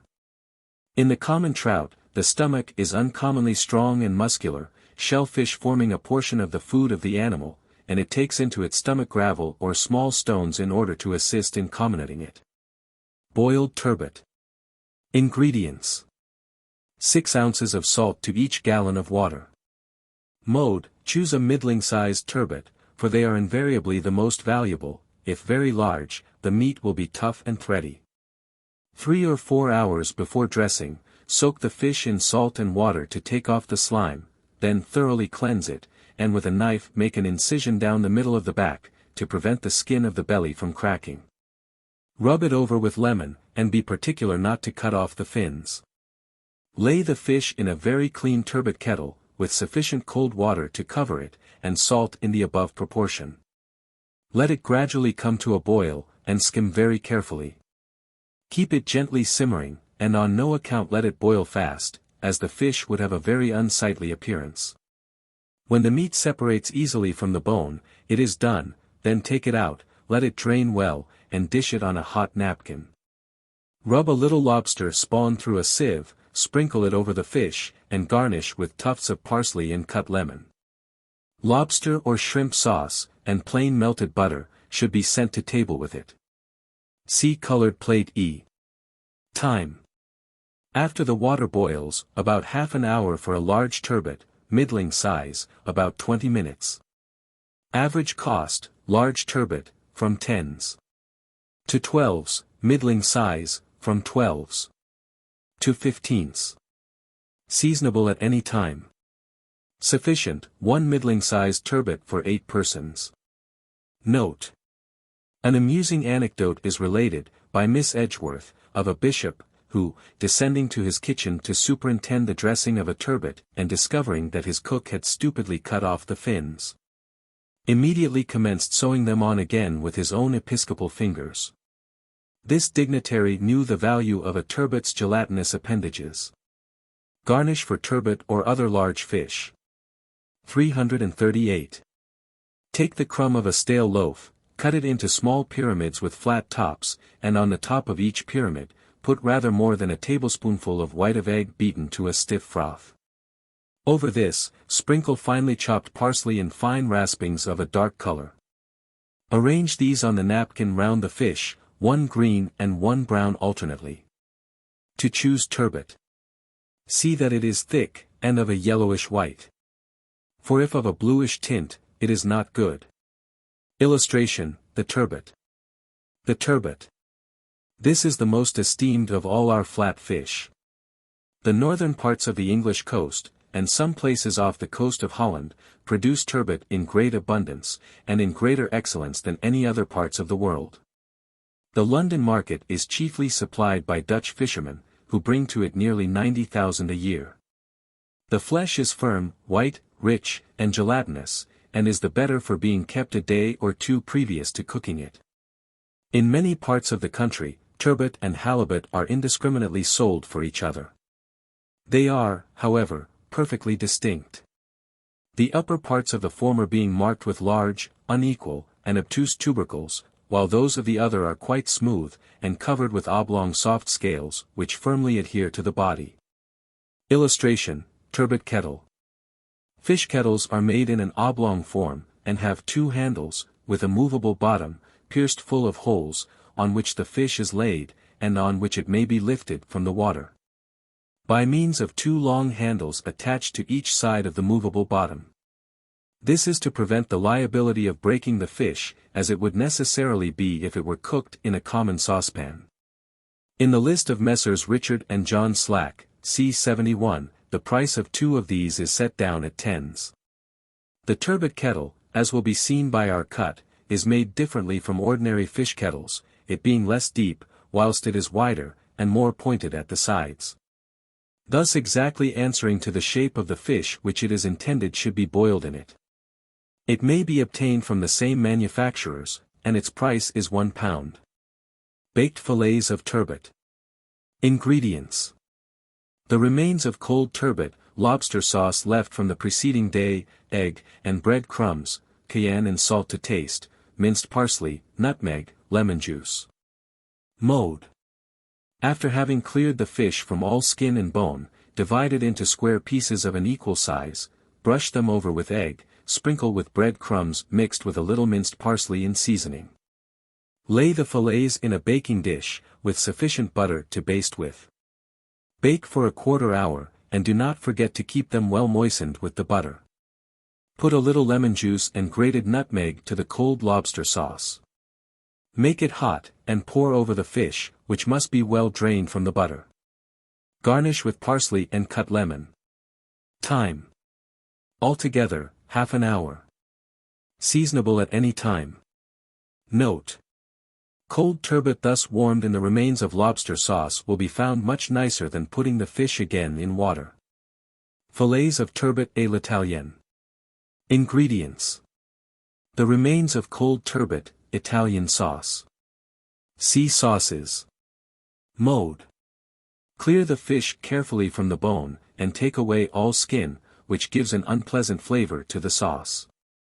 Make the sauce hot, lay in the fish to warm through, but do not let it boil. Garnish with croutons. Time: 5 minutes. Seasonable all the year. The ancient Romans' estimate of turbot. As this luxurious people compared soles to partridges, and sturgeons to peacocks, so they found a resemblance to the turbot in the pheasant. In the time of Domitian, it is said one was taken of such dimensions as to require, in the imperial kitchen, a new stove to be erected, and a new dish to be made for it. In order that it might be cooked and served whole, not even imperial Rome could furnish a stove or a dish large enough for the monstrous animal. Where it was caught, we are not aware, but the turbot of the Adriatic Sea held a high rank in the Eternal City. Turbot à la crème. Ingredients: the remains of cold turbot. For sauce, 2 ounces of butter, 4 tablespoonfuls of cream. Salt, cayenne, and pounded mace to taste. Mode: clear away all skin and bone from the flesh of the turbot, which should be done when it comes from table, as it causes less waste when trimmed hot. Cut the flesh into nice square pieces, as equally as possible, put into a stewpan the butter, let it melt, and add the cream and seasoning, let it just simmer for 1 minute, but not boil. Lay in the fish to warm, and serve it garnished with croutons or a paste border. Time: 10 minutes. Seasonable at any time. Note: the remains of cold salmon may be dressed in this way, and the above mixture may be served in a vol au vent. Turbot au gratin. Ingredients: remains of cold turbot, béchamel, sea sauces, bread crumbs, butter. Mode. Cut the flesh of the turbot into small dice, carefully freeing it from all skin and bone. Put them into a stew pan, and moisten with 4 or 5 tablespoonfuls of béchamel. Let it get thoroughly hot, but do not allow it to boil. Spread the mixture on a dish, cover with finely grated bread crumbs, and place small pieces of butter over the top. Brown it in the oven, or with a salamander. Time. Altogether, half an hour. Seasonable at any time. Boiled whiting. Ingredients. A quarter pound of salt to each gallon of water. Mode. Cleanse the fish, but do not skin them. Lay them in a fish kettle, with sufficient cold water to cover them, and salt in the above proportion. Bring them gradually to a boil, and simmer gently for about 5 minutes, or rather more should the fish be very large. Dish them on a hot napkin, and garnish with tufts of parsley. Serve with anchovy or caper sauce, and plain melted butter. Time. After the water boils, 5 minutes. Average cost for small whitings, 4d. each. Seasonable all the year, but best from October to March.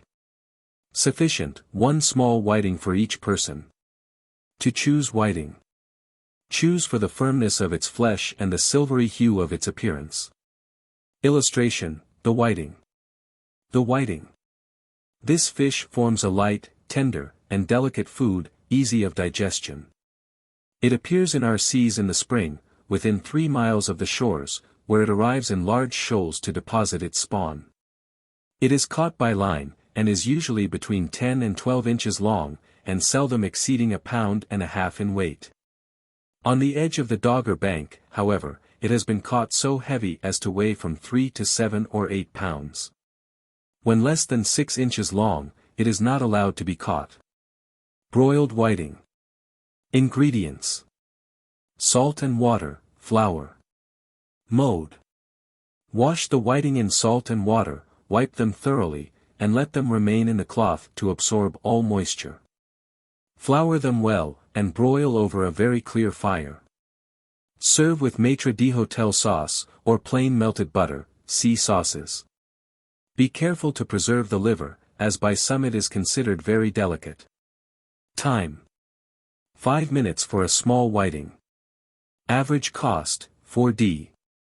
each. Seasonable all the year, but best from October to March. Sufficient, 1 small whiting for each person. Buckhorn.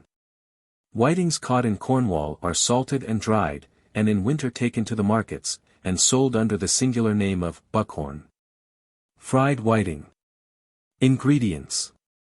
Egg and bread crumbs, a little flour, hot lard or clarified dripping. Mode. Take off the skin, clean, and thoroughly wipe the fish free from all moisture, as this is most essential, in order that the egg and bread crumbs may properly adhere. Fasten the tail in the mouth by means of a small skewer, brush the fish over with egg, dredge with a little flour, and cover with bread crumbs.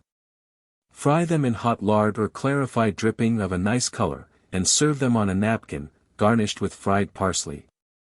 See colored plate D. Send them to table with shrimp sauce and plain melted butter. Time. About 6 minutes. Average cost, 4d. each. Seasonable all the year, but best from October to March. Sufficient, 1 small whiting for each person. Note. Large whitings may be filleted, rolled, and served as fried filleted soles, see colored Plate-O A. Small fried whitings are frequently used for garnishing large boiled fish, such as turbot, cod, etc. Whiting au gratin, or baked whiting. Ingredients. For whiting, butter, 1 tablespoonful of minced parsley, a few chopped mushrooms when obtainable. Pepper, salt, and grated nutmeg to taste, butter, 2 glasses of sherry or Madeira, bread crumbs. Mode. Grease the bottom of a baking dish with butter, and over it, strew some minced parsley and mushrooms. Scale, empty, and wash the whitings, and wipe them thoroughly dry, carefully preserving the livers. Lay them in the dish, sprinkle them with bread crumbs and seasoning, adding a little grated nutmeg, and also a little more minced parsley and mushrooms. Place small pieces of butter over the whiting, moisten with the wine, and bake for 20 minutes in a hot oven. If there should be too much sauce, reduce it by boiling over a sharp fire for a few minutes, and pour under the fish. Serve with a cut lemon, and no other sauce. Time: 20 minutes. Average cost, 4d. each.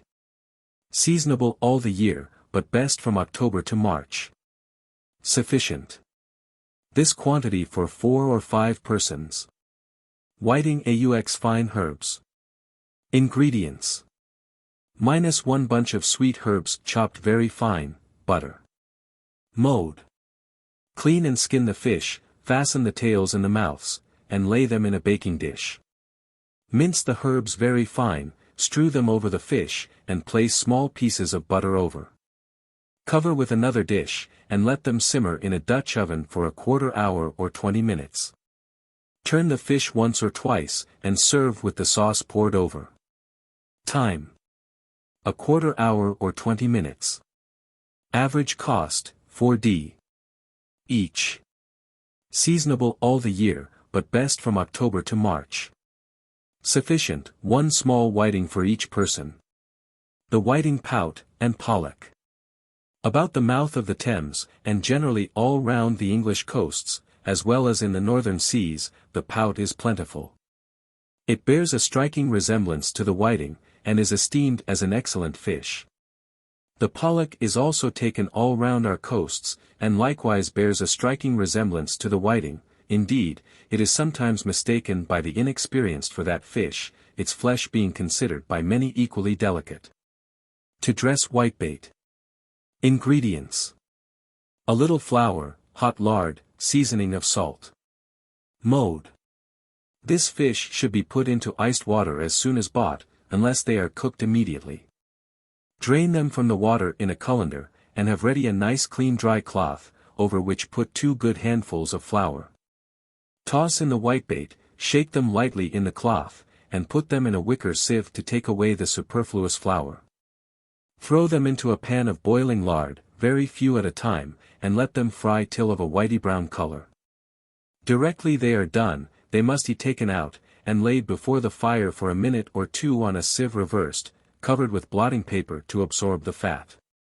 Dish them on a hot napkin, arrange the fish very high in the center, and sprinkle a little salt over the whole. Time: 3 minutes. Seasonable from April to August. Illustration: whitebait. Whitebait. This highly esteemed little fish appears in innumerable multitudes in the River Thames, near Greenwich and Blackwall, during the month of July, when it forms, served with lemon and brown bread and butter. A tempting dish to vast numbers of Londoners, who flock to the various taverns of these places, in order to gratify their appetites. The fish has been supposed to be the fry of the shad, the sprat, the smelt, or the bleak. Mr. Yarrell, however, maintains that it is a species in itself, distinct from every other fish. When fried with flour, it is esteemed a great delicacy. The ministers of the Crown have had a custom, for many years, of having a whitebait dinner, just before the close of the session. It is invariably the precursor of the prorogation of Parliament, and the repast is provided by the proprietor of the Trafalgar, Greenwich. Fish pie, with tench and eels. Ingredients. 2 tench, 2 eels, 2 onions, a faggot of herbs, 4 blades of mace, 3 anchovies, 1 pint of water, pepper and salt to taste, 1 teaspoonful of chopped parsley, the yolks of 6 hard-boiled eggs, puff paste. Mode. Clean and bone the tench, skin and bone the eels, and cut them into pieces 2 inches long, and leave the sides of the tench whole. Put the bones into a stewpan with the onions, herbs, mace, anchovies, water, and seasoning, and let them simmer gently for 1 hour.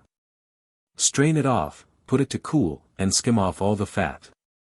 Lay the tench and eels in a pie dish, and between each layer put seasoning, chopped parsley, and hard-boiled eggs, pour in part of the strained liquor, cover in with puff paste, and bake for half an hour or rather more.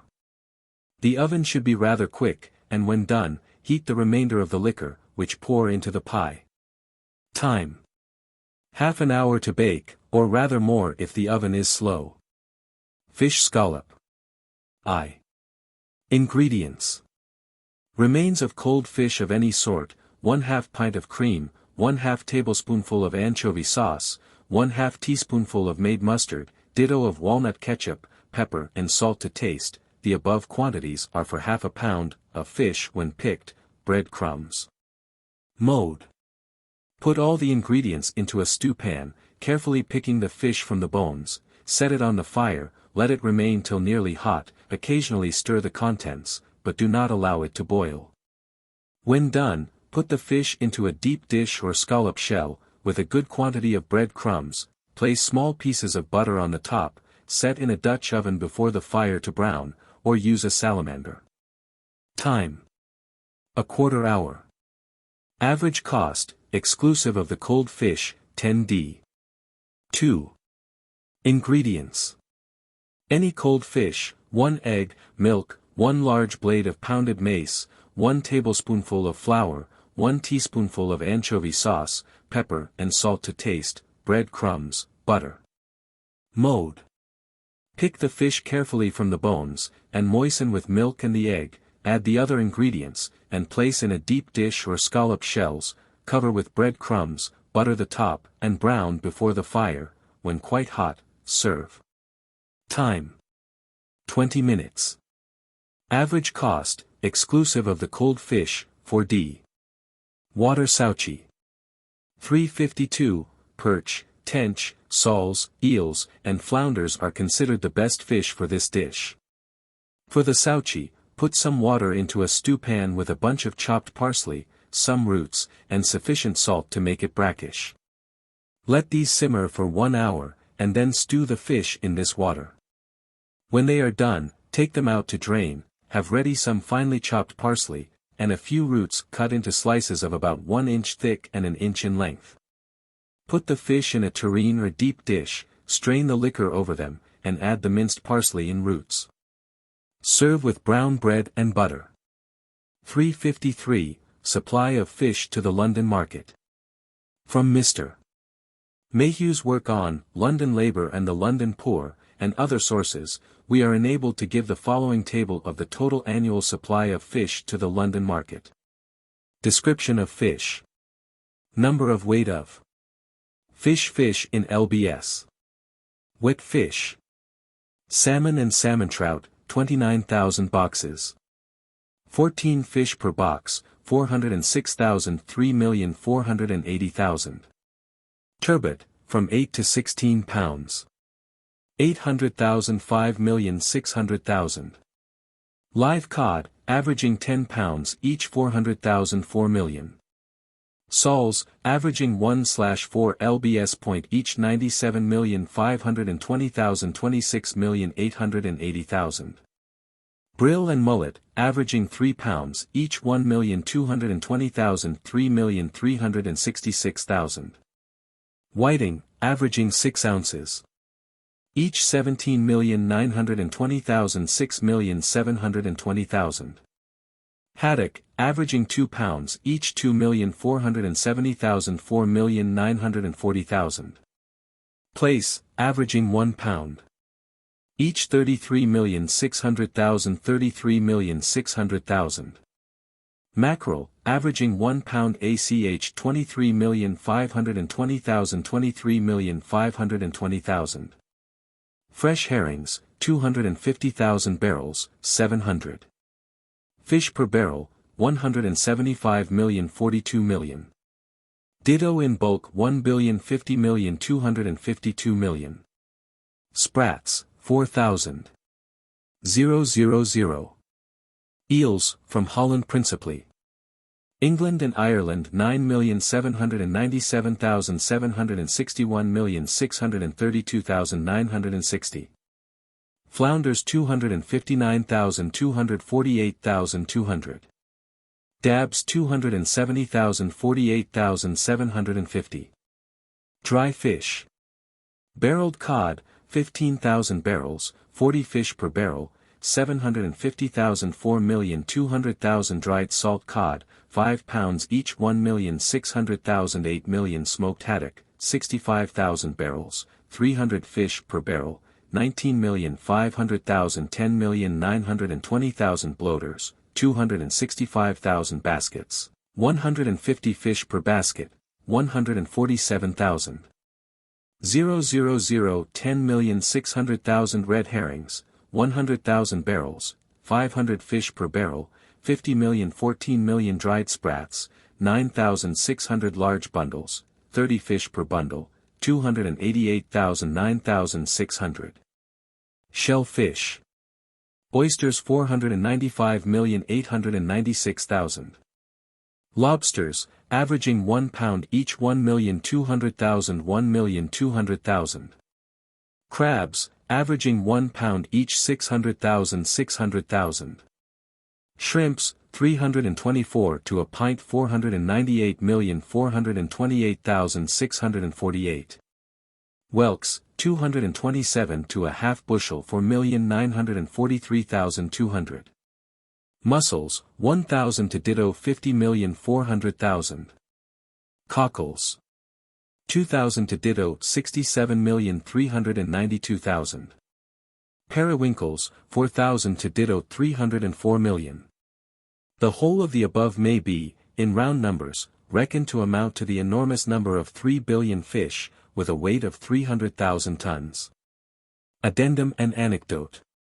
It will be seen, from the number and variety of the recipes which we have been enabled to give under the head of fish, that there exists in the salt ocean, and freshwater rivers, an abundance of aliment, which the present state of gastronomic art enables the cook to introduce to the table in the most agreeable forms, and oftentimes at a very moderate cost.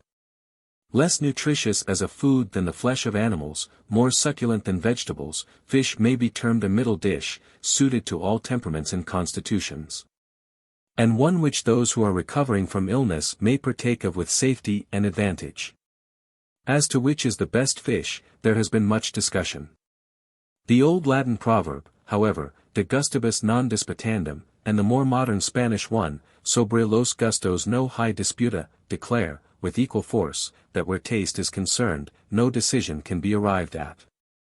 Each person's palate may be differently affected, pleased or displeased, and there is no standard by which to judge why a red mullet, a sole, or a turbot, should be better or worse than a salmon, trout, pike, or a tiny tench.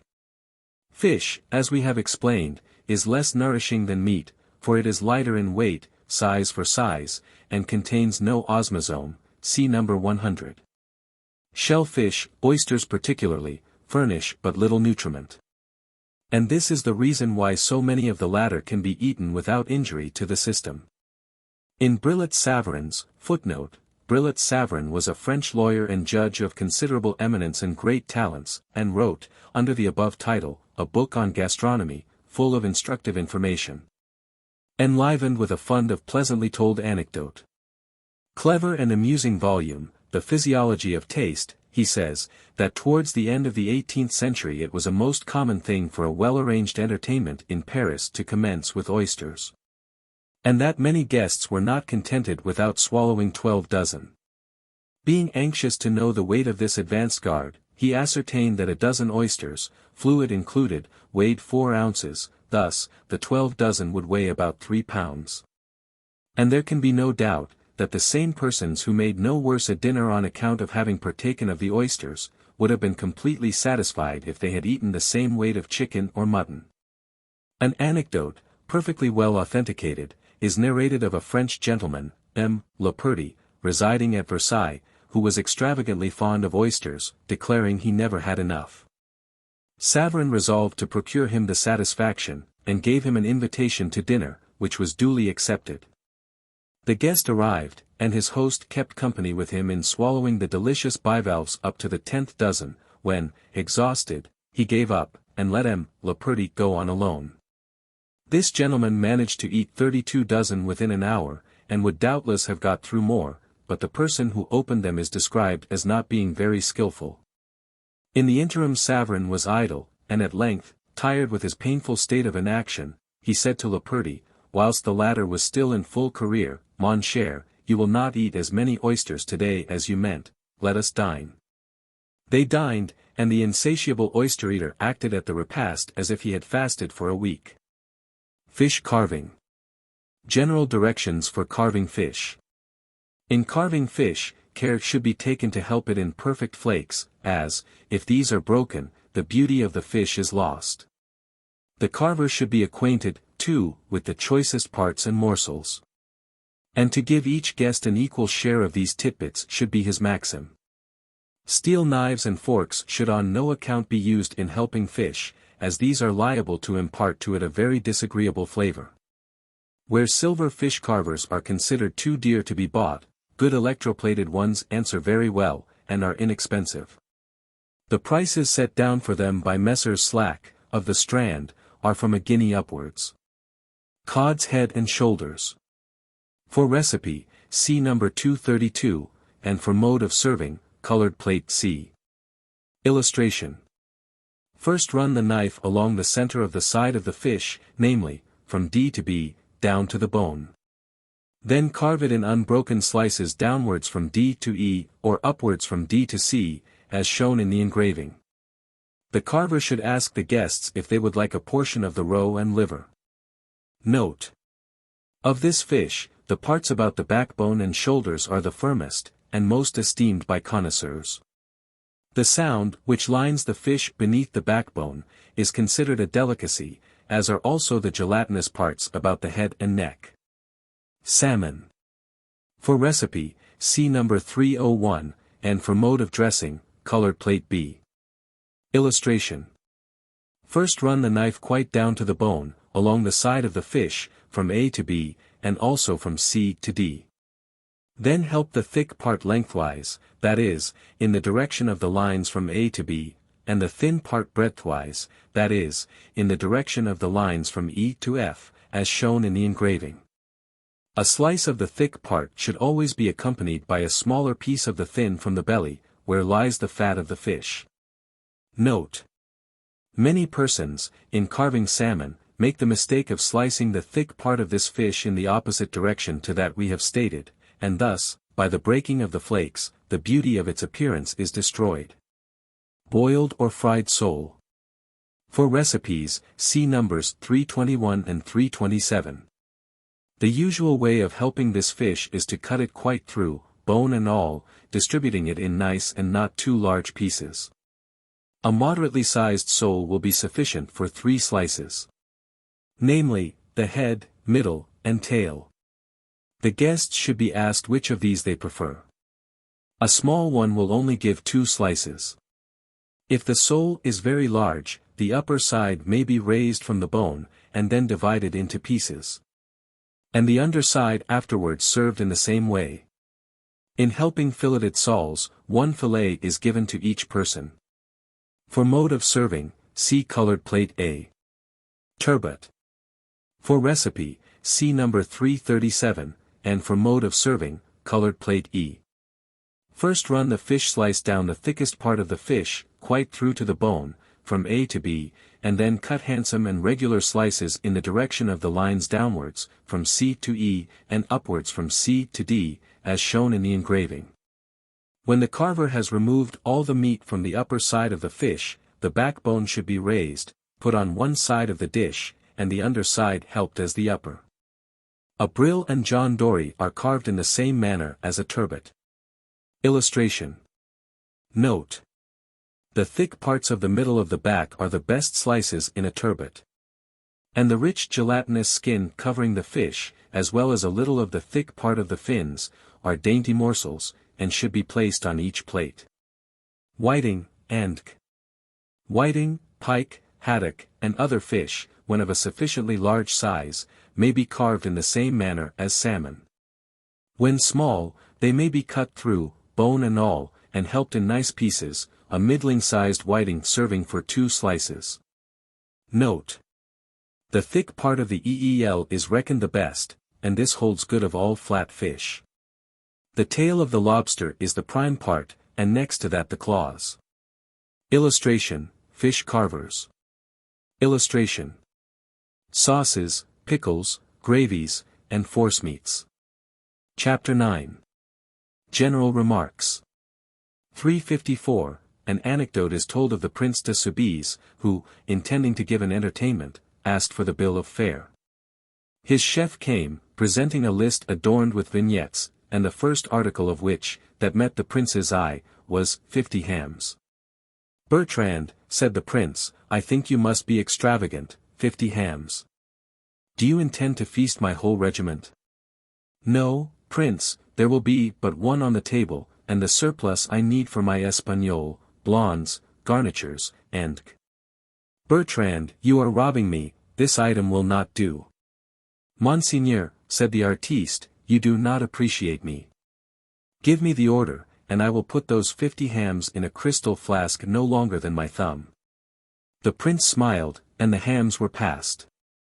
This was all very well for the Prince de Soubise. But as we do not write for princes and nobles alone, but that our British sisters may make the best dishes out of the least expensive ingredients, we will also pass the hams, and give a few general directions concerning sauces, and 355. The preparation and appearance of sauces and gravies are of the highest consequence, and in nothing does the talent and taste of the cook more display itself. Their special adaptability to the various viands they are to accompany cannot be too much studied, in order that they may harmonize and blend with them as perfectly, so to speak, as does a pianoforte accompaniment with the voice of the singer. 356. The general basis of most gravies and some sauces is the same stock as that used for soups, see numbers 104, 105, 106, and 107. And, by the employment of these, with, perhaps, an additional slice of ham, a little spice, a few herbs, and a slight flavoring from some cold sauce or ketchup, very nice gravies may be made for a very small expenditure. A milt either of a bullock or sheep, the shank end of mutton that has already been dressed, and the necks and feet of poultry, may all be advantageously used for gravy, where much is not required. It may, then, be established as a rule, that there exists no necessity for good gravies to be expensive, and that there is no occasion, as many would have the world believe, to buy ever so many pounds of fresh meat, in order to furnish an ever so little quantity of gravy. 357. Brown sauces, generally speaking, should scarcely be so thick as white sauces. And it is well to bear in mind, that all those which are intended to mask the various dishes of poultry or meat, should be of a sufficient consistency to slightly adhere to the fowls or joints over which they are poured. For browning and thickening sauces, and browned flour may be properly employed. 358. Sauces should possess a decided character.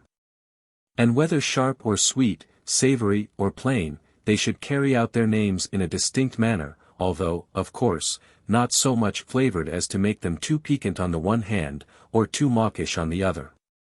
359. Gravies and sauces should be sent to table very hot. And there is all the more necessity for the cook to see to this point, as, from their being usually served in small quantities, they are more liable to cool quickly than if they were in a larger body. Those sauces, of which cream or eggs form a component part, should be well stirred, as soon as these ingredients are added to them, and must never be allowed to boil, as, in that case, they would instantly curdle. 360. Although pickles may be purchased at shops at as low a rate as they can usually be made for at home, or perhaps even for less, yet we would advise all housewives, who have sufficient time and convenience, to prepare their own. The only general rules, perhaps, worth stating here, as in the recipes all necessary details will be explained, are, that the vegetables and fruits used should be sound, and not overripe, and that the very best vinegar should be employed. 361. For forcemeats, special attention is necessary. The points which cooks should, in this branch of cookery, more particularly observe, are the thorough chopping of the suet, the complete mincing of the herbs, the careful grating of the breadcrumbs, and the perfect mixing of the whole. These are the three principal ingredients of forcemeats, and they can scarcely be cut too small, as nothing like a lump or fiber should be anywhere perceptible. To conclude, the flavor of no one spice or herb should be permitted to predominate. Recipes. Chapter 10. Sauces, pickles, gravies, and forcemeats. Anchovy sauce for fish.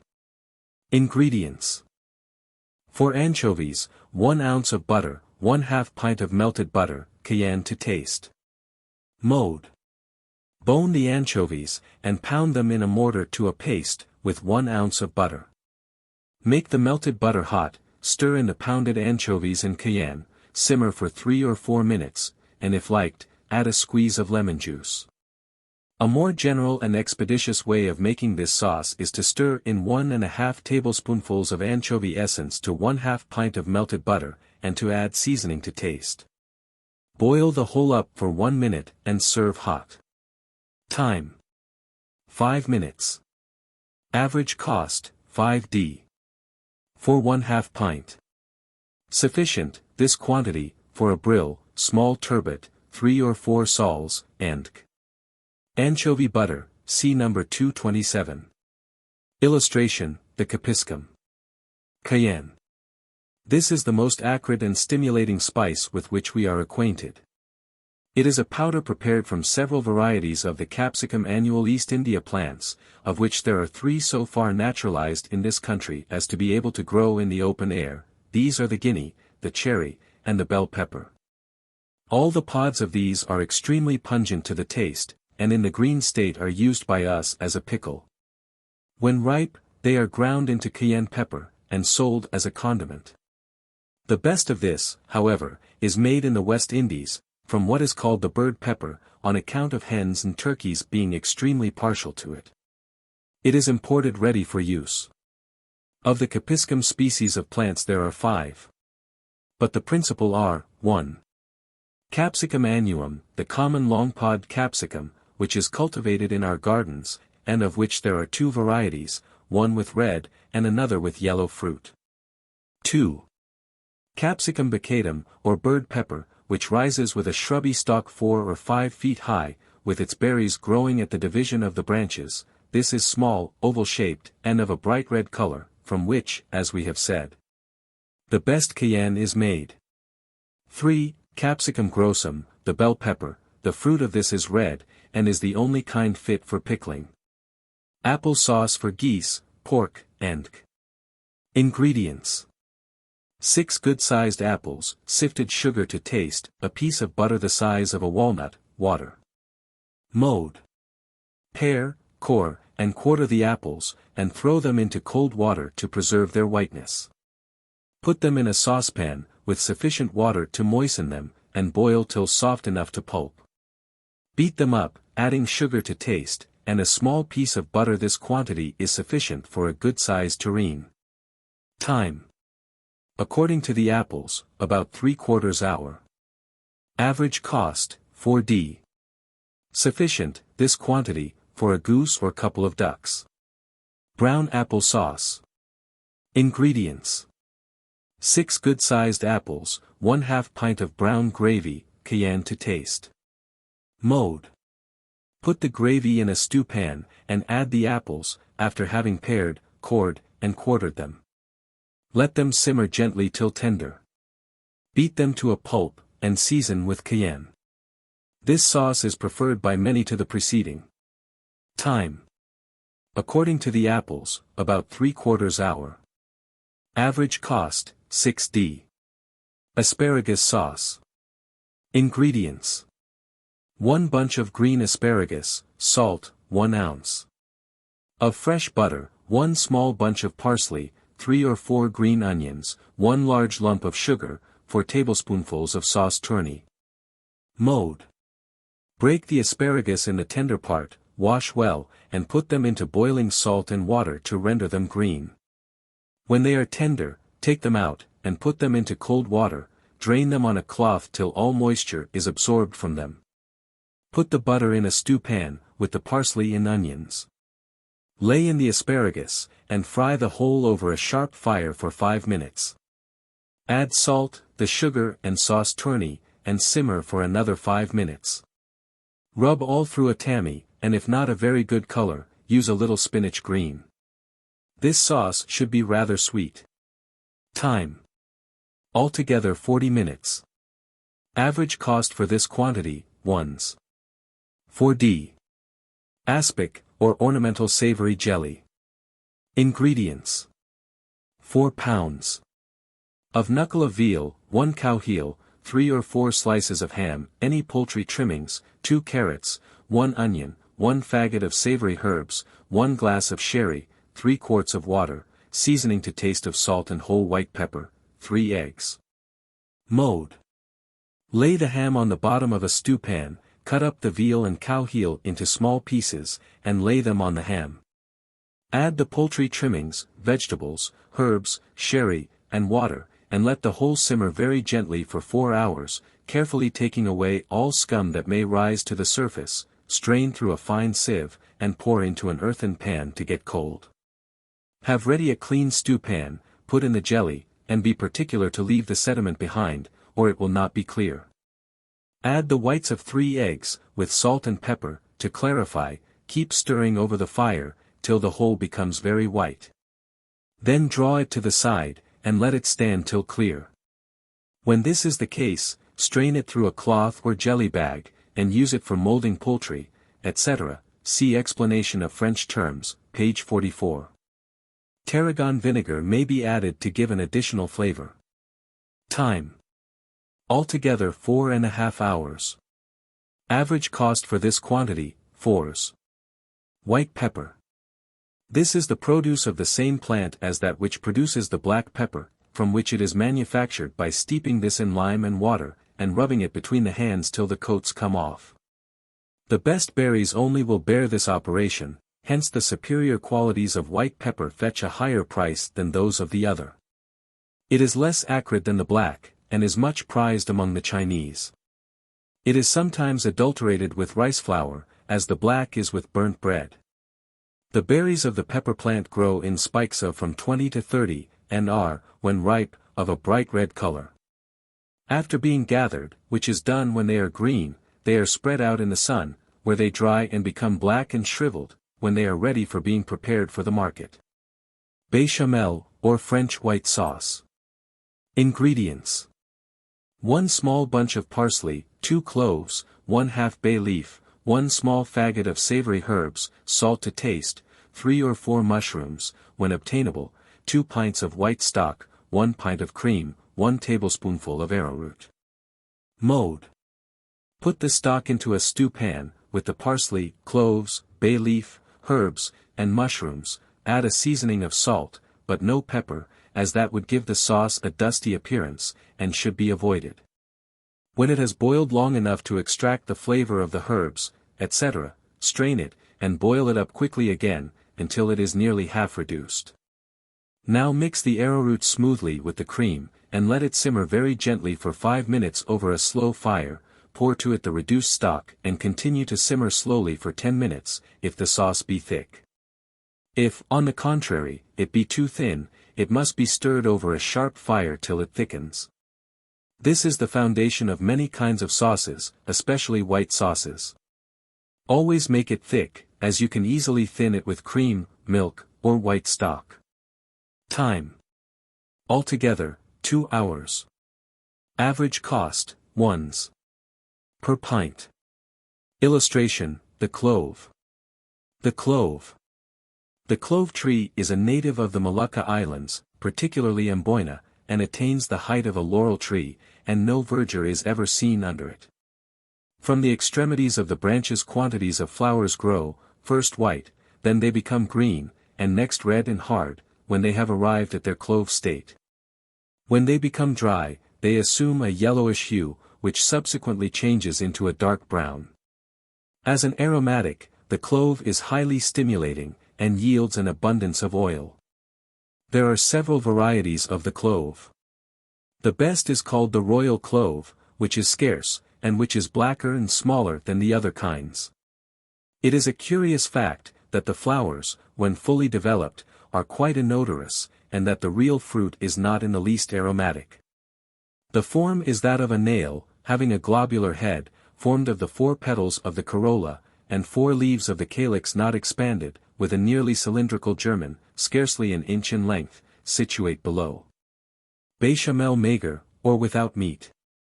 Ingredients: 2 onions, 1 blade of mace, mushroom trimmings, a small bunch of parsley, 1 ounce of butter, flour, 1/2 pint of water, 1 pint of milk, salt, the juice of 1 lemon, 2 eggs. Mode: put in a stewpan the milk, and 1/2 pint of water, with the onions, mace, mushrooms, parsley, and salt. Let these simmer gently for 20 minutes. In the meantime, rub on a plate 1 ounce of flour and butter. Put it to the liquor, and stir it well till it boils up, then place it by the side of the fire, and continue stirring until it is perfectly smooth. Now strain it through a sieve into a basin, after which put it back in the stewpan, and add the lemon juice. Beat up the yolks of the eggs with about 4 dessertspoonfuls of milk. Strain this to the sauce, keep stirring it over the fire, but do not let it boil, lest it curdle. Time: altogether, 3/4 hour. Average cost, 5d. per pint. This is a good sauce to pour over boiled fowls when they are a bad color. Pickled beetroot. Ingredients: sufficient vinegar to cover the beets, 2 ounces of whole pepper, 2 ounces of allspice to each gallon of vinegar. Mode: wash the beets free from dirt and be very careful not to prick the outside skin, or they would lose their beautiful color. Put them into boiling water, let them simmer gently, and when about 3 parts done, which will be in 1½ hour, take them out and let them cool. Boil the vinegar with pepper and allspice, in the above proportion, for 10 minutes, and when cold, pour it on the beets, which must be peeled and cut into slices about 1/2 inch thick. Cover with bladder to exclude the air, and in a week they will be fit for use. Average cost, 3s. per gallon. Illustration: black pepper. Black pepper. This well-known aromatic spice is the fruit of a species of climbing vine, and is a native of the East Indies, and is extensively cultivated in Malabar and the eastern islands of Borneo, Sumatra, and Java, and others in the same latitude. It was formerly confined to these countries, but it has now been introduced to Cayenne. It is generally employed as a condiment. But it should never be forgotten, that, even in small quantities, it produces detrimental effects on inflammatory constitutions. Dar. Paris, in his work on diet, says, foreign spices were not intended by nature for the inhabitants of temperate climes, they are heating, and highly stimulant. I am, however, not anxious to give more weight to this objection than it deserves. Man is no longer the child of nature, nor the passive inhabitant of any particular region. He ranges over every part of the globe, and elicits nourishment from the productions of every climate. Nature is very kind in favoring the growth of those productions which are most likely to answer our local wants. Those climates, for instance, which engender endemic diseases, are, in general, congenial to the growth of plants that operate as antidotes to them. But if we go to the east for tea, there is no reason why we should not go to the west for sugar.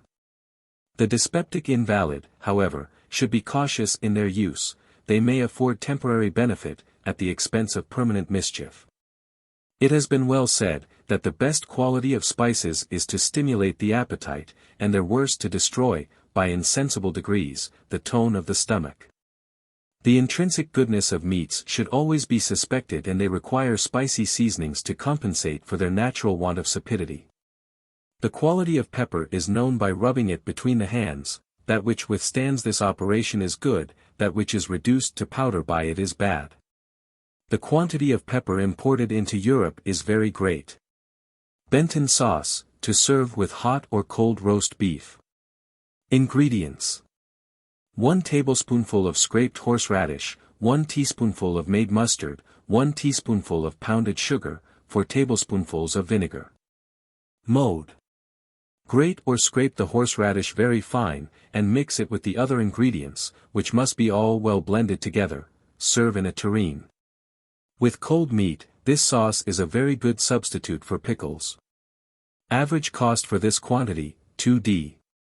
Bread sauce, to serve with roast turkey, fowl, game, and I. Ingredients: 1 pint of milk, 3/4 of the crumb of a stale loaf, 1 onion, pounded mace, cayenne, and salt to taste, 1 ounce of butter. Mode: peel and quarter the onion, and simmer it in the milk till perfectly tender.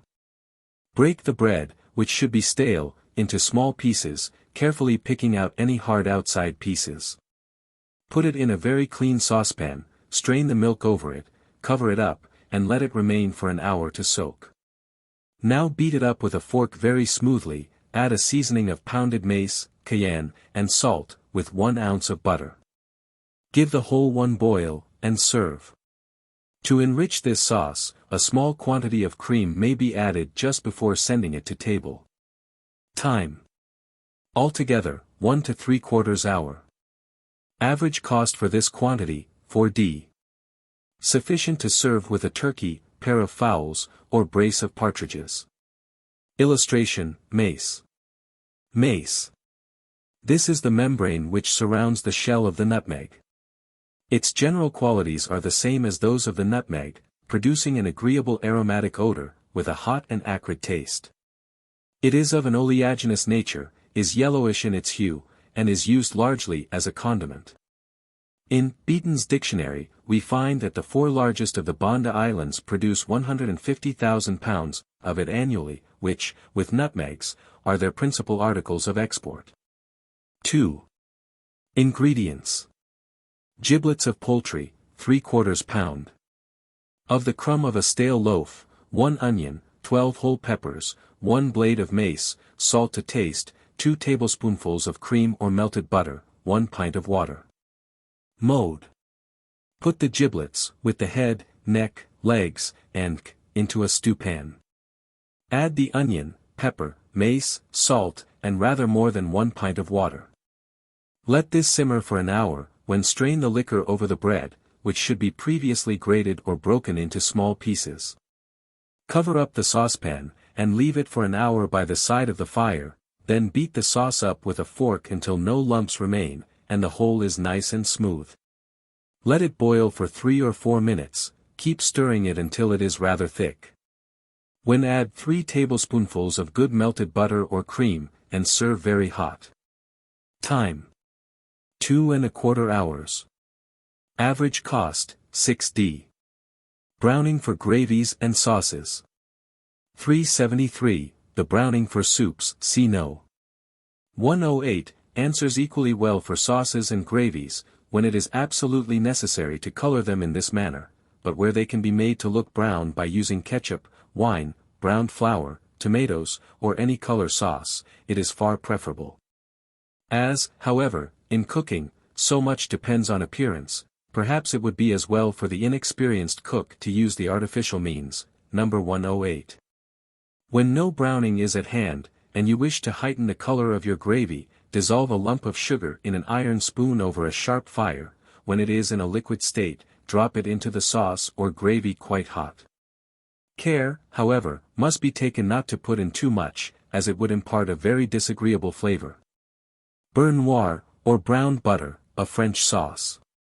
Ingredients: 1/4 pound of butter, 1 tablespoonful of minced parsley, 3 tablespoonfuls of vinegar, salt and pepper to taste. Mode: put the butter into a frying pan over a nice clear fire, and when it smokes, throw in the parsley, and add the vinegar and seasoning. Let the whole simmer for a minute or 2, when it is ready to serve. This is a very good sauce for skate. Time: 1/4 hour. Clarified butter. 375. Put the butter in a basin before the fire, and when it melts, stir it round once or twice, and let it settle. Do not strain it unless absolutely necessary, as it causes so much waste. Pour it gently off into a clean dry jar, carefully leaving all sediment behind. Let it cool, and carefully exclude the air by means of a bladder, or piece of wash leather, tied over. If the butter is salt, it may be washed before melting, when it is to be used for sweet dishes. Melted butter. Ingredients: 1/4 pound of butter, a dessertspoonful of flour, 1 wineglassful of water, salt to taste. Mode. Cut the butter up into small pieces, put it in a saucepan, dredge over the flour, and add the water and a seasoning of salt, stir it one way constantly till the whole of the ingredients are melted and thoroughly blended. Let it just boil, when it is ready to serve. If the butter is to be melted with cream, use the same quantity as of water, but omit the flour, keep stirring it, but do not allow it to boil. Time. 1 minute to simmer. Average cost for this quantity, 4d. 2. More economical. Ingredients. 2 ounces of butter, 1 dessertspoonful of flour, salt to taste, 1/2 pint of water. Mode. Mix the flour and water to a smooth batter, which put into a saucepan. Add the butter and a seasoning of salt, keep stirring one way till all the ingredients are melted and perfectly smooth, let the whole boil for a minute or two, and serve. Time. 2 minutes to simmer. Average cost for this quantity, 2d. Melted butter, the French sauce blanche. Ingredients. 1/4 pound of fresh butter, 1 tablespoonful of flour, salt to taste, 1/2 gill of water, 1/2 spoonful of white vinegar, a very little grated nutmeg. Mode. Mix the flour and water to a smooth batter, carefully rubbing down with the back of a spoon any lumps that may appear. Put it in a saucepan with all the other ingredients, and let it thicken on the fire, but do not allow it to boil, lest it should taste of the flour. Time. 1 minute to simmer. Average cost, 5d. For this quantity. Illustration, the nutmeg. Nutmeg. This is a native of the Moluccas, and was long kept from being spread in other places by the monopolizing spirit of the Dutch, who endeavored to keep it wholly to themselves by eradicating it from every other island. We find it stated in Beeton's Dictionary of Universal Information, under the article, Banda Islands, that the 4 largest are appropriated to the cultivation of nutmegs, of which about 500,000 pounds are annually produced. The plant, through the enterprise of the British, has now found its way into Penang and Bengkulu, where it flourishes and produces well. It has also been tried to be naturalized in the West Indies, and it bears fruit all the year round. There are 2 kinds of nutmeg, one wild, and long and oval-shaped, the other cultivated, and nearly round. The best is firm and hard, and has a strong aromatic odor, with a hot and acrid taste. It ought to be used with caution by those who are of paralytic or apoplectic habits. Thickened butter. 379, Ingredients. 1/4 pint of melted butter, number 376, the yolks of 2 eggs, a little lemon juice. Mode. Make the butter quite hot, and be careful not to color it. Well, whisk the yolks of the eggs, pour them to the butter, beating them all the while. Make the sauce hot over the fire, but do not let it boil, add a squeeze of lemon juice. Melted butter made with milk. Ingredients. 1 teaspoonful of flour, 2 ounces butter, 1/3 pint of milk, a few grains of salt. Mode. Mix the butter and flour smoothly together on a plate, put it into a lined saucepan, and pour in the milk. Keep stirring it one way over a sharp fire, let it boil quickly for a minute or two, and it is ready to serve. This is a very good foundation for onion, lobster, or oyster sauce. Using milk instead of water makes it look so much whiter and more delicate. Time. Altogether, 10 minutes. Average cost for this quantity, 3d. Camp vinegar. Ingredients. 1 head of garlic, 1/2 ounce cayenne, 2 teaspoonfuls of soy, 2 ditto walnut ketchup, 1 pint of vinegar, cochineal to color. Mode. Slice the garlic, and put it, with all the above ingredients, into a clean bottle. Let it stand to infuse for a month, when strain it off quite clear, and it will be fit for use. Keep it in small bottles well sealed, to exclude the air. Average cost for this quantity, 8d. Caper sauce for boiled mutton. Ingredients. 1/2 pint of melted butter, number 376, 3 tablespoonfuls of capers or nasturtiums, 1 tablespoonful of their liquor. Mode. Chop the capers twice or thrice, and add them, with their liquor, to 1/2 pint of melted butter, made very smoothly. Keep stirring well, let the sauce just simmer, and serve in a tureen. Pickled nasturtium pods are fine flavored, and by many are eaten in preference to capers. They make an excellent sauce. Time: 2 minutes to simmer. Average cost for this quantity, 8d. Sufficient to serve with a leg of mutton. Caper sauce for fish. Ingredients: 1/2 pint of melted butter no. 376, 3 dessertspoonfuls of capers, 1 dessertspoonful of their liquor, a small piece of glaze, if at hand, this may be dispensed with, 1/4 teaspoonful of salt, ditto of pepper, 1 tablespoonful of anchovy essence. Mode: cut the capers across once or twice, but do not chop them fine. Put them in a saucepan with 1/2 pint of good melted butter, and add all the other ingredients. Keep stirring the whole until it just simmers, when it is ready to serve. Time: 1 minute to simmer. Average cost for this quantity, 5d. Sufficient to serve with a skate, or 2 or 3 slices of salmon. Illustration: the caper. Capers. These are the unopened buds of a low trailing shrub, which grows wild among the crevices of the rocks of Greece, as well as in northern Africa. The plant, however, has come to be cultivated in the south of Europe. After being pickled in vinegar and salt, they are imported from Sicily, Italy, and the south of France. The best are from Toulon. A substitute for caper sauce.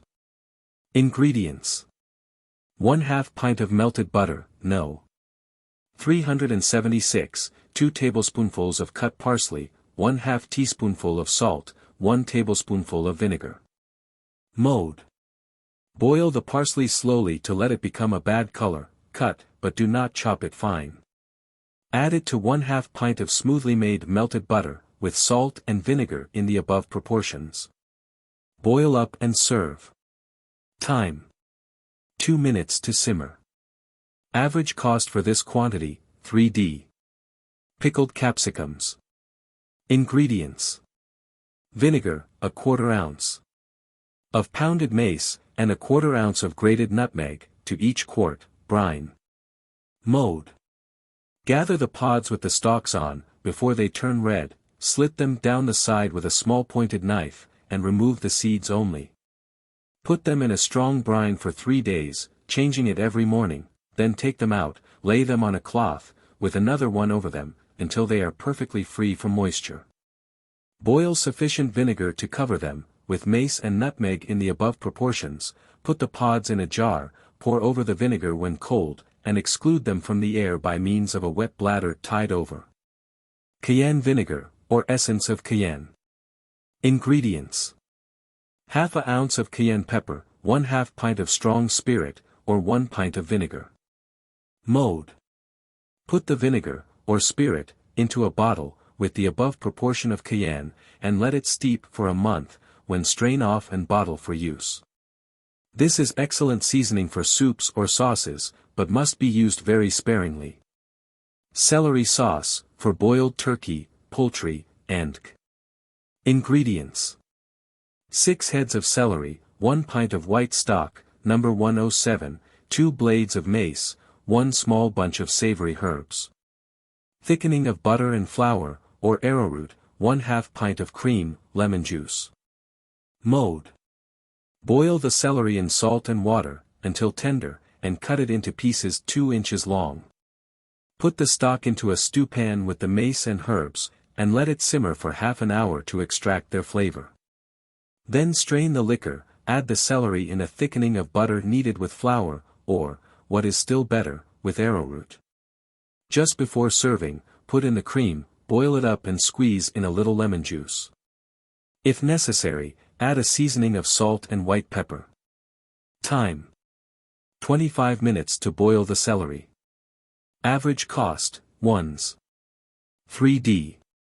Sufficient, this quantity, for a boiled turkey. This sauce may be made brown by using gravy instead of white stock, and flavoring it with mushroom ketchup or Harvey's sauce. Illustration: arrowroot. Arrowroot. This nutritious fecula is obtained from the roots of a plant which is cultivated in both the East and West Indies. When the roots are about a year old, they are dug up, and, after being well washed, are beaten to a pulp, which is afterwards, by means of water, separated from the fibrous part. After being passed through a sieve, once more washed, and then suffered to settle, the sediment is dried in the sun, when it has become arrowroot. The best is obtained from the West Indies, but a large quantity of what is sold in London is adulterated with potato starch. As a means of knowing arrowroot when it is good, it may be as well to state, that the genuine article, when formed into a jelly, will remain firm for 3 or 4 days. Whilst the adulterated will become as thin as milk in the course of 12 hours. Celery sauce, a more simple recipe. Ingredients. For heads of celery, 1/2 pint of melted butter, made with milk, No. 380, 1 blade of pounded mace, salt and white pepper to taste. Mode. Wash the celery, boil it in salt and water till tender, and cut it into pieces 2 inches long. Make 1/2 pint melted butter by recipe No. 380, put in the celery, pounded mace, and seasoning. Simmer for 3 minutes, when the sauce will be ready to serve. Time. 25 minutes to boil the celery. Average cost, 6d. Sufficient, this quantity, for a boiled fowl. Celery vinegar. Ingredients. 1/4 ounce of celery seed, 1 pint of vinegar. Mode. Crush the seed by pounding it in a mortar, boil the vinegar, and when cold, pour it to the seed, let it infuse for a fortnight, when strain and bottle off for use. This is frequently used in salads. Chestnut sauce for fowls or turkey. Ingredients.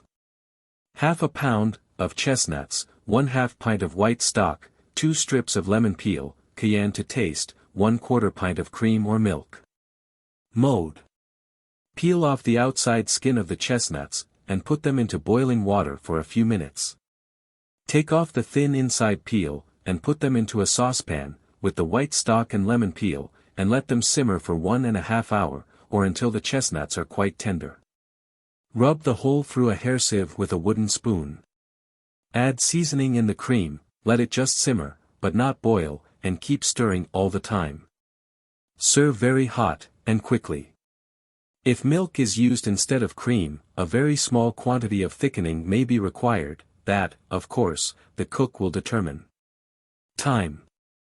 Altogether nearly 2 hours. Average cost, 8d. Sufficient, this quantity, for a turkey. Brown chestnut sauce.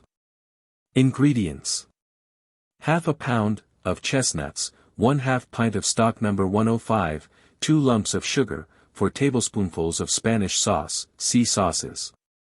Mode. Prepare the chestnuts as in the foregoing recipe, by scalding and peeling them. Put them in a stew pan with the stock and sugar, and simmer them till tender. When done, add Spanish sauce in the above proportion, and rub the whole through a tammy. Keep this sauce rather liquid, as it is liable to thicken. Time. 1½ hour to simmer the chestnuts. Average cost, 8d. Bengal recipe for making mango chutney. Ingredients.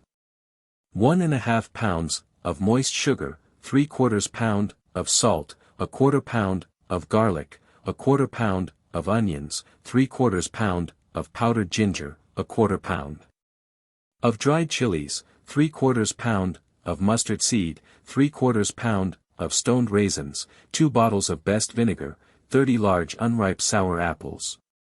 Mode. The sugar must be made into syrup, the garlic, onions, and ginger be finely pounded in a mortar.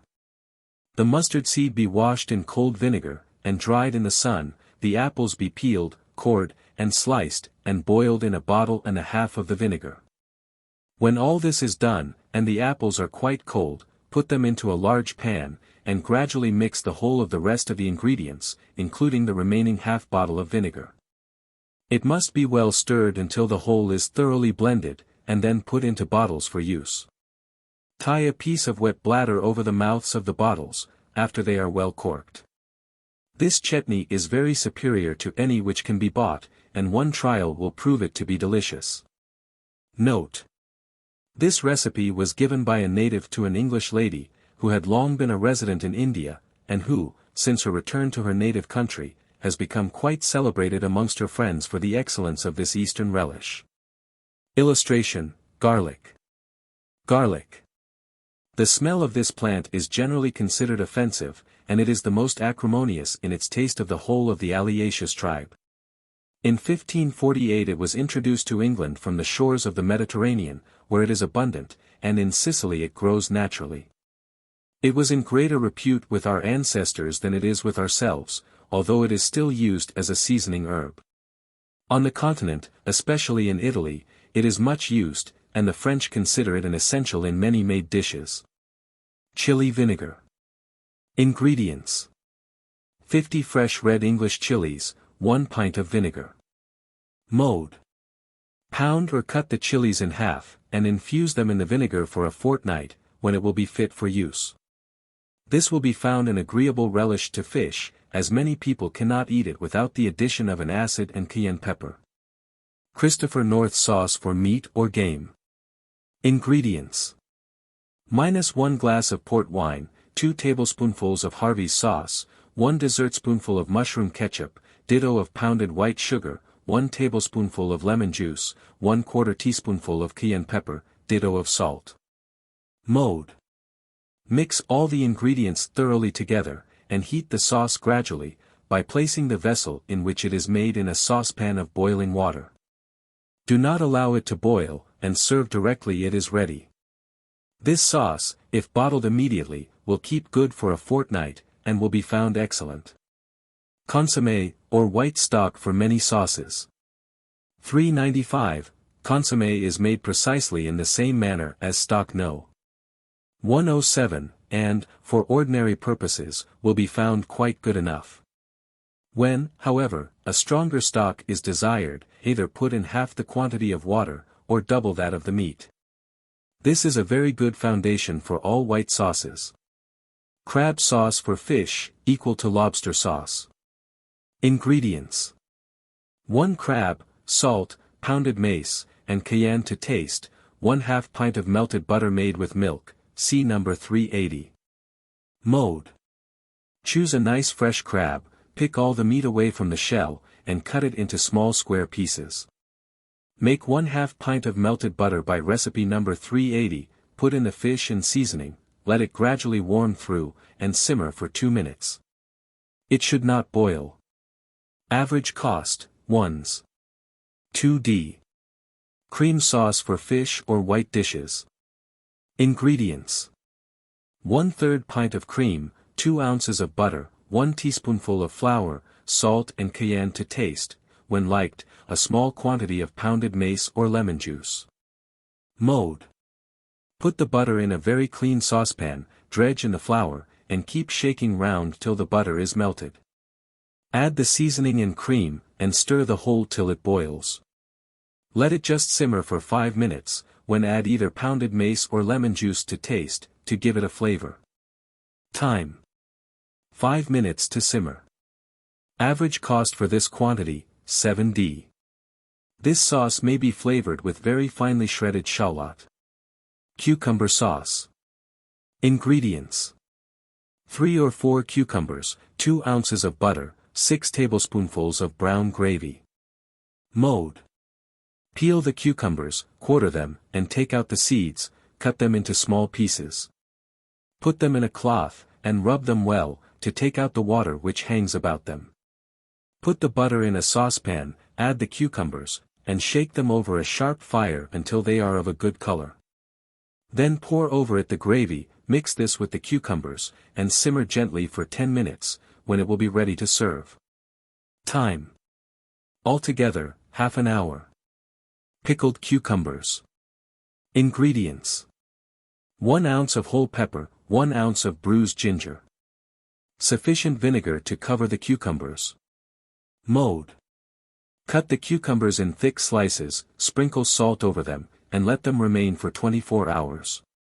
The next day, drain them well for 6 hours, put them into a jar, pour boiling vinegar over them, and keep them in a warm place. In a short time, boil up the vinegar again, add pepper and ginger in the above proportion, and instantly cover them up. Tie them down with bladder, and in a few days they will be fit for use. Illustration: long pepper.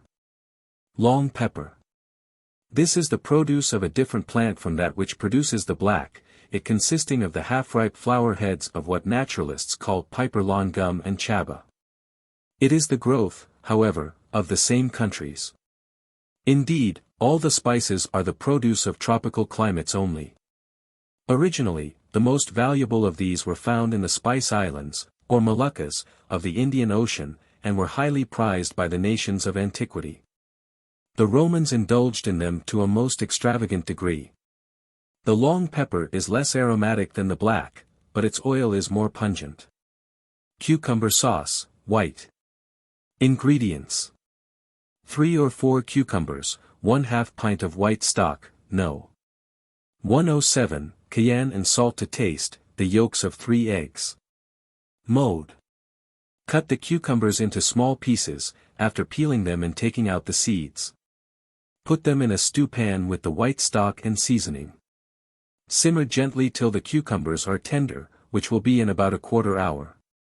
Then add the yolks of the eggs well beaten, stir them to the sauce, but do not allow it to boil, and serve very hot. Time: altogether, half an hour. Cucumber vinegar, a very nice addition to salads. Ingredients: 10 large cucumbers, or 12 smaller ones, 1 quart of vinegar, 2 onions, 2 shallots, 1 tablespoonful of salt, 2 tablespoonfuls of pepper, 1/4 teaspoonful of cayenne. Mode: pare and slice the cucumbers, put them in a stone jar or wide-mouthed bottle, with the vinegar, slice the onions and shallots, and add them, with all the other ingredients, to the cucumbers. Let it stand 4 or 5 days, boil it all up, and when cold, strain the liquor through a piece of muslin, and store it away in small bottles well sealed. This vinegar is a very nice addition to gravies, hashes, and as well as a great improvement to salads, or to eat with cold meat. German method of keeping cucumbers for winter use. Ingredients: cucumbers, salt. Mode: pare and slice the cucumbers, as for the table, sprinkle well with salt, and let them remain for 24 hours, strain off the liquor, pack in jars, a thick layer of cucumbers and salt alternately. Tie down closely, and, when wanted for use, take out the quantity required. Now wash them well in fresh water, and dress as usual with pepper, vinegar, and oil. Illustration: the cucumber. The cucumber. Though the melon is far superior in point of flavor to this fruit, yet it is allied to the cucumber, which is known to naturalists as Cucumia sativus. The modern Egyptians, as did their forefathers, still eat it, and others of its class. Cucumbers were observed, too, by Bishop Heber, beyond the Ganges, in India, and Burckhardt noticed them in Palestine. See number 127. An excellent way of preserving cucumbers. Ingredients: salt and water, 1 pound. Of lump sugar, the rind of 1 lemon, 1 ounce of ginger, cucumbers. Mode: choose the greenest cucumbers, and those that are most free from seeds, put them in strong salt and water, with a cabbage leaf to keep them down. Tie a paper over them, and put them in a warm place till they are yellow, then wash them and set them over the fire in fresh water, with a very little salt, and another cabbage leaf over them, cover very closely, but take care they do not boil. If they are not a fine green, change the water again, cover them as before, and make them hot. When they are a good color, take them off the fire and let them cool, cut them in quarters, take out the seeds and pulp, and put them into cold water. Let them remain for 2 days, changing the water twice each day, to draw out the salt. Put the sugar, with 1/4 pint of water, in a saucepan over the fire, remove the scum as it rises, and add the lemon peel and ginger with the outside scraped off. When the syrup is tolerably thick, take it off the fire, and when cold, wipe the cucumbers dry, and put them in. Boil the syrup once in 2 or 3 days for 3 weeks, strengthen it if required, and let it be quite cold before the cucumbers are put in. Great attention must be paid to the directions in the commencement of this recipe, as, if these are not properly carried out, the result will be far from satisfactory. Seasonable. This recipe should be used in June, July, or August. Illustration: salt mine at Northwich. Common salt. By this we mean salt used for cooking purposes, which is found in great abundance both on land and in the waters of the ocean. Sea or salt water, as it is often called, contains, it has been discovered, about 3% of salt on an average. Solid rocks of salt are also found in various parts of the world, and the county of Chester contains many of these mines, and it is from there that much of our salt comes. Some springs are so highly impregnated with salt, as to have received the name of brine springs, and are supposed to have become so by passing through the salt rocks below ground, and thus dissolving a portion of this mineral substance. We here give an engraving of a salt mine at Northwich, Cheshire, where both salt mines and brine springs are exceedingly productive, and are believed to have been wrought so far back as during the occupation of Britain by the Romans. Custard sauce for sweet puddings or tarts. Ingredients: 1 pint of milk, 2 eggs, 3 ounces of pounded sugar, 1 tablespoonful of brandy. Mode: put the milk in a very clean saucepan, and let it boil. Beat the eggs, stir to them the milk and pounded sugar, and put the mixture into a jug. Place the jug in a saucepan of boiling water, keep stirring well until it thickens, but do not allow it to boil, or it will curdle. Serve the sauce in a tureen, stir in the brandy, and grate a little nutmeg over the top. This sauce may be made very much nicer by using cream instead of milk, but the above recipe will be found quite good enough for ordinary purposes. Average cost, 6d. per pint. Sufficient, this quantity, for 2 fruit tarts, or 1 pudding. Dutch sauce for fish. Ingredients: 1/2 teaspoonful of flour, 2 ounces of butter, 4 tablespoonfuls of vinegar, the yolks of 2 eggs, the juice of 1/2 lemon. Salt to taste. Mode: put all the ingredients, except the lemon juice, into a stew pan, set it over the fire, and keep continually stirring. When it is sufficiently thick, take it off, as it should not boil. If, however, it happens to curdle, strain the sauce through a tammy, add the lemon juice, and serve. Tarragon vinegar may be used instead of plain, and, by many, is considered far preferable. Average cost, 6d. Note: this sauce may be poured hot over salad, and left to get quite cold, when it should be thick, smooth, and somewhat stiff. Excellent salads may be made of hard eggs, or the remains of salt fish flaked nicely from the bone, by pouring over a little of the above mixture when hot and allowing it to cool. Illustration: the lemon. The lemon. This fruit is a native of Asia, and is mentioned by Virgil as an antidote to poison. It is hardier than the orange, and, as one of the citron tribe, was brought into Europe by the Arabians. The lemon was first cultivated in England in the beginning of the 17th century, and is now often to be found in our greenhouses. The kind commonly sold, however, is imported from Portugal, Spain, and the Azores. Some also come from St. Helena. But those from Spain are esteemed the best. Its juice is now an essential for culinary purposes, but as an antiscorbutic its value is still greater. This juice, which is called citric acid, may be preserved in bottles for a considerable time, by covering it with a thin stratum of oil. Shrub is made from it with rum and sugar. Green Dutch sauce, or Hollandaise vert. Ingredients: 6 tablespoonfuls of bechamel, number 367, seasoning to taste of salt and cayenne, a little parsley green to color, the juice of 1/2 a lemon. Mode: put the bechamel into a saucepan with the seasoning, and bring it to a boil. Make a green coloring by pounding some parsley in a mortar, and squeezing all the juice from it. Let this just simmer, when add it to the sauce. A moment before serving, put in the lemon juice, but not before.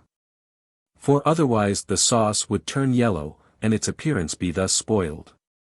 Average cost, 4d. Camel sauce. This sauce takes its name from a Monsieur Béchamel, a rich French financier, who, according to Born authorities, invented it. Whilst others affirm he only patronized it. Be this as it may, it is one of the most pleasant sauces which come to table, and should be most carefully and intelligently prepared. It is frequently used, as in the above recipe, as a principal ingredient and basis for other sauces. To pickle eggs. Ingredients: 16 eggs, 1 quart of vinegar, half an ounce of black pepper, half an ounce of Jamaica pepper, half an ounce of ginger. Mode: boil the eggs for 12 minutes, then dip them into cold water, and take off the shells. Put the vinegar, with the pepper and ginger, into a stewpan, and let it simmer for 10 minutes.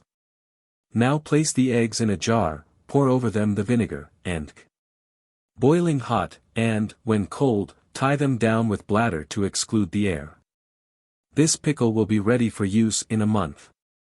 Average cost, for this quantity, 9d. Seasonable. This should be made about Easter, as at this time eggs are plentiful and cheap. A store of pickled eggs will be found very useful and ornamental in serving with many first and second course dishes. Illustration: ginger. The ginger plant, known to naturalists as Zingiber officinale, is a native of the East and West Indies. It grows somewhat like the lily of the valley, but its height is about 3 feet. In Jamaica it flowers about August or September, fading about the end of the year. The fleshy creeping roots, which form the ginger of commerce, are in a proper state to be dug when the stalks are entirely withered. This operation is usually performed in January and February, and when the roots are taken out of the earth, each one is picked, scraped, separately washed, and afterwards very carefully dried. Ginger is generally considered as less pungent and heating to the system than might be expected from its effects on the organs of taste, and it is frequently used, with considerable effect, as an antispasmodic and carminative. Egg balls for soups and made dishes. Ingredients: 8 eggs, a little flour, seasoning to taste of salt. Mode: boil 6 eggs for 20 minutes, strip off the shells, take the yolks and pound them in a mortar. Beat the yolks of the other 2 eggs. Add them, with a little flour and salt, to those pounded, mix all well together, and roll into balls. Boil them before they are put into the soup or other dish they may be intended for. Time: 20 minutes to boil the eggs. Average cost, for this quantity, 8d. Sufficient, 2 dozen balls for 1 tureen of soup. Egg sauce for salt fish. Ingredients: for eggs, 1/2 pint of melted butter, number 376, when liked, a very little lemon juice. Mode: boil the eggs until quite hard, which will be in about 20 minutes, and put them into cold water for half an hour. Strip off the shells, chop the eggs into small pieces, not, however, too fine. Make the melted butter very smoothly, by recipe No. 376, and, when boiling, stir in the eggs, and serve very hot. Lemon juice may be added at pleasure. Time: 20 minutes to boil the eggs. Average cost, 8d. Sufficient. This quantity for 3 or 4 pounds of fish. Note: when a thicker sauce is required, use 1 or 2 more eggs to the same quantity of melted butter. Epicurean sauce for steaks, chops, gravies, or fish. Ingredients: 1/4 pint of walnut ketchup, 1/4 pint of mushroom ditto, 2 tablespoonfuls of Indian soy, 2 tablespoonfuls of port wine, 1/4 ounce of white pepper, 2 ounces of shallots, 1/4 ounce of cayenne, 1/4 ounce of cloves, 3/4 pint of vinegar. Mode: put the whole of the ingredients into a bottle, and let it remain for a fortnight in a warm place, occasionally shaking up the contents. Strain, and bottle off for use. This sauce will be found an agreeable addition to gravies, hashes, stews, and Average cost, for this quantity, 1s. 6d. Illustration, shallot. Shallot, or eschalot. This plant is supposed to have been introduced to England by the Crusaders, who found it growing wild in the vicinity of Ascalon. It is a bulbous root, and when full grown, its leaves wither in July. They ought to be taken up in the autumn, and when dried in the house, will keep till spring. It is called by old authors the barren onion, and is used in sauces and pickles, soups and made dishes, and as an accompaniment to chops and steaks. Espagnole, or brown Spanish sauce. Ingredients: 2 slices of lean ham, 1 pound. Of veal, 1½ pint of white stock, number 107, 2 or 3 sprigs of parsley, 1/2 a bay leaf, 2 or 3 sprigs of savory herbs, 6 green onions, 3 shallots, 2 cloves, 1 blade of mace, 2 glasses of sherry or Madeira, thickening of butter and flour. Mode: cut up the ham and veal into small square pieces, and put them into a stewpan. Moisten these with 1/2 pint of the stock No. 107, and simmer till the bottom of the stewpan is covered with a nicely colored glaze, when put in a few more spoonfuls to detach it. Add the remainder of the stock, with the spices, herbs, shallots, and onions, and simmer very gently for 1 hour. Strain and skim off every particle of fat, and when required for use, thicken with butter and flour, or with a little roux. Add the wine, and, if necessary, a seasoning of cayenne, when it will be ready to serve. Time: 1½ hour. Average cost, 2s. per pint. Note: the wine in this sauce may be omitted, and an onion sliced and fried of a nice brown substituted for it. This sauce or gravy is used for many dishes, and with most people is a general favorite. Fennel sauce for mackerel. Ingredients: 1/2 pint of melted butter, number 376, rather more than 1 tablespoonful of chopped fennel. Mode: make the melted butter very smoothly, by recipe number 376.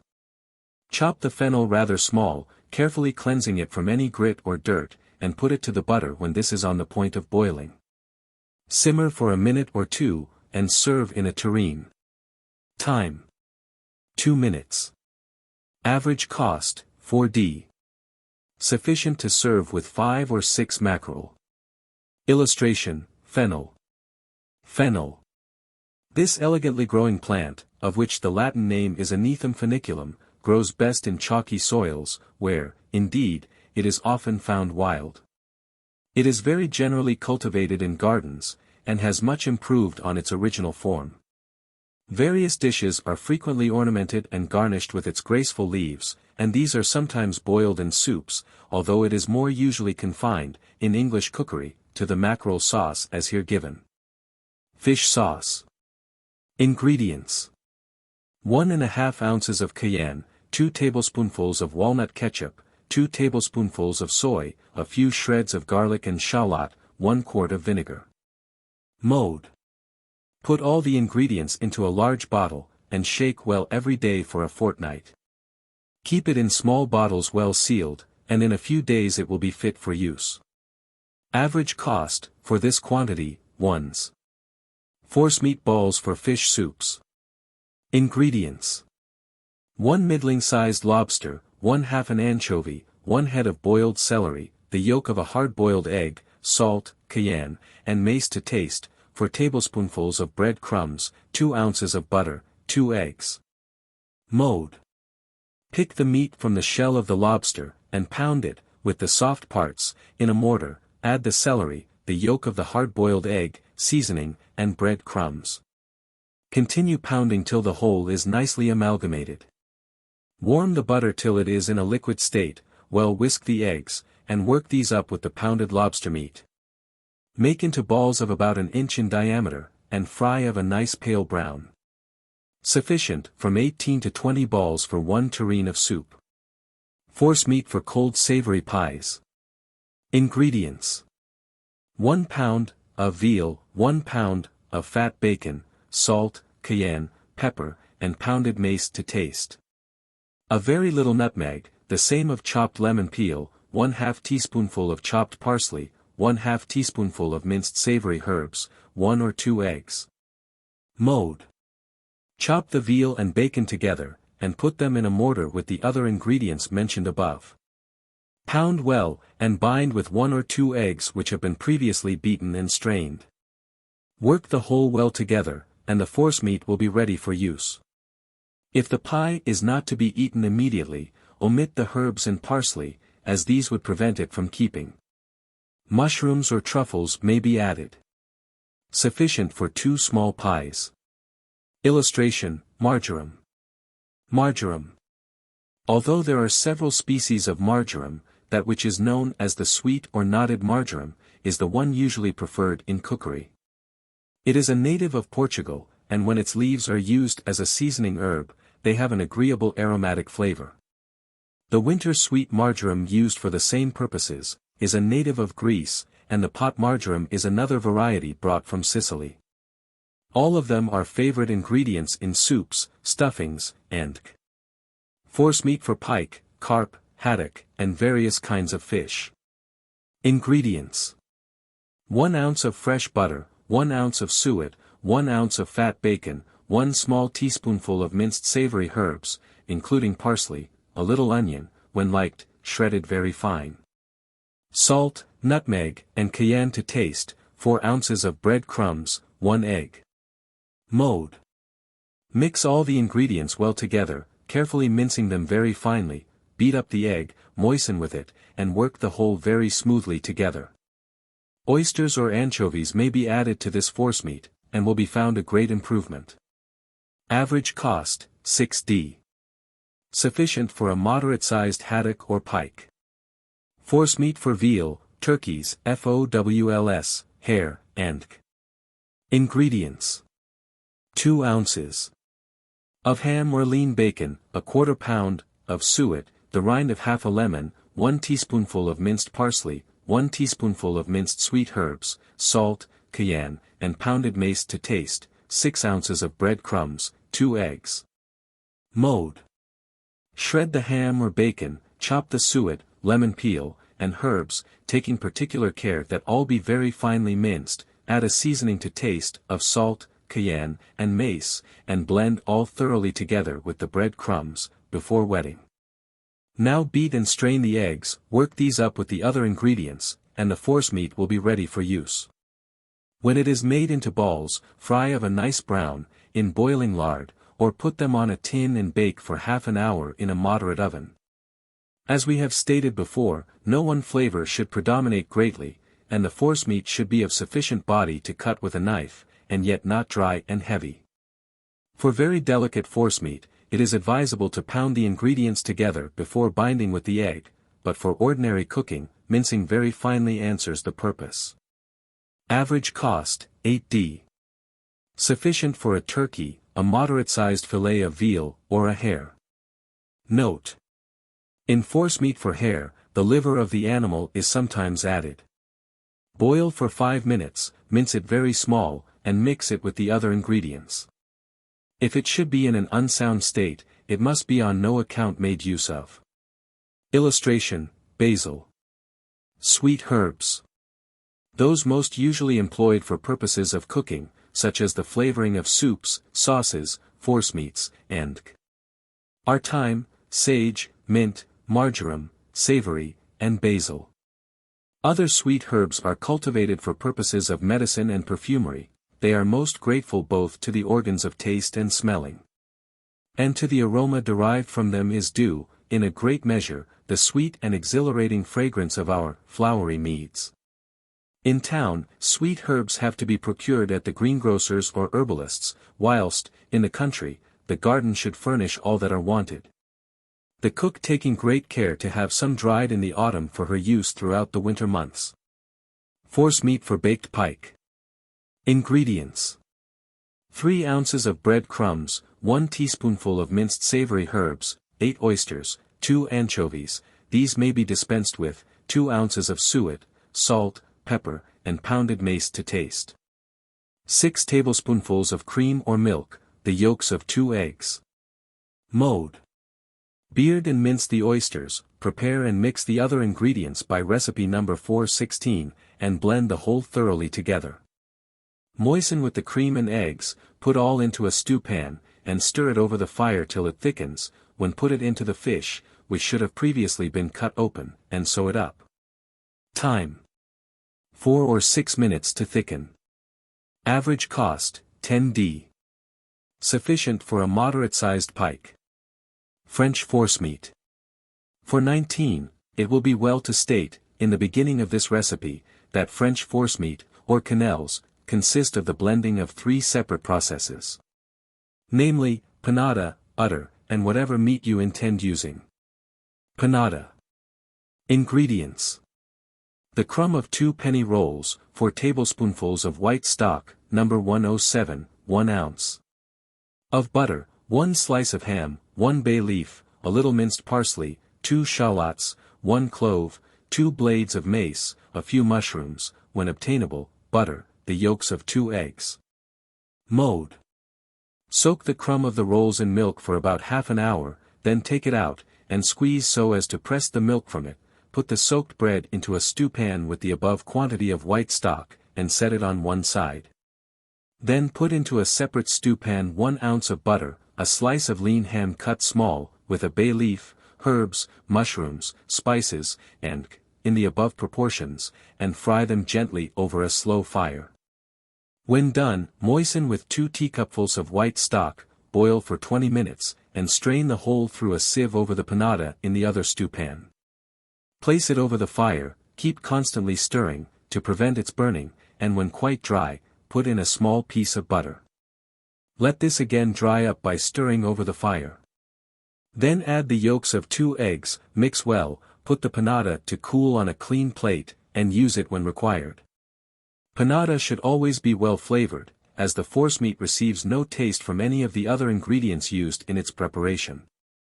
Boiled calves udder for French forcemeats. For 21, put the udder into a stew pan with sufficient water to cover it, let it stew gently till quite done, when take it out to cool. Trim all the upper parts, cut it into small pieces, and pound well in a mortar, till it can be rubbed through a sieve. That portion which passes through the strainer is one of the 3 ingredients of which French forcemeats are generally composed. But many cooks substitute butter for this, being a less troublesome and more expeditious mode of preparation. Illustration: pestle and mortar. Pestle and mortar. No cookery can be perfectly performed without the aid of the useful instruments shown in the engraving. For pounding things sufficiently fine, they are invaluable, and the use of them will save a good deal of time, besides increasing the excellence of the preparations. They are made of iron, and, in that material, can be bought cheap. But as these are not available, for all purposes, we should recommend, as more economical in the end, those made of wedgewood, although these are considerably more expensive than the former. Veal quenelles. Ingredients. Equal quantities of veal, panada, number 420, and calves udder, number 421, 2 eggs, seasoning to taste of pepper, salt, and pounded mace, or grated nutmeg, a little flour. Mode. Take the fleshy part of veal, scrape it with a knife, till all the meat is separated from the sinews, and allow about half a pound, for an entree. Chop the meat, and pound it in a mortar till reduced to a paste, then roll it into a ball. Make another of panada, number 420, the same size, and another of udder, number 421, taking care that these 3 balls be of the same size. It is to be remembered, that equality of size, and not of weight, is here necessary.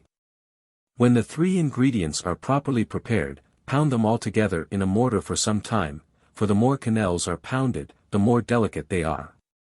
Now moisten with the eggs, whites and yolks, and continue pounding, adding a seasoning of pepper, spices, and when the whole is well blended together, mold it into balls, or whatever shape is intended, roll them in flour, and poach in boiling water, to which a little salt should have been added.